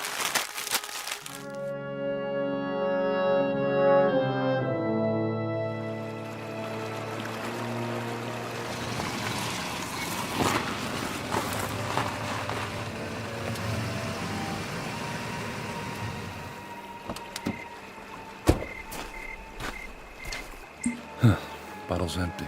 Oh, well. Young man. Yeah? Might I trouble you for a match? For my cigar? Oh, sure. I think I have some. This is a beautiful, beautiful evening, isn't it? The bridge, the river.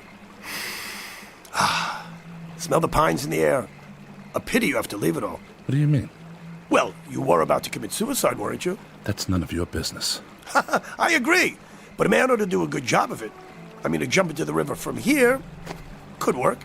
On the other hand, you might end up with nothing more than a head cold. I certainly wouldn't risk it. Oh, by the way, did you find that match? No, I'm out. No matter. Are you going to jump? Why? You want to watch? Oh, no. I was just thinking if you're not going to jump, maybe you wouldn't mind giving me a lift into town. Quite a psychologist, aren't you? One of the best, my boy, one of the best. Okay, come on. How did you do that? Do what? I didn't see a match. You just snapped your fingers. Oh, that. Just a little magic trick. Shall we go? Why not? Get in. Thank you, young man. You will not regret this. I promise.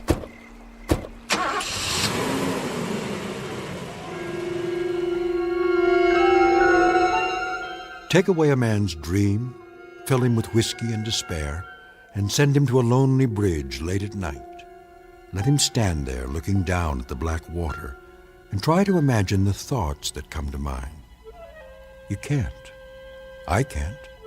But there's someone who can, and he's seated next to Douglas Winter right now. Mr. Winter thinks his car is headed back to town, but he's wrong, because its real destination is the Twilight Zone. And now, The Twilight Zone and our story, Printer's Devil, starring Bobby Slayton, with Stacy Keach as your narrator.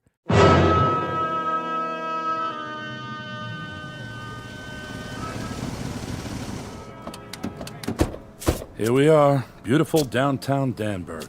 Why, thank you. I appreciate the ride. Sure, and thank you. Half Moon Bar and Grill. Excuse me, young man? Yeah? I hope you're not going to drink alone. I was. Care to join me? I'd be delighted.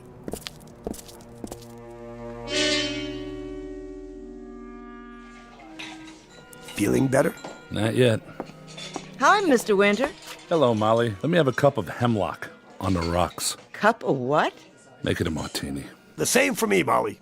Could I see you for a second? What about? Well, The tab.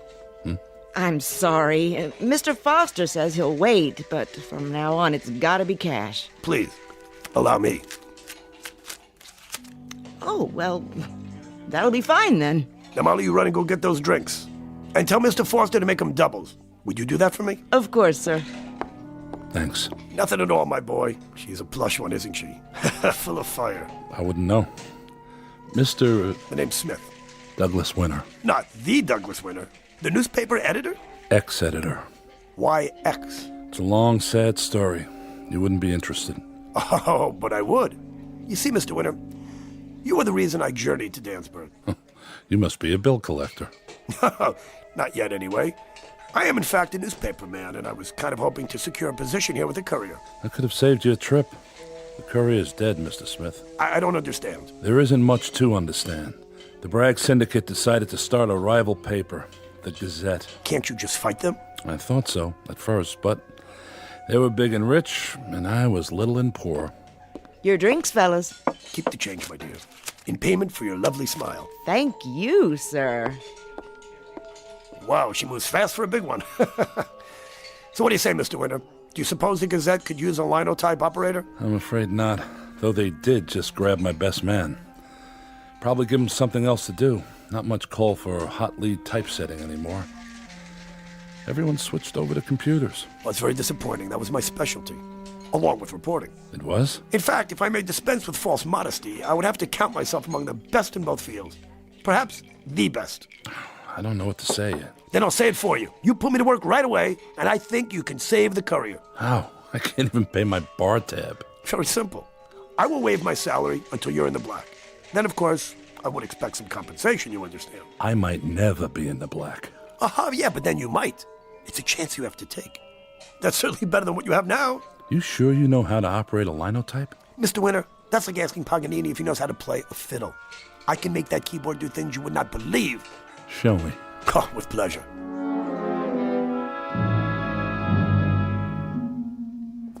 This little storefront is the Courier. And that office building over there with all the lights on, that's the Gazette. People buy a paper for its news, Mr. Winter, not its building. Except in Danburg. Why? Because there isn't any news here. There will be. Doug! Jackie, what are you doing here? I was worried. I've been calling your house since 8 o'clock and... I'd like you to meet Mr. Smith. Jackie Benson, my most valuable employee. Second most valuable, Mr. Winter. He says he's a linotype operator. You mean we're still in business? I don't know yet.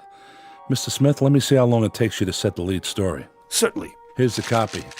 The machine's in the next room. Who is he? I don't know. It's an old model. Listen to that baby hum.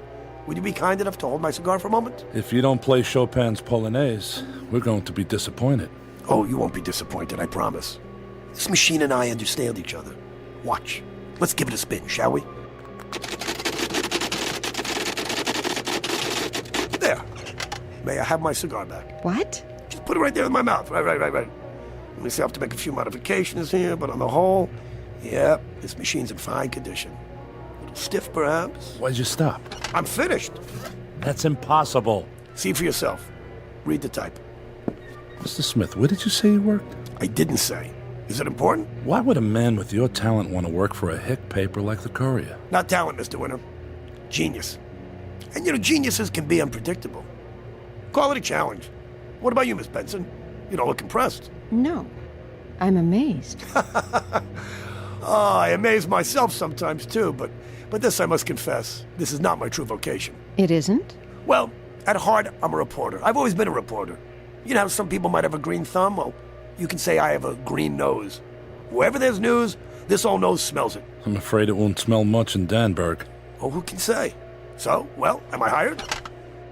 You would be, if I had a paper. But there's no use kidding myself. It belongs to half a dozen banks and finance companies, all ready to collect. How much would you need to pay him off? A lot. Plus 8 weeks of back wages to the staff, the delivery boys. And me? How much does it all come to? Roughly $22,861.23. Well, I think I can manage that amount. On a loan basis, you understand. Excuse us for a moment. Surely. What do you think? I don't know, Doug. What does he get out of it? What's his motive? Beats me. Well, then... Look, I'm going to give it a try. It's a chance to stay in business a while longer. And after all, what have I got to lose? Absolutely right. What have you got to lose?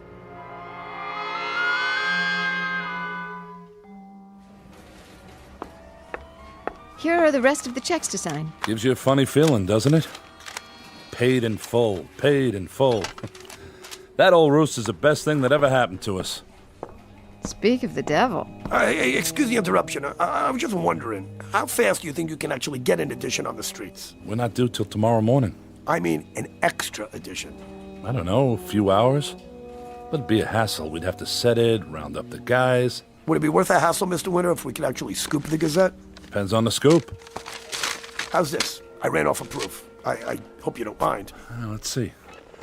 At 10:20 this morning, the First National Bank at the corner of Elm and Hester Streets was robbed of $50,000 by a gang of... Let me see that. 10:20? It's only half an hour ago. I told you I had a nose for news. I'll have to check it out. You doubt my veracity? It's standard operating procedure, Mr. Smith. You should know that.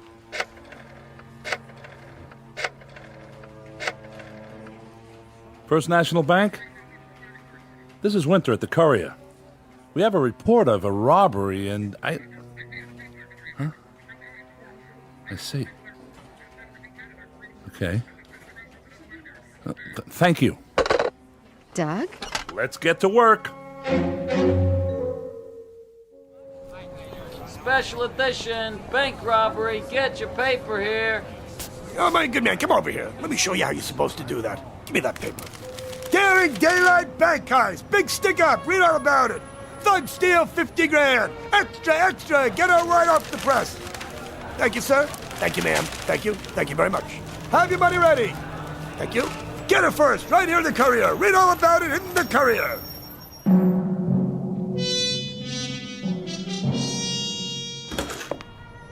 What a day. Don't you wish you could have seen Franklin's face? When did the Gazette finally come out? Not till 2:30. Well, the mood has certainly changed, hasn't it? Thanks to you. What have you got there? Oh, just a little story I thought you might be interested in for tomorrow's edition. High school principal exposed as bigamist? Mr. Harold J. Swanson, for 13 years principal of Danburg High School, confessed today that he is married to 2 women. The first, Mrs. Swanson... It's not much, but it will sell papers. How did you get this? I keep telling you, I have a nose for news. I'll check it. Hello, yes, I'd like to speak to... I don't think Miss Benson trusts me very much. She's not used to this kind of pace. Well, you like it, don't you? Mr. Smith, there's nothing I like more. Love Nest at high school. Read all about it. Who'd have ever guessed? Why, that old goat. Here's the mail. All subscriptions. Honey, do you realize that in 2 weeks our circulation has doubled? Oh, and Mr. Franklin's here to see you. Here? Winter, I'm not a man to beat around the bush. You've had a few lucky breaks. It can't last, but I'm authorized to make you an offer. If you're smart, you'll take it. An offer on what, Mr. Franklin? Why, the courier. We buy it, you and your staff go to work for us. Well? Sorry, we're not for sale. You actually think you can fight us? We can try. This offer will remain open till 7 tonight. After that, Winter, I'd advise you to find another line of work. Oh, turn up the heat. I already have. Under the Gazette. Come on, let's have some lunch. How much do you think they'd give you? Well, if they're as worried as Franklin looks, a couple of $100,000, maybe more. Why? Honey, what's wrong? I'm not sure. I have a surprise for you. I don't think I can take another one. Oh, you can take this, Miss Benson. It happens to be the biggest scoop of all. I'm almost afraid to look. Let's see. Fire destroys Gazette building. What? Listen.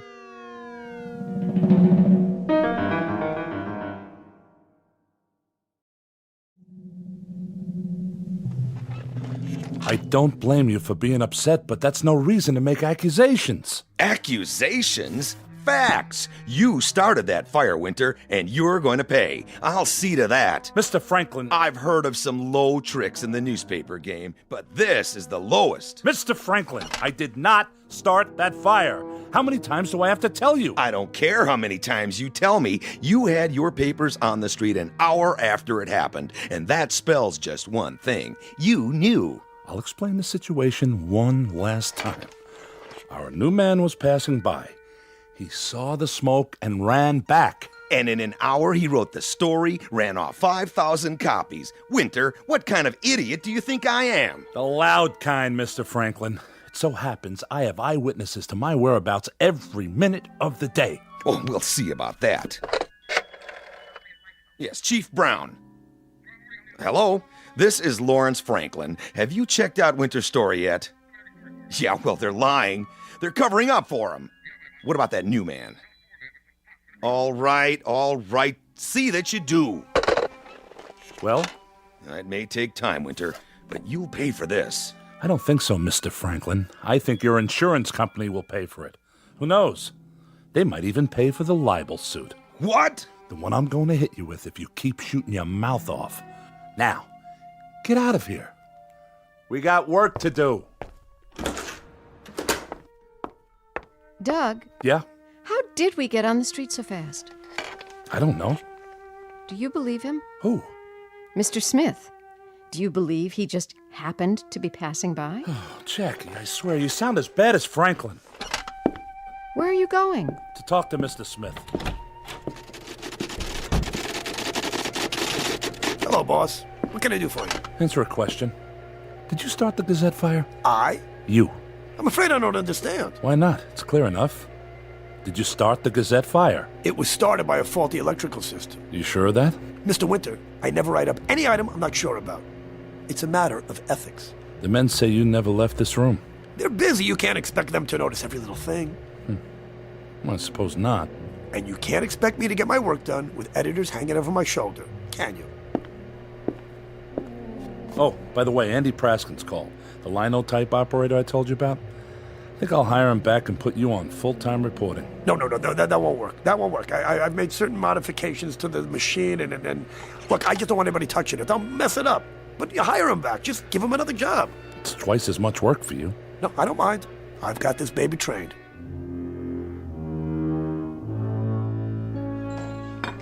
Two specials. Anything else, folks? Not that I can think of, Molly. Well, just let me know.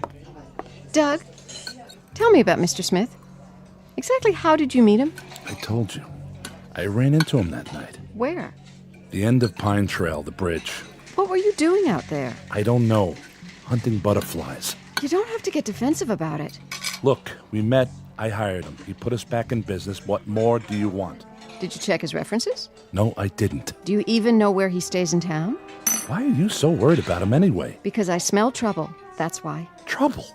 1,500 new subscriptions, a sellout every day, and you call that trouble? Don't you want the Curry to succeed? You know I do. Well, then stop griping. All my life I've dreamed of this, and I'm not going to let you spoil it. What's happening to you? Nothing! You've never yelled at me before. You've never acted like a nagging wife before. I'm not your wife, Doug. And I never will be at this rate. Well, that's okay by me. You can't stand that, can you? You can't stand a man once you know he can take care of himself. Once he's on his way to the top. Doug, please. I'm sorry. Tell Molly to start a new tab. Who are you? Ernie Pinzer. And you? Rich Miller. What are you doing here? Working the printing press. Who hired you? The old guy, Mr. Smith.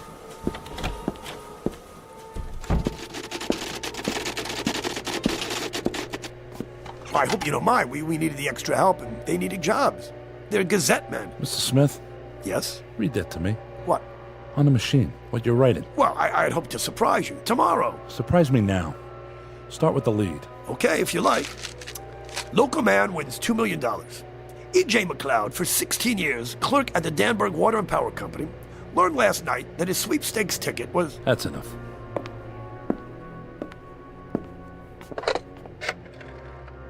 Information, give me the number of E.J. McLeod, please. Yes, please, dial it through. Hello, Mr. McLeod? This is the courier. I'm sorry to disturb you, but have you heard any news on your sweepstakes ticket yet? I see. No, I haven't heard a thing either. I was just wondering. Thank you. Good night. Well, you made a mistake this time. McLeod doesn't know anything about it. I never said he knew. I said he won. What are you talking about? How can you win $2 million and not know it? By not bothering to check your mailbox for a telegram? You're bluffing. You know what the odds are of winning those... Courier, Winter here. Well, congratulations. That was McLeod. You see? No.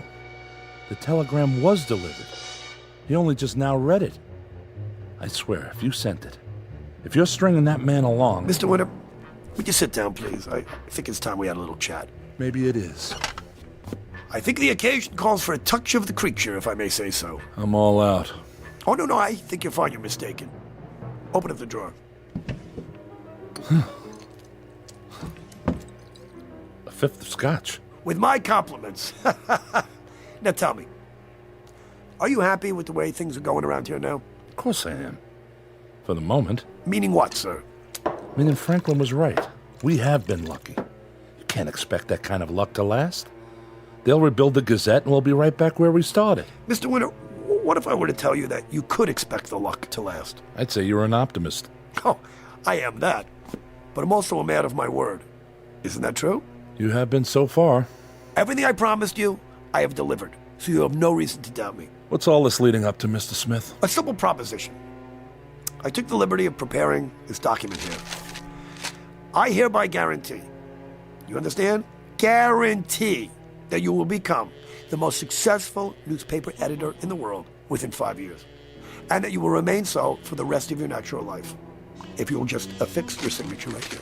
I, Douglas Winter, agree to relinquish my immortal soul to the bearer upon my death in exchange for his service. You're the devil? As a sophisticated, intelligent man, you know the devil doesn't exist. Yeah, that's true. And you also know that the world is full of rich, crazy old men who just do things for crazy reasons. Why not just think of me that way? I do, Mr. Smith.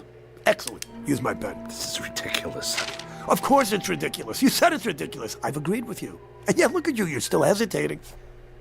You don't believe I'm the devil, do you? Certainly not. Then humor me, huh? After all, what good is a soul anyway? It's sort of like an appendix these days, if you know what I mean. Particularly if it doesn't exist in the first place. Just for the sake of argument. Why would you want it? All right, just say for the sake of argument. I might find a use for it. Let's say, I don't know, I'm a connoisseur and yours is a choice soul. Like wine. A very good year, so to speak. Why not just take it? If you're the devil, you can do anything. Not quite. I am bound to certain rules, and I do have my limitations. You're nuts. I agree. Let's drink to that.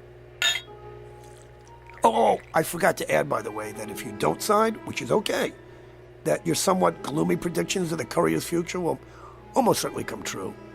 Then, of course, I'd be forced to resign, and you know what? Let's not even consider the possibility, okay? After all, you don't want to go back to that bridge again, do you? No. Then humor an old man. It would mean a lot to me, okay? If you don't, you'll be admitting fear and belief.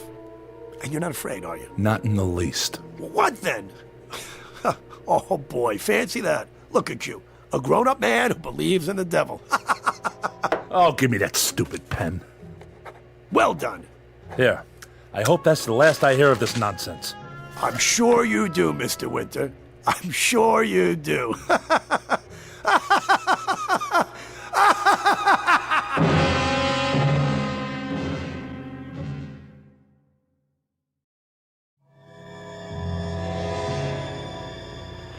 Okay, let's see. What shall it be tonight?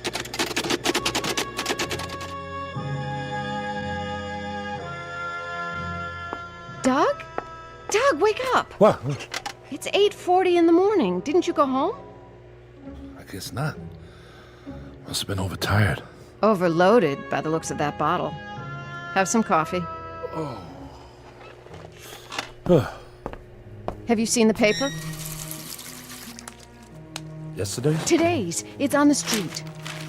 7 teenagers perish in fiery crash. Tell me what's going on, Doug. These things, they can't just be happening. Stay here.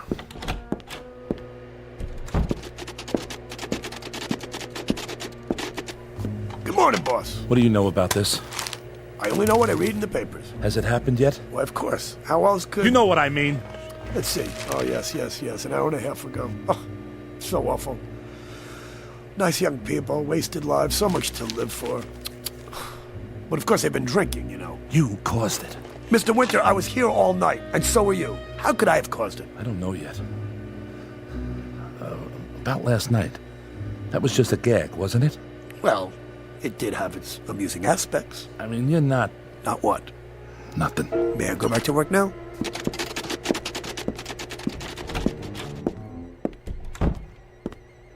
I'm terribly sorry. Thank you. It's true. How did he know? It's his job to know. But the papers were on the street right after it happened. Who printed them? Who delivered them? Ask Mr. Smith. I'm asking you. Get off my back, will you? All right. If that's the way you want it. Oh, lovely dress you're wearing there, Miss Benson. And that perfume. What is it? Something new. It's called Hands Off. That's good. Very good, Miss Benson. What do you want? A bit of fire for my cigar? Here are some matches. Keep them. Thank you. I do believe we're going to be great friends, my dear.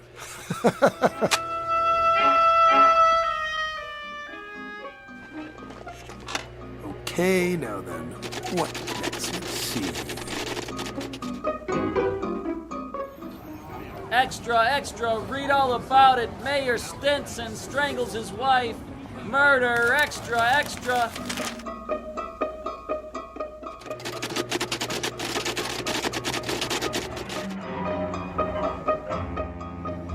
Honeymooners drowned in Lake Bundy. Read all about it. Extra. Honeymooners dead. Read all about it. Honeymooners drowned in Lake Bundy. Extra.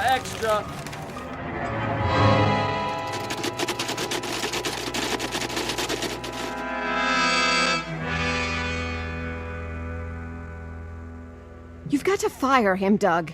You've paid back the loan. You don't owe him anything. I can't. Why? Just kick him out. Or do you want him around? It isn't a matter of... Then what? He's taken over. He's running the Courier, not you. Him. Well, he isn't doing a bad job of it. We're selling out every edition. You're selling out more than that. A lot more. Goodbye, Doug. Hey, aren't you being a little hasty? Mind your own business. Whoa. This is my business. I do have, one might say, a proprietary interest in everything connected with the Courier. Well, I'm not connected with the Courier anymore. I wish you would reconsider. The fact is, I've developed a special fondness for you. Get out of my way. Psst, a word in your ear? Why, of all the... You'll be sorry you did that. Not as sorry as you'll be if you ever say anything like that to me again. Where's Miss Benson going? Ah, love's labor's lost, Mr. Winter. She left us. It's your fault. I have only done what you asked me to do. That's a lie. Oh, really? You wanted success? You accepted my help of your own free will. And the only thing that makes a paper successful is news. I never said what kind of news. Then you did make those things happen. Every time you sat down at that linotype. You didn't tell me people would be hurt. Hey, you didn't ask. You must pay a price for success, Mr. Winter. Everybody must, okay? Of course, the price does vary. Come on, don't feel too bad, my boy. You're not the first editor I've helped out. I don't want your help. Get out. Sorry, we have a contract. And there's no way out of it. But there is one thing you could do. What? Pay up. But if you are the devil, you can't take my soul until I'm dead. That's right, I can't, can I? Wait, is that another story I smell? I think so. What are you writing? Oh, no. This is awful. At 11:30 tonight, Miss Jacqueline Benson, formerly of the Courier, suffered grave injuries from a head-on collision with another car on Bascom Road. Cancel it! I'm sorry. Then change it! No, I won't do that either. What is written here comes to pass. Look, I told you I made modifications, didn't I? So you see, I didn't lie. I don't make things happen, Mr. Winter. The machine does. But why Jackie? Look, I do have other clients, and I've spent a great deal of time here, Mr. Winter. And I thought this just might be a nice way to wrap things up. Look, it doesn't say she died of her injuries. I mean, I could add a few lines, but that's entirely up to you. Will this help you to decide? What's that? It's a .45 caliber automatic, I believe it's called. I carry one with me just in case. If you should decide to, conclude our contract, and I think you'll find this method a good deal surer than the bridge. A lot quicker, too. Give me that. That leaves 3 bullets in the clip, as I recall. Or is it 5? I fired right at you. How could I miss? You didn't. Then I'll use something else. Where are you going? Find a monkey wrench, and when I do, I'm going to throw it right in the middle of your plans. That's the spirit, my boy. Never give up. Okay, let's see. 10:15. You have exactly 1 hour and 15 minutes.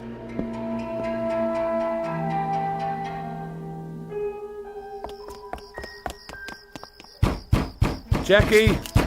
Jackie! Hush! You want to wake everybody in the neighborhood? Where's Miss Benson? She ain't in. When did she leave? About 15 minutes ago. Did she say where she was going? That's no concern of mine. Miss Benson? Have you seen Doug? Well, isn't he at his desk? No. The truth is, Mr. Smith, I actually came here to talk to you. Oh, really? First, I want to apologize for slapping you. Second, I want to ask you to do something. And what might that be? I want to ask you to go away. You've done a great deal for the paper, but I love Doug. The way he's been acting since you got here, I hardly recognize him. And you hold me responsible? Please, Mr. Smith, just go. I'll agree to anything you want. Well, you can't expect me to make a decision like this on the spur of the moment. Hey, what do you say we take a little drive and talk about it in private?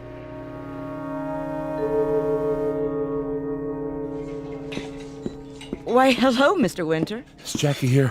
Miss Benson? Not since lunchtime. What's the matter?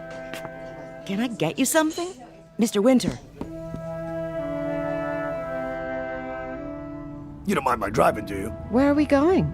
Well, this ought to be a good spot. Why are we stopping here? Well, so we can talk. Then we have an agreement. We might. It depends. On what? On you, Miss Benson, and your powers of persuasion. Go on. Persuade me. I can't. What? It's that cigar. Okay, well, let's take a walk. That is, if you would like to get acquainted. I do. Come on, don't be afraid. Take a little walk into the woods. Jackie? Mr. Smith? It's 11:10 already. He said it happens at 11:30. What am I going to do? Well, there's always this. One bullet is all I need. For myself. My hand doesn't shake too much. Wait. The linotype. Yes, that's it.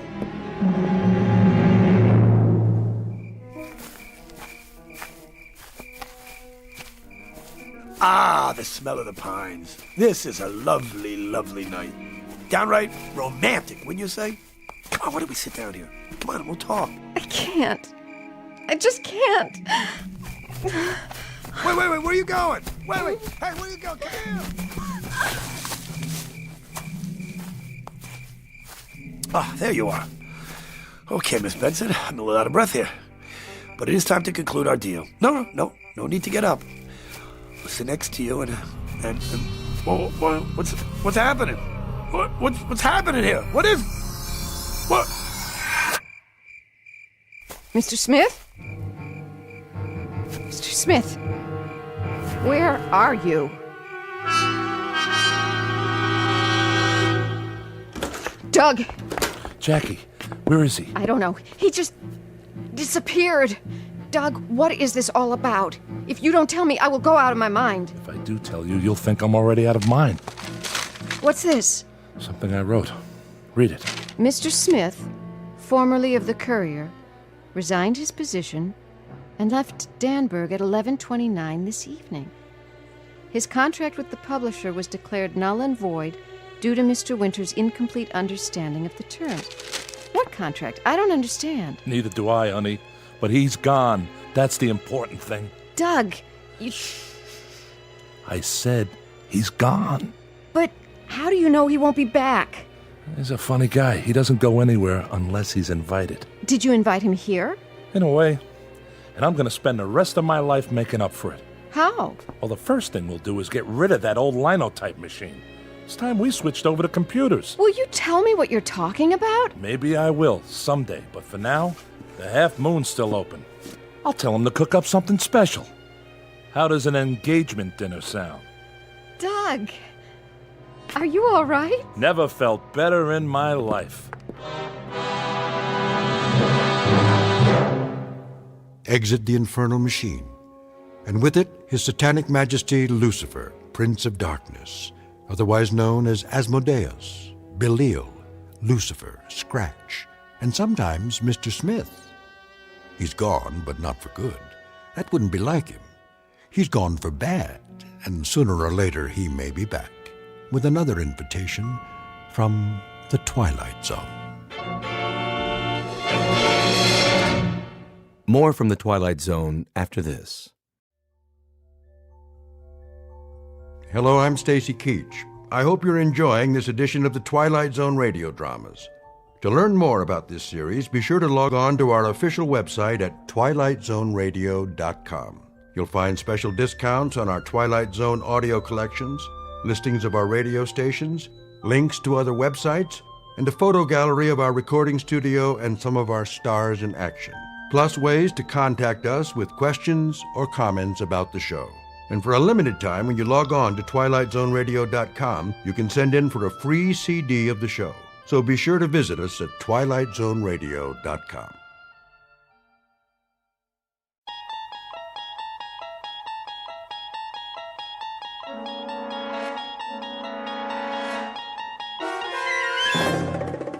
You're traveling through another dimension. A dimension not only of sight and sound, but of mind. A journey into a wondrous land whose boundaries are those of imagination. Your next stop, the Twilight Zone.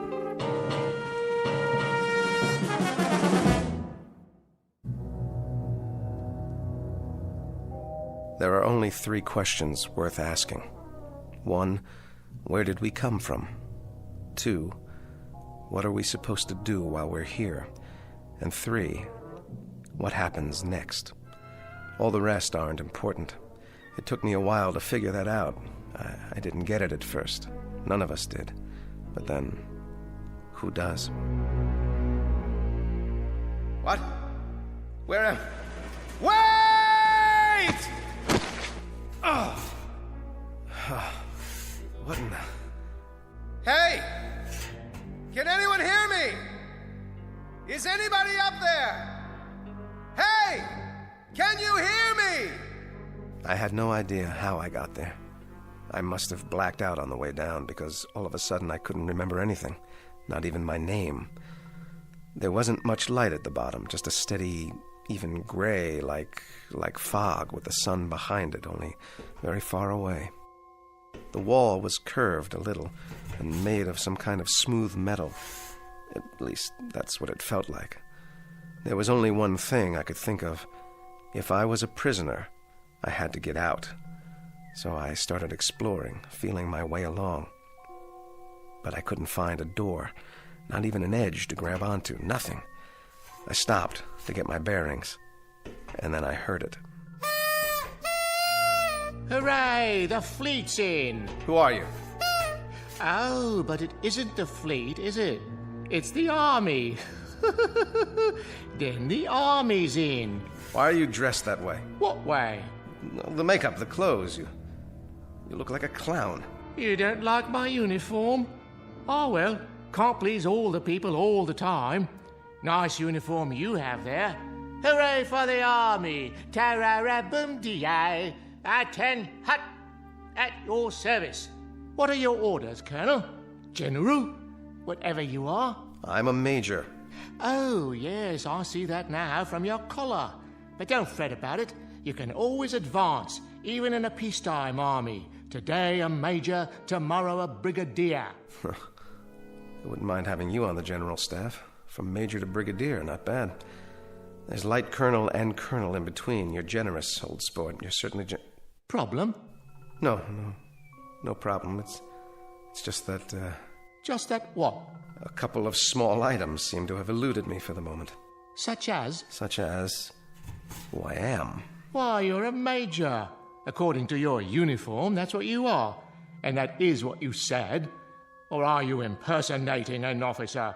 That's a very serious charge, you know. Impersonating an officer.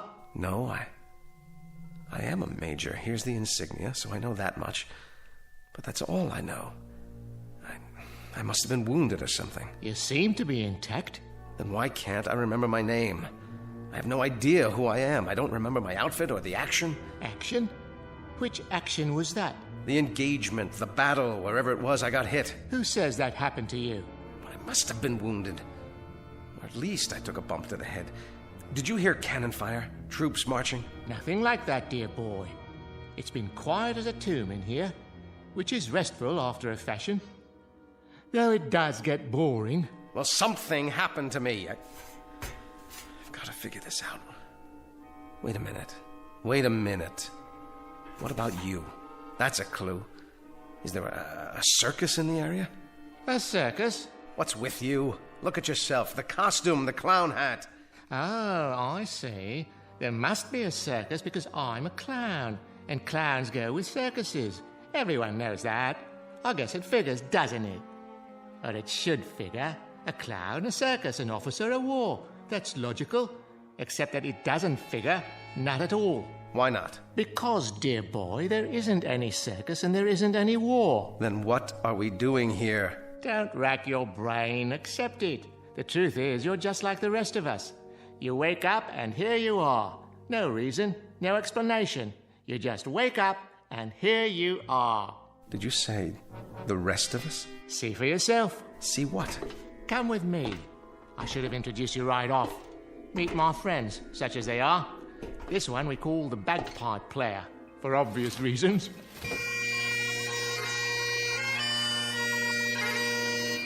Hello, laddie. And this is, well, I suppose one would call him a tramp or a hobo, judging from his stereotypical appearance. A familiar sight no matter where one goes, wouldn't you agree? Hey, pal, you wouldn't have a drink, would you? And the most beautiful of us all, the ballet dancer. How do you do? How do you do? I'm... Don't worry about names. They don't remember theirs either. Gentlemen and lady, I'd like to introduce the Major. Hello. Meet our collection of walking, talking question marks. 5 improbable entities who are all in the same predicament, trapped side by side in a pit of light and darkness. No logic, no reason. Just a prolonged nightmare in which fear, loneliness, and the unexplainable walk hand in hand through the shadows. In a moment, we'll start collecting clues as to the whys, the whats, and the wheres. We will not end the nightmare. We'll only look more closely into the shadows in search of an explanation. because you've already fallen with them, headlong and without a compass, into an uncharted region known as the Twilight Zone. And now, the Twilight Zone, and our story, 5 Characters in Search of an Exit, starring Jason Alexander, with Stacy Keach as your narrator.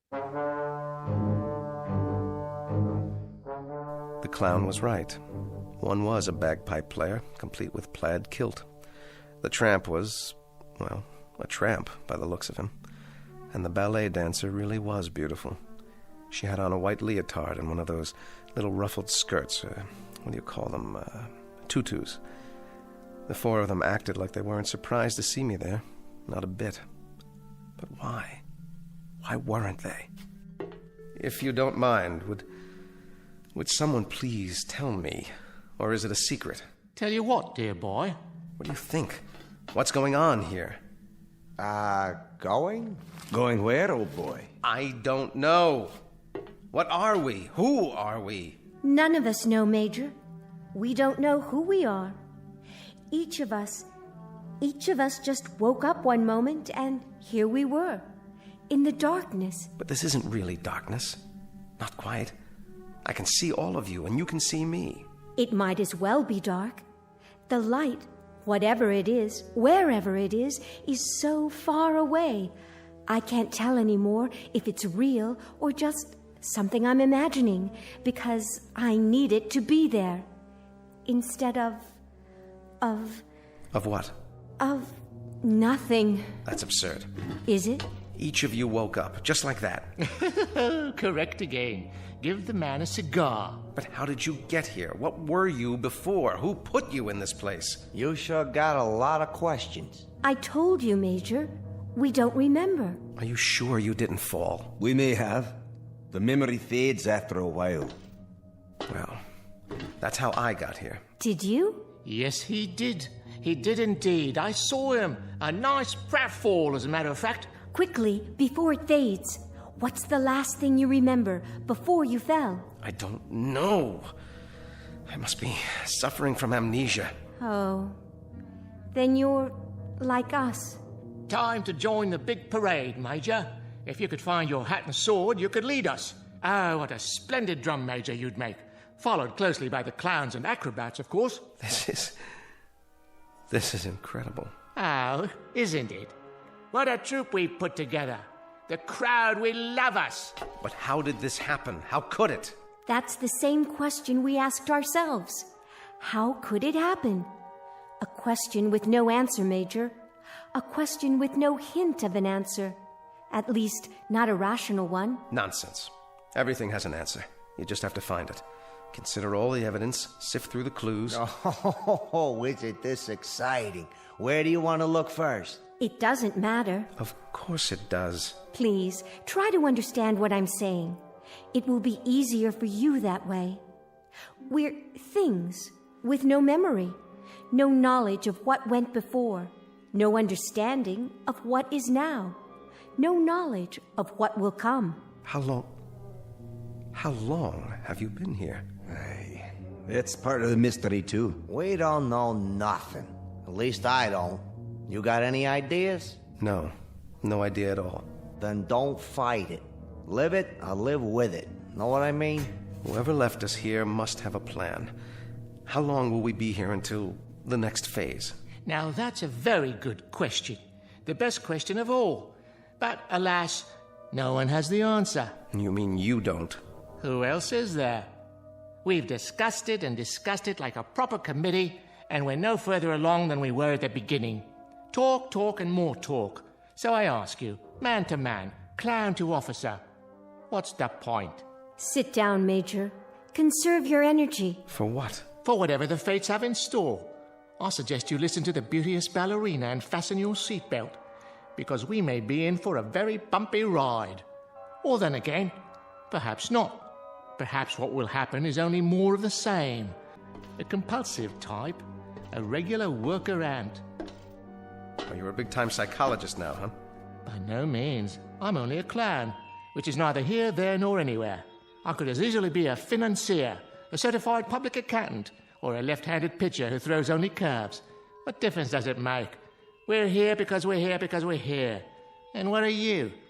You're an idiot. An energetic idiot, but an idiot nonetheless. You know you're wasting your time, don't you? I know I want out of here. I'm not satisfied sitting around and heaving deep sighs. I just want out. You have no monopoly on that, Major. We all want out of here. I second that emotion. Aye, but you're wasting your time. We've all gone around and around like bloodhounds with our noses to the wall. We can even give you the dimensions of the room. 39 feet. Starting where? It doesn't matter, does it? When you measure a circle, you may start anywhere. Am I right or am I right? What's the height? We figure about 40 feet to the top. What's up there? Oh, the sky, artificial light, maybe a fluorescent lamp, an illuminated microscope, you name it. One guess is as good as another. You have made guesses, then? Oh, all kinds. We could be on some other planet, or on a spaceship, or... Go ahead. Or we're all insane, and this is just a mirage, an illusion. Oh, we're dead. Dead to the world. Well, if we are, it certainly isn't heaven. How do you know? It ain't so bad. I've been in lots worse places than this. Limbo, then? Quite possibly. All together now. Limbo, limbo, limbo like me. Limbo, limbo, limbo like me. Or we really don't exist. We're figures in somebody's dream. Cogito ergo sum. I exist, therefore I am. Or each of us is having a dream, and everyone is a figment of someone else's imagination. Lots of possibilities. Makes your head want to blow up, don't it? That's one thing we have an abundance of. Possibilities. An infinite number of possibilities. What about getting out of here? Anyone examine that as a possibility? Have you? It's a solid wall. No crevices, no outjuttings of any kind. Nothing to hold on to or scrabble over or get your fingers around. Time to face the music, Major. We're trapped down here. There is absolutely, positively no way out. A nightmare, then. That's all it is. A nightmare. It is indeed. But whose? Yours? Mine? The Scotsman? The ballet dancer? Just whose nightmare is it? Can you tell me that? It doesn't add up. Someone knows we're here. Of course. We do. I mean someone else. Why do you say that? They have to. You've all been here a while, possibly quite a long while. So someone must feed you, someone must give you water. Yeah, well, you would have thought so, wouldn't you? Don't go jumping to conclusions now, laddie. Hold on. Someone must bring down food, or you couldn't survive. There's been no food, no water. That's impossible. Oh, is it really? In that case, we'll starve to death, or die of thirst, or... That's the oddest thing of all. What is? Don't you understand yet? No, I don't understand. Why don't you tell me? Do you feel hunger, Major? Or thirst? Or heat? Or cold? Or fatigue? Discomfort of any kind? Or anything? Do you feel anything at all? No. No, I don't. But that doesn't prove anything. This has been a trauma. It's natural that I don't feel thirsty or hungry, not yet. I'm in a state of shock. Close, but no cigar. You were born in a state of ignorance, educated in the school of hard knocks, and got your degree at the street corner university. Now you're ready to graduate to oblivion. What do you say? Let's break out the booze and have a bowl. None of us have felt thirst or hunger or anything else since we've been here. And we've been here for an endless time, Major. I can tell you that. Time without measure. What's wrong with you people? Have you tried shouting, calling for help? Endlessly. Well, then have you pounded on the wall like this to get their attention? I mean loud. I'm talking about taking off your shoes and really pounding. Have you done that? Often. Well, have you looked all the way around? Have you felt every square inch of the wall? Maybe there's a control button or a panel of some kind, a hidden panel, or a lever, something. Yeah, sure. At the start, that's all we did. hunted and searched and peered and felt with our hands. And you know what we found out? Sure you do. We found out that this right here is the whole shooting match. This little room. What you see is what you get, Major. There ain't no more.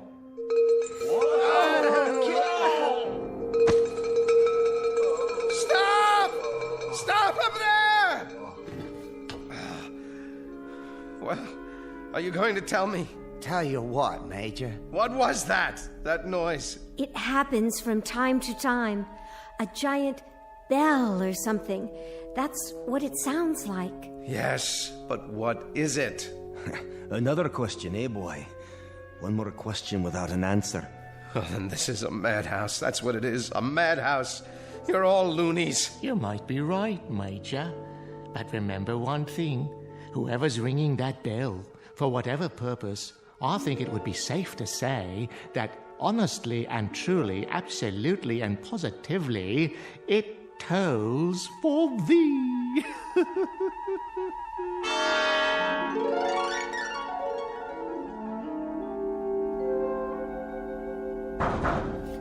Hey! Hey up there! It's no use. Let us out! Let us out of here! What do you want from us, please? Just let us out!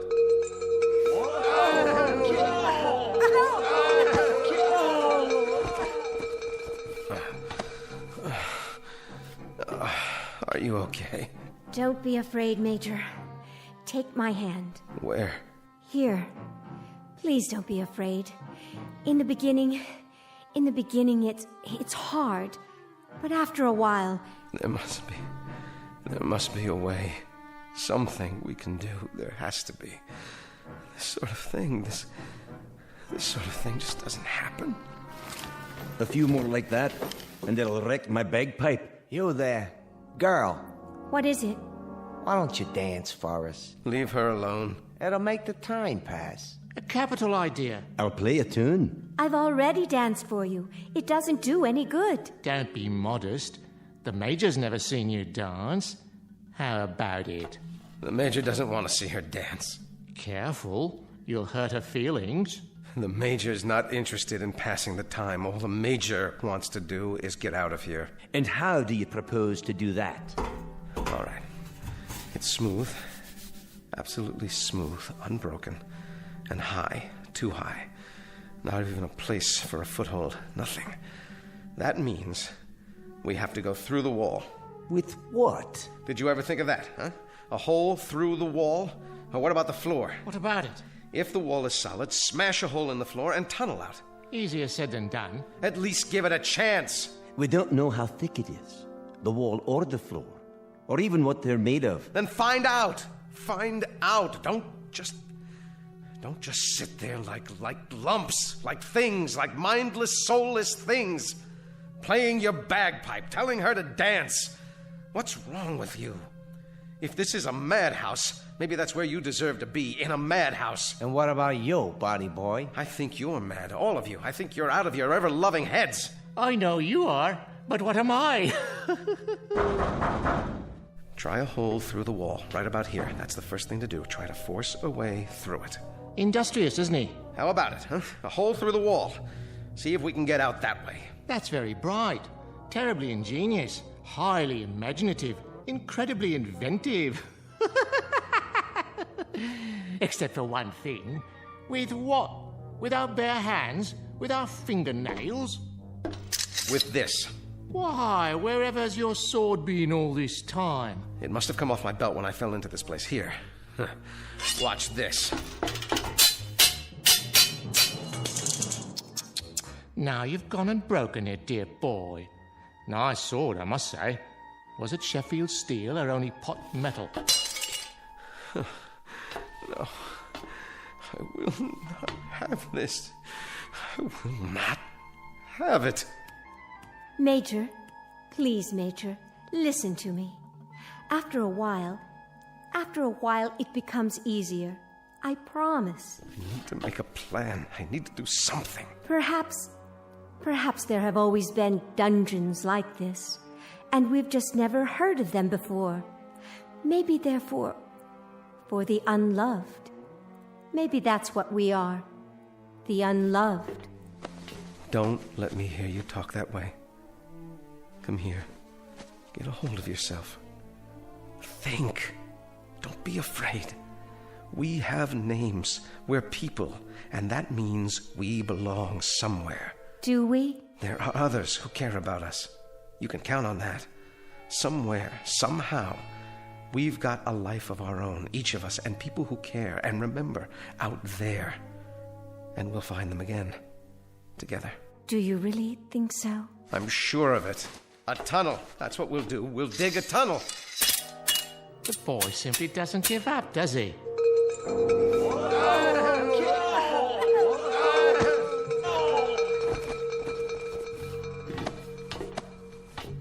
I've got it. Got what, pal? I know where we are. It suddenly occurs to me. It's funny none of you ever thought of it, but it has to be. Where? Where are we? Why, my dear young lady, how unobservant of you. When the whole thing fits together so perfectly, do you need me to draw you a picture? Please tell me. Ladies and gentlemen, it seems quite apparent, doesn't it? Absolutely unequivocal. We, all of us, are in hell. God help us. We are in hell.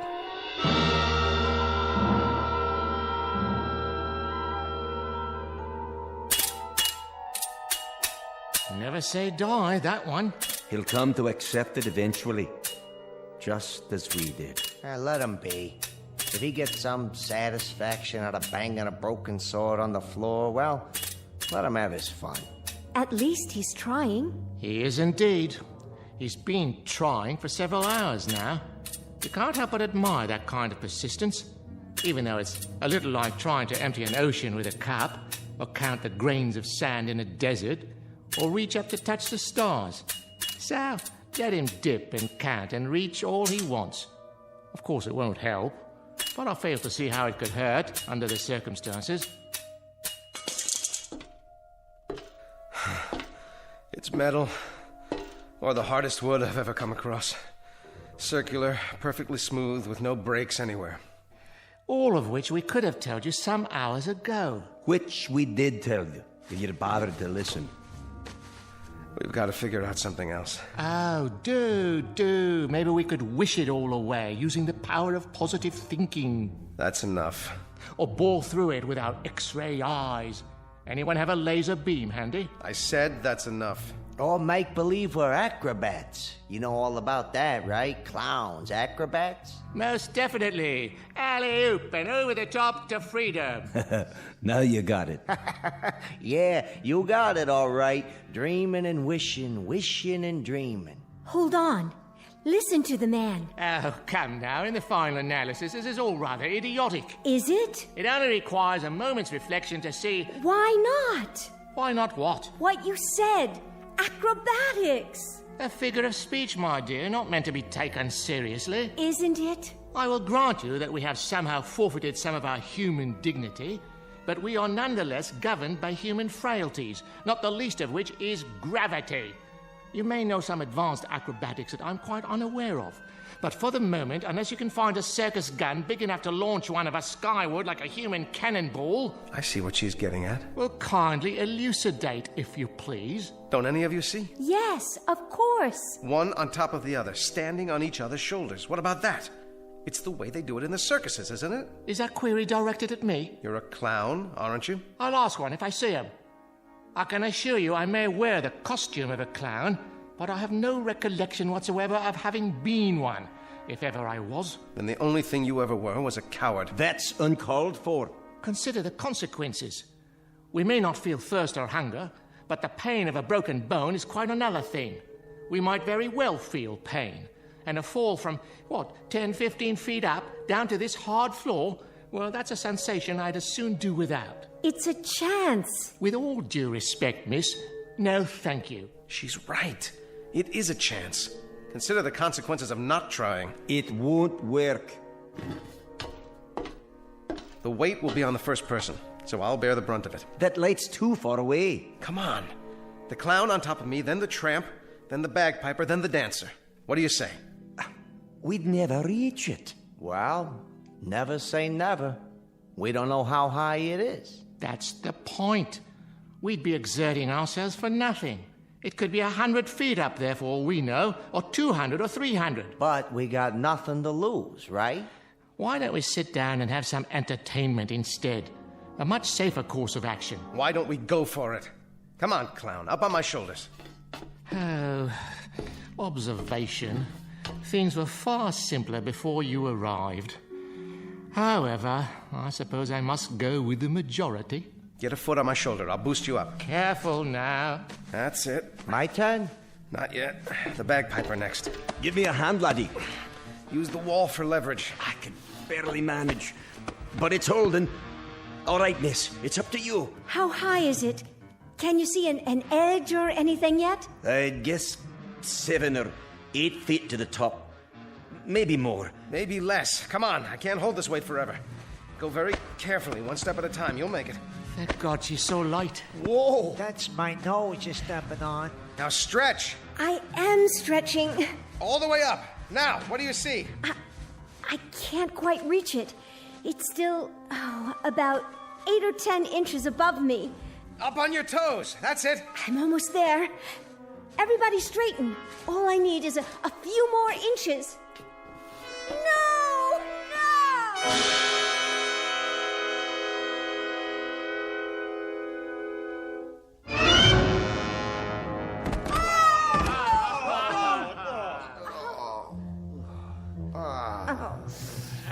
We were so close. Yes, I think we were. We'll try again. Nonsense. We could have broken our necks. But we didn't. I, for one, am not trying it again. How much farther? How much more would it have taken? Only a few inches. I could almost feel it. What if... What if what? I respect persistence as much as the next man, but stupidity, that happens to be a waste of time. A useless expenditure of energy. If we were just a few inches shy, if that's all it took, I could straighten up more on the bottom. We could each straighten an inch, 2 inches. That would give her the height she needs. Let's go. One more time. My dear young warrior, would that you had not arrived. Things were so much more peaceful before. Why not? We got something else to do? Not that I can think of. Please, I was so close. And heaven help us all. Leave us give it the old college try. Come on. Steady now. Steady. Okay. Easy. Just a little more. Okay, watch the foot. Okay, go. This is as tall as I can stand. Quite an exercise for the lower spine, I must say. Now, young lady. Here she goes. Oh, there's a rim of some sort. Yes, I think I have it. Now pull yourself up. Hold on. Yes, by all means. I can't.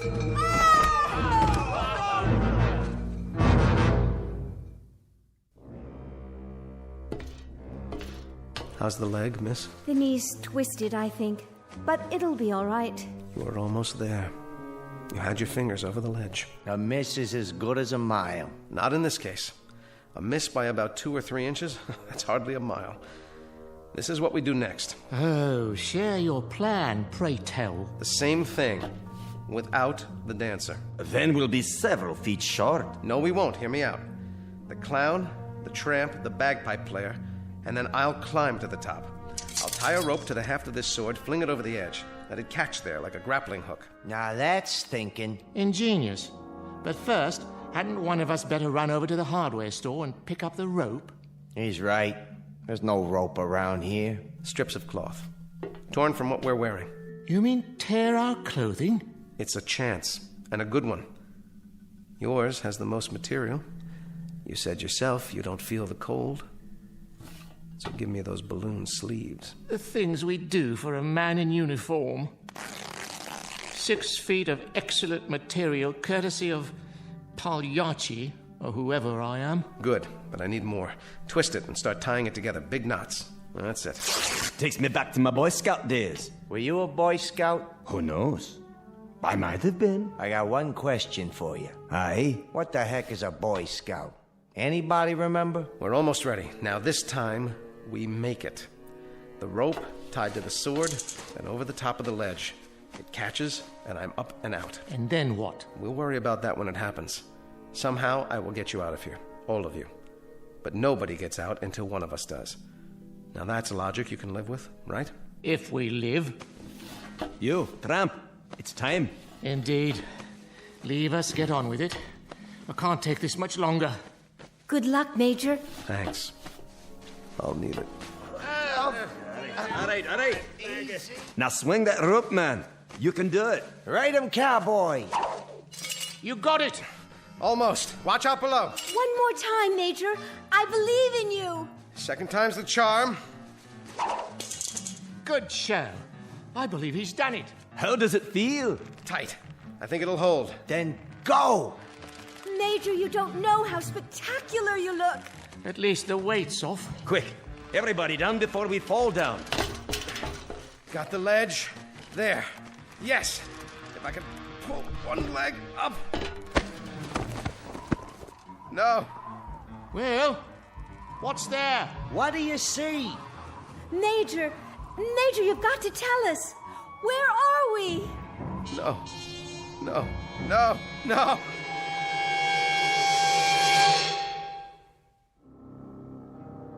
And I knew then what I had known all along but didn't want to face. Some things, I guess, are too fierce to handle in one bite. I heard the wind and I finally saw where I was, where we all are. I wished the four of them well. If you see my friends, will you tell them I love them? Because the truth is this. There are only 3 questions worth asking. 1, where did we come from? 2, what are we supposed to do while we're here? And 3,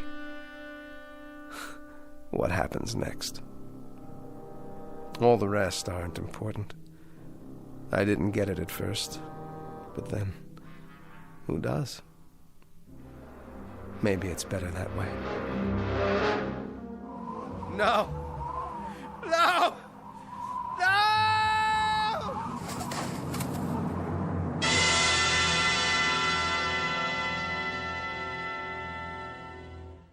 He made it. I don't believe it. I do. A brave man. Very brave. But not a very bright one. I wonder if we'll see him again. He'll be back. I know he'll be back. And then what, dear lady? He'll come and get us. You think so? He may be back, but it won't be to get us. How can you say that? I'm beginning to get a feeling, and not a very nice one, I'm sorry to say. All the little details, they're starting to fit together. This place, our costumes, the bell. He may have been right at that. What do you mean? He may have been right all along. This may very well be a kind of hell. At least for us. One from which there really is no escape. No escape at all.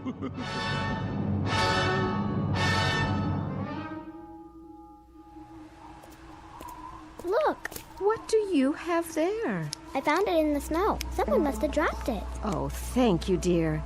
Just drop it in the barrel there, would you? He looks like a soldier, but his coat's all torn. That's all right. Someone will sew him a new one. I'm sure he'll make some little boy very happy. Wow, you got lots of dolls in there. Not as many as we'd like. They're for the orphans, you know. But it's early and we've just started. Can I have one?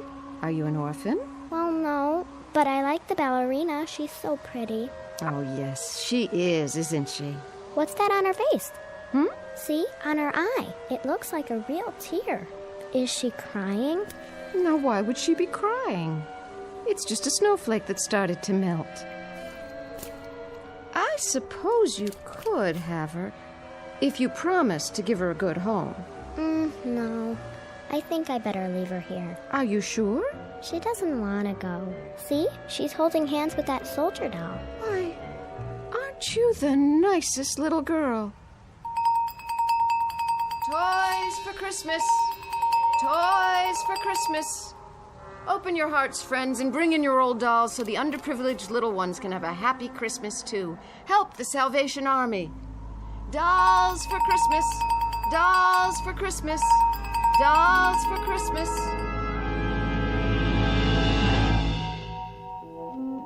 Just a barrel. A dark depository in which reside counterfeit, make-believe pieces of plaster and cloth and plastic wrought in the distorted image of human life. But this added hopeful note. Perhaps they are unloved only for the moment. In the arms of children, there can be nothing but love. A clown, a tramp, a bagpipe player, a ballet dancer, and a major. Our cast of players on a very odd stage known as the Twilight Zone.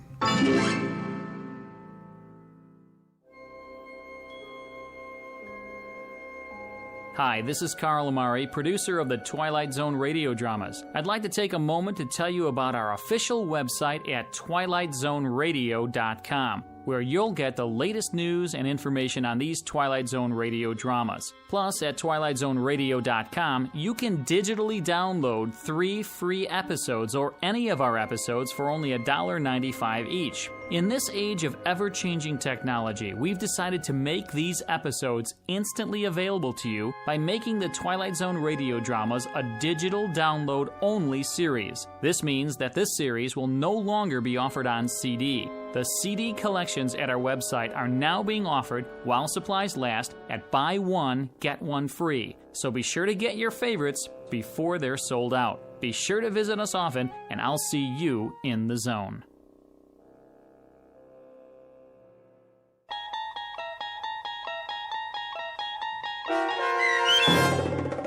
Five characters in search of an exit, starring Jason Alexander with Stacy Keach as your narrator, was adapted for radio by Dennis Etchison and written for The Twilight Zone by Rod Serling, based on a story by Marvin Peddle. Heard in the cast were Kathy Garver, David Darlow, Doug James, Christian Stolte, Frenette Lebo, and Amanda Amari.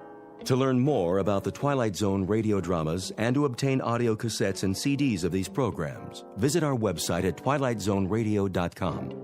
This copyrighted radio series is produced and directed by Carl Amari and Roger Wolski for Falcon Picture Group. Doug James speaking.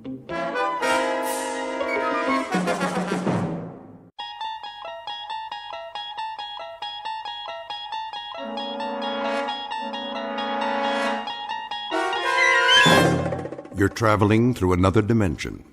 A dimension not only of sight and sound, but of mind. A journey into a wondrous land whose boundaries are those of imagination.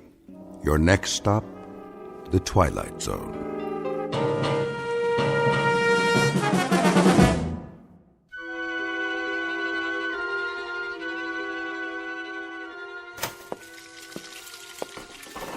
John, dear. John, your breakfast is ready. John? Didn't you hear me? I said... John? I heard you, Martha. You've worked hard, seen the good times and the hard times. What are you doing? Tying my shoes. Are you all right? Oh, yes, of course. Perhaps we should stay home. Give me a moment. And now, with the kids grown up, you're ready to retire and enjoy the good life.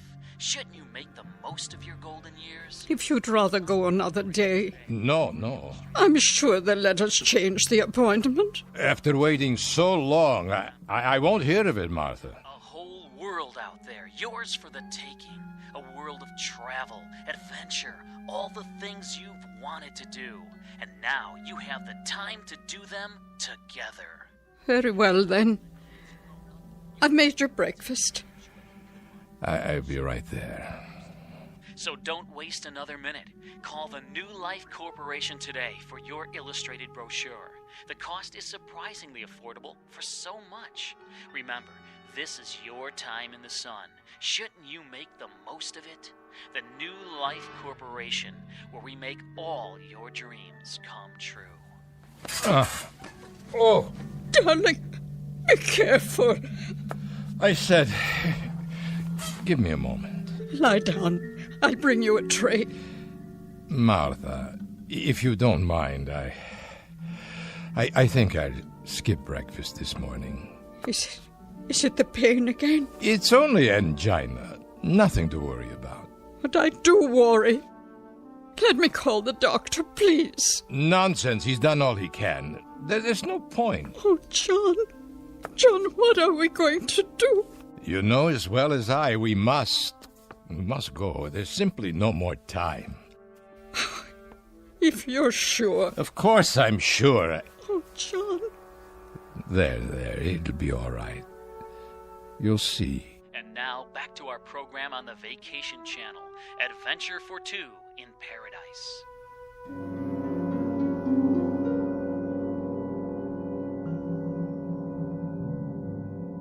Mr. and Mrs. John Holt, two gentle aging people who slowly and with trembling fingers turn the last pages of the book of life, and hope against logic and the preordained that some magic printing press will add to this book another limited edition.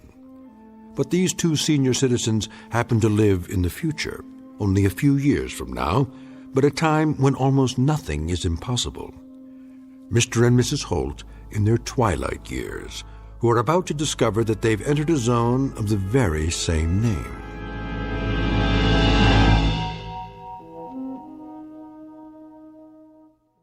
And now, The Twilight Zone and our story, The Trade-Ins, starring H.M. Wynant and Peggy Weber, with Stacy Keach as your narrator.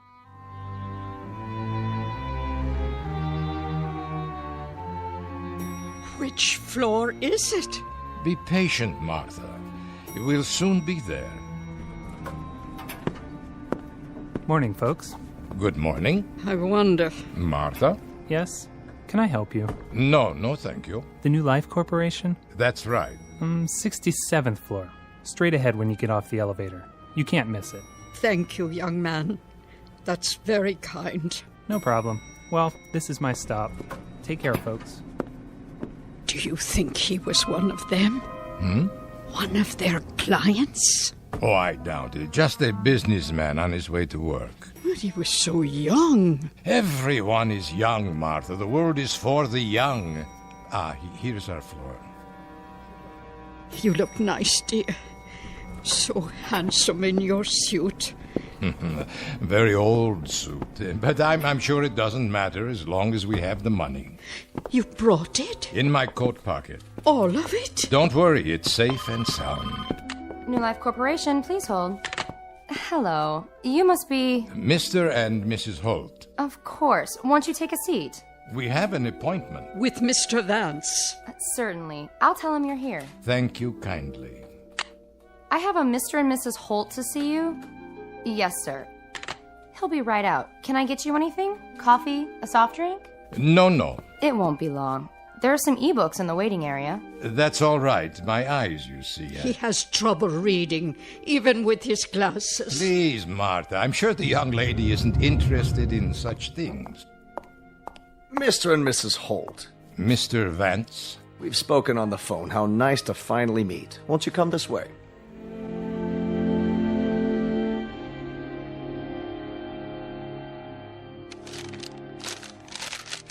Now then, let me see. You're 79 years old, Mr. Holt?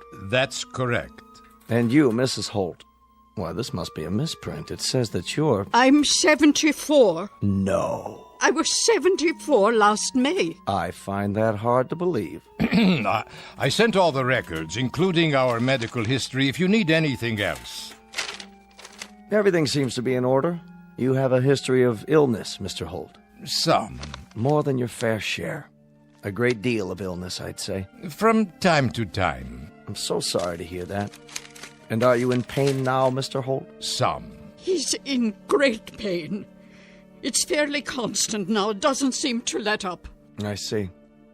Which is one of the reasons that the New Life Corporation exists. But surely you can't remove pain. Only a doctor, or perhaps God, could do that. Not remove, alleviate, banish.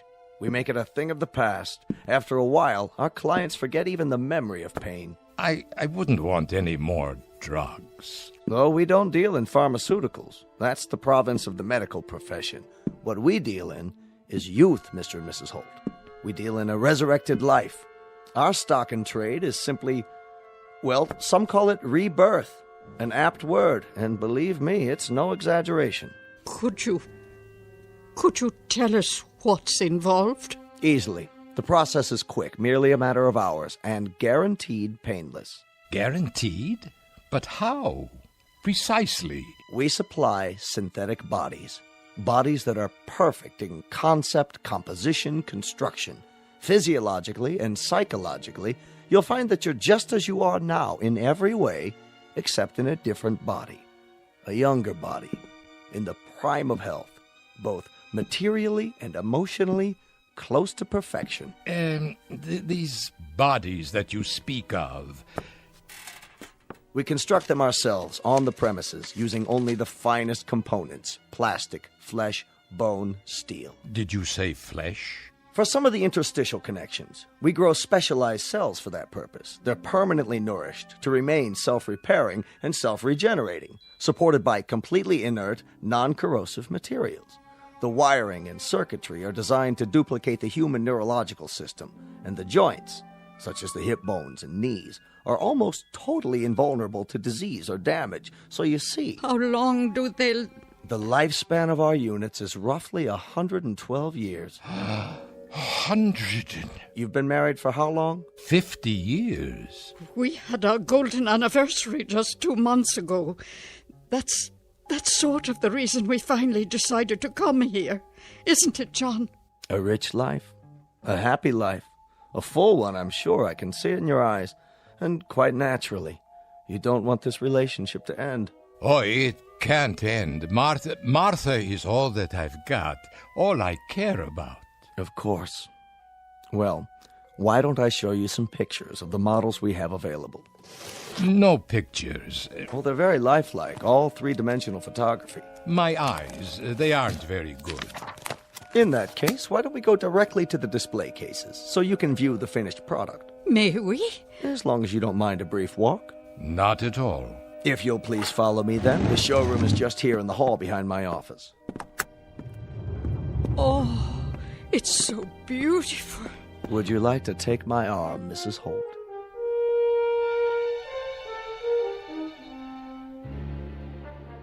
That man under the lights. Is he one of your creations? The young man in the tracksuit? Why don't you ask him? Ask? But if he's only a mechanical device... Actually, he's programmed to answer with the aid of a voice chip. A temporary addition to make the display more lifelike. But as of now, he's still just a receptacle, a shell, waiting to be filled. There's no consciousness as such. He has a variety of preset responses, though. Go ahead. Ask a question. You there, young man. What are you doing? I'm training for the Olympic triathlon. Wait till you see how fast I can run. My shoes are manufactured by Mercury Plastics. I come complete with a brand new pair and a gift package of home workout equipment, all courtesy of the New Life Corporation. Oh, my word. He looks so strong. But I wouldn't need such muscles. I was never very athletic. A valid point. If physical achievement isn't important, then you might want to consider another model. Oh, who is the young lady? This is our Queen of the Harvest Moon Ball. I see. She's very beautiful. Hello. I was the homecoming queen at my school, and now I'm a champion ballroom dancer. Do you like my evening gown?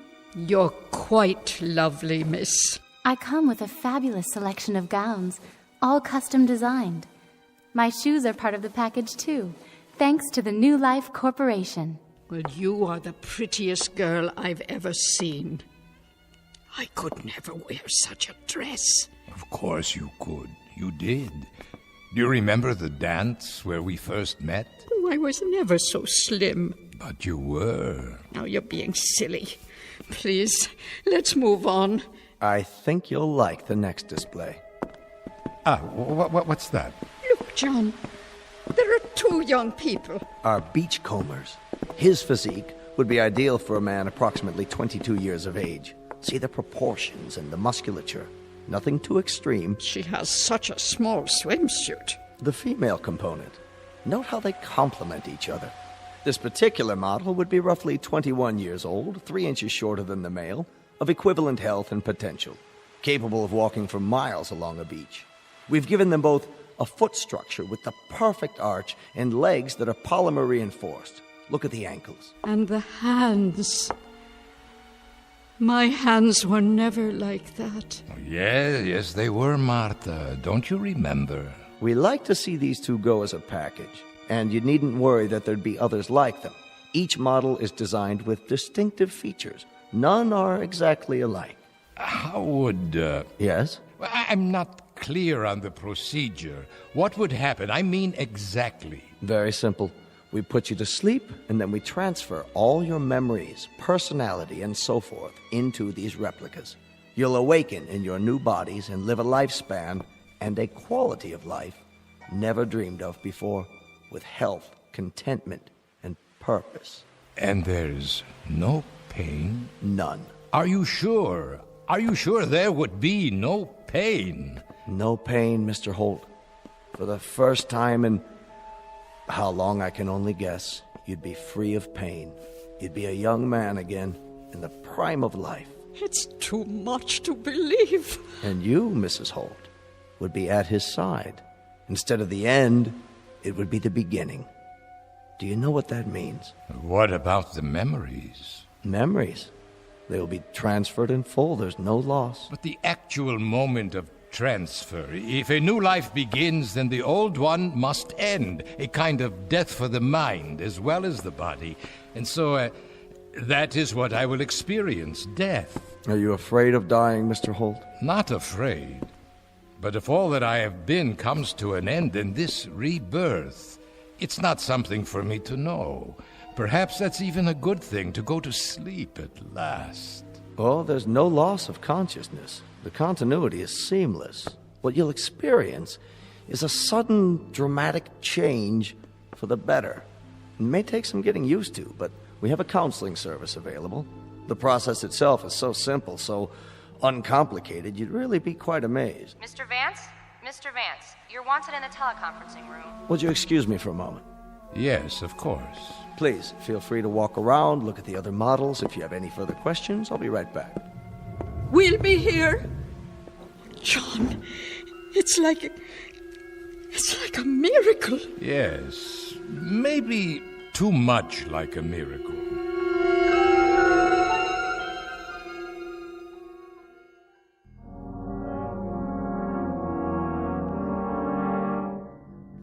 What do you mean, John? Too much like a miracle. It just doesn't seem real somehow. But look, you can see what they've built. Not the technology, the thought of it.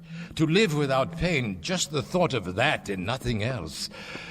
To be young again, to have it the way it was, Martha. Oh, yes, think of it. The second chance, the two of us. Yes. We'd have it to do all over again. You think you can stand me for another entire century? For a century or 10 centuries. Till death do us part, John. Till death do us part.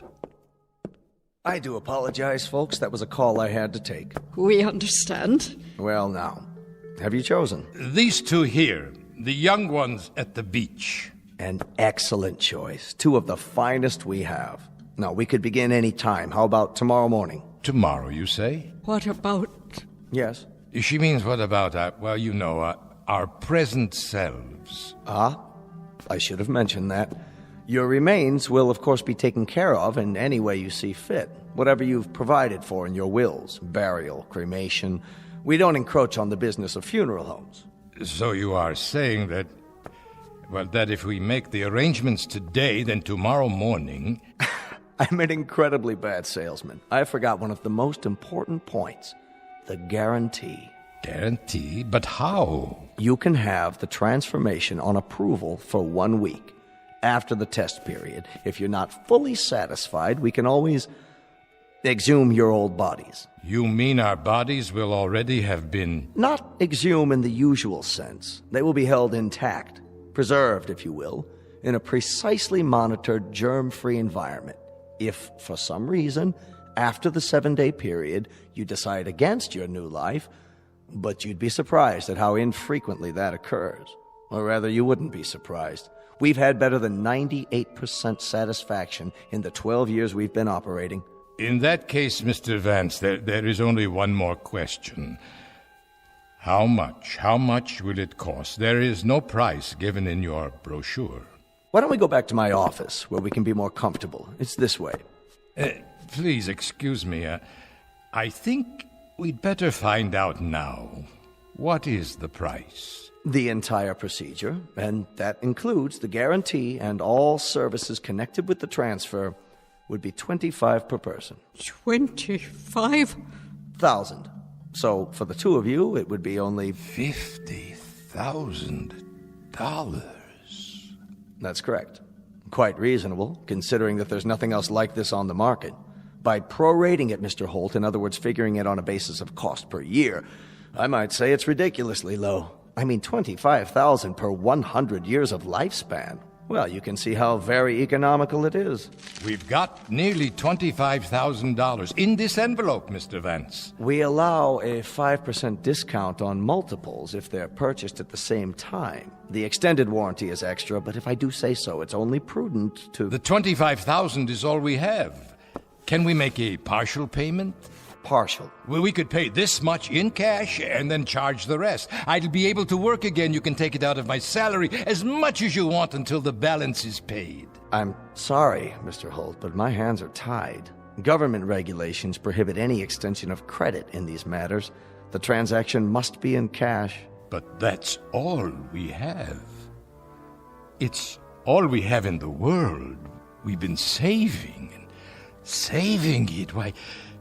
We've done without practically everything. The doctor bills ate up almost all of our retirement account, but this money, this is pennies, nickels and dimes. Sometimes it was only one meal a day. No vacations, it was no movies, no going out for months. It was my wife, wearing the same coat for years, the same dress, over and over. I'm sorry, Mr. Holt. Believe me, I am. But these are the rules I have to follow. They don't allow me any leeway. There is, of course, one alternative. And what is that? We could perform the transference for just one of you. Yes. Yes, that's the way it should be. No. You have it done, John. Use the money for yourself and have it done. And I can wait. That's not possible. But I wouldn't mind waiting. Not in the least. No, Martha. It's out of the question. I couldn't do that, Mr. Vance. Are you married? No, I'm not. Then perhaps you can't understand, but I'm afraid it would have to be the both of us or neither of us. We cannot be separated. We have to be together. One is no good without the other. Of course. I understand. Perhaps some other time. I remember that poem by Browning. Grow old along with me. The best is yet to come. The last of life for which the first was made. Give me your hand, Martha. I'm all right. Give it to me, so I can kiss it. Don't worry, Martha. I'll find a way.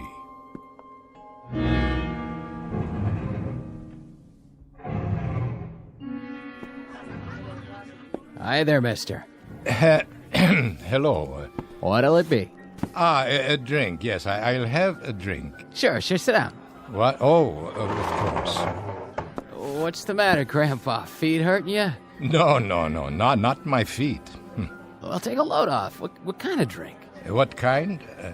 You name it. Beer, scotch? Scotch, yes. That will be fine. House brand, okay? Pardon? Regular or special label? Which is less expensive? Don't worry, Grandpa. I got what you need. Make a new man out of you. Excuse me, well, I've heard. Yeah? What have you heard? That there is gambling in some of these establishments.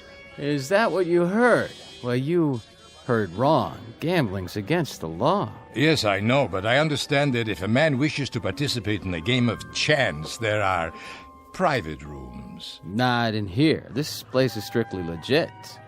That'll be $6. $6? For the drink. Just a moment. Say, Grandpa, what happened? You sell the farm? No, I sold nothing. Better be careful. There's some types around here who'd like to relieve you of that wad. Oh, I'll be careful. Very careful. Thank you. Where are you going? Oh. Yeah, I think I'll go home now. I don't feel well. Hold on a minute. I gotta get your change. Okay. Yeah. All right, here you go. 7, 8, 9, 10, 20, 30, and 50. Thank you. Say, Gramps, you know that question you asked me about the private game? You know of such a place? Well, as a matter of fact, I just heard something. Might be of interest to a man like you. Is that right? See that door back there, by the phones? Yes. If you was to knock on that door, there's a man named Faraday. Has a few friends over sometimes for a private party. And when are these parties held? Well, it just so happens there's one right now. Maybe he could help you out. As a special favor, tell him Rich said it was okay. Now you say, I suppose that would be all right. If you let him know ahead of time, give him the word and all. Oh, I see. You would like a tip. Will this suffice? $5? Here, I can't see. Please, keep the rest of the change. Well, that's real generous of you, Grandpa. Faraday, big guy, bald-headed, wears a cashmere coat. I understand. If you want any more drinks, just let me know. I'll keep them coming. Thank you, young man. Hey, Grandpa, you didn't touch your scotch.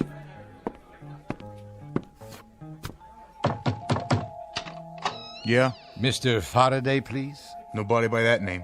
But the bartender, he told me. Which bartender? I believe his name is Rich. Wait here. This is the guy. Uh-huh. Are you Mr. Faraday? What do you want, Pop? I'm told that I can gamble here. Gamble, huh? Well, that might be arranged. If you have something to back it up. You got a bankroll? Yes, it's all here. Yeah, it looks like you do. Horse come in? No, sir, I'm not much for gambling. Is it enough? Why don't you step inside? If it's all right. Place your bets. Insurance. Here we go, down the derby. What's your pleasure? Dice, poker, red dog? I don't know very many games. I used to play a little poker. Did you now? When I was younger. Well, what do you know? There just happens to be a game open. There does? We got a chair for you right over here. Are you sure you don't mind? Oh, don't worry about it. Come on, Pop. Have a seat. There you go. We have a new player, gentlemen. Let the games begin.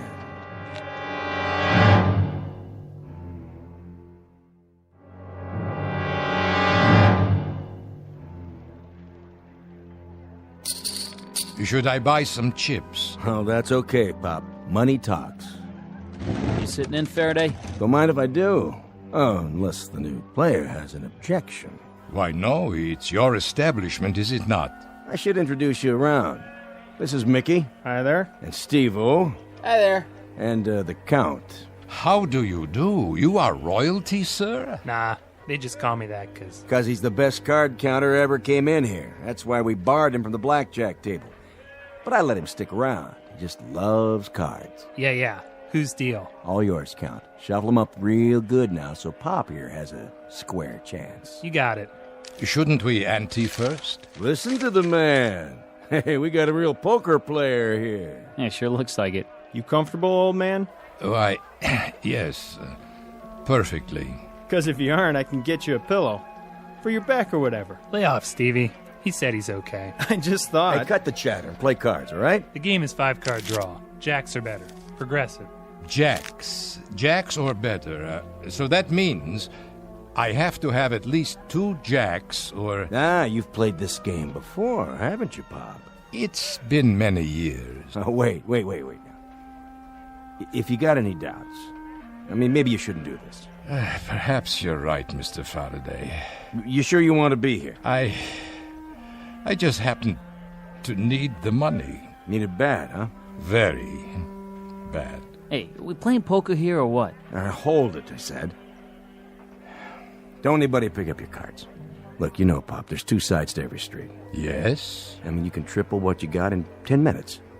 Or you can walk away from the table with a big fat goose egg. It's been known to happen. You don't have to explain. I understand. You're the boss, Pop. 2 jacks are better, or you can't open. If nobody gets them, next hand his queens are better, and so on. Ah, yes, it's beginning to come back. Deal 'em. Cut first. Go on, Pop, cut the deck. Beautiful. Here we go. To you, Faraday. Check. Now I'll open for $10. Okay, 10 it is. How about you? The smallest I have is a $50 bill. How much do you want to bet, Pop? Well, I suppose I'll bet 50. You mean you raise? I'll raise, yes. Too rich for my blood. I'll see him. You will? 40 to you. I know. Let me think. Okay, I'll see it.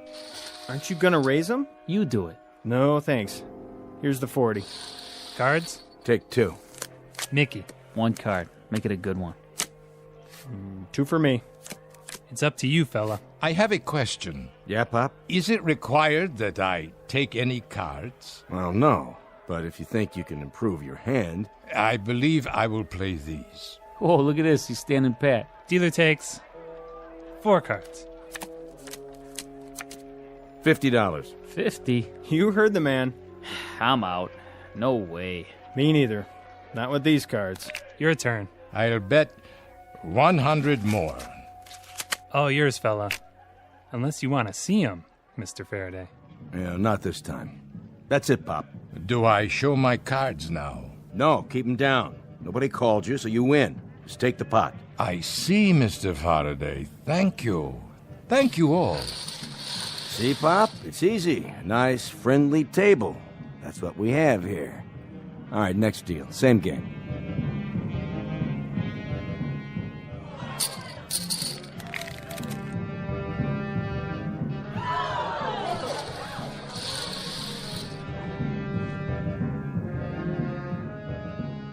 To you, old man. You in or out? How much? 1 to call. 1. Yeah, 1,000 more. Unless you want to raise. I can't raise. I only have $1,000 left. Yeah, we know. Then Oh. You sick, Pop? I'm all right. No, you're not. It's between you and the old guy, Faraday. Excuse me for a moment. You're pretty bad off, aren't you? Long time? The last several years. I'm about to clean you out. You know that, don't you? I'm sorry to hold up the game. I'll feel better in a minute. Why do you need the money, Pop? It doesn't matter now. No. Go ahead. I'm interested. My wife, Martha, and I wanted new bodies. It cost $50,000. I only had half of it, but I botched it up. I'm no good at this. I'm no good at anything anymore. Just a tired, sick old man who can't walk to the corner without swallowing a pill, who leans on his wife when he takes 3 steps. Just a tired, sick old man, not worth anything to anybody. I wanted to be young again. I wanted to be strong. I wanted to begin all over. I wanted to wake up one morning and get out of bed and not feel pain. That's all. You're raised, Pop. Then I call you. Look at that pot. Must be 20 grand. 25. Show him what you got. Read him and weep, old man. Pop first. I have these. 3 big ones. Kings. At least he hit something this time. Are you able to beat that, Mr. Faraday? Nope. You don't mean it. Be my guest. Game's over, Pop. You walk away. You came with 25, you leave with 25. Then I still have enough for one. Martha will understand. I can't help it. I can't live like this now with the pain. She'll understand. I don't have any choice. I don't have any choice at all. Go on, Pop. Get out of here. Yes, thank you. Thank you all, gentlemen, very much. What are you doing, Faraday? You know you had him beat. Let me see. Just like I thought. 3 aces. Why'd you let him walk away? I'm not sure. But look at it this way. I'm even. We're all even. There'll be other games. Plenty of other games. Only... not for him.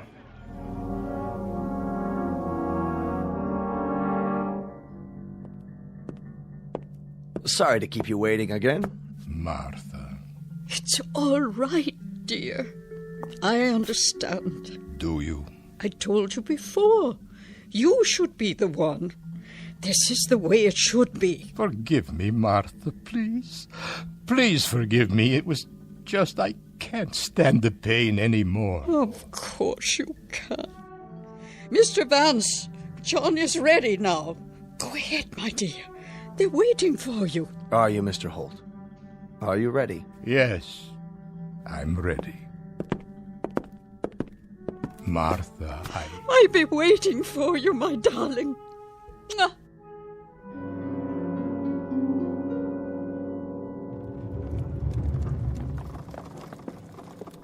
Mr. Vance? Just a few more moments, Mrs. Holt. What is under the sheet?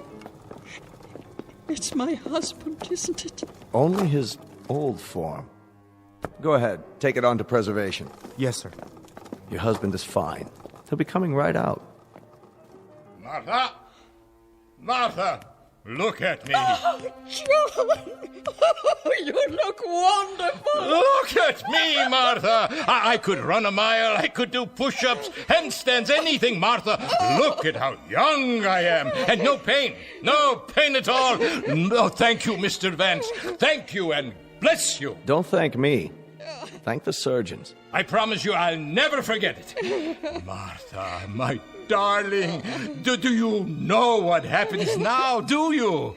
You and I, Martha, now we'll really begin to live. We're going to do everything on God's earth we haven't been able to do. The big things, little things, the wild things, the crazy, illogical things. The things we were too old or too sick or too tired to do. Oh, that'd be wonderful. Do you understand, Martha? Every day is going to be a wedding day for us. Every afternoon a reception, every evening a honeymoon, and every 7th day an anniversary. Yes, darling. If only it could be. Martha, my darling, you and I are going to live for years, decades. We are going to... You will, John. You will. But look at my hand next to yours. Look at it. It's old, John. So very old. Martha, no. I have some papers for you to sign, Mr. Holt. Would you come with me? No, what have I done? What have I done?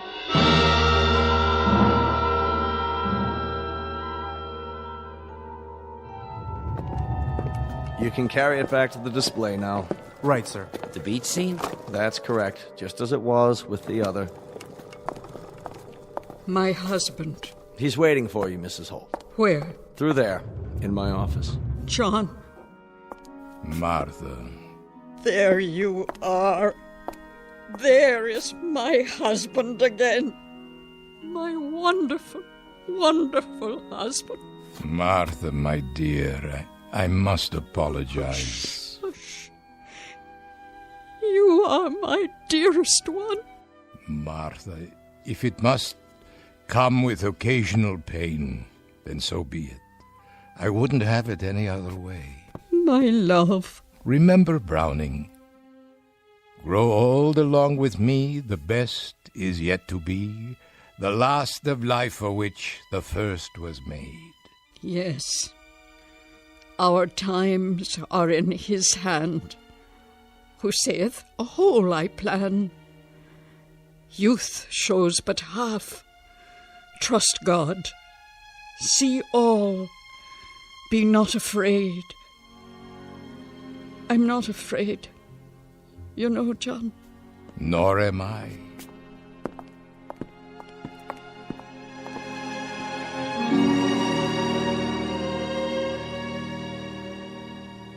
From Kahil Gibran's The Prophet.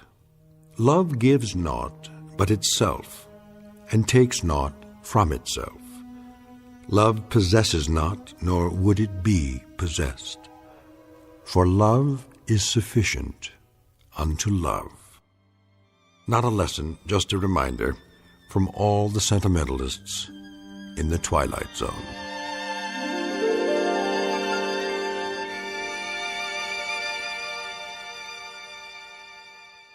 More from the Twilight Zone after this. Hi, this is Carl Amari, producer of the Twilight Zone radio dramas. I'd like to take a moment to tell you about our official website at twilightzoneradio.com, where you'll get the latest news and information on these Twilight Zone radio dramas. Plus, at twilightzoneradio.com, you can digitally download 3 free episodes or any of our episodes for only $1.95 each. In this age of ever-changing technology, we've decided to make these episodes instantly available to you by making the Twilight Zone radio dramas a digital download-only series. This means that this series will no longer be offered on CD. The CD collections at our website are now being offered, while supplies last, at buy one, get one free. So be sure to get your favorites before they're sold out. Be sure to visit us often, and I'll see you in the zone.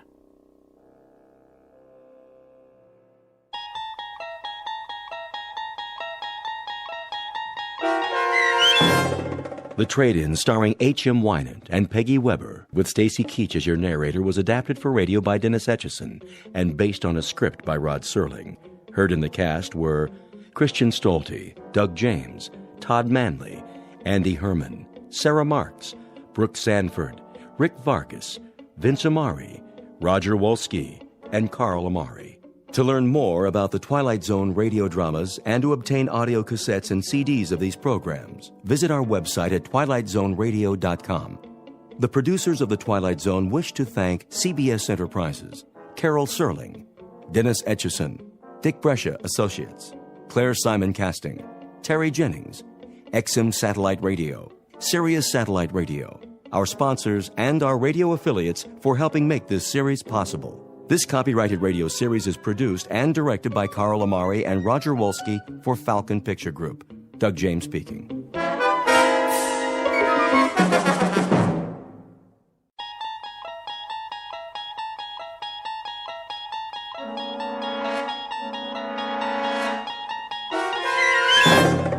You unlock this door with the key of imagination.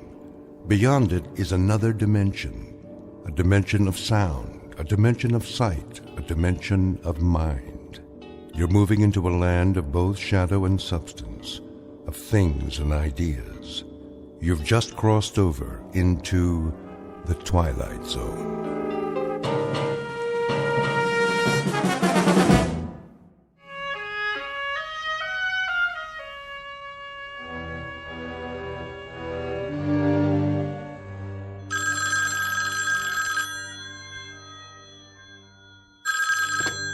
Yes? Oh, hello, Bill. Not really asleep, just sort of dozing, waiting. What time is it? 4:30 already. How is he? Mommy, who's that? Colonel Conacher, honey. Good. Well, Bill, tell him I wish him... But that's crazy, isn't it? That's gibberish. Just tell him we'll be waiting for him. Thanks, Bill. Yes, we'll be watching. That was Colonel Conacher, honey. He said Daddy's just fine. Is he going up soon? Probably within an hour, honey. That's what Colonel Conacher said. Do you want to go back to bed? No. I don't blame you. I can't sleep either. I'll tell you what. I'll make some coffee for me and some cocoa for you, and you get dressed in the meantime, okay? Then we'll turn on the television set. Okay, Mommy.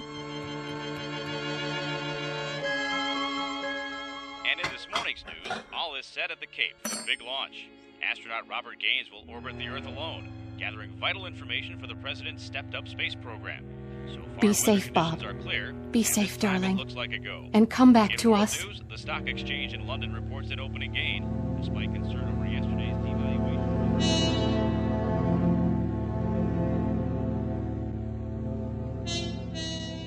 The year is 1963. In the vernacular of spaceflight, this is T-minus 1 hour.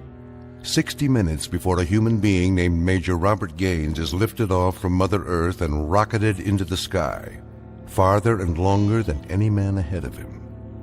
You may not have read about this one in the history books, because government security has kept the full story under wraps until now.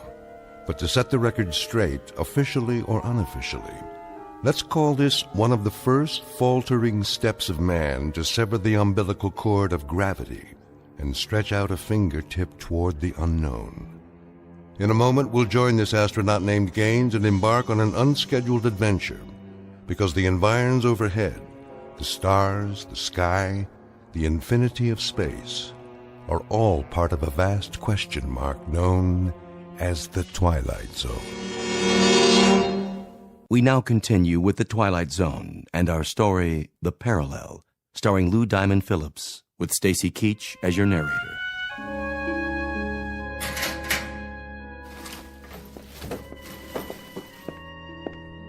Hello, Gaines. Hey, Conacher.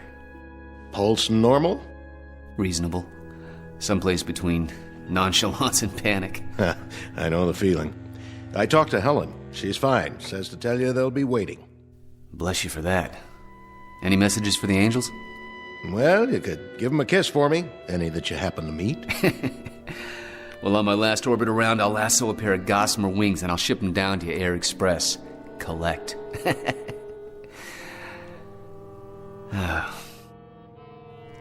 It's kind of an odd feeling to know that I'll be off the Earth for a week. Well, that's progress. Gus Grissom went 302 miles. John Glenn made 3 orbits. Wally Schirra handled 6. You're going to go round and round. And when you come back down, Bobby, we'll be that much closer to filing a claim on some more sky. Good luck, buddy. Thanks, Bill. Thanks a lot.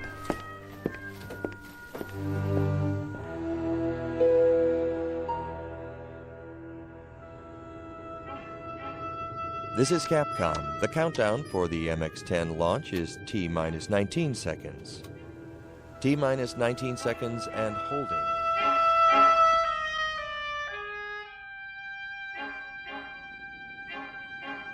T-minus 8 seconds. 7. Is that Daddy's rocket ship? 5. Yes, Maggie. Don't worry, honey. He's going to be all right. 2. 1. 0. Ignition. Main stage. Liftoff. Godspeed, darling. Godspeed.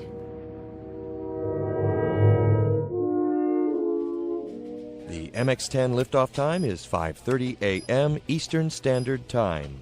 All systems go. Astronaut Gaines reports his fuel and oxygen quantity steady, the cabin pressure decreasing on schedule. How's he feel up there?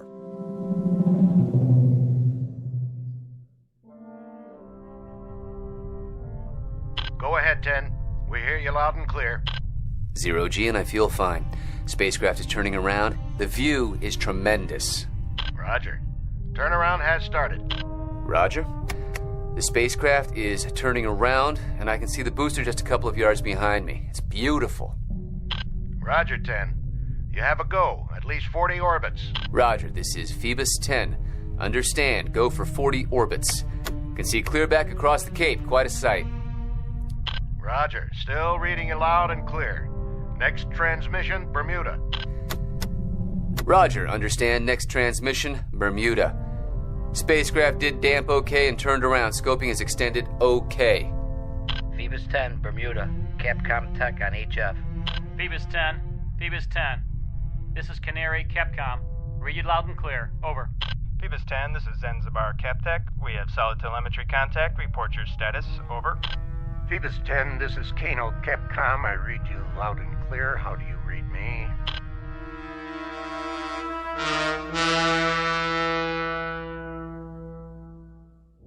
Phoebus 10, this is Capcom. We now have iOS. Over.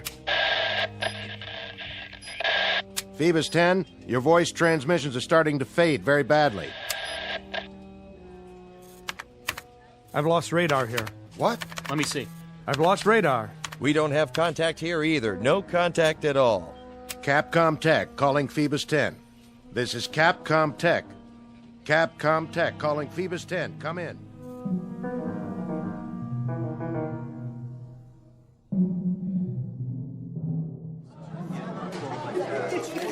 General Eaton, is there anything new to report? Gentlemen, you know it is not our policy to conceal information. But the situation as it stands now is that we have suddenly lost radar and radio contact. Until we discover the cause of the sudden loss, possible explanations are not available at this time. General, you've lost complete touch with Gaines. There's no contact whatsoever. Unfortunately, that's true. We hope that something had just gone wrong with this tracking signal transmitter. But the optical trackers tell us that they haven't locked on since the 15th pass. The 15th pass? I mean, they haven't been able to pick it up with their optical equipment. In the hour before the signal went dead, we established it. Then it just disappeared. There's been nothing on radar. And even the solar cells, which should supply power for tracking for years, if necessary, have failed somehow. The batteries are obviously gone. But even assuming that the solar cells could have failed somehow, the optical sighting should have continued. But they haven't. Any other hypothesis? How about a meteor? The statistical possibility of a meteor hitting a satellite is fairly low. Very improbable. What about the capsule leaving its orbit and coming back down to Earth? That's hardly possible. There'd be no foolproof means of making it spiral in. The trick, once it reaches denser layers of atmosphere, is to slow it up enough so that it wouldn't burn like a meteor, and then have some means of depositing it on the ground. I don't think I'm violating any security by saying that Major Gaines's craft had no such equipment. You'll have to excuse me.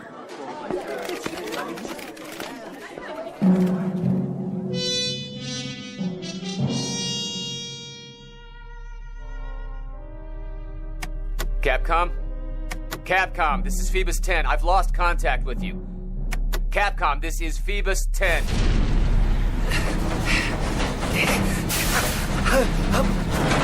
I'm blacking out!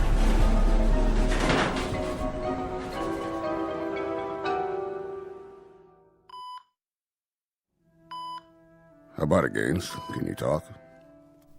Sure, General. Yeah, sure, I can talk. Oh.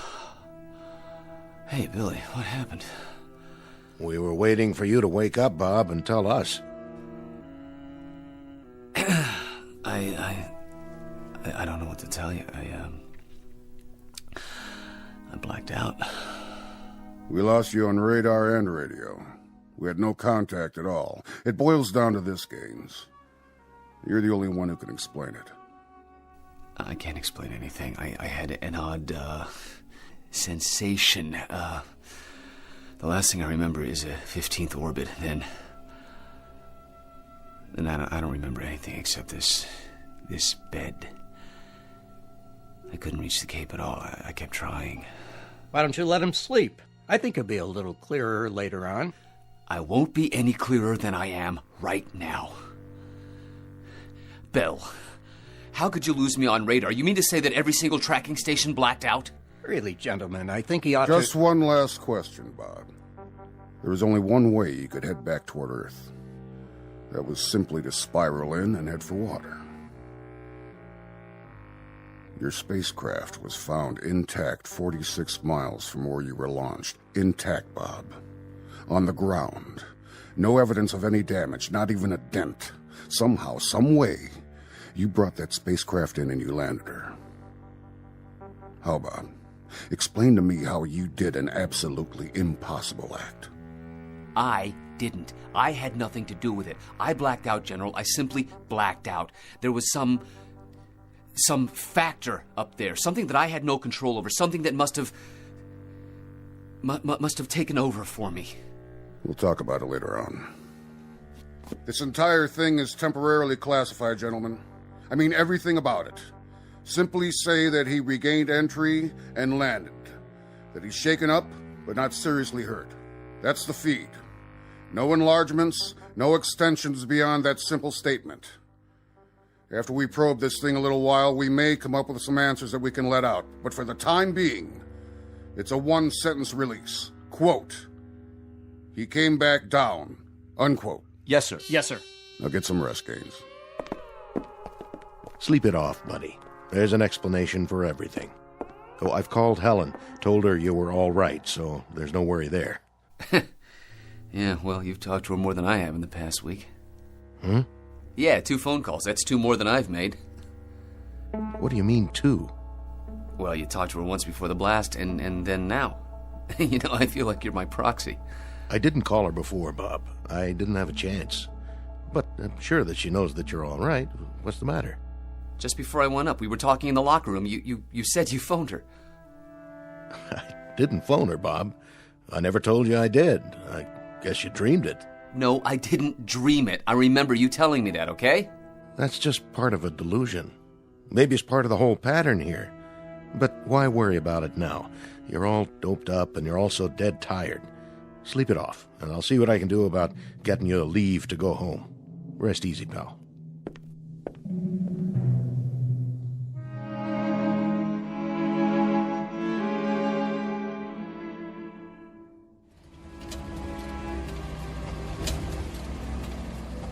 Need a hand with your bag? Nope, I got it. Now give Helen my love. And do me a favor. All your concerns, all your question marks, keep them in abeyance for a while. Stick them in a drawer someplace and bring them out one by one. But do it gradually. Give yourself time. And that's supposed to mean what? That's supposed to mean that all the mysteries of the universe don't have to get settled by one man in one morning. Those stars have been up there for a long time. I'll keep it in mind. Thanks for the services rendered. I'll talk to you later. No question about it.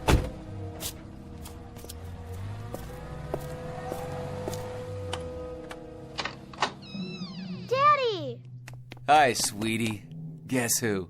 Welcome home. What's the matter, Bob?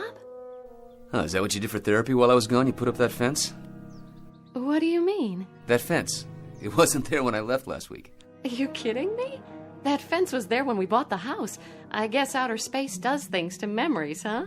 Yeah, I guess so.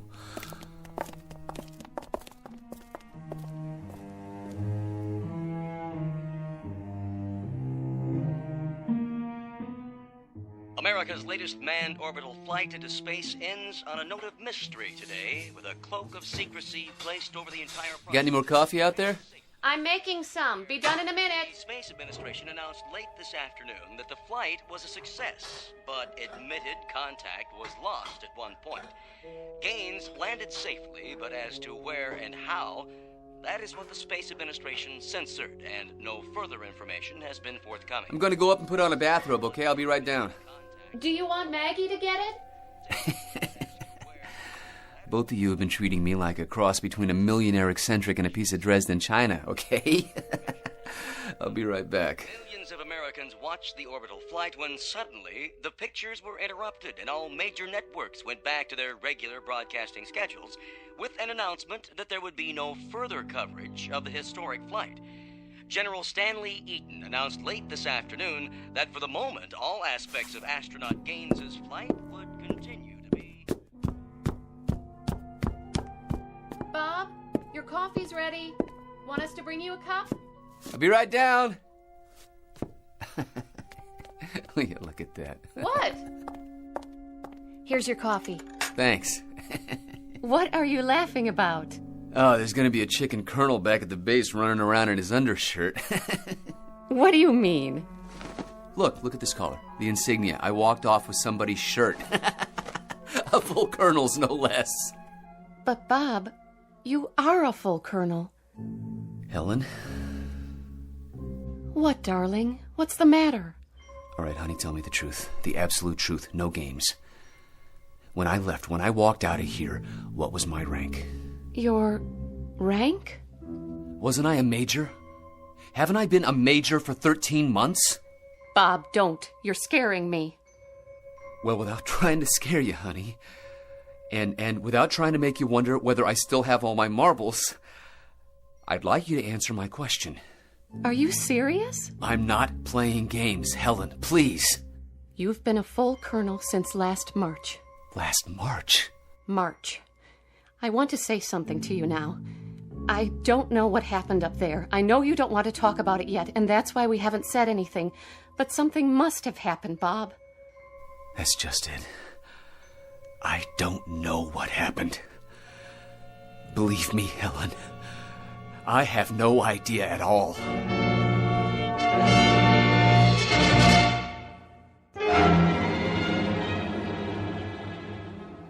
Listen, darling.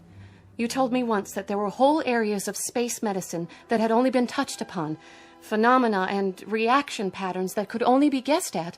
I'm sure this is one of them. I'm sure that there isn't anything wrong with you except a couple of odd fixations that will go away with time. I don't know what happened, but I do know that I'm rational, Helen. I do know that I haven't changed at all, but in some crazy, unexplainable way, the things around me have. Nothing's changed.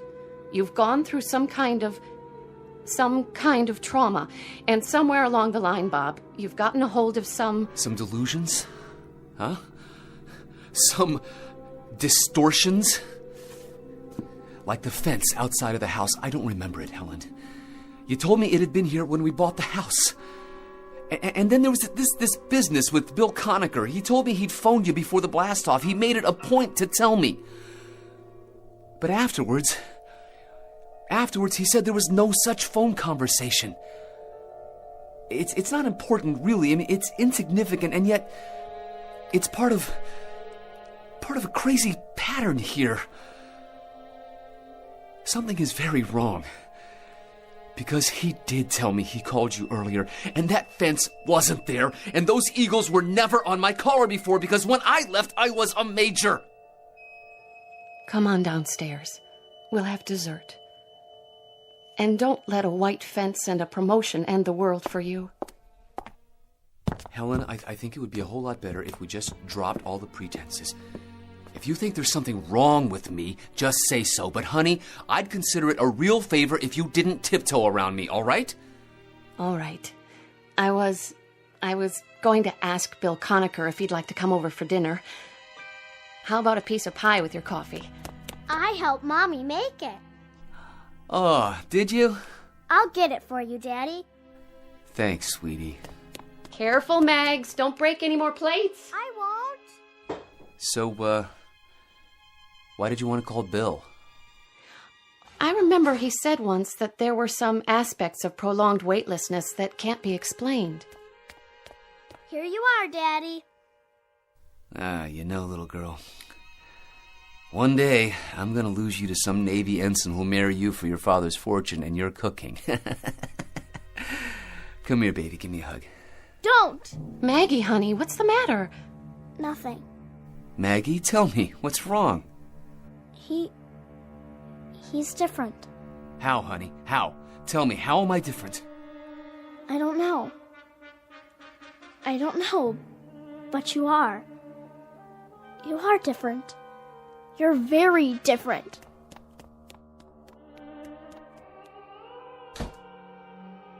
What does she mean? I don't know. Yes, you do. What does she mean I'm different? Am I? Am I, Helen? Have I changed that much? I can't explain it, Bob. I don't know how. But I have changed, haven't I? There's something different about me. The child sensed it, and you sensed it too, Helen. Yes, I have. How? I don't know. It's just that you're not the same somehow. You didn't have to call Bill Conacher. That wasn't necessary. Tomorrow I'll report in, for psychiatric help. I don't know what it is that's happened, but something did. Something that's tearing us all apart, and until we find out what it is, it's going to keep on doing that.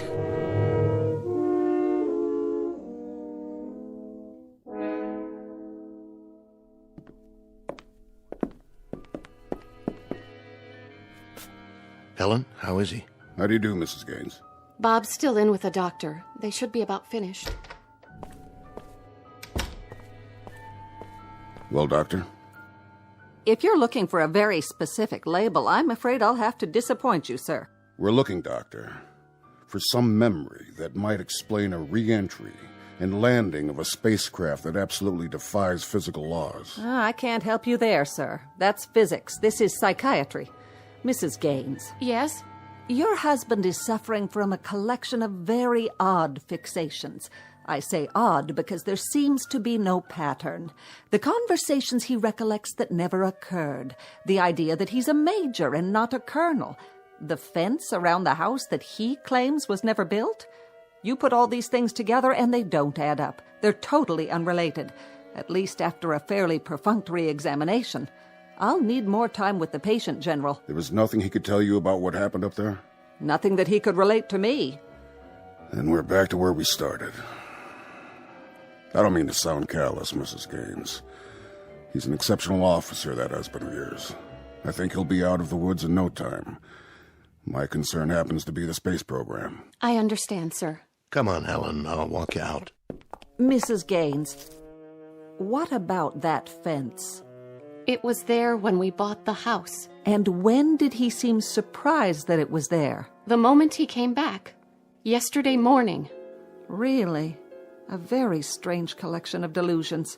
A white picket fence, his rank, and the last thing he said was he doubted very much if President Kennedy would pin any medals on him. President who? Someone named John Kennedy. Who's John Kennedy? Someone who Colonel Gaines has decided is the President of the United States. And I share your bewilderment. I never heard of him either.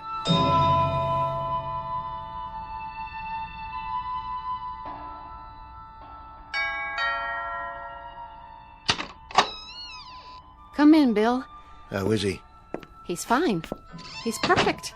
A picture of health except for a couple of almost invisible flaws. In fact, he's upstairs right now, studying a set of encyclopedias and taking notes as if he were cramming for an exam. He says they've got some of the facts wrong.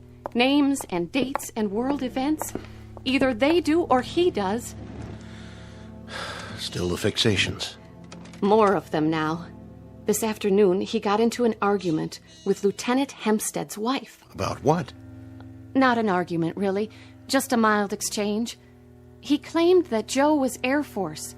Said he'd flown with him at Wright-Patterson Air Force Base. Joe Hempstead has always been armored infantry. Bob met him at Fort Riley at command school. But he gets this fixation, and after a while, he makes you think that maybe you're all mixed up. And there's another thing. Go on, Helen. It isn't easy to say. Maggie noticed it, too. There's something different about him. Something we can't put our fingers on, but... Bill, reassure me, will you? Tell me that this ice-cold feeling I have is way off. Tell me that the man upstairs is really Bob Gaines.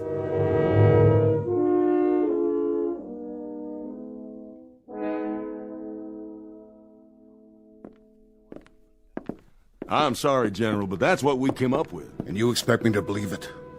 What you've told me is fantastic, incredible. How in the name of... I can't answer you how, General.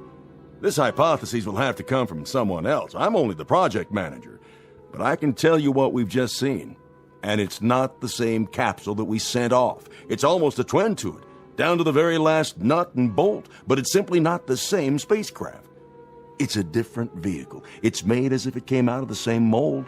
But every now and then in the wiring, in the control panel, in the structure, you come up with one very irrevocable fact. Colonel Gaines went up in one spacecraft, but he came back in another. Which leaves us with two alternatives. One, Colonel Gaines actually blacked out and has no knowledge of what occurred. Or two, that Colonel Gaines is not who we think he is.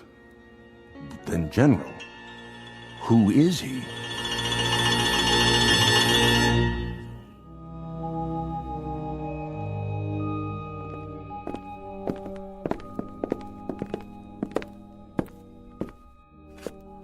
Colonel, I want you to examine the vehicle carefully.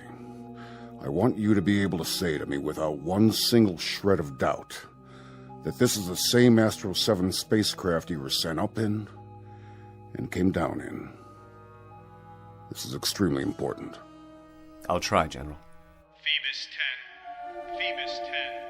Good. Phoebus 10. I trust I've made my point. Well, have I? I'm sorry, what? What's the matter? Bob, what the General is getting at... Phoebus 10. Phoebus 10. We're not sure whether or not your landing bag is deployed. We feel it is possible to re-enter with the retro package on.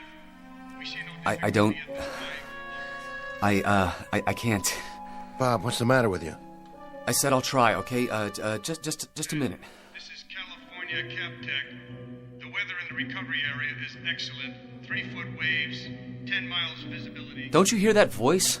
Gaines, what's going on? What voice? Phoebus 10. Phoebus 10. This is California CapTech. Do you read? Over. Phoebus 10. We're recommending that you leave the retro package on during re-entry. Override the 0.05G switch. Expected at 044353. Retract the scope manually. Do you read? Phoebus 10, recommend you go to re-entry attitude and retract your scope manually at this time.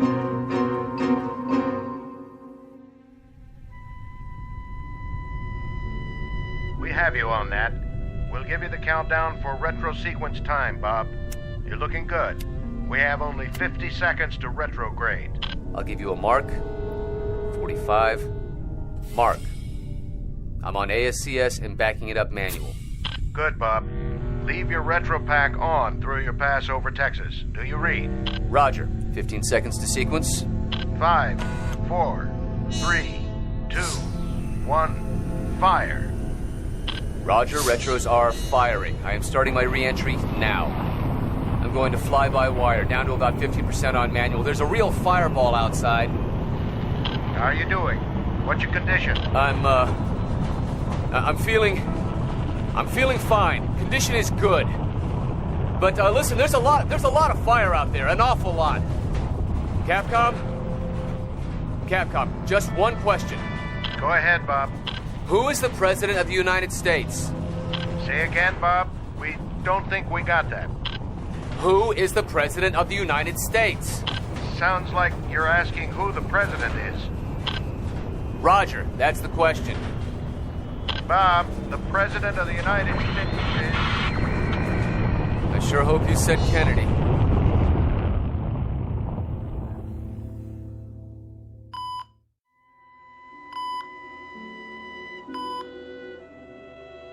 Our wandering boy is awake.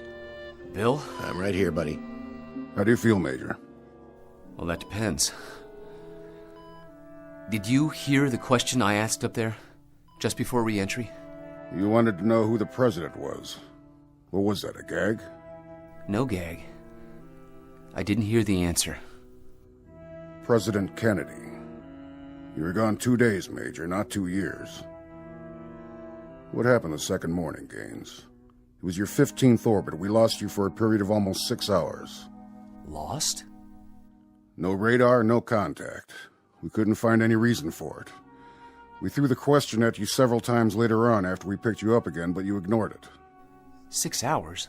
That's about how long it took. Then you came back in loud and clear. Gentlemen, please. Right now I think he'd better rest. Oh, all right, Doctor. Bill, something happened. You're not gonna believe this. I'm not absolutely certain I believe it myself. There is, another dimension. I don't know where it exists or how, but it's a world that's a twin to ours. Same places, most of the same people, most of the same chronology of events, except every now and then there's something a little bit different. How do you know this? Because I was there, sir. For almost a week. That's impossible. We only lost you for 6 hours. I can't help that, sir. During those 6 hours, I lived out a week. Doing what? looking at our counterparts, at us. Us? As we exist in a parallel world, General. A world that exists alongside us, but one that we can't see. And one that I stumbled into. I don't know how. Some kind of space-time warp or something, but there's a doorway up there. It exists, and every now and then, it's possible to fall through it, like I did. How did you get back? I don't even know that. All I remember is standing by the spacecraft in the hangar, and then I was up there again, and now I'm back here. Bob, sleep on this for a little while, will you? Why? Because this whole thing may be a delusion. A delusion? Bill, I don't have any proof. But I can recount to you, minute by minute, everything that happened, every word that was said, every person I met. I could describe the streets, everything. This was no dream. We'll talk about it after a while, Major. Get some rest. Has anybody phoned Helen? She asked what you wanted for supper. Will I be able to leave? At least for an overnight. But we want you back here first thing in the morning. What for?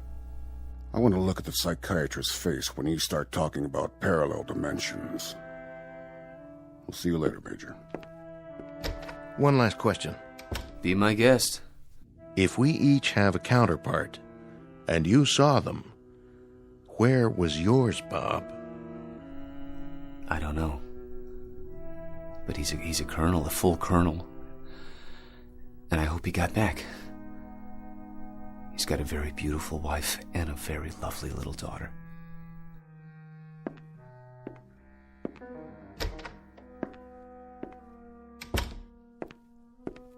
What do you think? I don't think.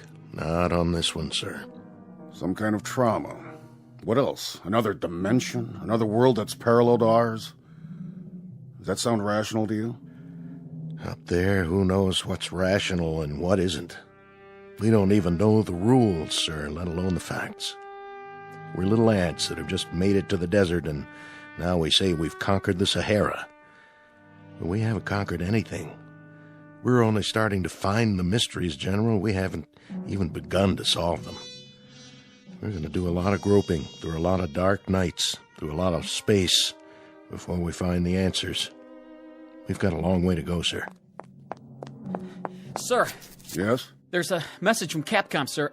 It doesn't make much sense. I'll judge that. Capcom reports telemetry with an unidentified space vehicle. What? They had voice communication for about a minute and a half. The spacecraft identified itself as the Astro 7, and the person in it said... Said what? He identified himself as a Colonel Robert Gaines. He asked for re-entry data.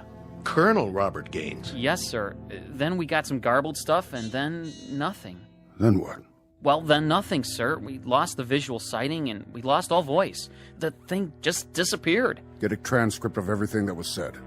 Have it brought over to my office. Keep trying to raise... whoever it was. Yes, sir. We're still trying, sir. All right. Keep me in touch. Yes, sir. You're so right, Colonel Conacher, when you say that we've got a long way to go. A lot of questions to answer. And you are so right when you say that we haven't even begun. Anything on your mind? One thing. I'd like to tell astronaut Gaines that his proof just showed up on a radar screen, however briefly. Be my guest. Yes, sir.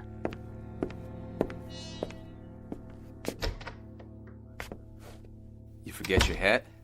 I just wanted to give you some information. You expressed some interest before in a Colonel Gaines. You said something to the effect that you prayed to God he'd get back all right. And? Well, I thought I ought to tell you he's on his way. Thank God. Thank God for that.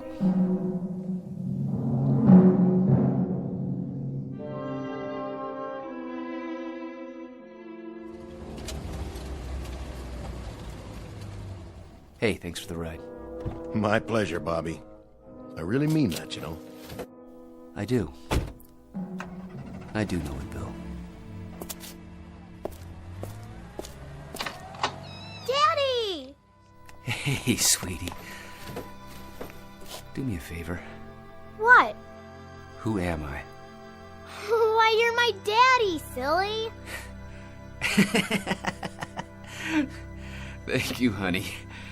That's all I wanted to know. Hey, where's... Mommy, come here! Bob? Yes. Oh, Bob, darling, welcome back. You don't know how glad I am to be back.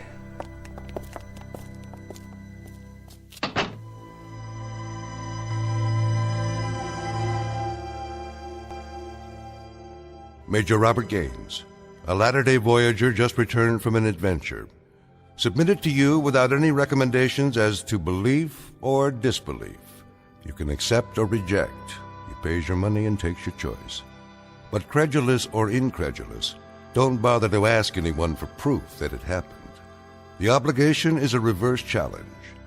Because NASA, try as they might, has never been able to prove that it didn't.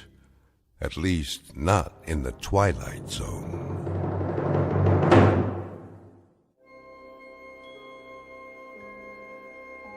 Hi, this is Carl Amari, producer of the Twilight Zone Radio dramas. I'd like to take a moment to tell you about our official website at twilightzoneradio.com, where you'll get the latest news and information on these Twilight Zone Radio dramas. Plus, at twilightzoneradio.com, you can digitally download 3 free episodes or any of our episodes for only $1.95 each. In this age of ever-changing technology, we've decided to make these episodes instantly available to you by making the Twilight Zone Radio dramas a digital download-only series. This means that this series will no longer be offered on CD. The CD collections at our website are now being offered while supplies last at buy one, get one free. So be sure to get your favorites before they're sold out. Be sure to visit us often, and I'll see you in the zone.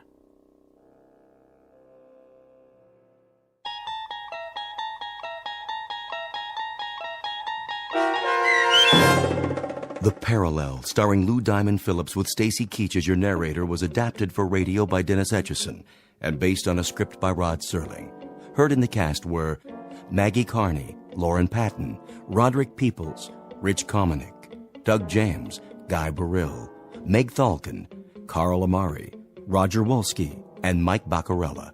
To learn more about the Twilight Zone radio dramas and to obtain audio cassettes and CDs of these programs, visit our website at twilightzoneradio.com. This copyrighted radio series is produced and directed by Carl Amari and Roger Wolski for Falcon Picture Group.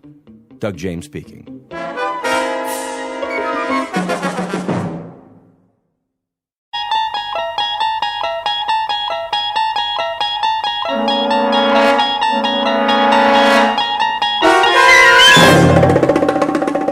There is a fifth dimension beyond that which is known to man. It is a dimension as vast as space and as timeless as infinity. It is the middle ground between light and shadow, and it lies between the pit of man's fears and the summit of his knowledge. This is the dimension of imagination. It is an area which we call the Twilight Zone.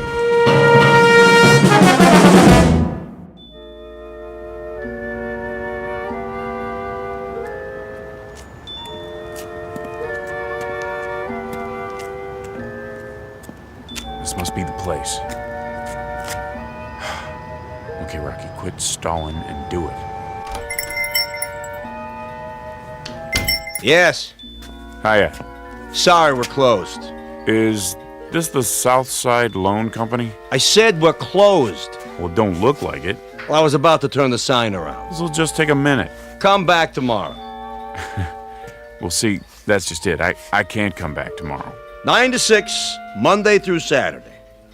Say, you got a nice shop here. A little bit of everything, huh? Bring in the merchandise. No radios, typewriters, or fishing poles. I pay top dollar. You do, huh? I have to lock up now. Bet you got a lot of rings, jewelry, watches, stuff like that. All in the safe. Bye now. The safe, huh? What about this vase? Worth plenty, I bet. I told you. I'm closed for the night. What do you want, anyway? Just this.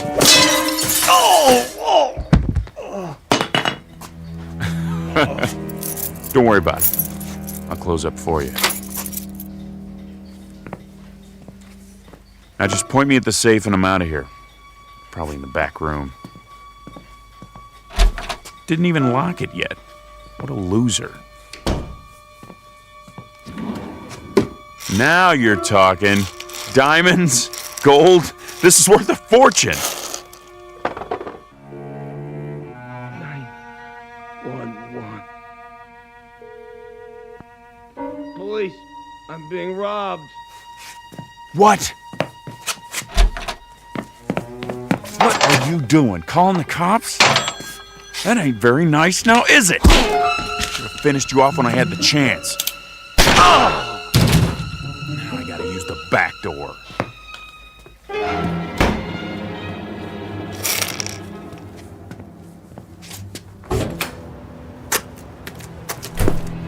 Hold it right there. Put your gun down and throw your hands over your head. Not this time, screw. I ain't going back in the joint. Stop! Stop or I'll shoot! Missed me! Eat lead, copper! The alley's a dead end. You ain't going anywhere. We'll see about that. Oh!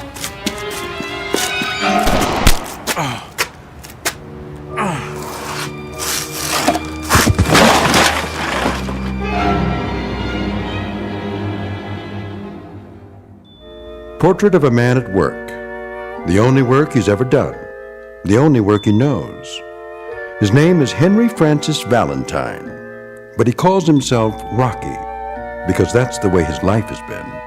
Rocky and perilous and uphill, at a dead run all the way. A thin, pale, stubby fox of a man who has eluded the hunter until tonight. He's tired of running, of wanting, of waiting for the breaks that came to others but never to him. Now he thinks it's all over, but he's wrong. For Rocky Valentine, a new career is just beginning in the Twilight Zone.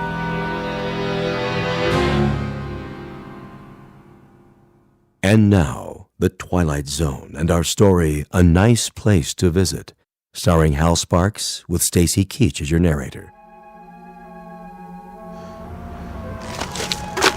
Mr. Valentine? What? Mr. Valentine. Who are you? I'm known as Mr. Pip. Can I help you? Get your hands off me. Didn't do it. How do you know my name? It's my job to know everything about you, Mr. Valentine. I hope you don't consider me presumptuous, but I see that you're in need of... You a cop? Oh, no. I guess not. White shoes, white suit, white hair, some outfit. Never saw a cop dressed like that. I'm your guide, as it were. Guide? What? Whatever you may desire. I'm at your service. That I need like a hole in my head. I'm dizzy. What happened? You had an accident. Lost your step, so to speak. Some accident? Must have fell flat on my face. Don't worry. Soon you'll be as fit as a fiddle. Come along now. I'm sure you'll want to get out of those rumpled clothes. Clean up a bit. I told you, keep your hands off the merchandise. If I've said anything to offend you... Answer the question. Question? I want to know how come you know my name. I believe I already told you. You told me nothing. Let me clue you, fatso. I don't like games. Oh, but that isn't true. You calling me a liar? Not at all, sir. But according to my notes, you like games very much. Roulette, blackjack, poker, craps. Let me see that. Between the ages of 7 and 10, you were quite fond of mumbledy-peg. Say, what do you want anyway? One thing and one thing only, Mr. Valentine. Your comfort. My job is to see to it that you get what you want, whatever it may be. Ha! Your heart's desire, as it were. It's a pretty big assignment, pal. I know, and I must say I'm rather looking forward to it. I'm sure it will entail a good deal of activity. Now, shall we go? What if I don't want to? What if I got other plans? Then of course you don't have to. It's entirely your decision. From now on, what you ask, you shall receive. Yeah? In exchange for what? How do you mean? What do you get out of it? Oh, nothing at all, Mr. Valentine. I assure you, the service is free. Don't put me on, fat boy. Nothing's free. Nothing. Anything I ever got in this lousy world I had to take. You know why? Because there wasn't nobody going around passing out favors. I'm sure there wasn't. So what's the pitch? You want me to pull a job for you? Is that it? I'm afraid you don't understand. No? Well, we'll see about that. Guess what I got in my pocket? I'm sure I wouldn't know. A 38, that's what. Take my word for it. If you like. Oh, wise guy, huh? Well, here's a good look.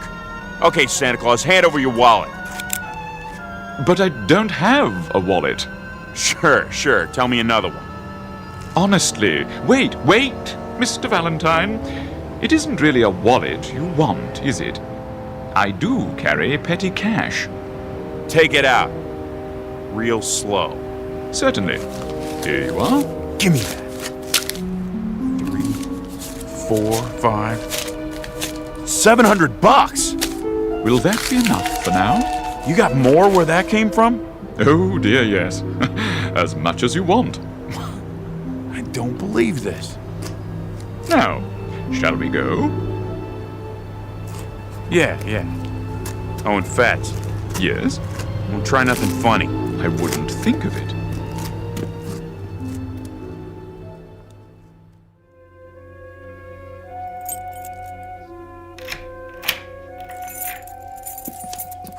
Here we are. The penthouse. Hey now. You like it? Sure I do. Oh, I'm relieved.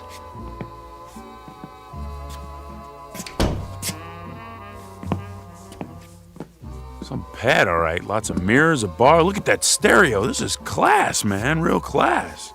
Chinese modern, I believe they call it. I was afraid you might find the red velvet walls a bit much. Not on your life.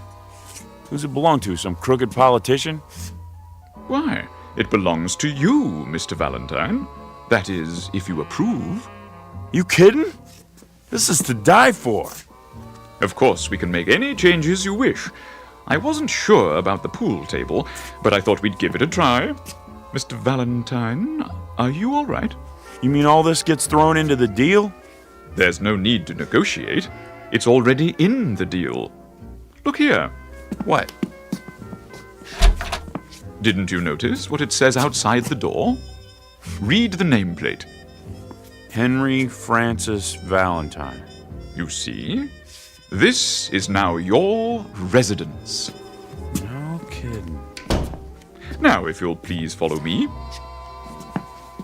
And this is the master bedroom. Wow!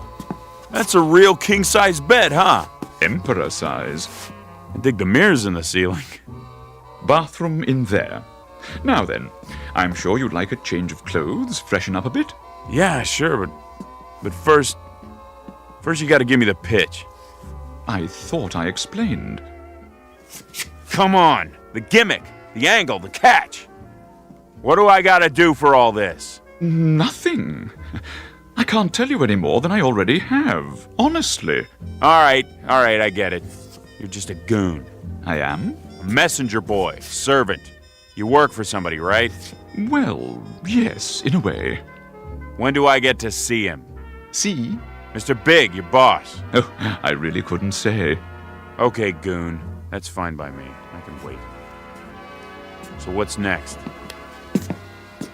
As I was saying, this is your wardrobe. I hope you'll find something that suits you. That's pretty funny. Suits. Regular comedian. How many you got in here? Oh, dozens, hundreds perhaps. I haven't counted them. Something for every occasion. Any particular color or style? Nah. I don't care. You pick it. Oh, I could hardly presume to do that, sir. However, keeping in mind your taste, let me see. Perhaps a nice pinstripe, if the lapel's at your liking. It'll do. And to go with the dark material, a nice tie. I believe your favorite color is yellow. Mm-hmm. Splendid. It should go well with, let me see, a new pair of brown shoes, like the ones you have on. Well, sir? Make up your mind. What's the matter? You got no taste? My taste doesn't matter. Perhaps these, a smart black and white pair with tassels and pointed toes. Fine. I'll just lay your selections on the bed. Shirts, socks, and underclothes in the drawer. Quite a large stock. And in this ebony case, a selection of jewelry and accessories. Jewelry, huh? Let me see. Cufflinks, tie-tacks, rings, watches, a little bit of everything. I'll draw your bath. Yeah, you do that. You do that.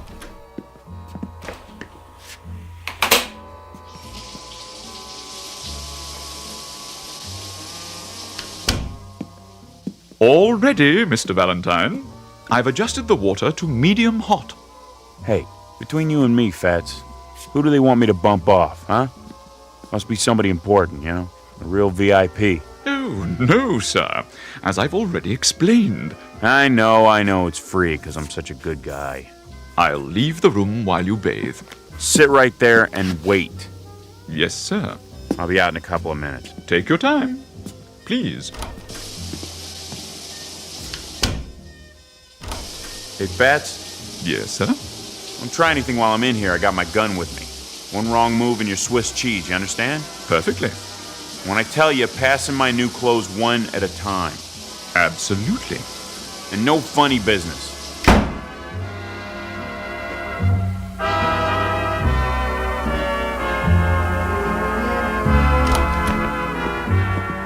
Hey, check out the new duds. Very impressive, sir. Everything fits. Of course. I'll say this, your guy sure knows his threads. Now, Mr. Valentine, if you'll follow me to the living room... What's all this? I took the liberty of calling room service. I thought you must be getting hungry. So... What'd you order, the whole menu? A little bit of everything. All your favorites. Steak, potatoes, spaghetti with meatballs, a hero sandwich, French fries, ketchup, chicken noodle soup, peanut butter and jelly, fried chicken strips, donuts, and a banana split. Won't you have a seat? You first. No, thank you. I'm not asking, I'm telling. I want to see you taste everything. Oh, but I don't eat. So I was right. You're in on it. I haven't eaten in... Why, it must be 2 or 3 centuries. That's a good one. Eat! Or is there something wrong with it? No. Then chow down. I can't. I've forgotten how. Pretty slick. You give me a bath, some clothes, then poison me. I'll tell you something. You gotta get up pretty early to put one over on Rocky Valentine. You think you're smart, don't you, Fats? Yeah, you're smart, all right, but you're not smart enough. What are you doing? Just this. If you won't eat the food, you're gonna eat lead, big boy, because this here is the final course.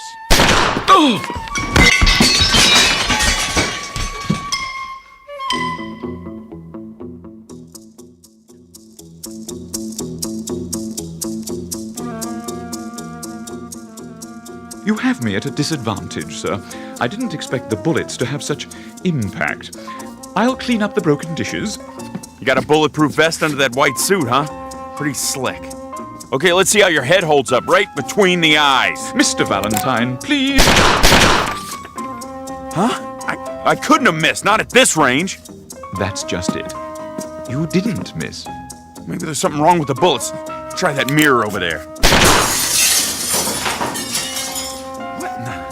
Mr. Valentine, perhaps you'd like a drink. Yeah, good idea. Where's the scotch? Here. Hold on.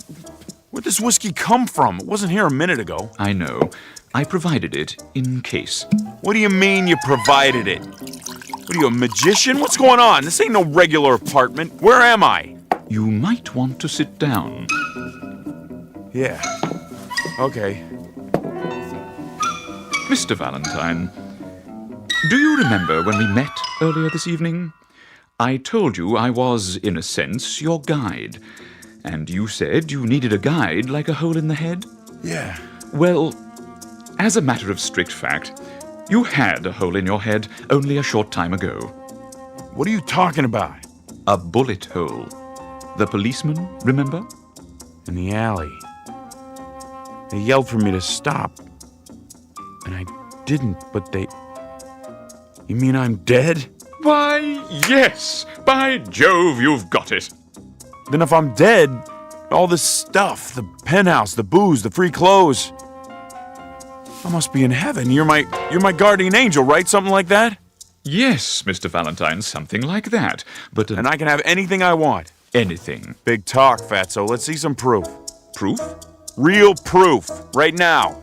I want money, moolah, simoleons, cold hard cash. I gave you what I had in my pocket. Chump change. I'm talking about real money. Make it $1 million. $1 million? And 5G bills. As you wish. Okay, where is it? Look in that drawer. Under the desk.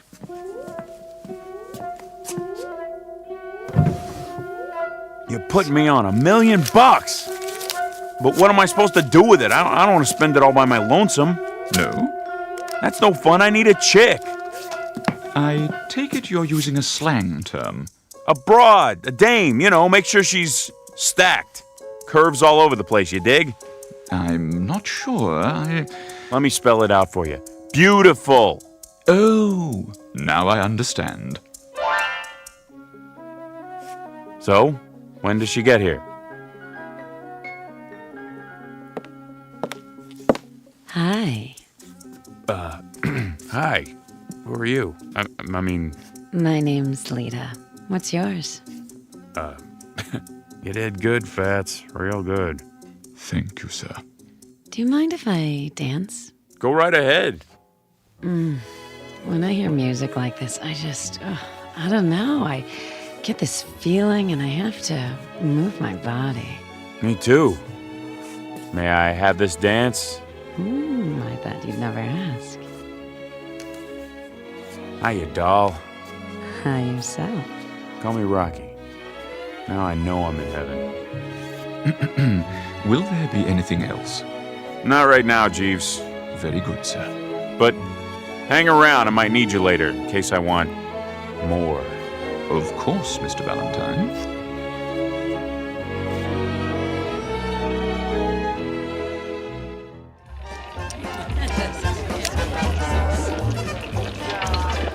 No more bets, please. No more bets. Hurry up, Rocky. Yeah, what are you gonna do? Are you all finished? Not on your life, sweetheart. How about 33 red? 33 red! Yeah! Hey, the gentleman in the pinstripe suit. Rocky, you're the man. The best. How about that? I win again. Hey, Fats! Something I can do for you? No, something I can do for you. Put your money on the table right there. 14 black. Rocky's hot tonight. Am I right, dolls? You sure are. He is. He's a winner. I'm afraid I don't have any money. You don't? Well, what do they pay you in? Halos or something? Place your bets, ladies and gentlemen. Combinations, odd and even. Okay, let's go.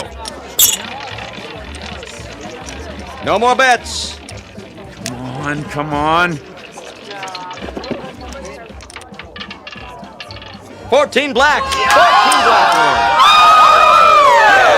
That makes what? 80 grand.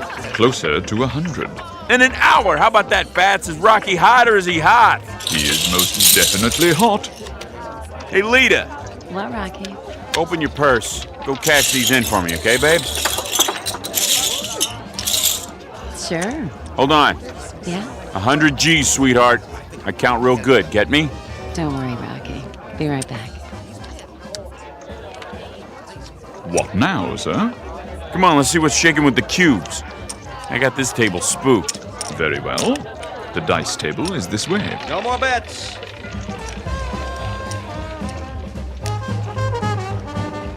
Oh, there's a slot machine. You want to play, doll? Can I? Sure. Here's a silver dollar. Wait a minute. I'll put it in for you. I got the magic.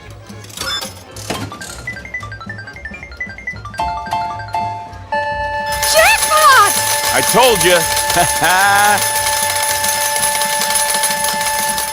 Would you like me to carry them for you? Yeah, sure. And give the ladies a tip. Very good, sir. 7 out, line away. Step aside. Let me show you how it's done. That, sir? Here's your money, Rocky. Put it on the line. All of it, sir? Why not? When you're hot, you're sizzling. Money talks. Get your bets down. Hard ways, horn bets, any craps. Breathe on them for me, doll. Sure, Rocky. New shooter coming out. Yo, 11. Frontline winner. Here you go, doll. Go get yourself a new dress or something. Something skimpy.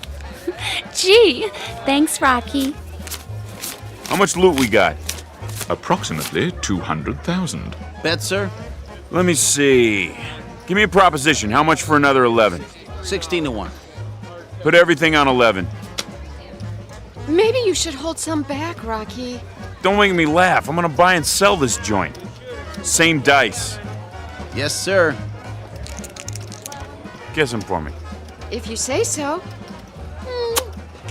Same good shooter coming out, looking for a point. Yo, 11. Winner, frontline winner. I'll have to get you a briefcase for your winnings, sir. You do that, Fats. Get 2. Get a whole bunch of them. I ain't stopping now, not the way my luck is running. Never had a night like this. Place your bets. Okay, buddy, let's do it again. Same bit, same bet. Hey, I'm dry as a bone. Anybody get me a drink or what? I'll get it for you, Rocky. Me! Pressing 11, all bets down. Come on now. Like the song says, luck be a lady.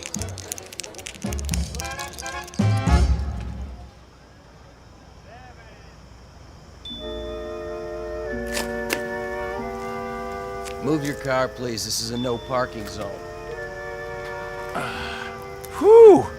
Making money really takes it out of you. Where's the loot? I have 2 briefcases, sir, and the ladies each have 1. Good, my arm's sore. They're heavy. I don't mind. Where are we going now? Get your car, sir? Yeah, big convertible, pink and white. And be careful with it, you hear me? Yes, sir. Loading and unloading only. No parking. Huh. Something bothering you, Mr. Valentine? Yeah, him. The policeman? He's only doing his job, maintaining order. Lousy screws. Think they're the king of the hill just because they got a badge and a few lousy inches? How do you mean? Every cop I ever see is about 6.5 feet tall. Look at him. Lording it over everybody. Oh, dear. That was indiscreet of me. I should have realized. Not your fault. Oh, but it is. I'll fix it for you. Officer? Yeah. Come over here for a moment.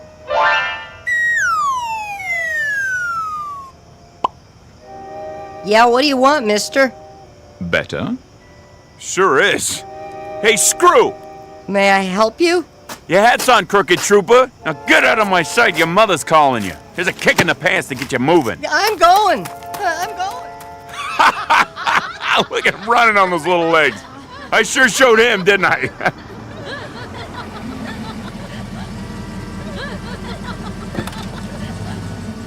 Your car, sir. Okay, kid. Here, you keep the change. Oh, that's $100 bill.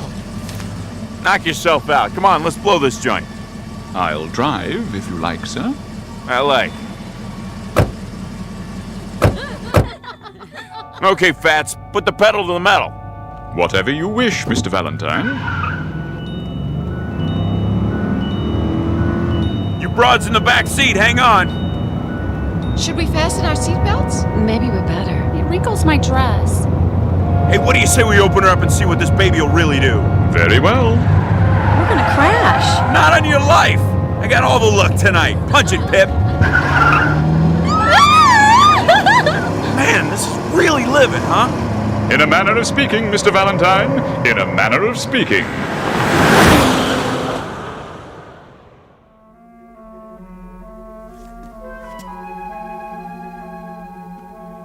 Where's my pad? Just at the end of the hall. Fats, do me a favor. Yes? I want to get rid of that heap we've been driving. Is anything wrong?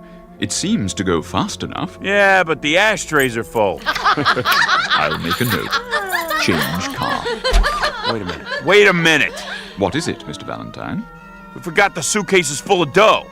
Oh, yeah. He's right. I set mine down and... No need to worry. After all, you can win it back tomorrow. Yeah, that's right. Hey, girls, go on inside. I want to talk to Fats. Okay. Sure, Rocky. We'll wait up for you. What's on your mind? How about tomorrow we look up some of my old buddies, like Mike Fink and Matt Gorman and Silky Armstrong? What's the matter? Didn't they make it? Oh, it isn't that, Mr. Valentine. It's... Well, you see, all of this is your own private domain, as it were. It was made for you alone. What about the broads? I mean, they're extras, like in a movie? In a sense, yes. Everyone here is, except, of course, you and me. Oh. Well, we'll just party it up tonight anyway. You too, of course. I'm not permitted, sir. Why? Angels ain't supposed to have fun? Come on, who's to know? Sorry, sir. Man, you really pulled rough duty with this job, didn't you? It has its compensations. Hey, Fatso, let me ask you a question. Go ahead. Something's been kind of bugging me. Don't get me wrong. I ain't ashamed of my life. You know, anything I did, well, I did it because I had to. You understand? Perfectly. Of course, I ain't saying I was the greatest guy in the world. Maybe I made a few wrong moves, but, you know, like a shrink said one time, I'm sort of a victim of my environment, you know? Can't get away from that, right? Whatever you say. I never got a break, you know, never. Old man a drunk, old lady a tramp, no lousy dough in the house. I mean, what do they expect? I should grow up to be president?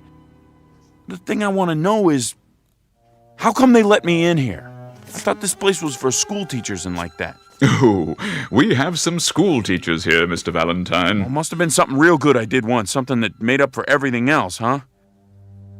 Yeah, maybe that's it, but what was it? What'd I ever do that was good?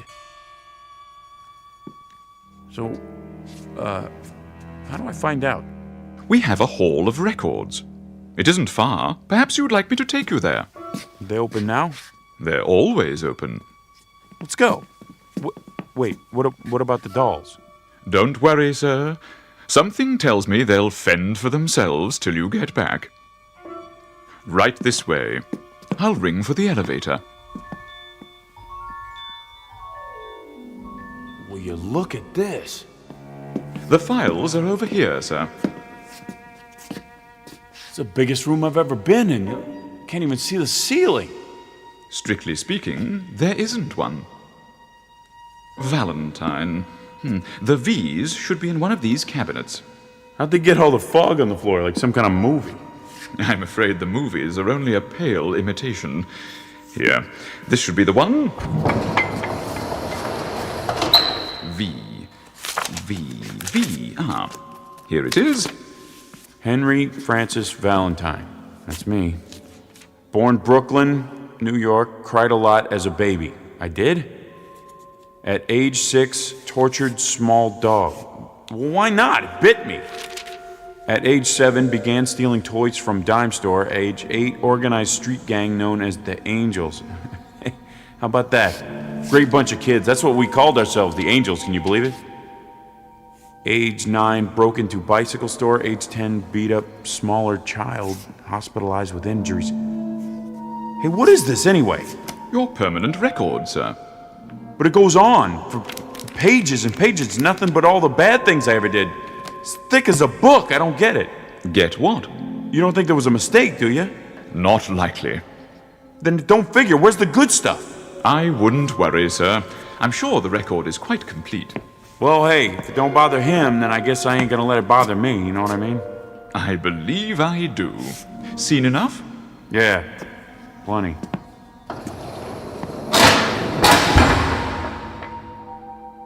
What now, Mr. Valentine? I don't know.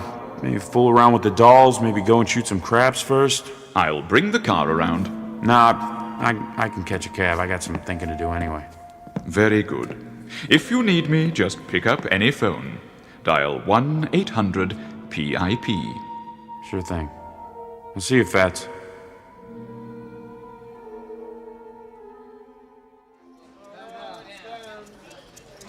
Place your bets, hard ways, any craps. Put it all on double sixes. All of it? You heard me. Yes, sir. All bets down. Same good shooter coming out.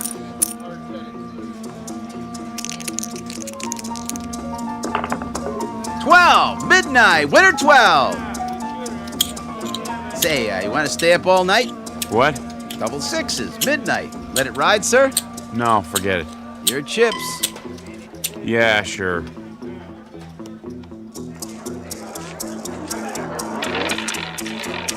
Lucky 13. 13 it is. No more bets. 13 red. Pay the gentleman with the yellow tie. Don't you want your chips, sir? Mail them to me.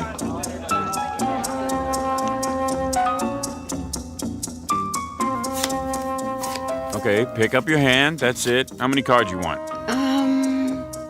I'm okay. How about you? I don't need any either. Lita, how many? I think I'll play these. Dealer stance, Pat. What do you got? Huh? Now's the time when you lay them down. Oh. Let me see. I got a full house. Great. What do you got, doll? I'm not sure. I'll tell you. Looks like a straight flush queen high. Oh, is that good? It's great. It's just great. Lita, show me your cards. But everybody will know what I have. It's okay. Yep, you got her beat. Straight flush king high. I win. Not so fast. Any other game you could bet the farm. But here, read 'em and weep. I got a royal flush.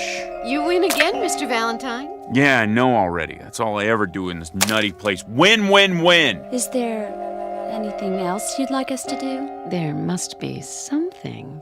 Nah, get out of here, all of yous. Sick of looking at you. Can we come back later? Don't call us, we'll call you. Go on, scram. Now what am I supposed to do? Play tiddlywinks? Maybe a game of 8-ball. Nah, straight pool.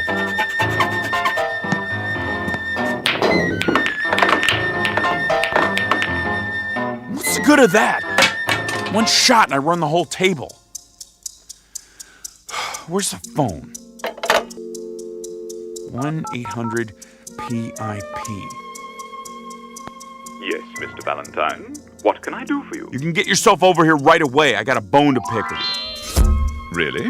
Stop all that creeping around. Why don't you use the front door like regular people? Anything you say, Mr. Valentine. Anything I say. Will you knock it off? Is something wrong, sir? No! Nothing's wrong! Everything's peachy! Look, I've been here for a month and I can't take it anymore. I don't understand. I'll spell it out. I'm bored, Fatso. I'm bored. There's no excitement around here, you dig? No kicks. But the gambling. I thought you enjoyed it. I do, but when you win every time, that ain't gambling. That's charity. I could arrange for you to lose occasionally. Would that help? Yeah, maybe. No good, I'd know. Perhaps you miss your old vocation. Now you're getting warm. There's a nice bank you could rob. It's on the corner. Or would you prefer a jewelry store? Bank's okay, I guess. Fine. Now, as to the getaway car, we have quite a wide selection. Something inconspicuous, I imagine. Any chance I'll get caught?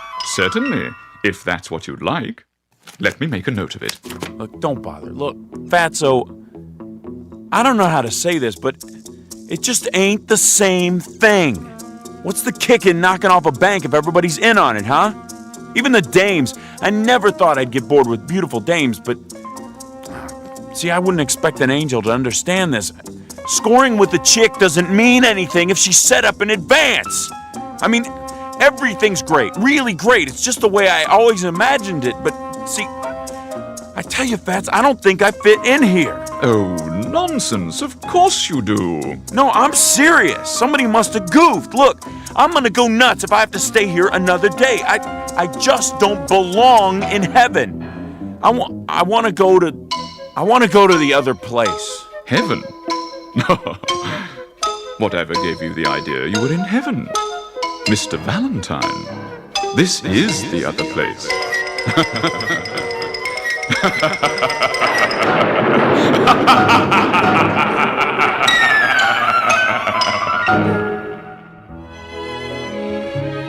portrait of Henry Francis Valentine. Small-time crook, grifter, thief, and worse. A scared, angry little man who never got the breaks he thought he deserved. Now he has everything he ever wanted, and he's going to have to live with it for all eternity in a place called the Twilight Zone.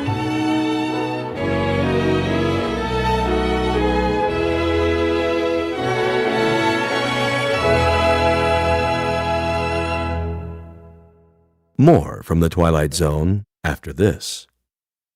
Hi, this is Carl Amari, producer of the Twilight Zone radio dramas, and I'd like to take a moment to thank you for tuning into our show.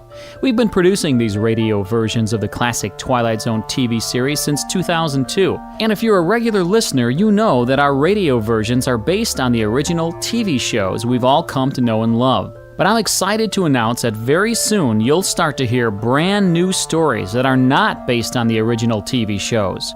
We're commissioning writers to produce fresh, new story ideas that will star many of your favorite Hollywood stars, so be sure to stay tuned for them. Also, I want to stay in closer contact with you, so I've started a producer's blog on our website at www.twilightzoneradio.com.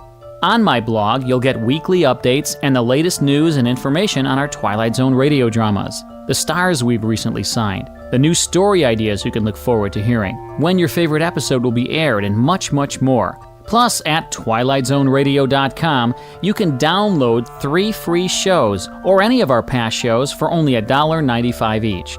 Plus, you can purchase CDs of all of our shows in our Twilight Zone store. Find a radio station in your area playing our broadcasts, ways to contact me, and much, much more. So be sure to log on to www.twilightzoneradio.com, and I'll see you in the zone. A Nice Place to Visit, starring Hal Sparks with Stacy Keach as your narrator, was adapted for radio by Dennis Etchison and written for the Twilight Zone by Charles Beaumont. Heard in the cast were Nick Sandys, Doug James, Laura Russell, Fernette Lebo, Amber Lake, Jeff Lupetin, Vince Amari, Kurt Nabig, Rosalind Alexander, and Carl Amari. To learn more about the Twilight Zone radio dramas and to obtain audio cassettes and CDs of these programs, visit our website at twilightzoneradio.com.